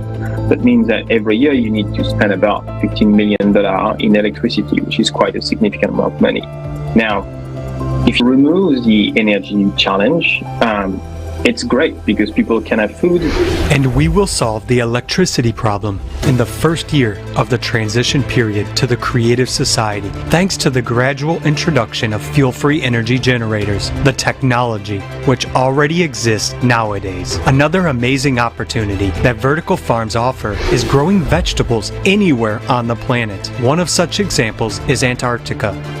I'm standing here in our Antarctic greenhouse from the Eden ISS project, and today I will give you a quick look around. As you can see here, I'm surrounded by plants. To my left side we have tomato plants, behind that are cucumber plants. To my right side we have here 4 different types of lettuce. Thus, we see that vertical farms are greatly expanding our possibilities in food production, but this is far from the limit. Nowadays, projects are being developed for complete ecosystems capable of growing not only fruits and vegetables, but even raising fish and poultry. French architect Pierre Sartou has proposed a vertical farm of mixed functions, Tour Vivant, living tower in which housing, farms, leisure facilities, restaurants, and shops can be located. The concept of the Tour Vivant Eco Tower is to combine hydroponics production and housing in an urban environment. The 30-story pyramid farm, designed by Dixon Despommier, is a closed-loop agricultural ecosystem in which almost every element of the agricultural process, including water and nutrients, is recirculated. It will utilize only 5% of the space of a traditional farm. One such farm will produce a wide variety of fruits and vegetables, fish and poultry, and feed about 50,000 people annually. These few technologies alone show that once a transition from the consumerist format to the creative one starts, the problem of hunger will be solved instantly. By bringing together scientific potential, the best developments and resources, cross-functional, multi-purpose farms will be built within the first year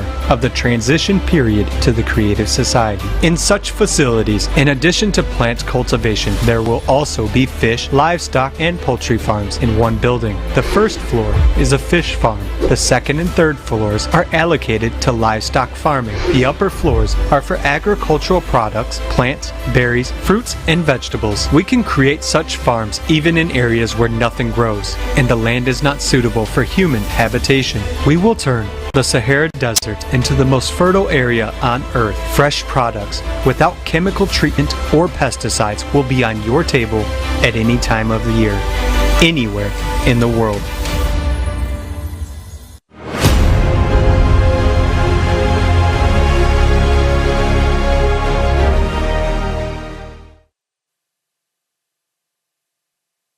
In today's format of society, vertical farms are simply not economically feasible. They require large financial investments and, most importantly, a lot of energy. But already, during the transition period to the creative society, energy will become a free resource for every person and for the entire economy, because it will belong to society. We will have enough energy to operate not only vertical farms, but also other advanced technologies. We can create such farms even in the areas where nothing grows and the land is not suitable for human life. The Sahara Desert can be turned into the most fertile area on Earth. Does this sound like science fiction? But let's get this figured out. Vertical farms are on average 10 times more productive than those traditional farms. In vertical farms, crop is harvested at least 10 times a year, depending on the plant species. On traditional farms, it is harvested only twice a year. This means that vertical farms are 50 times more efficient than existing farms. We currently use an area of 50 million square kilometers around the world for agriculture. This area includes pastures, crops for people, and forage for livestock. By size, this is the area of Australia, North and South America combined. Vertical farms would require an area of 1 million square kilometer to produce the amount of food needed today. That's 1/5 of Sahara. 1/5 would be enough to feed the entire planet. The single plant economy will optimize the transportation of products and significantly reduce transportation costs. Food will be available anywhere in the world at the same prices. The transition to universal multipurpose complex technologies should be gradual. While we will be building these complexes around the world, we will need to continue to use traditional methods of agriculture, improving them and their efficiency and environmental friendliness. This is a real solution to hunger, even in the scale of climate disasters. The problem of fresh water and its shortage is even more acute. After all, not only agriculture, but any production is impossible without it. Of all fresh water, we use 80% in agriculture today. At the same time, half of the world's population suffers from water shortages. But already today, there are technologies that can completely solve this problem. For example, water from fog. In Lima, one of the largest capitals in the world, located in the desert, fog is collected in a huge net and used to produce drinking water. And in Morocco, there is one of the largest installations which can produce up to 6,000 liters of drinking water a day from fog. It costs practically nothing to operate and requires no outside energy. Water out of the air. Atmospheric water generators can extract up to 3,000 liters of potable water per day and can be scaled up to 1 million liters. They can be mobile and stationary, operate from any energy source and in any climate conditions, even in an arid desert. Next one is desalination plants. Around the world, about 16,000 desalination plants clean ocean water from salt and turn it into fresh water. They can produce millions of gallons of fresh water a day and supply 300 million people.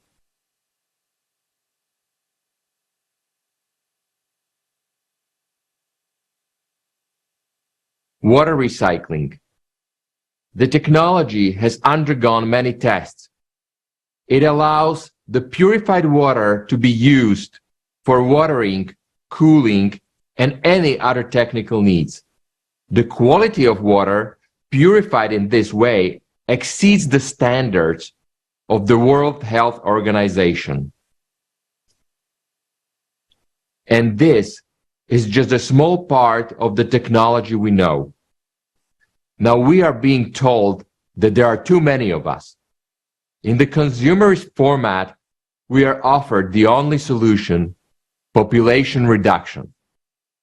Whereas in the creative society, for the development of humanity, we will need at least 50 billion people, which our land can easily feed, and even the climate will not be an obstacle.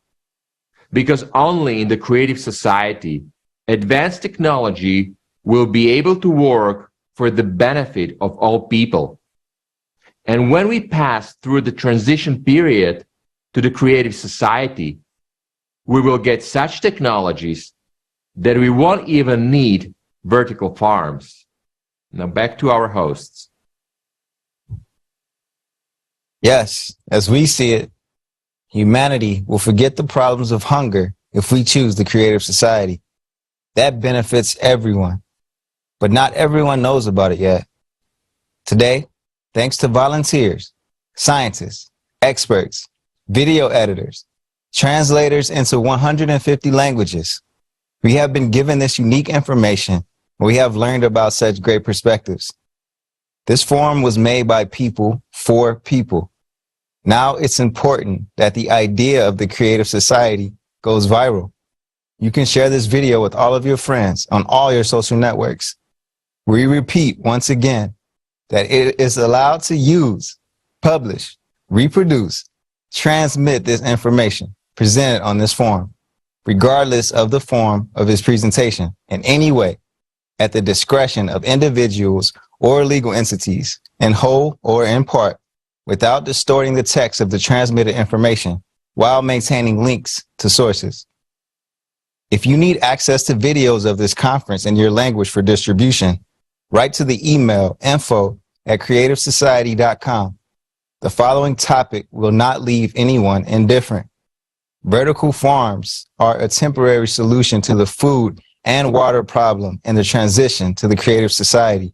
And already in the creative society, we will have an even cooler technology. Let's see a video about it.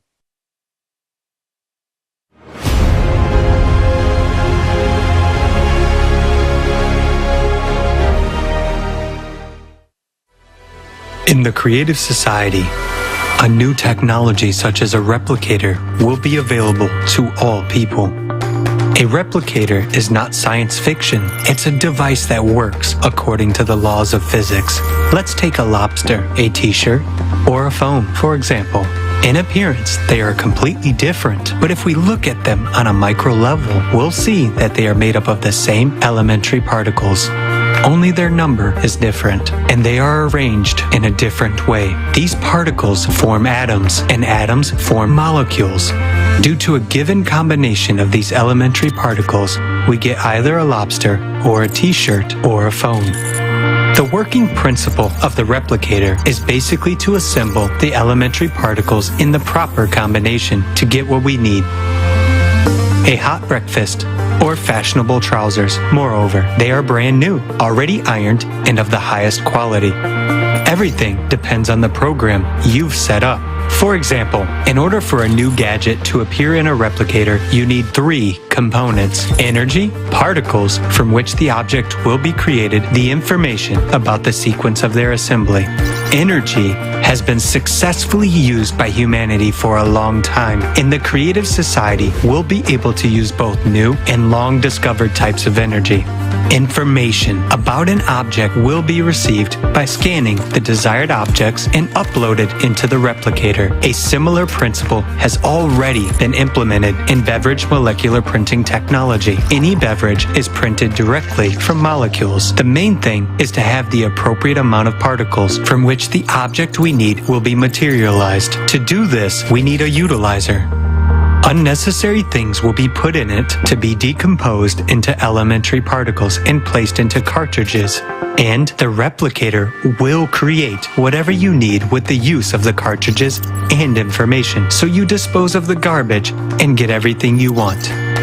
Having a utilizer, you will no longer need to wash the dishes. Just put in it dirty plates, a tablecloth with crumbs, and you're done. A replicator and a utilizer are devices about the size of your microwave or a small cupboard. The magnetic power inside them will help rearrange the particles according to a given combination. In milliseconds and at any moment, you get everything you need and completely free of charge, without harm to your health or the planet's ecology. A replicator will not only benefit every person, it will also benefit the entire planet. For example, to enjoy a delicious, fresh bun at breakfast today, a whole chain of complex production processes must occur. You need to plow a field, and you need a tractor for this.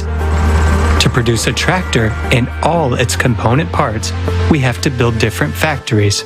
And all these factories emit tons of poisonous gases, whereas their wastewater contains dangerous chemical compounds. We also need raw materials that people extract from quarries and mines. To grow wheat, we need pesticides and chemical fertilizers, which poison the soil and the crops. Delivery of everything we need requires a huge expense, fuel and lubricants. We need transport, trucks, ships, and trains. Look how much damage an ordinary bun does to the environment. And the same story is in every manufacturing sector. In the creative society, all these destructive to the environment processes will disappear, as everyone will have a replicator at hand. Just press the button, and here's a bun for you to eat. Everything will be enough for everyone, anywhere on the planet. We'll be able to cleanse the air, the earth, and the ocean of all dangerous radioactive pollution. Garbage will become the most valuable resource, that is, a source of elementary particles for creating new, beautiful things. The creative society is a world where you will enjoy the most advanced technology and your life will be financially independent, comfortable, and prosperous.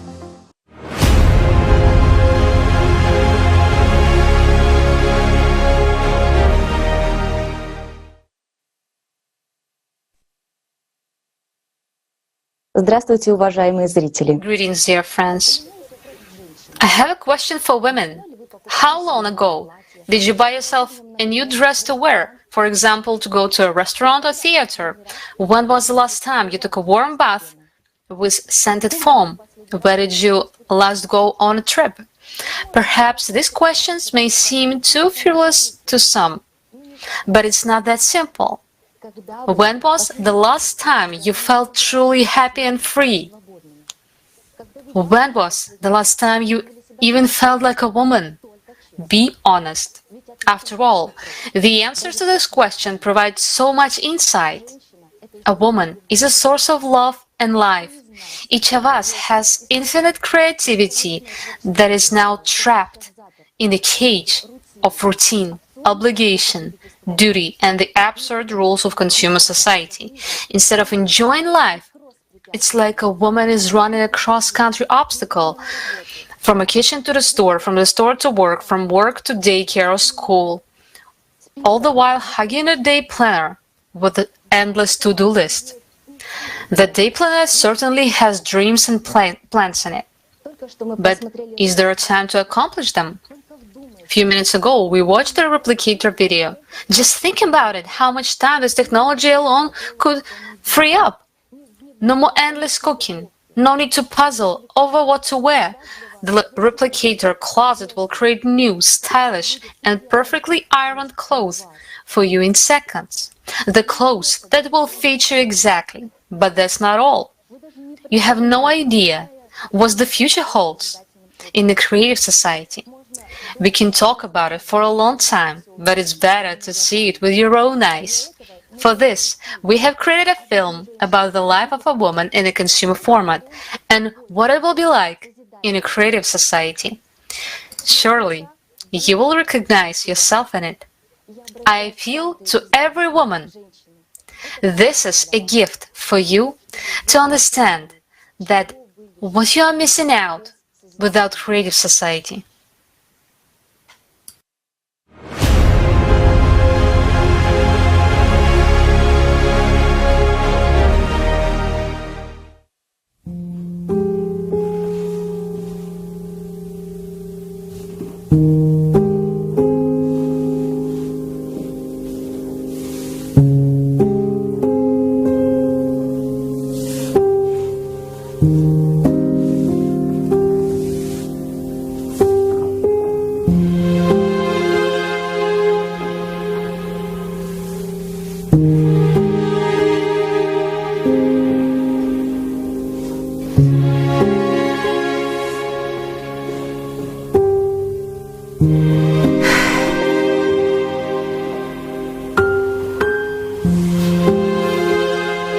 I'm so sick of this.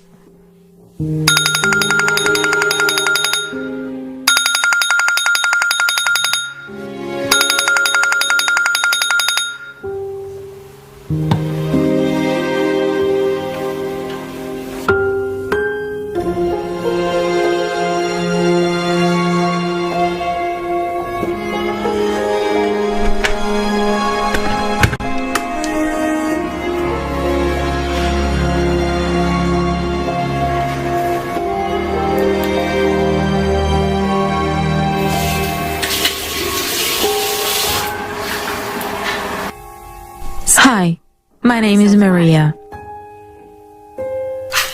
I'm a housewife. My husband, Alex, provides for our family. Thanks to him, I don't have to work. This is how my usual day begins. One of the 365 days of the year. Evelina, wake up! We are gonna be late for school again. Mom, where is the skirt from my uniform? Should be on the hanger. I ironed everything yesterday. Have you seen my watch? Check the nightstand. I don't want this oatmeal. What will you have then? Pancakes.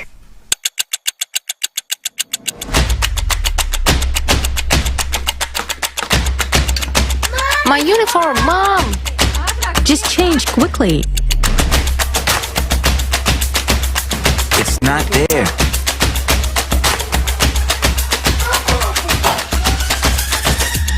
Here it is. Mom, the pancakes is burned.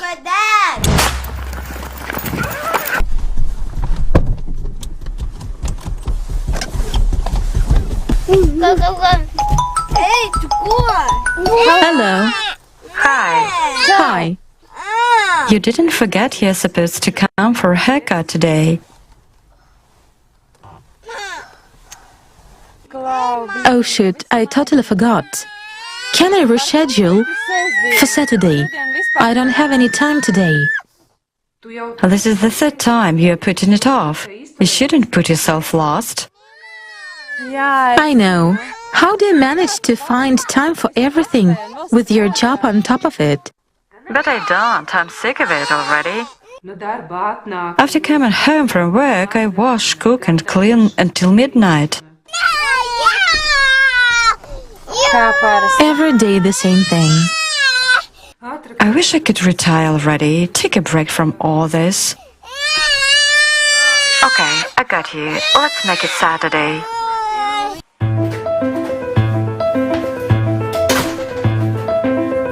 Yes, I'm a housewife.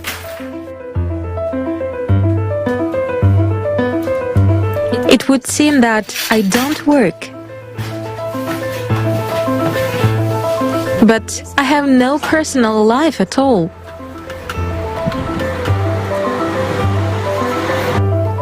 No days off. No vacations. Why did I even go to college? I have no time for self-development or self-fulfillment. It's like I'm a hamster running on a wheel.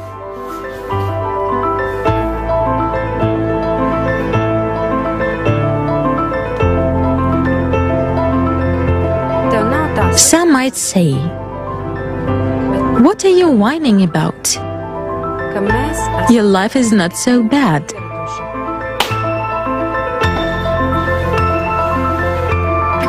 But the problem is, we are so used to it that we no longer see that we are slaves.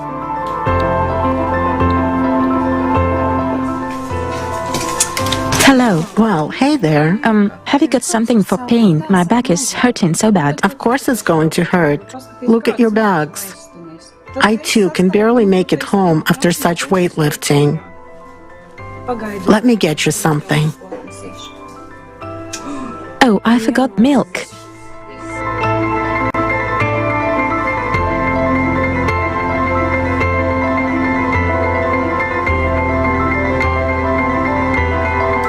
Daiga? Hi. Hi. Is it supposed to be your shift today? No, we're just short on money, so I take more shifts. Did you get your electricity bill yet? Not yet, but I can imagine what's there. I'm so tired, honestly. Some things got to change. Yes, but what can we do?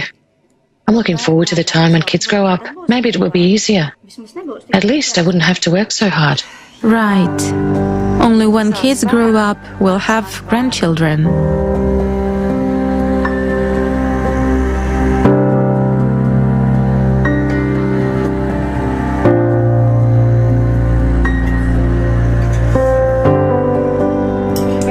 Anna, we are about to have dinner. Get Daddy and Katrina.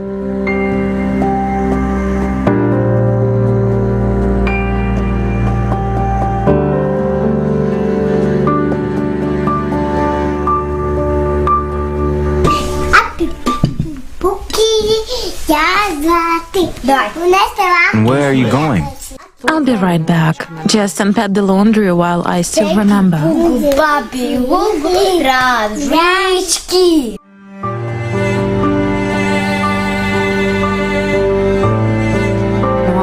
From early morning till late at night, every day it's the same thing. Cleaning, cooking, laundry, shopping, repeat.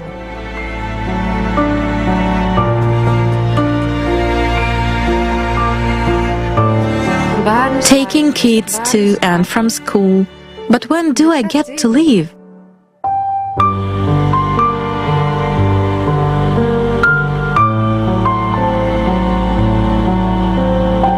And this is despite the fact that I don't work. But I feel like a slave.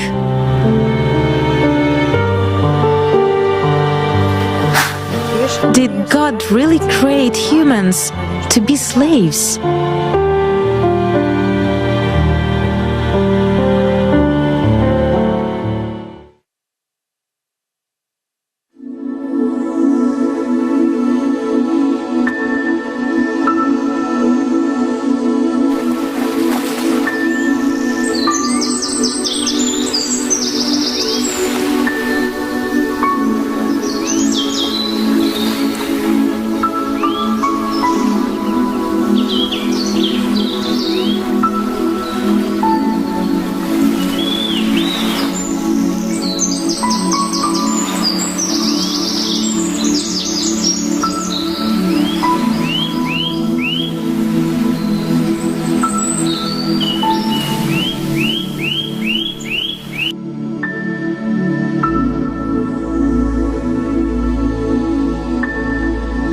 Good morning, Maria. Your screening is complete. Hormonal, vitamin, and micronutrients levels are optimal. The health parameters are normal.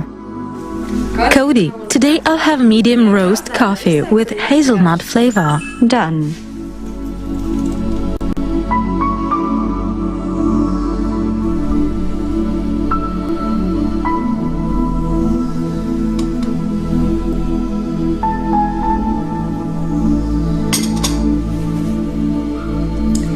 Cody, I want to set the table for breakfast. Suggest options.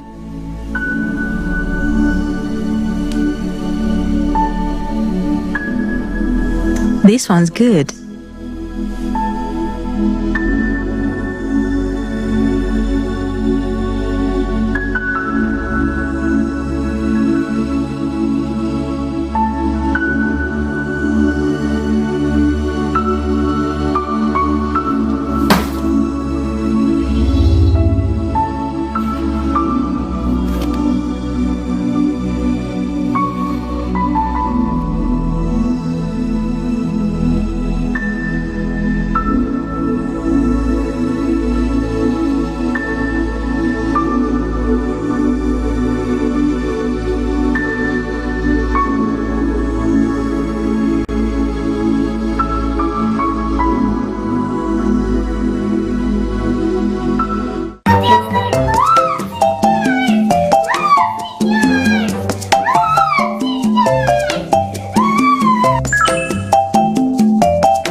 What would you like for breakfast? Pancakes. With your favorite jam? Yes. And I'll have baked rolls. And I'll have my favorite salad. Alex, what will you have? I'll have lobster. For breakfast? Well, why not?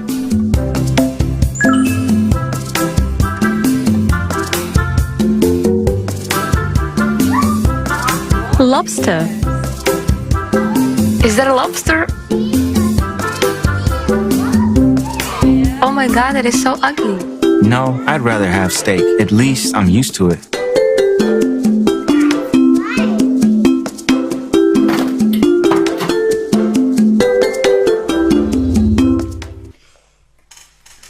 We're going to the water park today. Mom, are we going to water park today?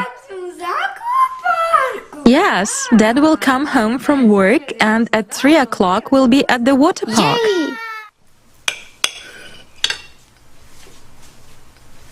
You know what I like about the creative society? What? You don't have to sharpen your knives. They're always sharp. Thanks, Mom, I love you.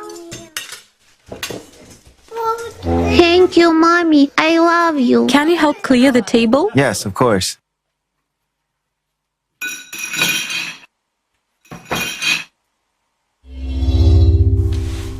It's empty. Empty.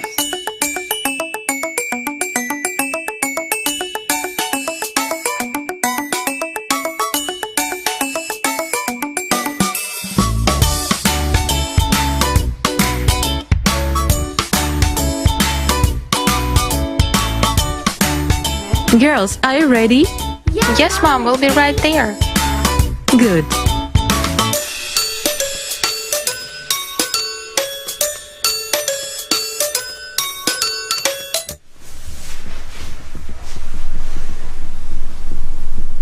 Cody, let's read that book we started.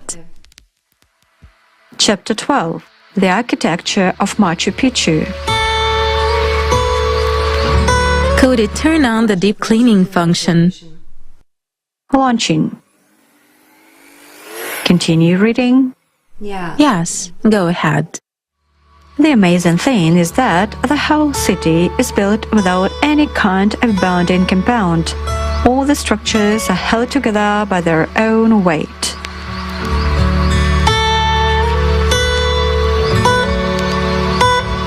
Mom, we are leaving. Have a nice day. Cleaning is complete.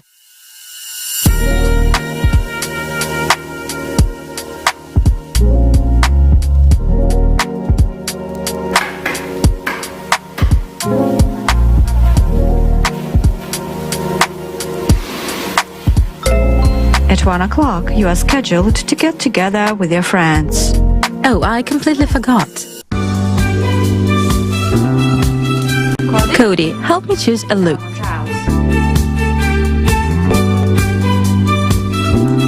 No. Not this one.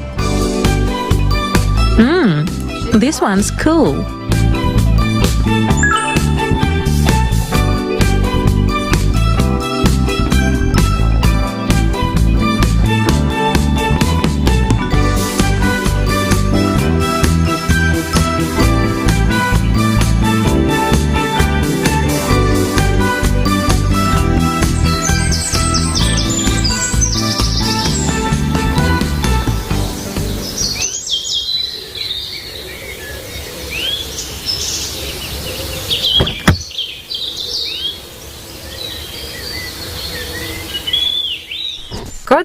Cody, that Levy restaurant. Fasten your seatbelt. The travel time is 7 minutes. Would you like to listen to some music? Of course.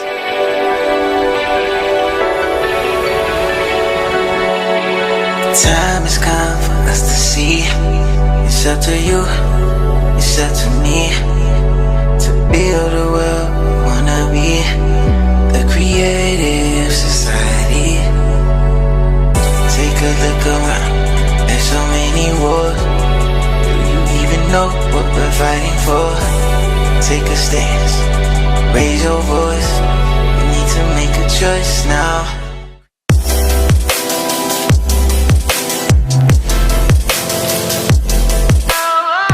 So now we finished developing this technology, and soon it will be in every shower room.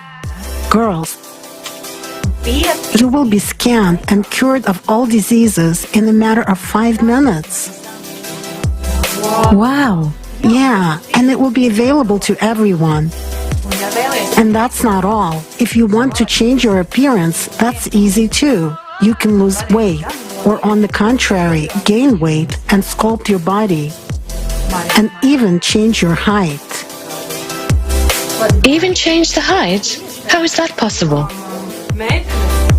Girls, I look at you and I'm so happy. How beautiful you are. Finally, we became women and stopped being slaves. Yes, the creative society cannot be compared with the past. It makes me shudder just recalling it.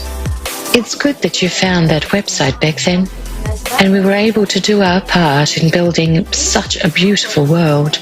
Yes, girls. How quickly everything has changed. Maria, how are your megaliths? We are going to Peru one of these days to see the complex. Wow, how cool! Yes, very. I'm so excited. Girls, I could talk to you for hours, but my family will come home in 15 minutes.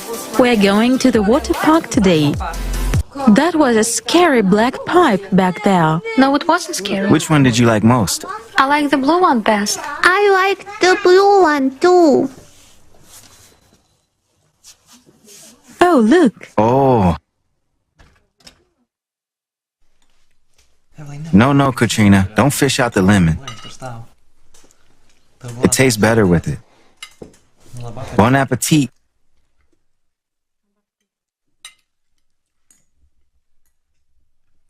So, starting tomorrow, I'm on vacation. Have you planned the next 2 months for us? Well, we'll probably go fishing first. Yeah, I'll never say no to fishing. Right, and then we are going to South America, just like we've always wanted. Yay! And then we'll fly to New Zealand to visit our parents. And then we'll decide where to go next. Hawaii or Fiji. Or Turkey. Then maybe we could sail on yacht from there. Great idea. Cody, plan the route. Working on it. Life is always the result of our choice. This is how my day in the creative society ends. One more best day of my life. Are you saying this is science fiction? This is the reality. This is the absolute reality of tomorrow. If we build the creative society today.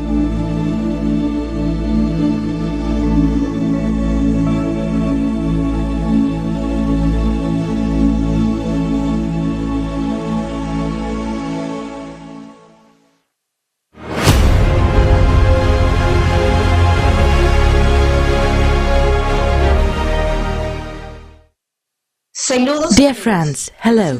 To be honest, this video makes me want to burst into tears of shame that we still do not have the creative society. Oh my god, I want that kind of life. Everything you've seen about the life of a housewife in consumer society is true. My life and the lives of my friends look exactly like this, if not worse. I would also add that the whole routine is endless. I'm catastrophically short of time. I cannot even spend enough time with my husband or just sit quietly to read a book. All the time I have for myself is when I'm in the bathroom or taking a shower. And that's it. I have tons of business ideas and plans for my life, but I just don't have time or resources to do it all. As you've understood, all the time is taken away by household chores. Every day, I just work like a horse, without days off and breaks, and no one pays me any money for that. The entire life of a housewife is in cooking and cleaning. And I also keep thinking that my life is not successful, and I haven't achieved anything in it. Even though I love my husband and children, I often have such thoughts. Now, after watching this film, everything resonated inside me and just opened my eyes on what my life and the life of every woman in the creative society can be like. I couldn't even imagine such a thing. The creative society gives you a chance to get enough sleep, gives you a lot of free time for self-development, acquiring new skills and fulfillment of your desires. The most important thing is that all household chores will be done by robots. No washing, ironing, or cooking. Just imagine robots do all the chores at the snap of a finger. That is everyone's dream, isn't it? Even my children want to live in the creative society. I was scrolling through Instagram the other day and found a photo of a kid from Africa with a poster of the Creative Society. He wants the Creative Society. He supports it and informs about it. Meanwhile, there are adults who know about the Creative Society but do not say anything to anyone. Don't they want the Creative Society? Don't they want to free their women from household slavery so that they can be free and reveal themselves as true members of society?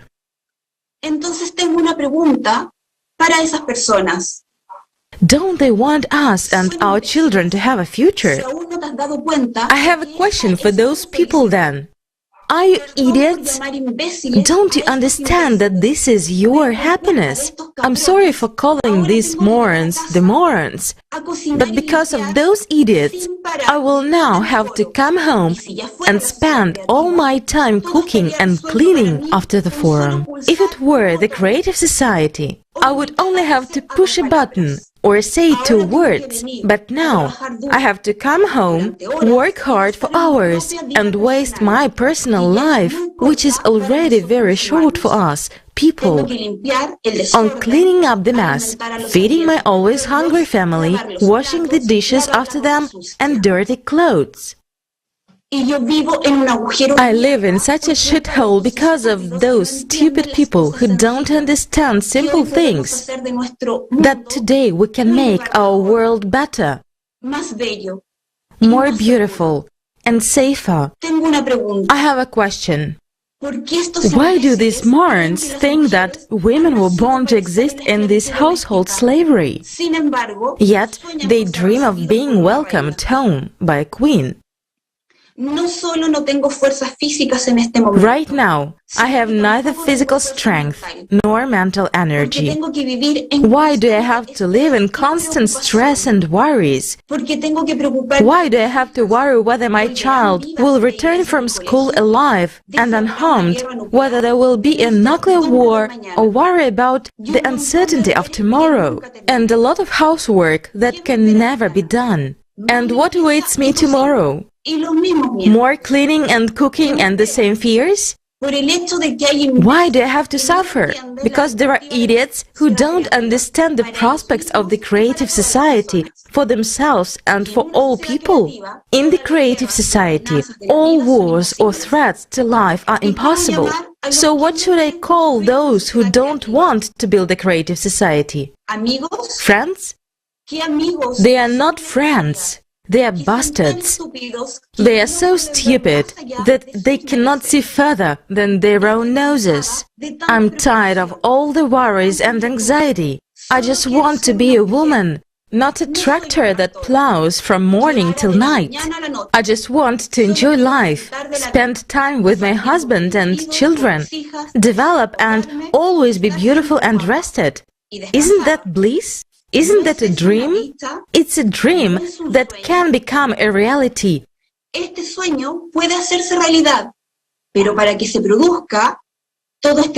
this bliss to come true, we, the women of the world, just need to inform all the people on earth about the creative society.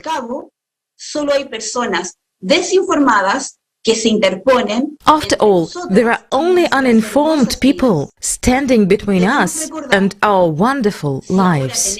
We should remember that if we now have someone around us who doesn't know about the creative society, he is the reason that you and I, dear women, remain in this household slavery. In order to get out of it, we only need to inform everyone, because we all want to be free and happy. So inform everyone you can, whether in the street or in a hair salon, in a store, or at the doctor's, wherever you talk to people. Inform them and support this topic. If you cannot do anything at all, you are sitting at home, write a poster, "I support the Creative Society," and hang it outside your window or put it in your yard. Let people read it. Use every possible way to inform them. Women, I appeal to you. Let's build the Creative Society and finally be free, happy and enjoy life. We deserve it. This is a very timely topic, and indeed, only in the Creative Society will a woman feel fully as a woman, as a mother, and as a wife, and finally enjoy life. I wish this could happen as soon as possible. Now we are in the first stage of building the Creative Society, which is the informational stage. We are being asked, what can be done right now? We have a simple answer to that question. There is nothing simpler than a small action. You can start wearing a t-shirt with the Creative Society logo on it, a baseball cap, a sweatshirt. Start wearing them to make people aware of the Creative Society. All the designs are now available on the Creative Society website. Tell me, what's the point of buying a branded t-shirt from a well-known company and for your own money to wear their ads in these huge letters? I would rather wear a t-shirt of the Creative Society because I want to live in the Creative Society. I want my children and parents to live in the Creative Society. I want all the people in the world to learn about the Creative Society. And now I would like to welcome Shayla Bonick, an incredibly talented, creative, beautiful, and most importantly, a person of great heart. Many of you know her as a leading singer of the legendary music band Boney M. Shayla is also a songwriter, performer, co-producer, fashion designer, author, among other things.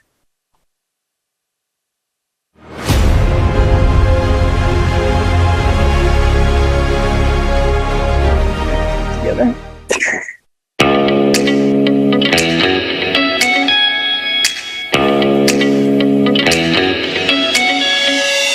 Hey, let me tell you something. Hey, lend me your ear. We're here to tell you it will be okay. We'll find a better way. There's no need to be afraid if we unite today. We just want to be happy. We just want to live. We just want to be happy. We just want to live. We just want to be happy.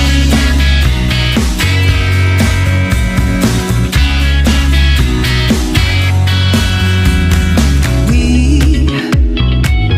hear you loud and clear.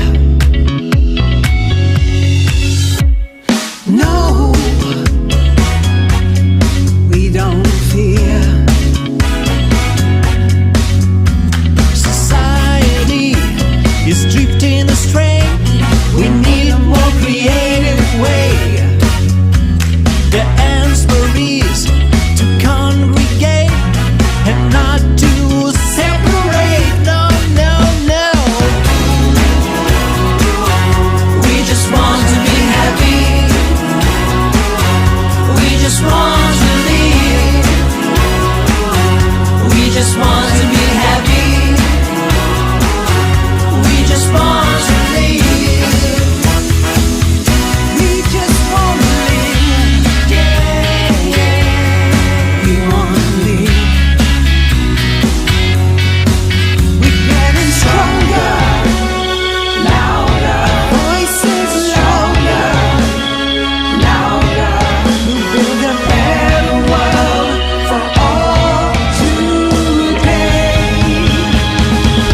build a better way.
Today's forum is unique. It's filled with both the awakening truth and the love of those who reach out to humanity through their actions and creativity. Our survival is in unity. We can do it, but only together. This beautiful song has now reached the hearts of many people. It's very inspiring and motivating not to stop, to keep informing people about the creative society. Have you ever thought that if human life is the main value of the creative society, then the top priority of the creative society would be to keep people healthy? Right now, we are 8 billion of patients in the consumerist format. On the one hand, there is a lot of money circulating in medicine. And on the other hand, people are getting sicker and sicker. Pandemics have taken millions of lives. Diseases that are unknown to doctors continue to appear. In this block of our forum, we will look at the situation in medicine through the eyes of a doctor and a patient of the consumerist society format. And also we will learn about the incredible technologies of health improvement and life prolongation, which will be available for everyone in the creative society. Our guest today is Mr. Vladimir Razumenko.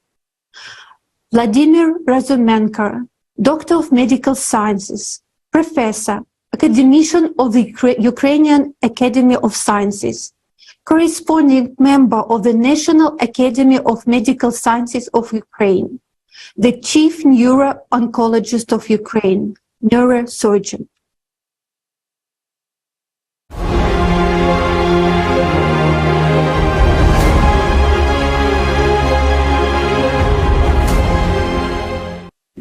My name is Vladimir Razumenko. I am a physician by occupation. That's the main thing in my profession. I am a doctor of medical sciences, professor. I am also an academician of the Ukraine Academy of Sciences and a corresponding member of the National Academy of Medical Sciences of Ukraine. By position, I am the chief neuro-oncologist, that is, a neurosurgeon who deals with oncological diseases. I spend almost every working day in the operating room. I perform the most complicated surgeries on the brain in case of brain tumors. Without the development of medicine, it is impossible to further discuss the issue of health of the entire world's population. With the current population of about 7 billion, unfortunately, not in all countries people are able to get adequate medical care. It's a negative moment in the development of the healthcare industry in every country. Medicine today has to be highly technological. Medicine today should be highly effective. And the application of various medical measures should not only be aimed at curing a person, it should be aimed at disease prevention. And there is a serious issue of correlation between our actual life, ecology, and environment and the diseases that occur in the body. Today, technology makes it possible to cope with a whole range of very serious diseases. It concerns all organs, all body systems. But it has to be applied everywhere and in all countries. And today, if something has been invented somewhere and is being used highly efficiently, then it's necessary to share its experience. Each country should gather forums and cover it widely, not keep it a secret. And then together, it will be possible to collectively develop the chosen direction in a specific aspect of a certain disease. It's a significant problem. And another important aspect of the problem in the economic component of medicine. Unfortunately, nowadays, the economy suffers from a variety of factors. This concerns how an economically developed country uses the resources that it receives at the expense of business, how its enterprises work, and how people use the accumulated balance and accumulated funds for development of healthcare. It is considered that if the economy is high level, then the therapeutic measures must be high level too. And what to do in economically non-developed countries? And what about those countries with wars going on? When there is a discrepancy between the life aspirations and attitudes with those who run the country and who benefit from the wealth accumulation for the sake of their existence. They don't think about humanity at all. This is a major problem as well. A doctor should not make money, but should receive a proper salary, proper conditions, so that he doesn't have to think about everyday routine, or that his family is not fed.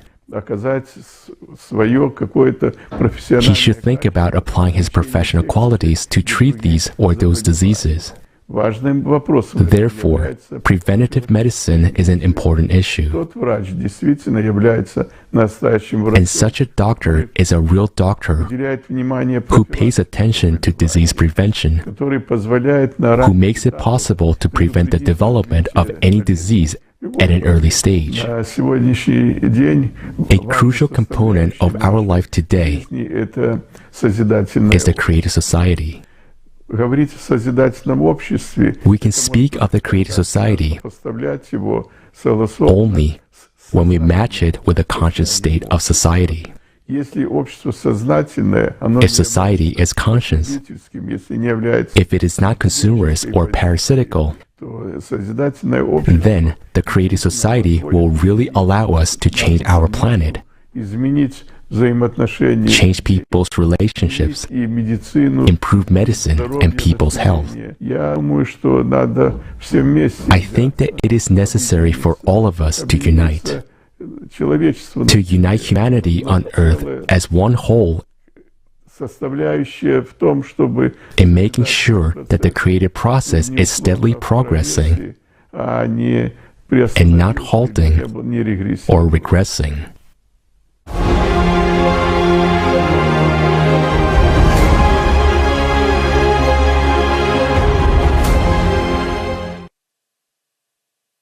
Professor, thank you for being honest about what's going on with medicine. The field of healthcare requires radical changes. Today we say with certainty that the medicine of the creative society will provide the most important thing, the protection of a person's health. We already have enough technology to cure all diseases. In the creative society, people will not fall ill at all, and our life expectancy will increase considerably. Let's watch the video.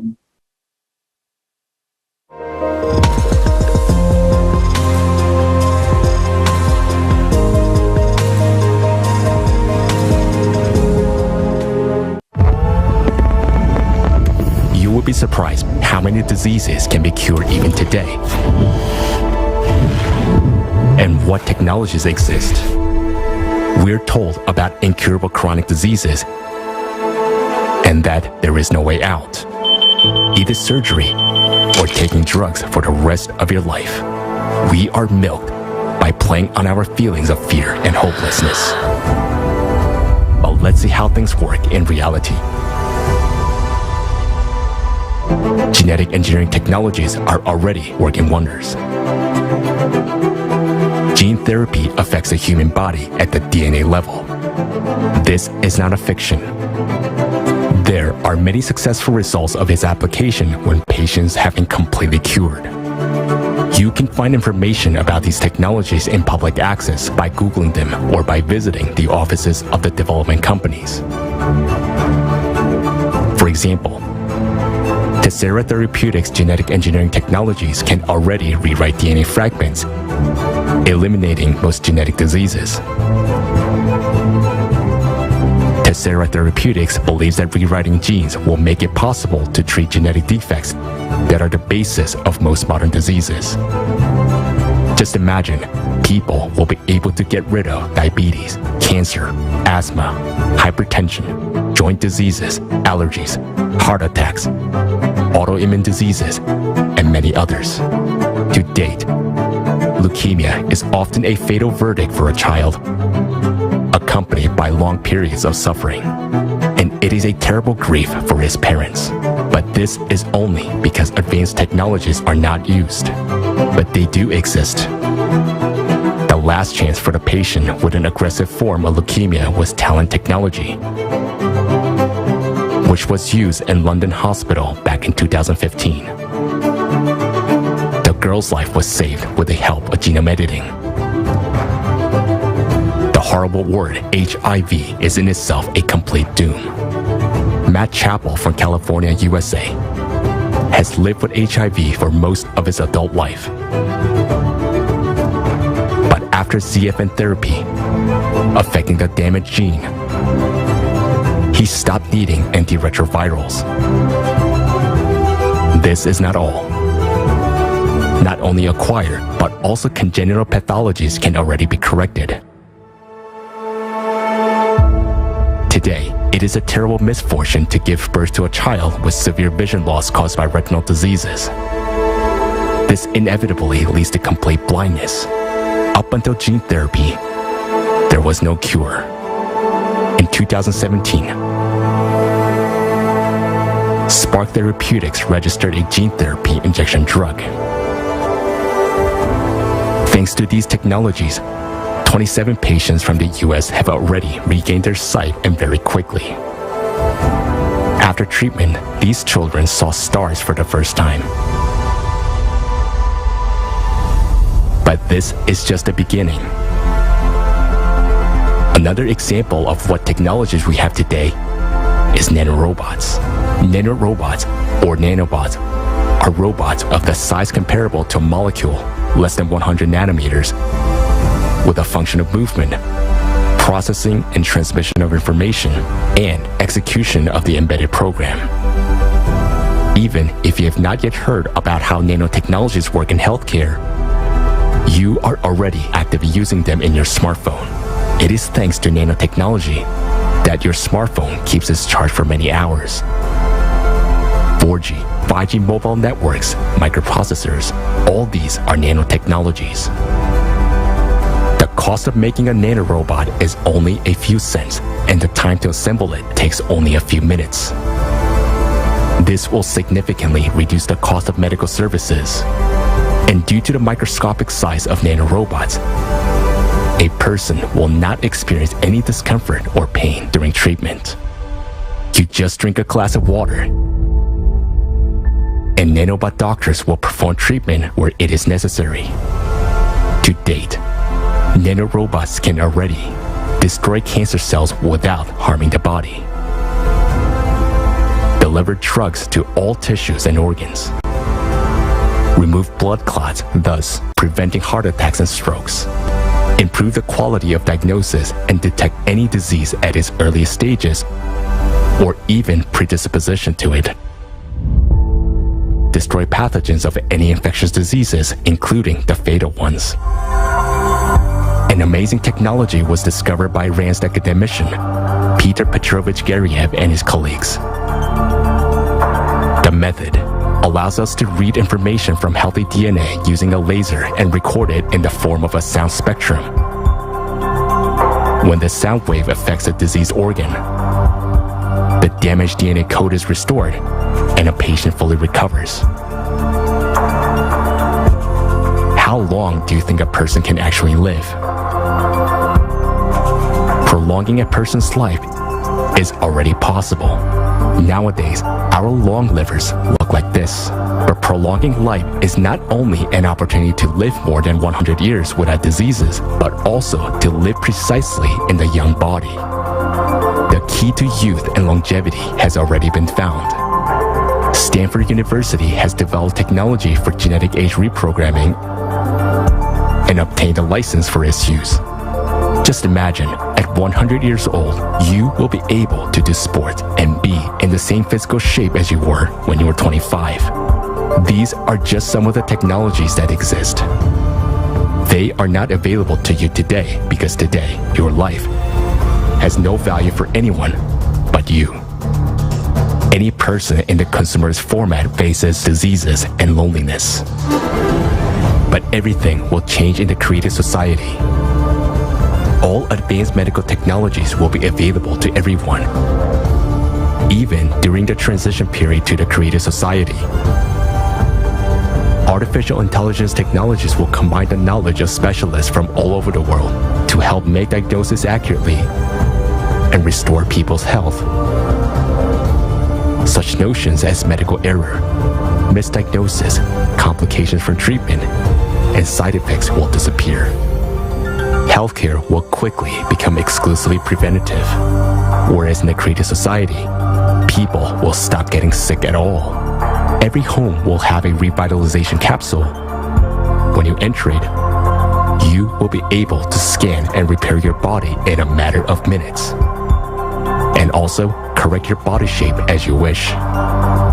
At last, you will be able to eat your favorite dishes and desserts without harming your health. A pleasant bonus in the creative society will be prolonging life beyond the species limit. Even at 125 or older, people will look and feel like they are 20 years old. You will be able to make all your dreams come true. Climb the Great Wall of China. Walk 50 kilometers across the South Island of New Zealand in one breath. Run with your grandchildren and dance salsa until dawn in your 60s or 90s.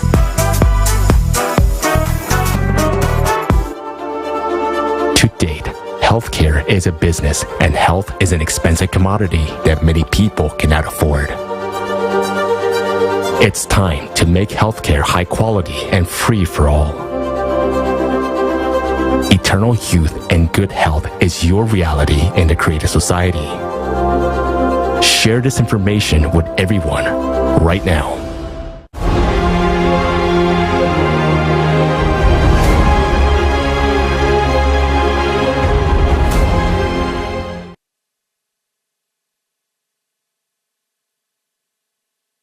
When one hears the benefits of a person in the creative society, I, for myself, want to say that I want to live in such a society. Creative society is the real dream for everyone. To create a creative society, we must unite on the idea of a better society. We are not uniting on possessions, cultures, or houses. Unity does not mean that we not all now start wearing the same type of clothes, listening to the same music, or thinking the same way. No, we unite in our diversity only on an idea, the idea of a better society. A society where human life comes first and where every human being is provided with the dignity of life from birth. A creative society is beneficial for every human being. And that's why I'm happy that the creative society is also supported by the Roma. Bogdan Trajanok from Poland will tell us about his vision of the creative society.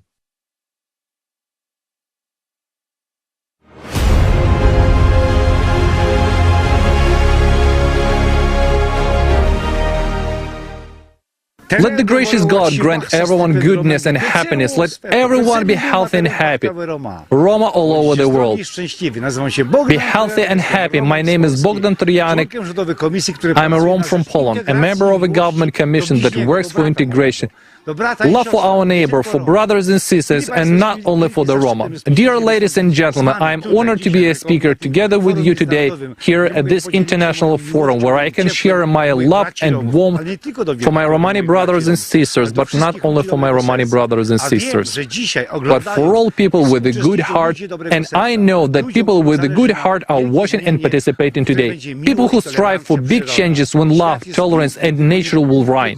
The world is beautiful. It's just that people spoil it, but thanks to all of us, tremendous support and great love, this world will become more beautiful. What is the use of a tree without leaves? It withers away. So if we all seek together and speak the same words in one voice, and we all say, stop violence, stop destroying the world and nature, our world will become more beautiful. We live all over the world, Roma brothers, we have our own and our love. We certainly feel great in our countries, but my appeal to my brothers around the world is that we should be able to find ourselves and learn. Ladies and gentlemen, it's a great honor to say today that I have a favor to ask. It is a request of a pious man to my Romani brothers and to all of you who hear us, who participate in this beautiful forum. We must unite with all our hearts. Why do we unite with you? Because we can see that the creative society is doing a wonderful work in the name of love. I would like to sincerely ask all of you, my brothers, to change things from now on. We want and desire it. Let's not pretend. Let's not be indifferent to people, to the world, to animals. Let's not pretend that we don't care, because I know that you and I care, because this is your future and my future. My grandmother had always told me about great love and tolerance, and suddenly I came across the creative society that talks about freedom and love, about a free world. This is what every human being wants, and especially we, gypsies, because we, gypsies, are free people. No one has ever forced us to do anything, and if they did, we did not give in. Together with you, we will build a wonderful world. The fact that today we join together around the world at this international forum is proof of that. And my Roma brothers around the world, I, as a Roma brother, ask you to join in. It is necessary to unite so that we can be like one fist, one force, because our strength is in unity. When we all get together, we will change the world.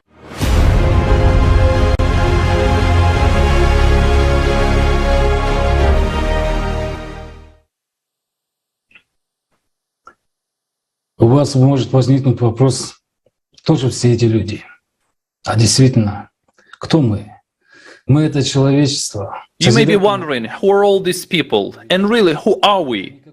We are humanity. The creative society is all of humanity. It is not some saintly call. It is a society where everyone has a place. And when I say all, it means all. We are on every continent of our planet. We are all volunteers, regardless of age, status, profession, or hobby. We all contribute to the common future of humanity in our own time and our own way. We are bikers and businessmen, bankers and teachers, criminals and generals, construction workers and terrorists, politicians and taxi drivers, scientists and sailors, students and athletes. There are members of all religions and sects among us. And yes, there are even Freemasons among us, and they too are doing a lot of good and working for the common good of the whole of the people. Even alcoholics and drug addicts share our views. Are they not human beings? Don't they want a normal life? от талибов, орков, бандеровцев, Whoever коммунистов. you name, they will be in our ranks anyway, from the Talibs, the orcs, the banderas, the communists, the fascists, and the mafia. I will tell you more. There are even Democrats and Republicans among us. Do you know why they are? Do you know why we are so divided? Because before we didn't have one common idea, we didn't have the creative society. The consumerist format has fragmented us all and put us in our own niches, forced us to get our own bread in different ways, turned us away from each other in pursuit of personal happiness. There are true heroes and geniuses among us. They've been working for years for the good of humanity. Some have already given their lives for the survival of humanity. The consumerist format does not allow us to say their names because the consumerist format will inevitably exterminate them. Yes, we are heroes, but we're also the outcasts of today's. Take the Taliban, they are terrorists. Why did they have to take up arms? Have you ever asked yourself this question? We do not support terrorism or justify their methods, but right now in Afghanistan, our members are translating this form for the same Taliban who have taken up arms under compulsion of the consumerist format, because they dream of being humans, of fulfilling the precepts of Prophet Muhammad. They dream of the creative society. I will shock you once again. There is even the all-to-know common mafia among us, Yakuza, Triad, Sicilians, Russians, Mexican, and American. And do you know why they are our members? Because they are human beings, and under different conditions they would be true people. But now they are victims like the rest of us. Our law says they are criminals, and we say they are victims of the consumerist format. In other conditions, they would be heroes. In the consumerist format, they will risk their lives to. In the consumerist format, they risk their lives to earn their bread. And in other conditions, they would risk their lives to improve everyone's life. They would be heroes. They are risk takers. They have a risk character. They are not afraid to risk life, to sacrifice their freedom and their lives. But for what? Today, for a piece of bread. In other conditions, in the creative society, they would be explorers. The most extreme and dangerous professions would be for them. Every person on the planet would know and be proud of them. Let's be honest. Many people have been pushed on the criminal path into the ranks of the mafia as a protest against the injustice of this consumerist format. Isn't that a crime? This whole consumerist format just change the conditions and billions of people will get a chance for a better life. A life without humiliation and oppression, a life of quality and justice for all. Where are these people? What are these people strive for right now? Has anyone looked into their souls? No one. No one but us.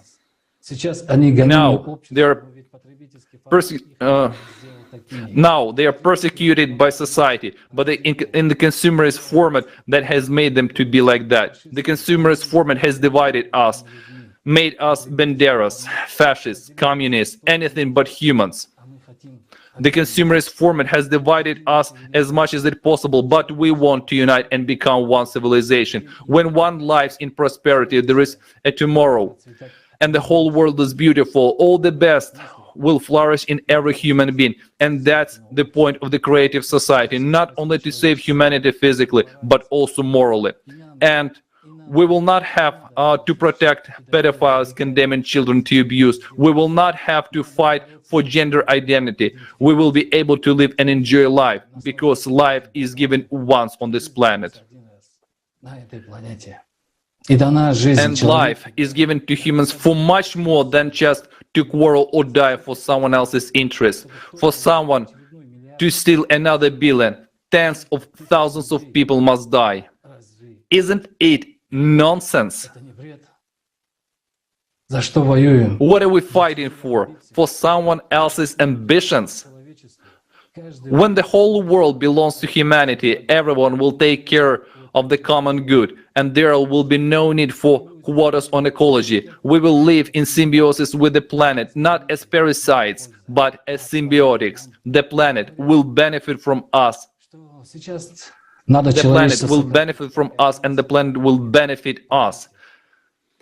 They are saying now it is necessary to reduce the number of people because we're eating away the planet. But believe me, in the creative society, nobody will eat anybody. There will be enough food and resources to feed 50 billion people because the goals that we set for humanity are ambitious, realistic, and achievable, unlike the goals that the consumerist format set. In the consumerist format, the main thing is consumption. We want to live in a beautiful future where we are united, where we are a united civilization. We want to save not only humanity, but the human in each of us. Thank you.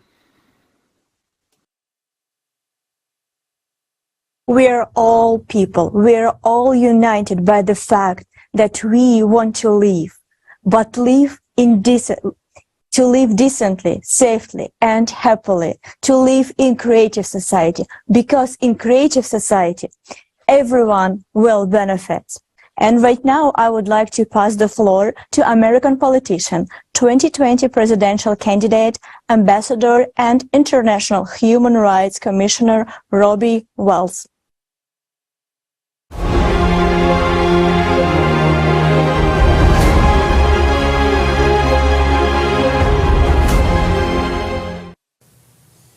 Hello, ladies and gentlemen. I am honored to participate in this landmark international forum.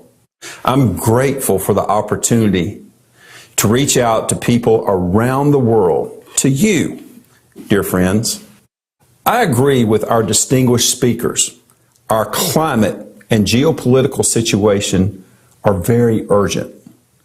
Even in my home country, the United States, the economy is collapsing rapidly. Record inflation is eating away at our salaries and savings, and more people are left on the streets because they can no longer pay their rent. Think about it. There is an unprecedented increase in child poverty in the United States right now. My heart bleeds to realize how many children will go to bed hungry tonight and how many more will go to bed hungry tomorrow, because the situation is only getting worse. And this is all in America. In America, children go to bed hungry. It's not somewhere in developing countries. It's already happening here in the United States. All this despite the fact that we are the most developed nation in all the world. And we no longer feel safe in our country. When sending children off to school, every one of us is afraid, and we pray. God forbid that nothing happens to them while they are away, and we hope that they come home alive. The polarization of society has reached its climax. We are divided. We're pitted against each other, and we are afraid of our neighbors. And all of this is happening at a time when we absolutely must be united, because the climate is wiping us Americans and our beautiful country off the face of the earth. These conditions in which we find ourselves leave us no choice. We can no longer stand by and hope this nightmare will go away on its own, like a bad dream. It will not go away. And we will face the inevitable end unless we act together. This is the first time humanity has found itself in such a critical situation. So we need a new action plan. The existing programs will not save us. Can I let you in on a secret? We politicians, we're sick and tired of proclaiming our endless new action plans while realizing they don't work. How much longer can we keep bad-mouthing each other while fighting for our office? We don't have time for these political games. We need a feasible working model that will unite our fragmented society and defeat the undefeatable. And I mean the climate. Because no matter how much we are pitted against each other, we all have the same enemy, which is the climate. It is time for all of us, all of society to grow up and stop being passive. The price of our inaction is human life, our lives. I'm an American. I grew up in America. I owe what I am today and what I have achieved to my country, to the people of this country, to my parents and my teachers. It is time to give back to my country, which is now in great need of a new creative format of politics. But first of all, I am a man, a resident of our shared planet Earth. We are all inhabitants of this planet, connected closer than the people of one nation. We are linked by an inevitable thread of humanity. It is this quality together with our determination and persistence that will help us to build a creative society the entire world over. With all of this in mind, I would like to announce that I am taking a couple of months to make a decision on whether we will run for president in 2024. Expect that decision by the 1st of next year. The cornerstone of my election, if I choose to run, will be the building of the creative society, because only the incorporation of the 8 pillars of the creative society into the Constitution will guarantee a secure, stable, comfortable, and happy life for all people. Why the 8 pillars, you may ask? Well, I often travel around America and talk to voters. And believe me, everything they want is already spelled out in these 8 pillars because the people themselves formulated them. And I'm all for what society chooses. Look at this global crisis. It is evident to me that the creative society is the only chance to build a wonderful world for all, the world that each of us dream about. No matter how great America is, we cannot overcome the climate alone. So, as was said above, to defeat this common enemy, we must put aside our differences. Reach out to each other and together choose the creative format of society. I will stand for the creative society to the end. And when I win, if I choose to run, the presidential election in 2024, and I know I will win, I will build a creative society not just in the United States, but around the entire world. One more thing, and you can bank on these words right here. I will put Putin and Xi Jinping around the same table, and they will accept the creative society. And together, we will surely save our planet. May God bless each and every one of you around the world watching tonight, and may God continue to bless these United States.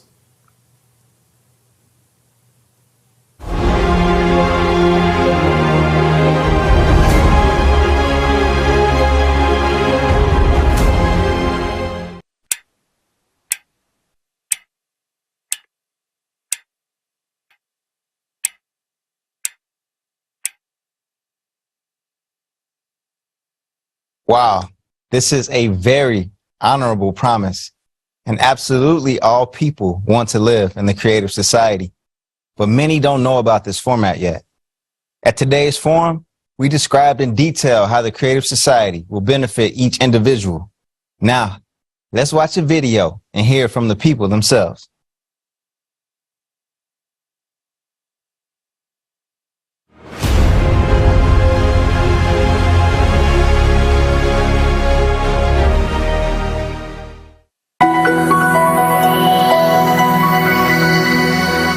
I dream of living in a world free of diseases. My dream world where everybody's treated fairly, everybody's treated equally. I believe that something like universal basic income would be quite reasonable. Everyone has the right to water, safety, an education, and either a supply of food or the means to provide food for their families. It seems to me that once a person is born, he or she should already be provided with good living conditions, housing and food. I feel they should have like basic necessities, so like food, water, obviously like electricity, and stuff as health aside, because without health you can't do nothing. No. Yeah, and just free healthcare as well. It would be great if every person on this planet already had housing at the moment of their birth. If everybody could work with what they love, I think we could see a huge difference in society. By birthright, a human should have the freedom of moving around freely. There shouldn't be borders, because I believe that God created the earth and sky for everyone. But people began to divide it. I think every person should be given a fair rights. A child should be able to have a loving home, I think, and maybe the government shall support families that don't have that much money on their child. I think there should be benefits to help mothers and raise kids. First of all, it has to do with freedom of movement. Primary education should be free. It's a basic fundamental human right. Free health benefits still 5, because some parents, they're going through crisis. And don't fight each other. I think it's important for people to have clean water and good food. Of course, a peaceful world, ideally a world without diseases, so that we could cure as many diseases as possible, the whole spectrum of diseases. So everyone should have a roof over their head, everyone should have employment, access to free education, access to free healthcare. In an open and technological society where you should probably work 3 or 4 hours a day and do only a job that is interesting to you. In fact, nowadays, there's enough technology for people to not work at all. A world where collaboration is like the main intention and not like just competition. A society that gives the tools for anybody to develop. A society where everyone can fulfill their potential. Opportunity. Yes. The chance of a happy life. An education, a safe home, secure home, and equal rights. Old age should be decent. Pensions should be decent. To live in a world where human life is the most important thing. Yes, I think so too. Everyone must have access to information, and it mustn't be distorted by those in power. Mass media should be free. Well, I suppose for human life to be a priority, you have to look after the environment that you work in. So resources have to be shared, nurtured, invested in for everyone, not just the wealthy few. The government should take care of everybody, and everybody should be living in peace. Want to be friendly, to cooperate with each other, not kill each other. There must be economic independence. It is necessary to ensure that laws are obeyed and human life is respected. All the money that we are investing in army, we have to invest it into education. No hunger in the world. Peace in the world and relationships between people should be friendly. For me, it is a world without war. An alternative world, a world without nuclear power, a world without bombs and mines. I would like to live in a world free of crime, where the government fulfills its promises. Do you support the creative society? Of course. I'm as active as a participant as you are. The creative society is what we are building today. Definitely, yes. Definitely. Yes, of course. Yeah, I support this. I would definitely support creative society. Of course I support it. I believe it would make the world a much better place. I don't just believe, I'm sure. It's important for the whole world. That's a fantastic initiative. Yes, I'm definitely going to participate. I want the creative society, a society of kind, open and bright people, to be for the future generations. And I would like it for us too. Sure, because I'm actually already doing it now. Deep inside, we all know what is right. At some point, we shifted responsibility onto others because we thought they could save us. us. But the only ones who can really save us is ourselves. Of course, I want it too. Who wouldn't want it? We all want to live in such a society. Yes, absolutely. We are supporting and we are dream about the like this society. Yeah, definitely. Yes. Yes, I would definitely want it. I dream about it. Do you support the creative format of society? No doubt. I surely do. Yes, definitely. I'm definitely on board, 100%. Of course, I would like to live in such a creative society. Sure, definitely. I think all reasonable people support it. Of course there will be a new world, and I definitely support it.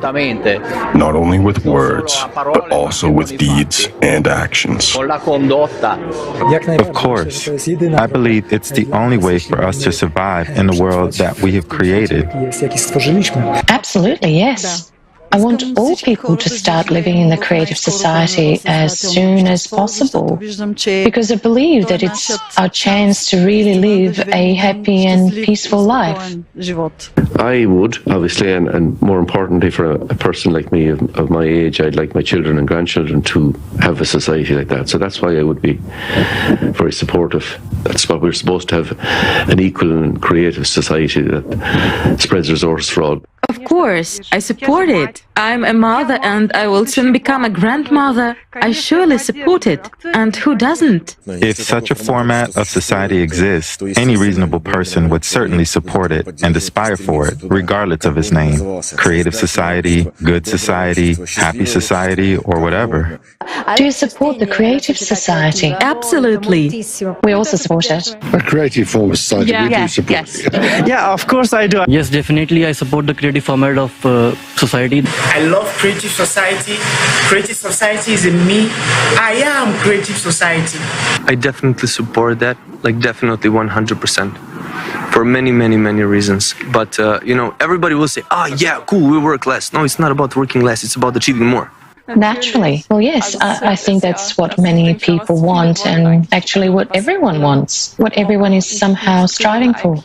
That would be the greatest society. If we all really become united, there would be no evil.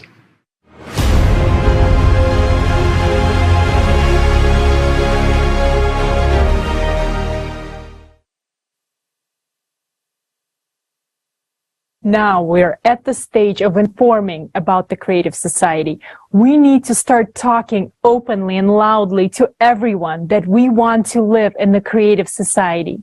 We need to spread this information. Now you can tell everyone about the creative society, and in this way, we will form an electoral request to politicians. At the next election, we will vote only for politicians who support the creative society.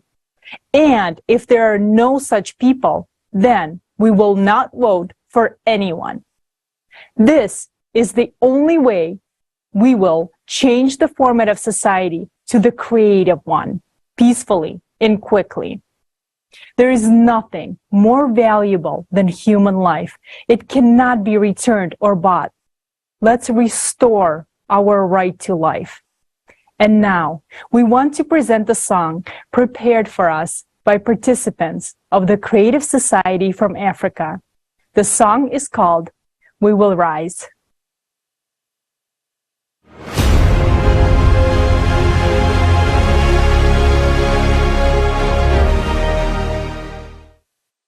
We will rise, we will rise, we will rise, we will rise, creating society. We will rise in power of unity. We will rise. Every day you wake up, you want the news and ask yourself, why?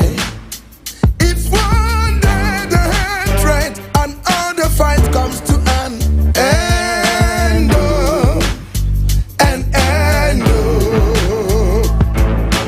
If one day the killing and greed is over, if one day humanity's mind is sober, every time you wake up, you make the world we are living in Nooks and guns await us as we are walking on the streets.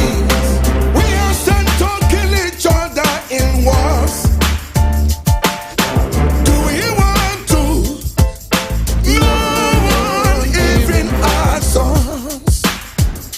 What we want is a peaceful life. It is 8 billion of us. We want to live, not just survive. The power is within us. Society, we will rise in power of unity. We will rise. We are people, and we see what our world is meant to be. Happy, joyful, loving one, shining brighter than the sun.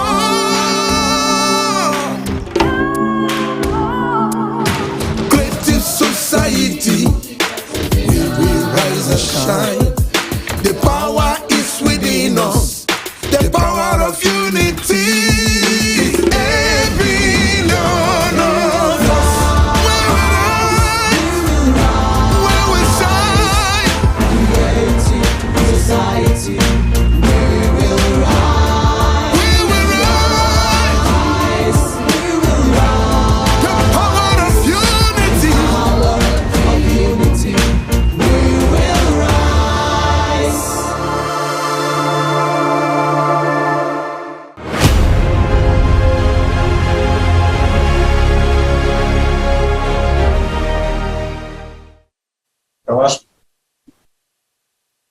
We would like to thank the very famous singer and very talented Dr. Phyllis Duque for his song, We Will Rise, as an expression of the African voice for the Creative Society technology. Technology, as we know, should always serve to improve our lives. But today, it's impossible to achieve this. Even though we live in a time of technological breakthroughs, we are limited by the consumer format. Only by joining together will we move to a level of technology that you could never even dream of. Free energy, life extension, smart and technological cities, nano robots, robotic assistants and various drones, artificial intelligence systems, and much, much more. There's simply not enough time to list all the technologies. So let's watch a video about the essential technologies available to everyone in the Creative Society.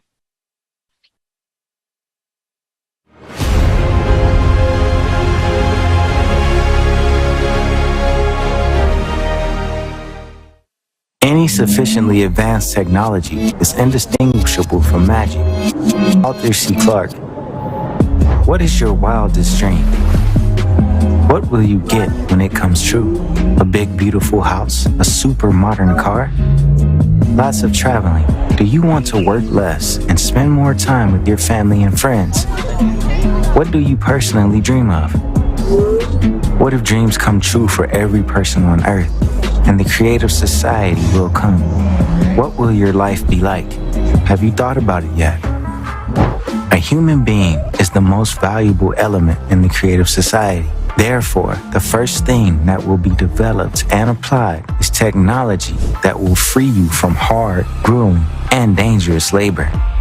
It will be done by robots and artificial intelligence. Nowadays, in the consumerist format, the introduction of advanced technology will leave you without work, but in the Creative Society, it will be different. In addition to the universal basic income of $10,000 a month, you can earn extra money and work at a pace you feel comfortable. No more than 4 hours a day, 4 days a week. And if you're an entrepreneur or businessman, schedule your time the way you want without worrying about anything, because both you and your employees have a universal basic income, and all the cutting-edge technologies and robotics are there for you.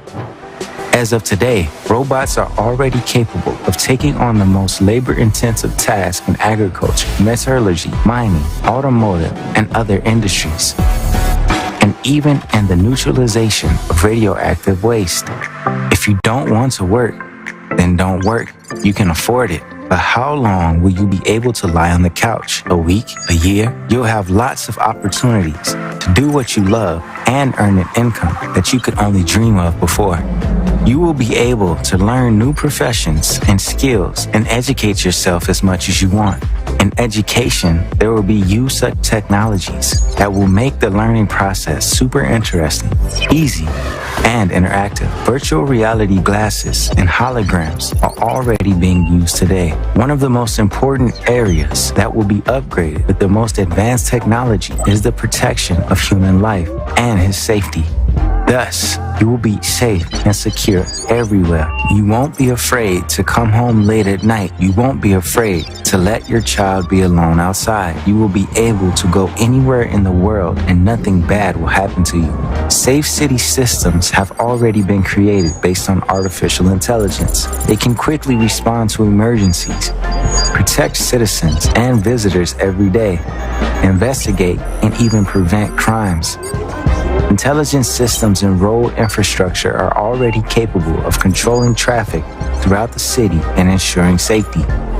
They can prevent traffic jams, send a signal to the car about a pedestrian who is about to jump out onto the road, and even intervene in case of a possible collision and activate the brakes. Imagine that you're going home in such a smart city, for example, and an autopilot air taxi. You chat via video call or watch your favorite movie. You walk into your beautiful big house and you already have a hot dinner waiting for the whole family. Smart gadgets and artificial intelligence have already washed, ironed, tidied everything and ordered food delivery. Who has cooked the dinner then? Home robotic kitchens can already scan your refrigerator, find the right gadgets in your cupboard, and cook a meal of any world cuisine on its own. The updated version will be able to put dirty dishes in the dishwasher and put clean ones in the cupboards. And these innovations will become available to you already during the transition period of the consumerist format of society to the creative one. And in a few years in the creative society, there will be even more pleasant surprises awaiting you. There will appear replicators of food, clothing, and everything you need. Have you ever heard what a replicator is? It's a device which creates an item you need, from a hamburger to a t-shirt, or earrings from elementary particles. To do that, it uses the information about the object in a small amount of energy. A company from California has already created the technology of the future, a printer that makes drinks right from molecules. The cartridge system makes it possible to make thousands of natural drinks with almost no waste. And this is just the beginning. The breakthrough discovery of nanotube technology by Massachusetts and Yale graduates allows them to manipulate matter at the molecular level and already obtain gasoline and other fuels directly from the air.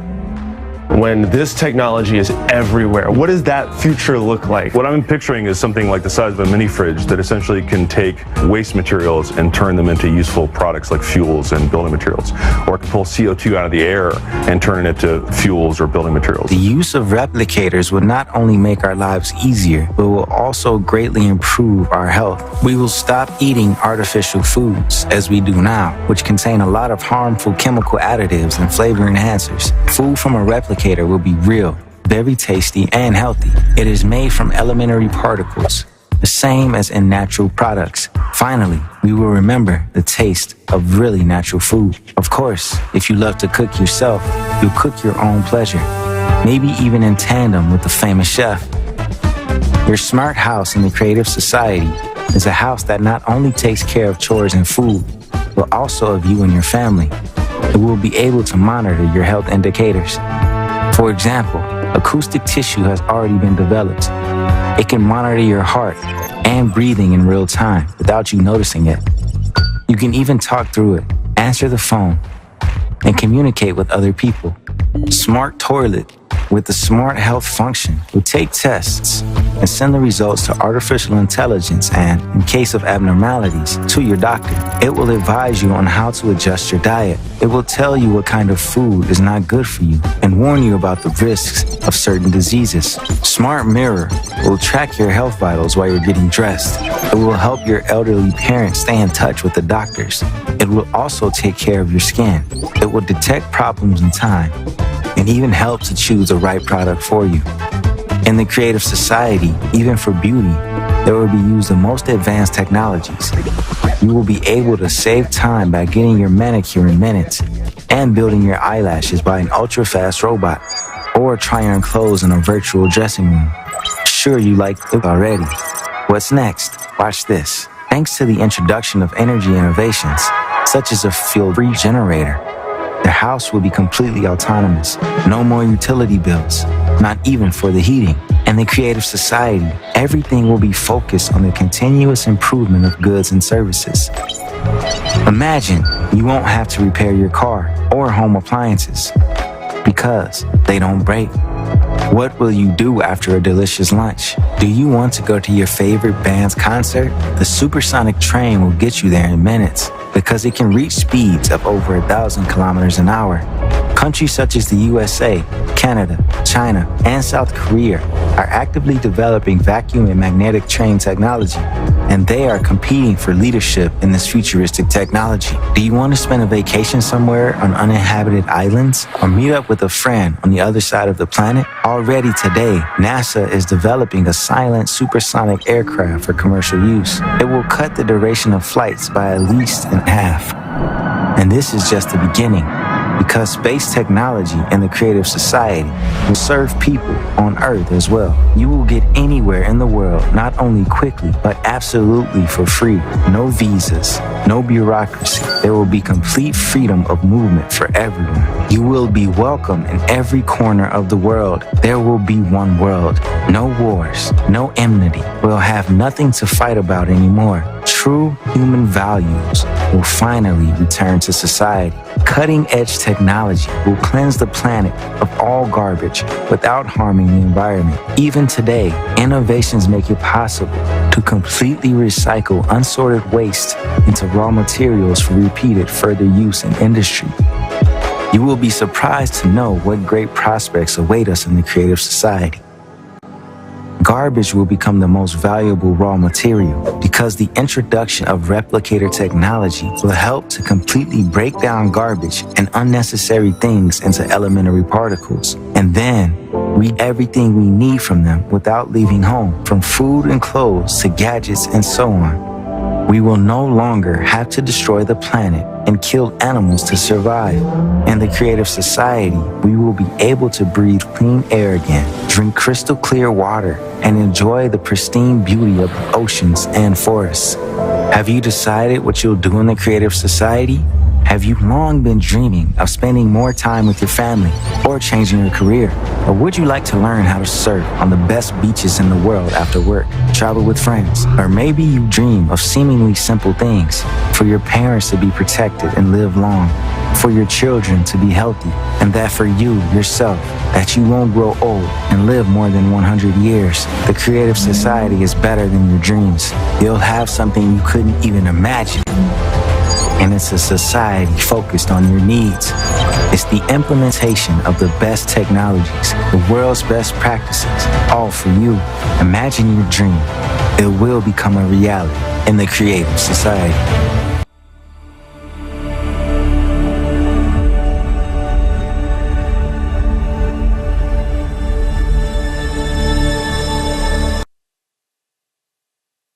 In order to get to the creative society, just a few simple actions are required. Explore the idea, embrace it, and pass it on. Look at the logo. If we make it so popular that when you go into any supermarket, cafe, hairdressers, gym, cab, turning on any channel, go into any social network, you will see the logo, that would mean that the idea of creative society have spread. That is our first priority, to make sure that everyone knows about the idea as soon as possible. After that, we can move on to the second stage of building the creative society. It is simple and quick, without protests, rallies, and bloodshed. Let's look at just a few examples of how millions of people worldwide are already spreading the information about the creative society.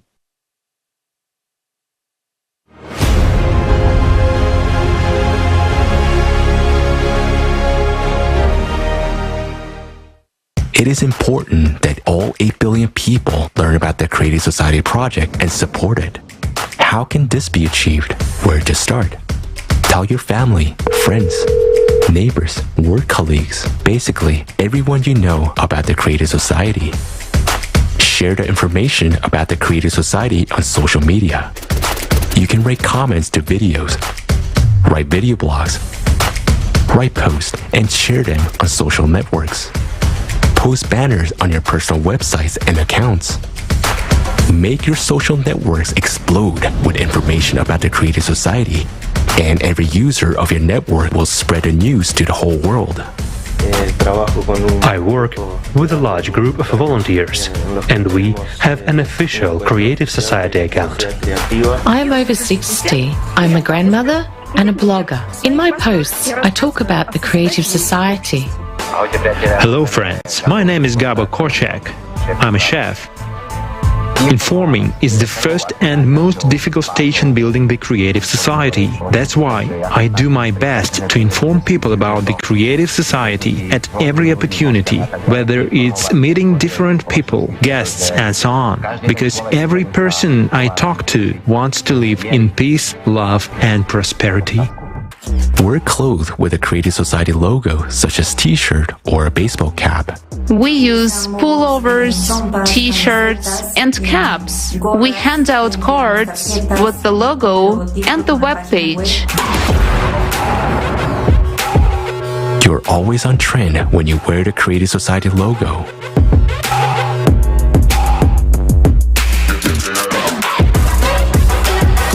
The only thing we need is the Creative Society. The Creative Society.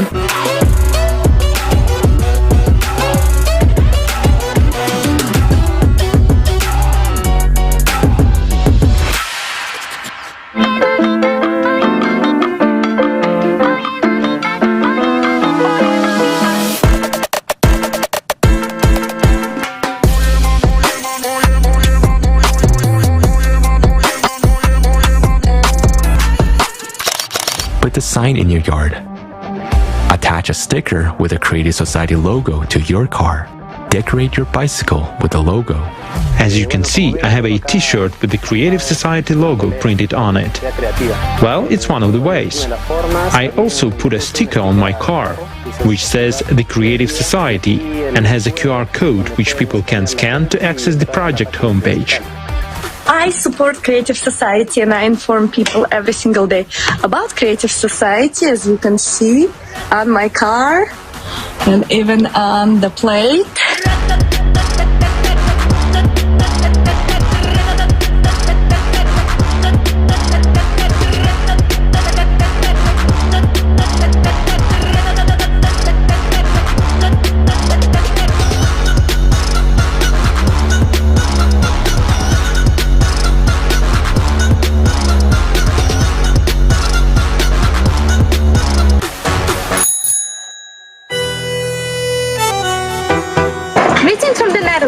We are volunteers from Amsterdam, started to spread the knowledge about the Creative Society by placing a sticker on our bike. Indeed, there is actually more bikes than people in the Netherlands. So you can imagine how important it is to put this message about the Creative Society, the 8 Foundation, and the way to get even more information with the QR code. Leave information about the Creative Society in coffee shops, doctor's offices, the local grocery shops, the hairdressers, anywhere, even on the wing of an airplane. We are in Berlin today, shooting a film about the Creative Society in an Italian cafe. We told the chief and owner of this cafe about the project, and he became really interested. Please support this idea of young people who are fighting for and promoting a better world for all of us. Today I'm in the pediatric surgery department. My son has been treated here for more than 3 weeks. Such a small action as informing people can change the destiny of many. Don't know where to get a model? It's already solved.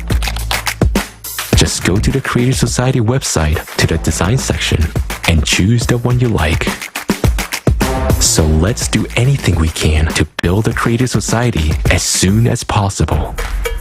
Write poems, songs, make short videos, memes, and even jokes about. For example, the phrase, "If you do not support a creative society, don't touch me," can be printed on a toilet paper.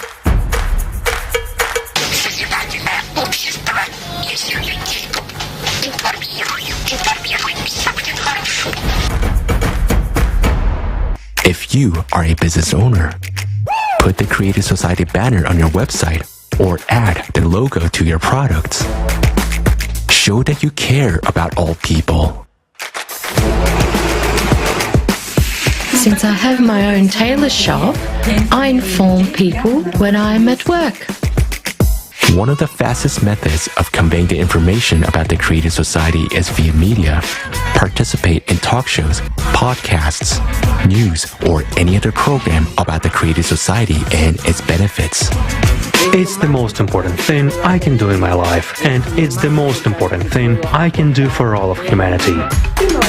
We were also invited as guests to the Storytime program on Radio Italy, where we talked about the Creative Society.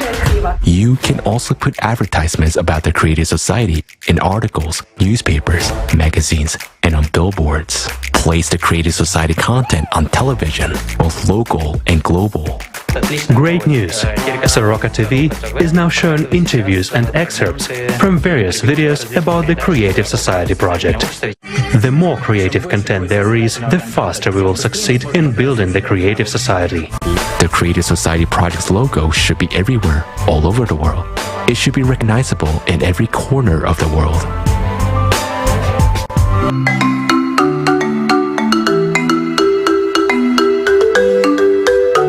It's a platform where every person can raise their voices and speak about what challenges them as individuals but also as a society. It's the voice of the people, and it's the people to make the change that we want.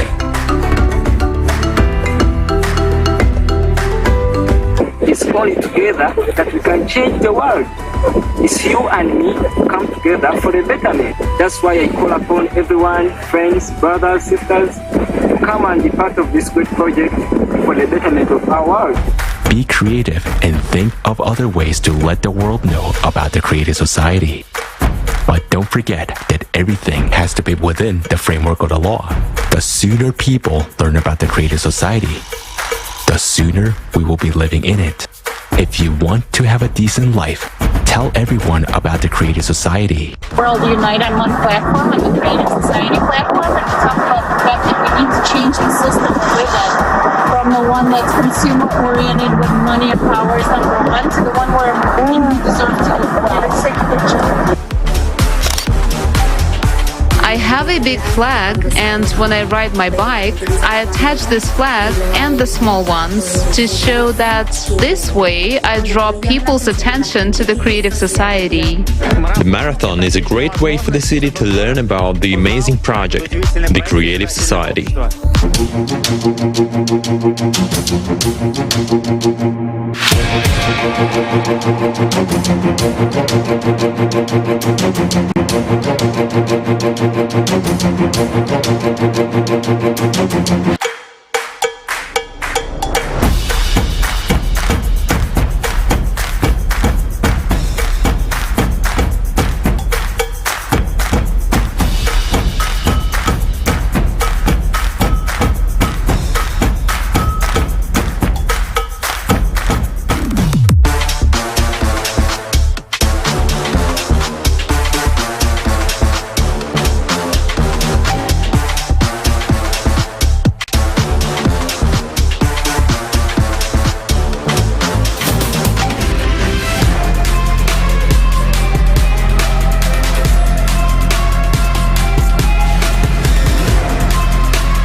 Creative society is the most peaceful and the most appropriate society format in the entire history of humankind.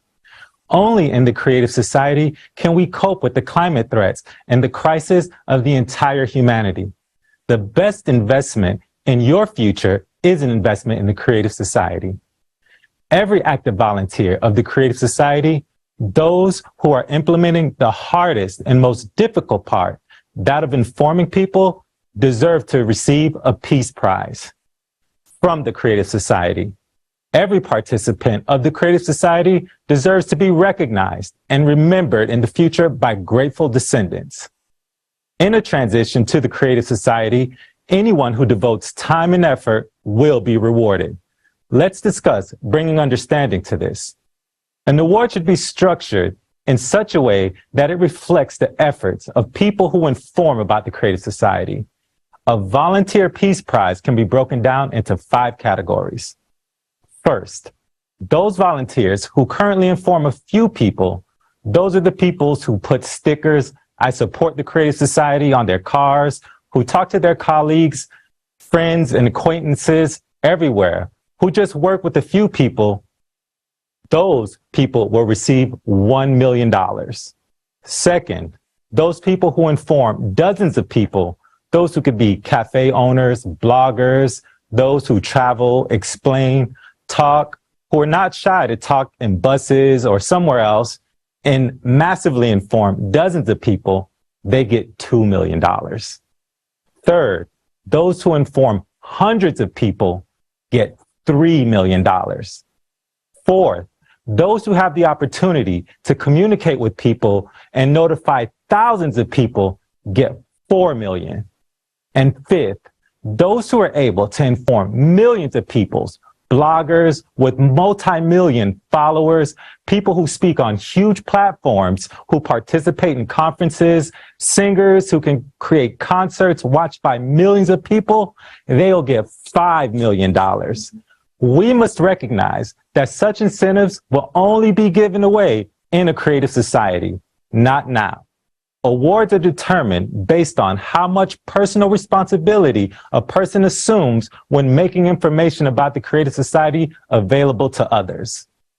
A new history will begin with the names of the volunteers who contribute their hearts and souls to the creative society.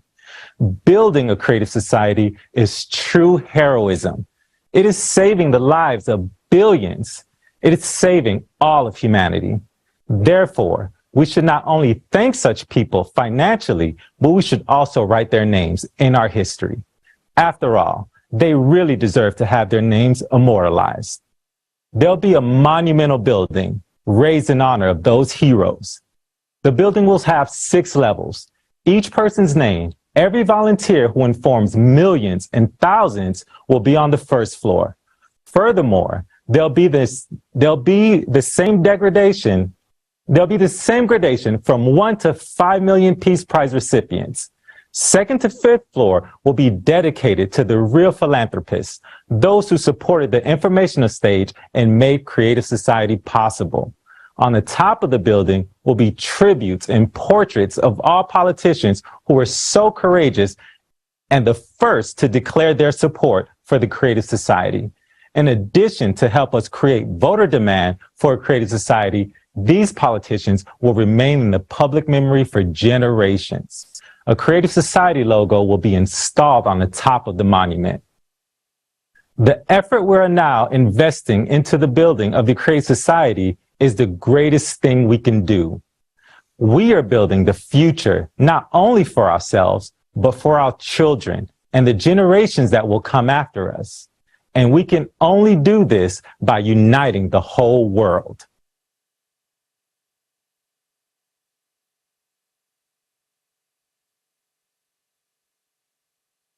There are no perfect actions, steps, or movement. While waiting for the perfect moment, we are losing the most important, most valuable resource, time. On the subject of time, I have an example to show you. Tell me, what are the statistics on average life expectancy in your country? Let's say 80 years. Let's take 78 years, which is inactive life. So, 78 years. Look, this is our lifespan, 78 years. So the span of our life is roughly this long. You can take a piece of paper and draw a line for your 78 years. Look, some of us are 30, some are 40, some are 50, 60. I will cut off the time of my life that's already gone.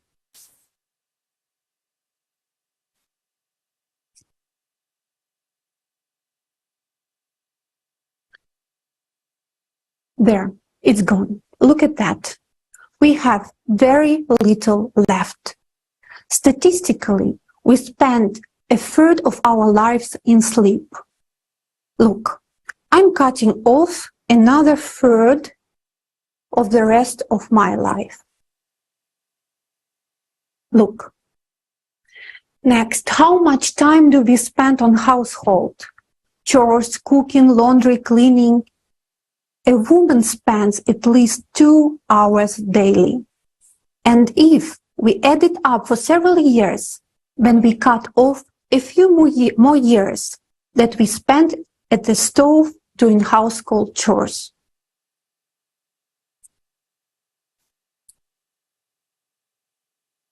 That's how much quality life we have left. And if we subtract from that the time for work, often unloved, for the struggle to survive, too bad, but we have to cut off another slice.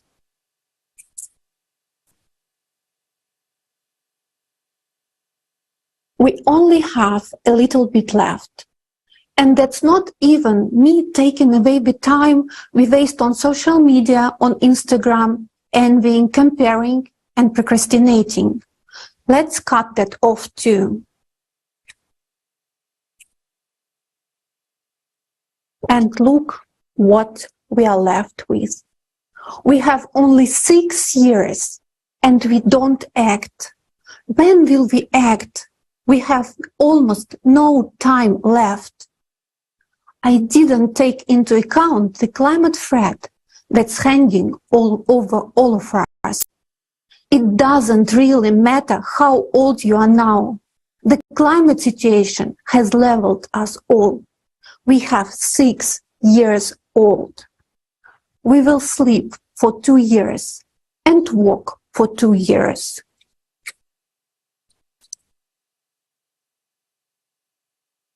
We are left with 2 years. Take time away from that for laundry, cooking, and you'll realize we don't have any time left at all to save our lives. And we are not talking about saving lives and continue living in the hellish conditions of the consumerist format again. We are talking about completely changing of our lives. The creative society is the future in which your life is society's most significant value.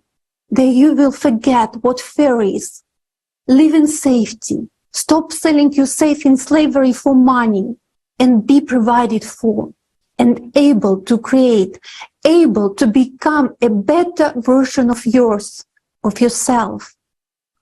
All the advanced technologies will provide for and serve your life in a peaceful, beautiful society without wars and threats to life.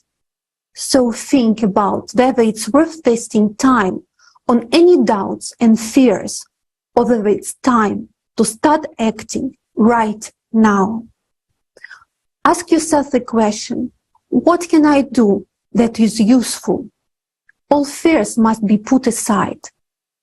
You need to think more about the benefits of creative society for yourself and those you love. Take actions right now. Take action the best you can. There are many examples of what people all around the world are already doing today to build the creative society. But don't compare your beginning with someone else's middle. You have to be yourself. Be honest. Be open, be a real person. Be someone who is pro-life, not pro-death. To be the one who is for creative society.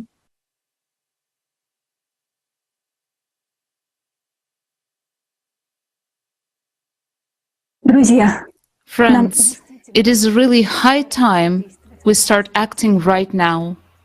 You know, all this time we've been actively trying to reach out to humanity, but we are faced with a huge inertia among people. And honestly, I never would have thought it would be so hard to save humankind. Why are people inert today? It's just because they don't know how much time is left, and that is why they don't rush anywhere. That is why it is so crucial to inform them about the progression of all catastrophic climatic processes and about the real way out of the climatic collapse, by changing the format of society from the consumerist model to a creative one. Everyone on the planet needs to know about it. This is the only way. Otherwise, we simply will not have time to do anything. And that is why we're now appealing to all people who want to live, who want their grandchildren and great-grandchildren to live. We cannot stop the progression of climate cataclysms on our own, and we cannot reach out to everyone on our own either. There is no point in placing our hopes in politicians expecting that they will come to an agreement and do something about this. We people need to start talking about this, and you and I need to get this message out to all the mass media, to every person out of the 8 billion people living on Earth. This is the only opportunity we see right now. We have a chance to leave this planet as dead as Mars, but we still have chance to save our planet. And right now, as we speak, right now on our planet, magma is making its way to the surface through new faults that are being formed because of earthquakes. It is a fairly rapid process. This is a fact that we have been living for more than 10 years. And as of today, you also will have to live with it. Because now you too understand that this is really an apocalyptic doomsday bomb with a clock. And now you understand too that the only solution for us as a civilization is the creative society. And everyone has to learn about this.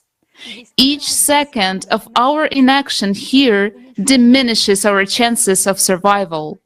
Today, it is up to each person to make a choice.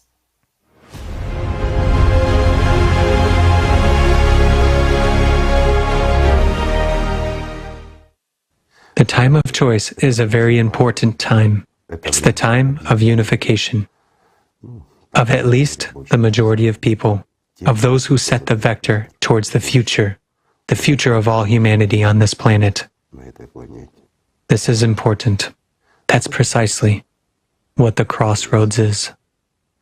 And it depends on everyone's decision where we will go as humanity. Our task isn't simple, friends, but we have no one to hope for. If good people come to us and help us, that's wonderful. But if not, you and us will proceed from our own conscience and capabilities. Believe me, a lot of people on this planet are competent, intelligent, honest, and decent people. That's whom we should rely on. As for all the rest, the opportunists, such spineless jellyfish who can only do harm, sting, or throw feces like a monkey in a zoo. Why would we pay attention to them? We're actually talking about people. Therefore, friends, we have a lot of interesting work ahead. Busy days. I would say. Lots of meetings with good people, and that's already wonderful. So friends, let's just love each other. Love and take care of this world. And let's not shift our responsibility onto someone else. Let's grow up. Thank you. Thank you so much, Igor Mikhailovich. Thank you, friends. Peace be with you.